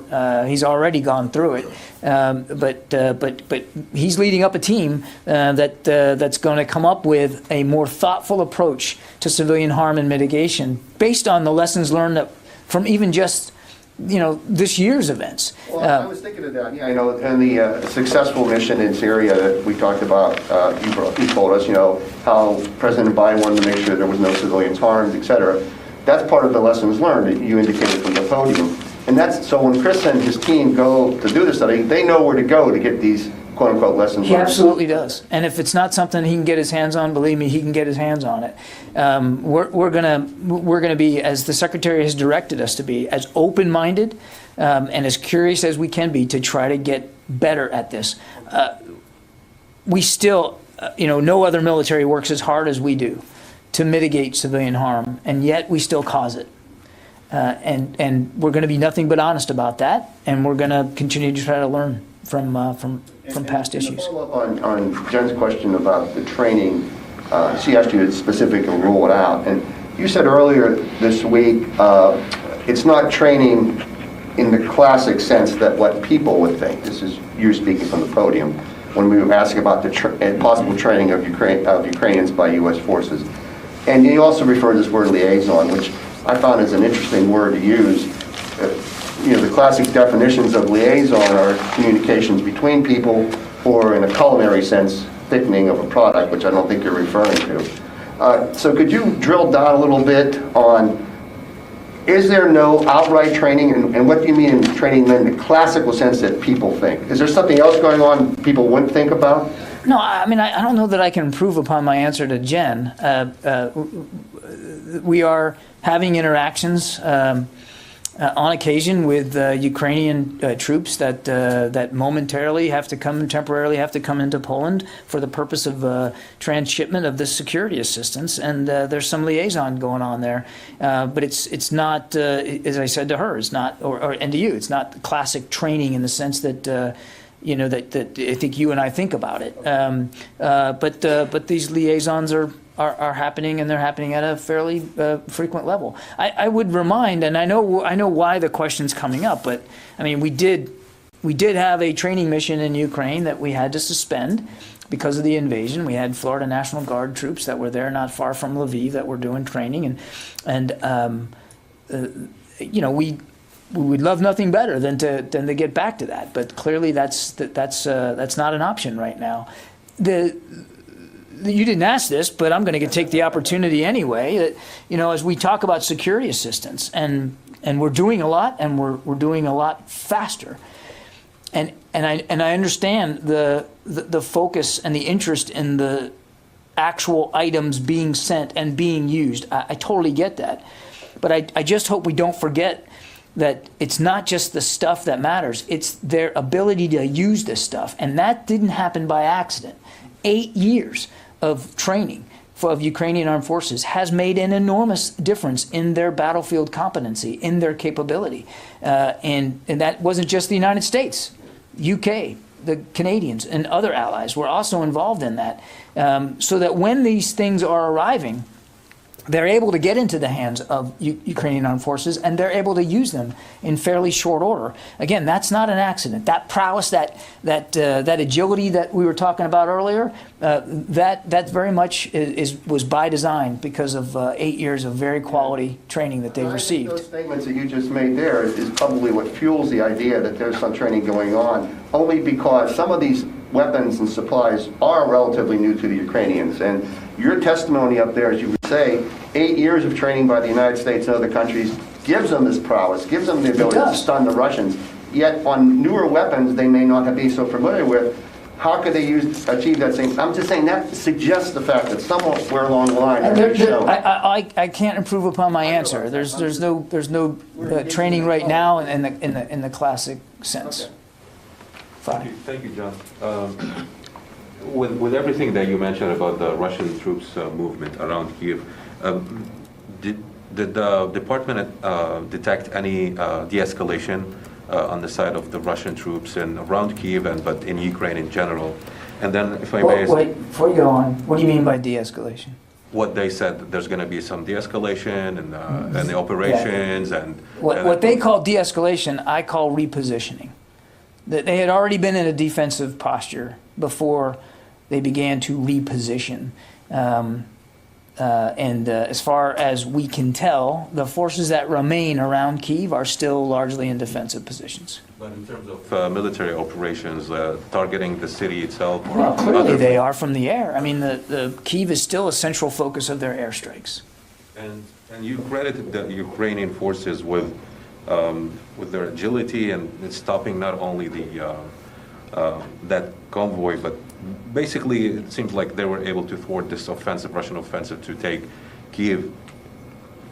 Should the Pentagon as well be credited with any advisory role on the operational level with the Ukrainians throughout this war? You said like for 8 years, of course the U.S. played a role in training these forces. Did the Pentagon play any role, not only in supplying the weapons, but play any advisory role in the operational sense of how to basically deal with this invasion? We don't have trainers on the ground in Ukraine. We're not doing tactical level, advise and assist, which is what I think you're getting at. But we have said for a while now, to the degree we can provide the Ukrainians information that's useful to them in the fight, we're providing that. I think that's about the best I can answer your question. Barb. A question from one of our colleagues who was unable to dial in. Would like to ask. So they found a workaround. It's a very typical practice. The White House often did that during COVID. People would email to other colleagues. So this person, who shall go unnamed, would like to know the Russian announcement, and then I have a question, about the 134,000 conscripts. What do you make of that? Do you believe the Russians, when they say these conscripts won't go into Ukraine, it's a routine call-up, do you believe they're going to get mobilized and that the Russians are going to have to rely on them in the coming weeks? And the question I wanted to ask you, can you bring us up to date on any plan or thoughts you have, the department has, about the need to establish either a rotational or extension program for the troops you've sent? While some of them are quite recently there, there's every reason to think you're going to have to eventually rotate or extend some units. Yeah. On the conscripts, I mean, we've seen noted that the Ministry of Defense has claimed that these conscripts that the President Putin has now called up, 134,000 or so, they've claimed that they're not going to be sent into Ukraine to fight. We'll see. We've also seen Russia reject the deployment of conscripts in Ukraine totally outright, saying, it wasn't happening, only to then have to publicly acknowledge that after it was revealed by journalists that they were in fact there.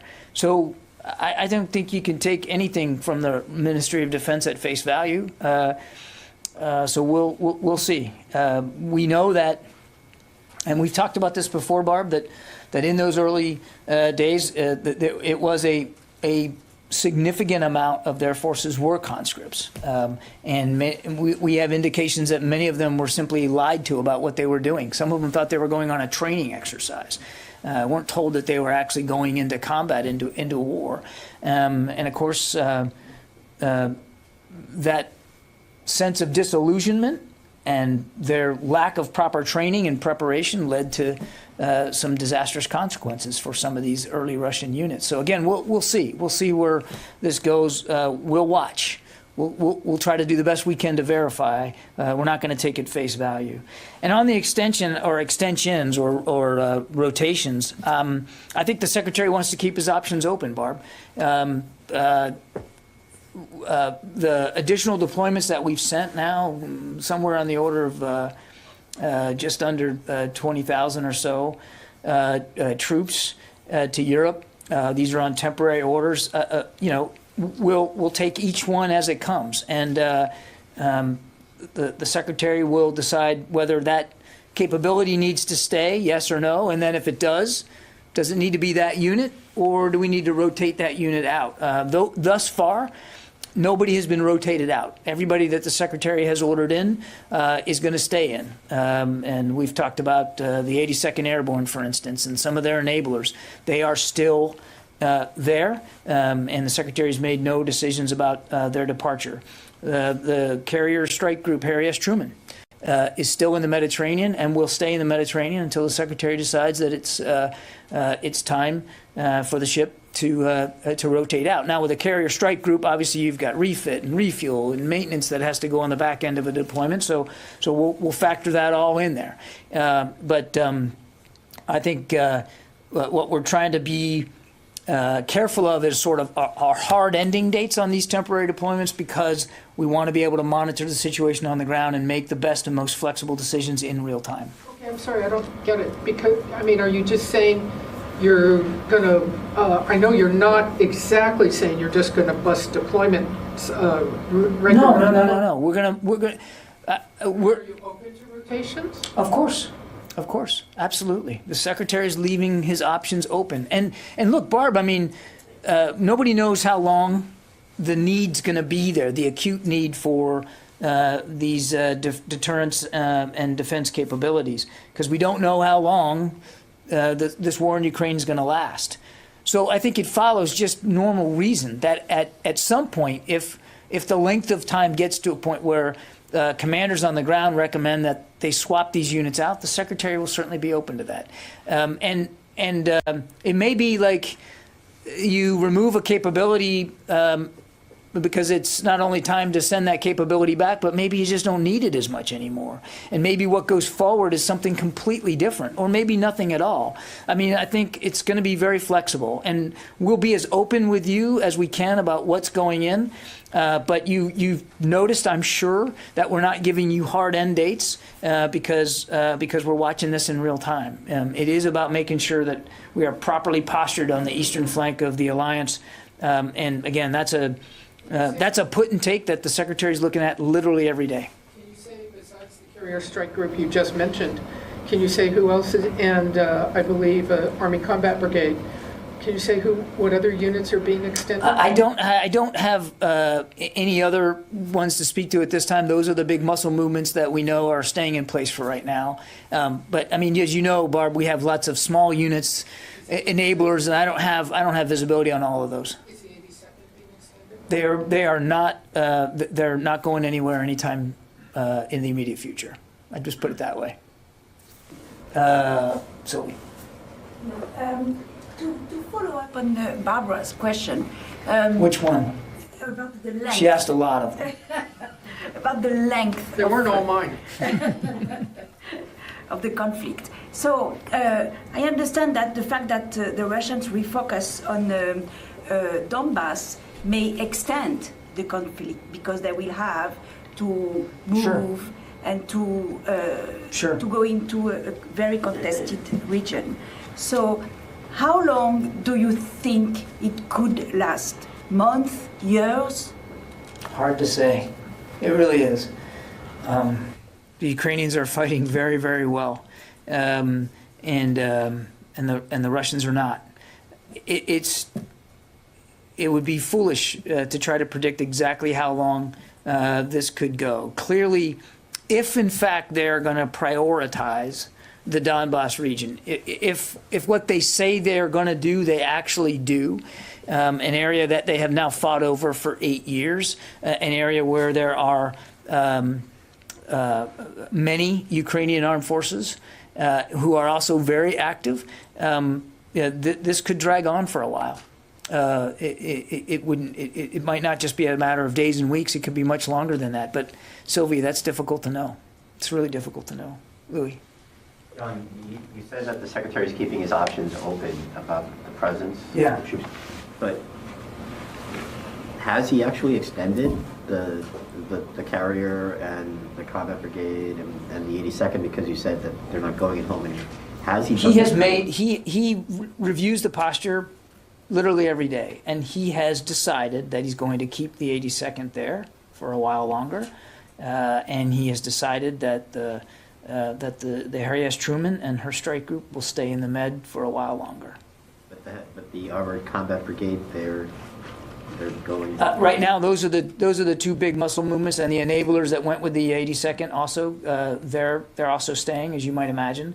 I don't have additional decisions to speak to today, but again, first of all, they have. None of them have been there that long already. It really hasn't been. It's been 6-8 weeks in some cases, so it hasn't been that long.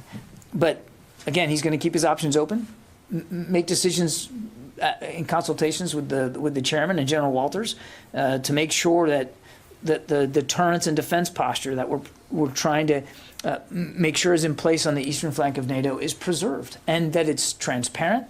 And that our allies and partners also have a say in what that posture looks like, and that they're comfortable with the capabilities we have in their country or in their region. So again, we'll do the best we can to be as transparent with you as well about that. But some of these units are fairly small, and they may come and go based on whatever the need is. Now, the more interesting question is, what does this look long term?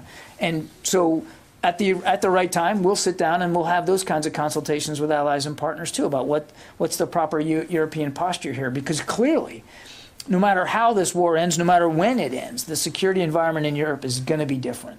And we're going to have to respond to that. So what that looks like, we don't know, but we're going to stay open to having those kinds of conversations too about whether there needs to be more permanent, a larger permanent presence on the European continent. Tony. I had one tactical and then one weapons question. Does the Pentagon assess that at this point, Russia's lack of air superiority, much less supremacy, has been the deciding factor in this conflict, and that Ukrainian forces can attack Russian ground formations with minimal fear of being attacked by Russian aircraft? We are listening in live to the Pentagon press briefing. John Kirby answering a lot of questions. Some of you are going to be seeing a 2-minute break as we continue listening in live. We're on Unfiltered here on Live Now from Fox. In Russia's failure thus far to achieve what they themselves said were their goals, and in terms of replacing the Zelensky government, occupying Ukraine, removing their sovereignty. Their failure to achieve that, the biggest decisive factor are the Ukrainians themselves. And not just the Ukrainian armed forces, but the Ukrainian people. I would say that they get the lion's share of the credit here about defeating the Russian strategic goals in the onset. I'm just giving them all the credit in the world, but the fact that they've contained this powerful Russian Air Force, it would seem to be a major factor in their success on the ground. I'm not suggesting it's not a major factor, but you asked me if it was the decisive factor, and I think there's a lot that goes into that. Okay, weapons. You rattled off Stingers, Javelins. You didn't mention those 100 little drones that fixated the world's attention. When they do arrive there, what will be their targets? Because the versions going over there that will be up to the Ukrainians to decide. Well, they don't have any tank capability of those drones. I just want to get a sense from you. I'm not going to get into targeting. We're providing the Ukrainians systems and weapons that they can use to defend themselves, and how they decide to use them, where and when, and against what targets, that's really for them to speak to. And clearly it wouldn't be wise, even if I knew, for me to talk about it here from this podium. Okay, they haven't arrived yet, right? These Swedish ones. Okay. Can I ask you one on the minimize the civilian casualties? Part of minimizing it is fessing up and making good when you screw up, like we did in Afghanistan, killing that family in the Arian drone attack. Can you take this for the record? Have they been paid? Have the survivors been given any condolence payments yet? I know that was in the works, but 4 months later. I haven't checked in a while. I will. I'll take the question. I don't believe that that's happened yet. I don't expect you to know off the top of your head. So thanks. Thank you. In the back there. I have 2 questions, one for each side of the conflict. Now, is the aim of the U.S. and the Allied weapons transfers to help Ukraine win this war, and would a win entail pushing the Russians out of the Donbass region? Now, for the other side, is Belarus still providing help to the Russians, or has Lukashenko pulled back his support for Putin? You mean help as in providing a place from which the attack could have been launched. Help is in providing refit and resupply, should that be what the Russians do. Help is in the ability to have aircraft launch and take off from your territory. Help is in letting the Russians put surface air missile systems. Yeah, I think all of that's true. And as for your first question, of course, look, this war should have never happened in the first place. But now that it is, obviously we want the Ukrainians to win. Why would we not be sending $2 billion worth of security assistance? And that's just the United States. If we didn't want them to win this war, if we didn't want them to get their country back, to have every inch of their territory respected by their neighbors, including Russia, yeah, absolutely. Rio. Thank you. On China, China and the Solomon Islands concluded a new security. Solomon Islands concluded a new security agreement earlier today. This agreement will reportedly allow the Chinese warships to visit the Solomon Islands. So, how much are you concerned about this new security deal, and do you regard it as a Chinese effort to undermine the free and open Indo-Pacific? I'll let the government of the Solomons speak to their relationship with China. That's really the appropriate place for comment about that. And I don't think, based on what little bit we know of this communication, it's too soon to know what China's long-term potential ambitions are here with respect to that. So I would let those two nations speak to this, Rio. But taking 10 steps back away from the Solomons, we have continued to see China's outreach to be coercive, to be aggressive, to be clearly one-sided towards China's interests in the Indo-Pacific region. They not only bully their neighbors for ridiculous, bogus territorial claims, but they actually are building basically island aircraft carriers in the Western Pacific to further advance their own national security goals, which are inimical to so many other nations there in the Asia Pacific. You have another one. Yeah. Did the DoD reach out to the Solomon Island? Did the DoD reach out to the Solomon Island counterpart about this new security deal? I know of no communication between us and the Solomon Islands. You might want to check with the State Department, though. That's really a better question for them, Kasim. John, on Chernobyl, can you say that Chernobyl is still under the control of Russians? They have sent some forces out? All I can tell you is that we've seen indications that some Russian forces are leaving Chernobyl.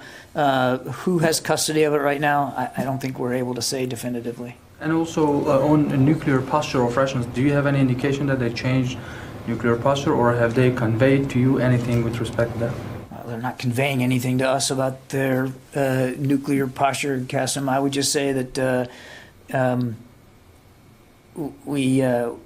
we haven't seen anything from a nuclear posture perspective that warrants any change on our part. I just leave it at that. The back.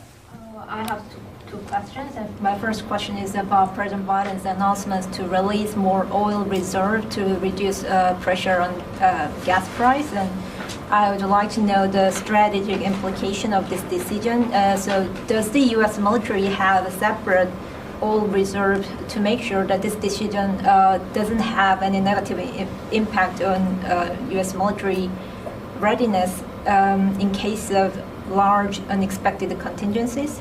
We have, as I think everybody knows, I mean, we have fuel reserves of our own to fuel our operations. We do the best we can to distribute those and to make sure that they are available for our use. And obviously, but we also purchase on the market oil and gas so that we don't have to dip into our reserves all the time. What I would just tell you, because I'm not an expert on exactly what that process looks like, I would just tell you that the more important thing is, can we continue to defend the country and defend our national interests using our reserves, our resources for fossil fuel? And the answer is yes. My second question is about nuclear posture review. So the U.S. allies have paid much attention to this year's nuclear posture review, and yesterday we have like half-page fact sheet. The summary consisted of 7 sentences about nuclear posture review and 3 sentences about missile defense review. And I checked how previous administrations released their result of their review. So the Obama administration had printed like 72 pages of book and in 2010, and Trump administration had released like a 100 page of their like a report in 2018. So is there any reason that the current administration should keep most of information classified this year? And do you have any plan to release more detailed and comprehensive information? We will release an unclassified version of both documents at the appropriate time. Right now they're classified. We'll work through the declassification process, but they'll get released eventually. Yes. So do you have any estimation about the release, like when? In coming months. In coming months. Anything else? Okay. Thanks, everybody.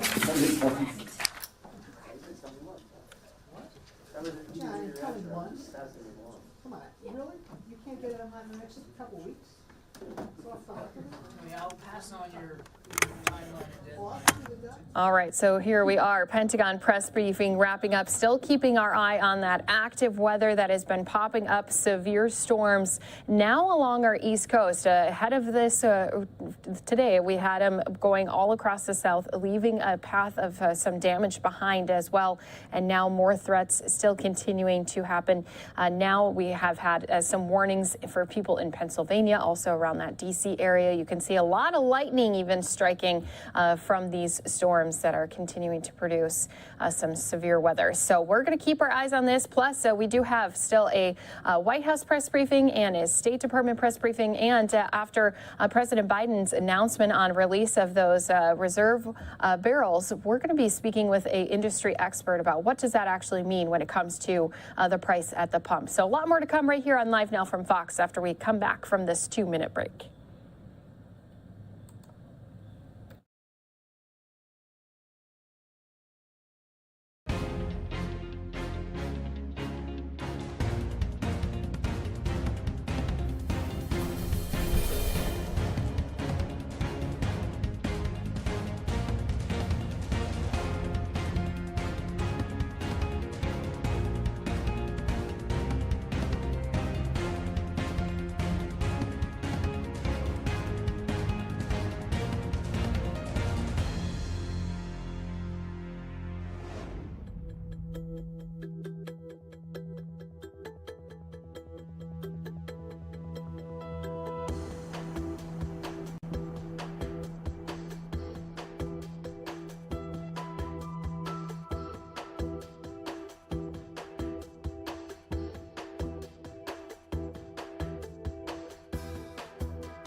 You guys are talking to Welcome back. It has been far too long since this room has seen so many people, a few years, but it is 3 years, I know. It is very good to see everyone. I say that now. We'll see how this goes. Also, I know some of you have been traveling with us. Welcome back to those of you who've been on the road. You look about as well rested as I feel. So with that... kind of an insult. Yes. No, to me, to us. So with that, let's get started. I have a few things at the top, and then we'll turn to your questions. Today, I want to start with a topic that is near and dear to each of us in this room, and that's media freedom and media censorship. Even more fitting that it's on this day, the very day that we open the doors to the briefing room by lifting the COVID-19 imposed capacity limits. It's really nice to see so many of us here who are dedicated to seek, receive, and impart information and ideas. Russian authorities have shuttered independent Russian media outlets. They have blocked social media platforms. They have restricted access to international news outlets in Russia, and they have threatened even prison time for anyone who would speak out about Putin's war against Ukraine and anything other than Kremlin-approved distortions. This is a systematic campaign to keep the truth from the people of Russia. An all-out effort to control what people in Russia believe they know about the world and what the world knows of them. Even before their most recent actions to restrict the flow of information, the Russian Federation widely controlled media and harassed independent journalists. While President Putin accuses us of peddling fake news and Russophobia, the U.S. and international media, all of you in this room, provide a broad range of factual reporting because we believe, you believe, in the importance of free and independent media. While Russian government officials peddle their propaganda and try to explain the Kremlin's unconscionable actions, the Kremlin has refused to allow its own people to access to information and diverse viewpoints, despite our very best efforts. Without access to independent journalism, the Russian public cannot possibly make informed decisions about their future or even clearly understand what the future might look like because of the actions of their own government. President Putin knows this, and despite the Kremlin's attempts to keep them in the dark, the people of Russia continue to seek out independent information sources. We will, just as we always have, continue to share the truth with the people of Russia using all tools at our disposal to help them understand the truth about what their government is doing purportedly in their name. And we will continue to call on Russian authorities to end their suppression of freedom of expression and to allow for the development of a free and independent Russian press. I also want to honor the courage and fortitude of the many independent Russian journalists who have been doing their all in this environment. These individuals, some of whom were forced into exile, many of whom have chosen to remain in Russia, and nearly all of whom are faced with the threat of criminal penalties for reporting factually on Russia's war in Ukraine, continue to risk their livelihoods and their freedom to ensure their fellow countrymen still have access to rigorous and professional journalism, to the truth, be it in underground publications or the few social media platforms still not banned by the Kremlin. President Putin chose this war. The people of Russia did not.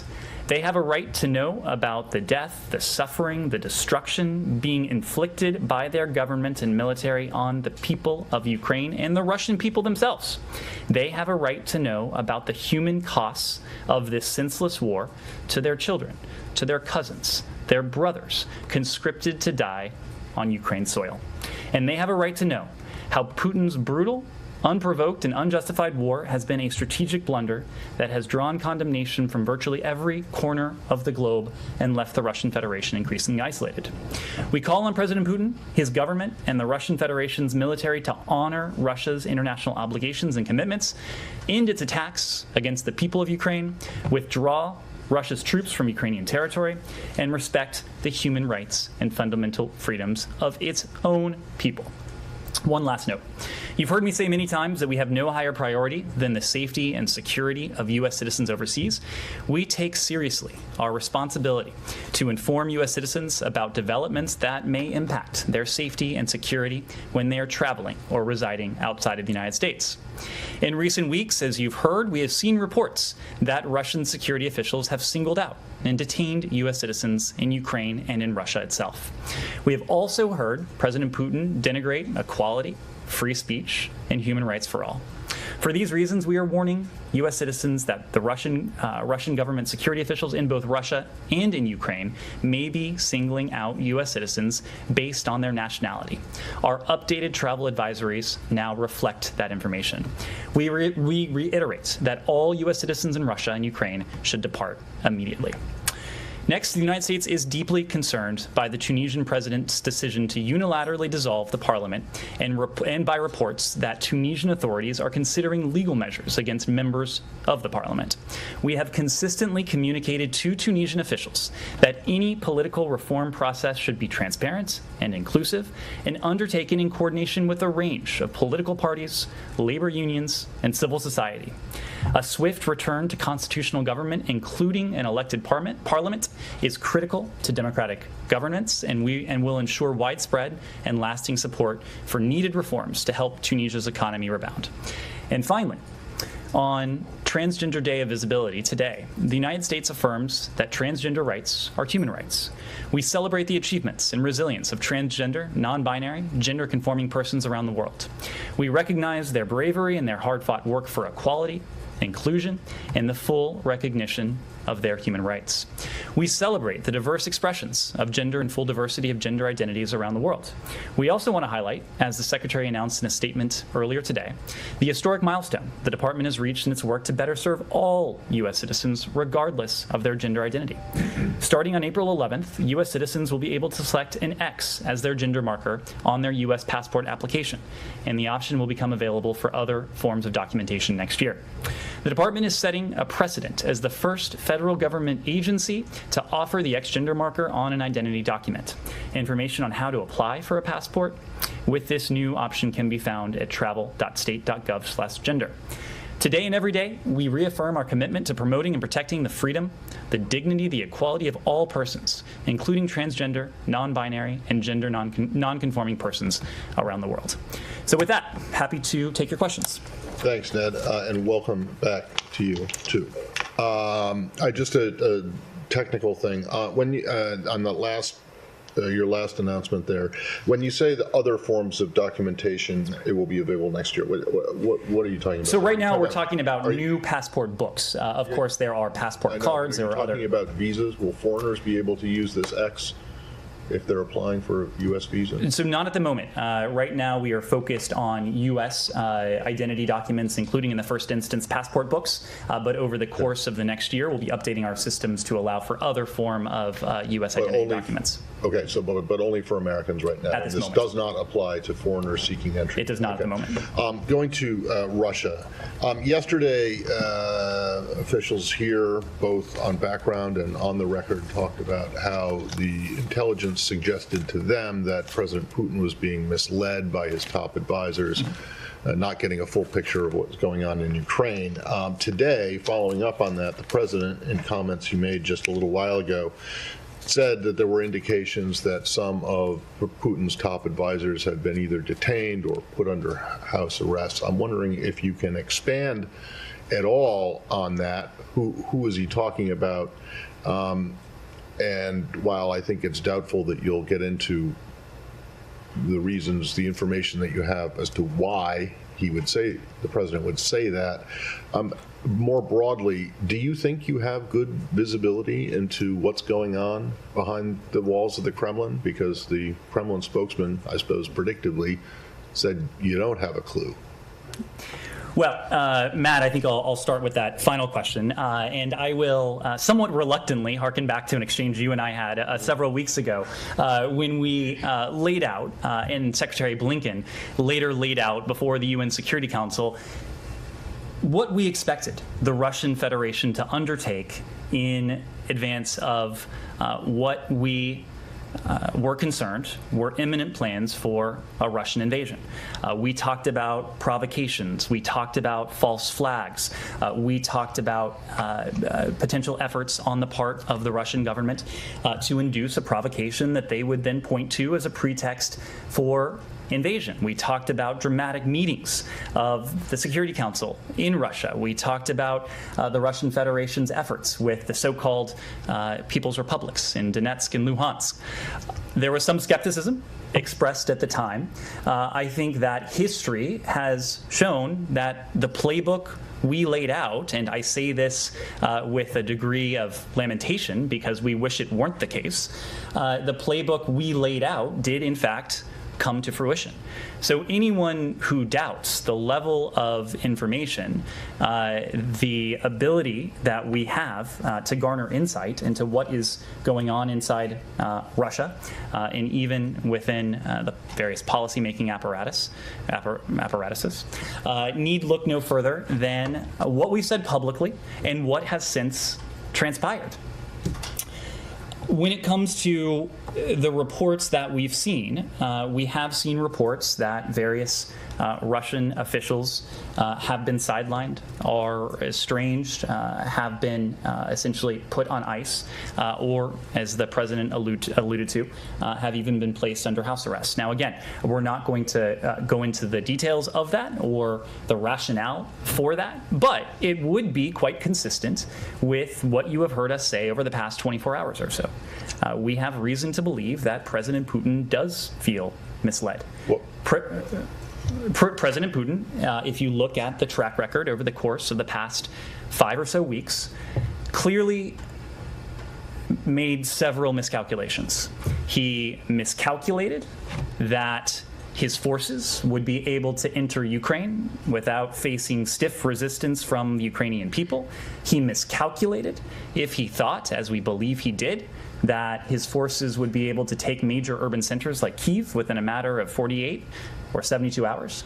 He miscalculated if he thought that we were bluffing when we said we would impose massive and unprecedented consequences on the Russian economy and the financial system, doing that with our partners and allies. And he miscalculated if he thought his actions would not earn his country a pariah status.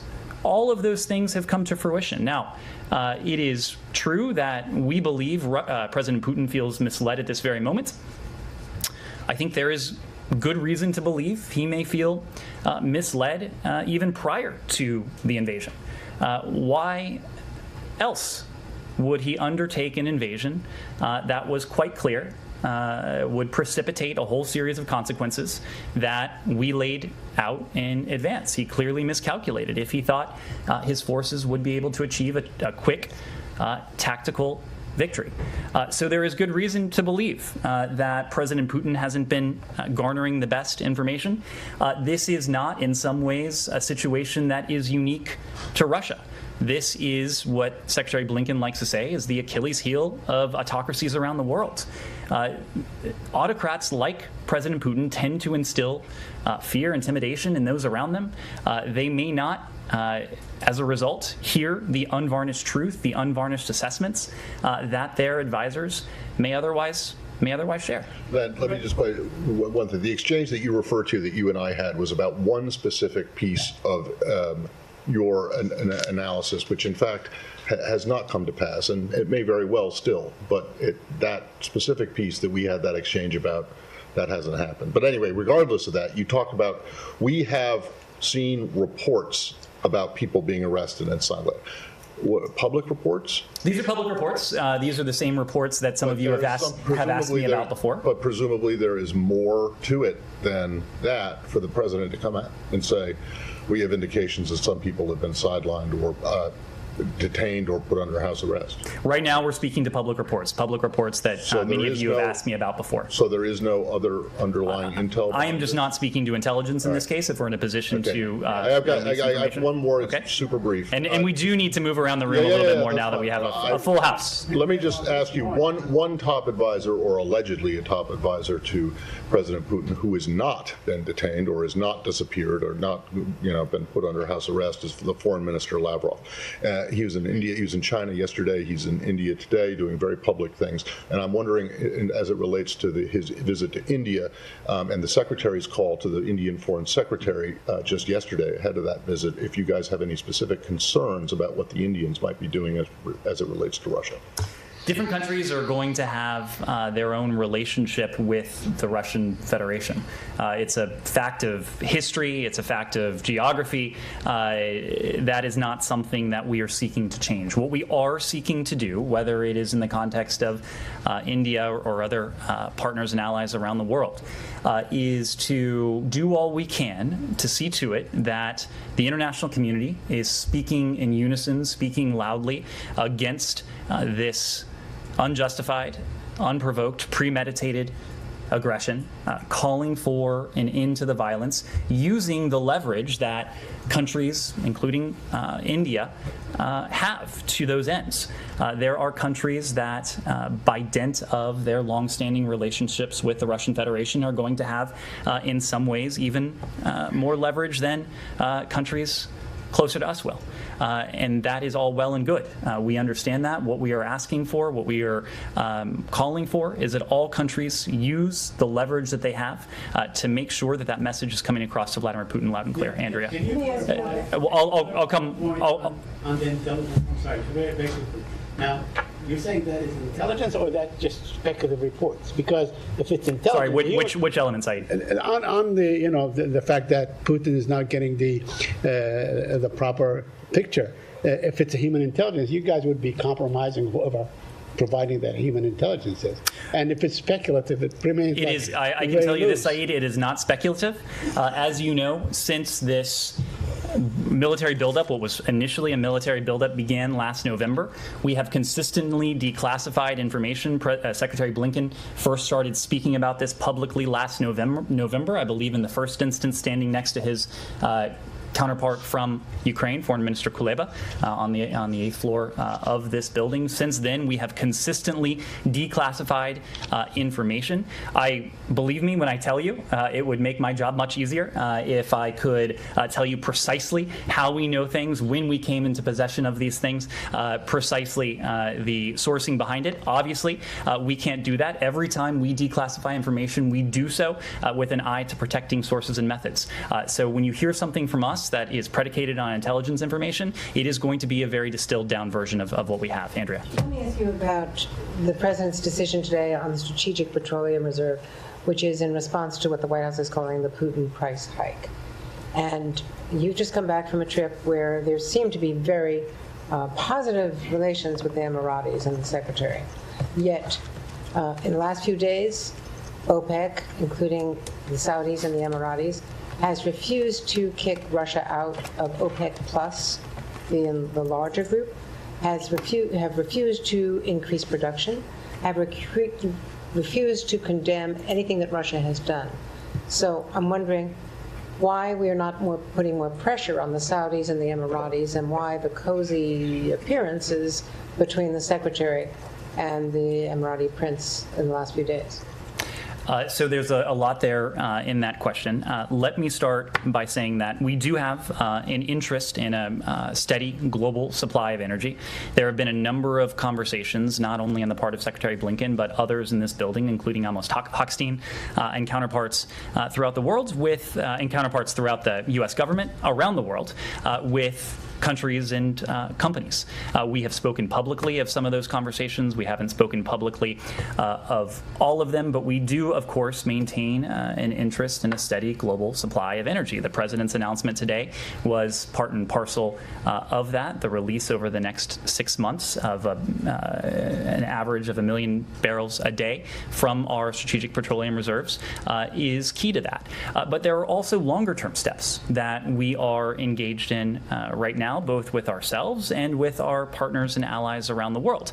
And the most important element of that is building resilience and lessening our dependence, our collective dependence on Russian energy over time.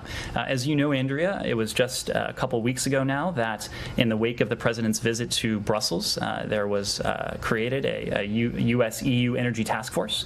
It has both a short-term focus, and that is seeing to it that we maintain that steady supply of energy, including for our European allies, but then working over time to reduce dependence on Russian energy.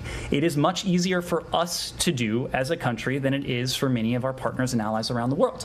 That is because we're an energy producer. We have energy infrastructure in this country that is well developed to the extent that many, if not most, of our colleagues around the world do not. To Germany. All right, so we are hearing just a little bit more about energy. Earlier today, we heard President Biden talking about how we are going to try to have our pain at the pump that we've been feeling reduced. So we're going to be extending that conversation. We heard President Biden's comments earlier here today. We're going to replay them later on our Live Now from Fox stream. But we do want to get into what does this mean for our consumers? What does it mean for everyone here at home? We'll talk more about oil prices when we come back here on Live Now from Fox after this 2-minute break.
Welcome back here to Live Now from Fox. Today, President Biden says his decision to up the 180 million barrels of oil released from the Strategic Petroleum Reserve is already helping energy prices to decrease. What we want to do is, of course, extend this conversation with some of our industry experts. I'm bringing in Andrew Lepau. He is the president of Lepau Oil Associates. And thank you so much for being here with us, Andrew. I know you've spoken with us before, but let's just talk about what this release of these reserves really means for us Americans when it comes to pumping out that gas.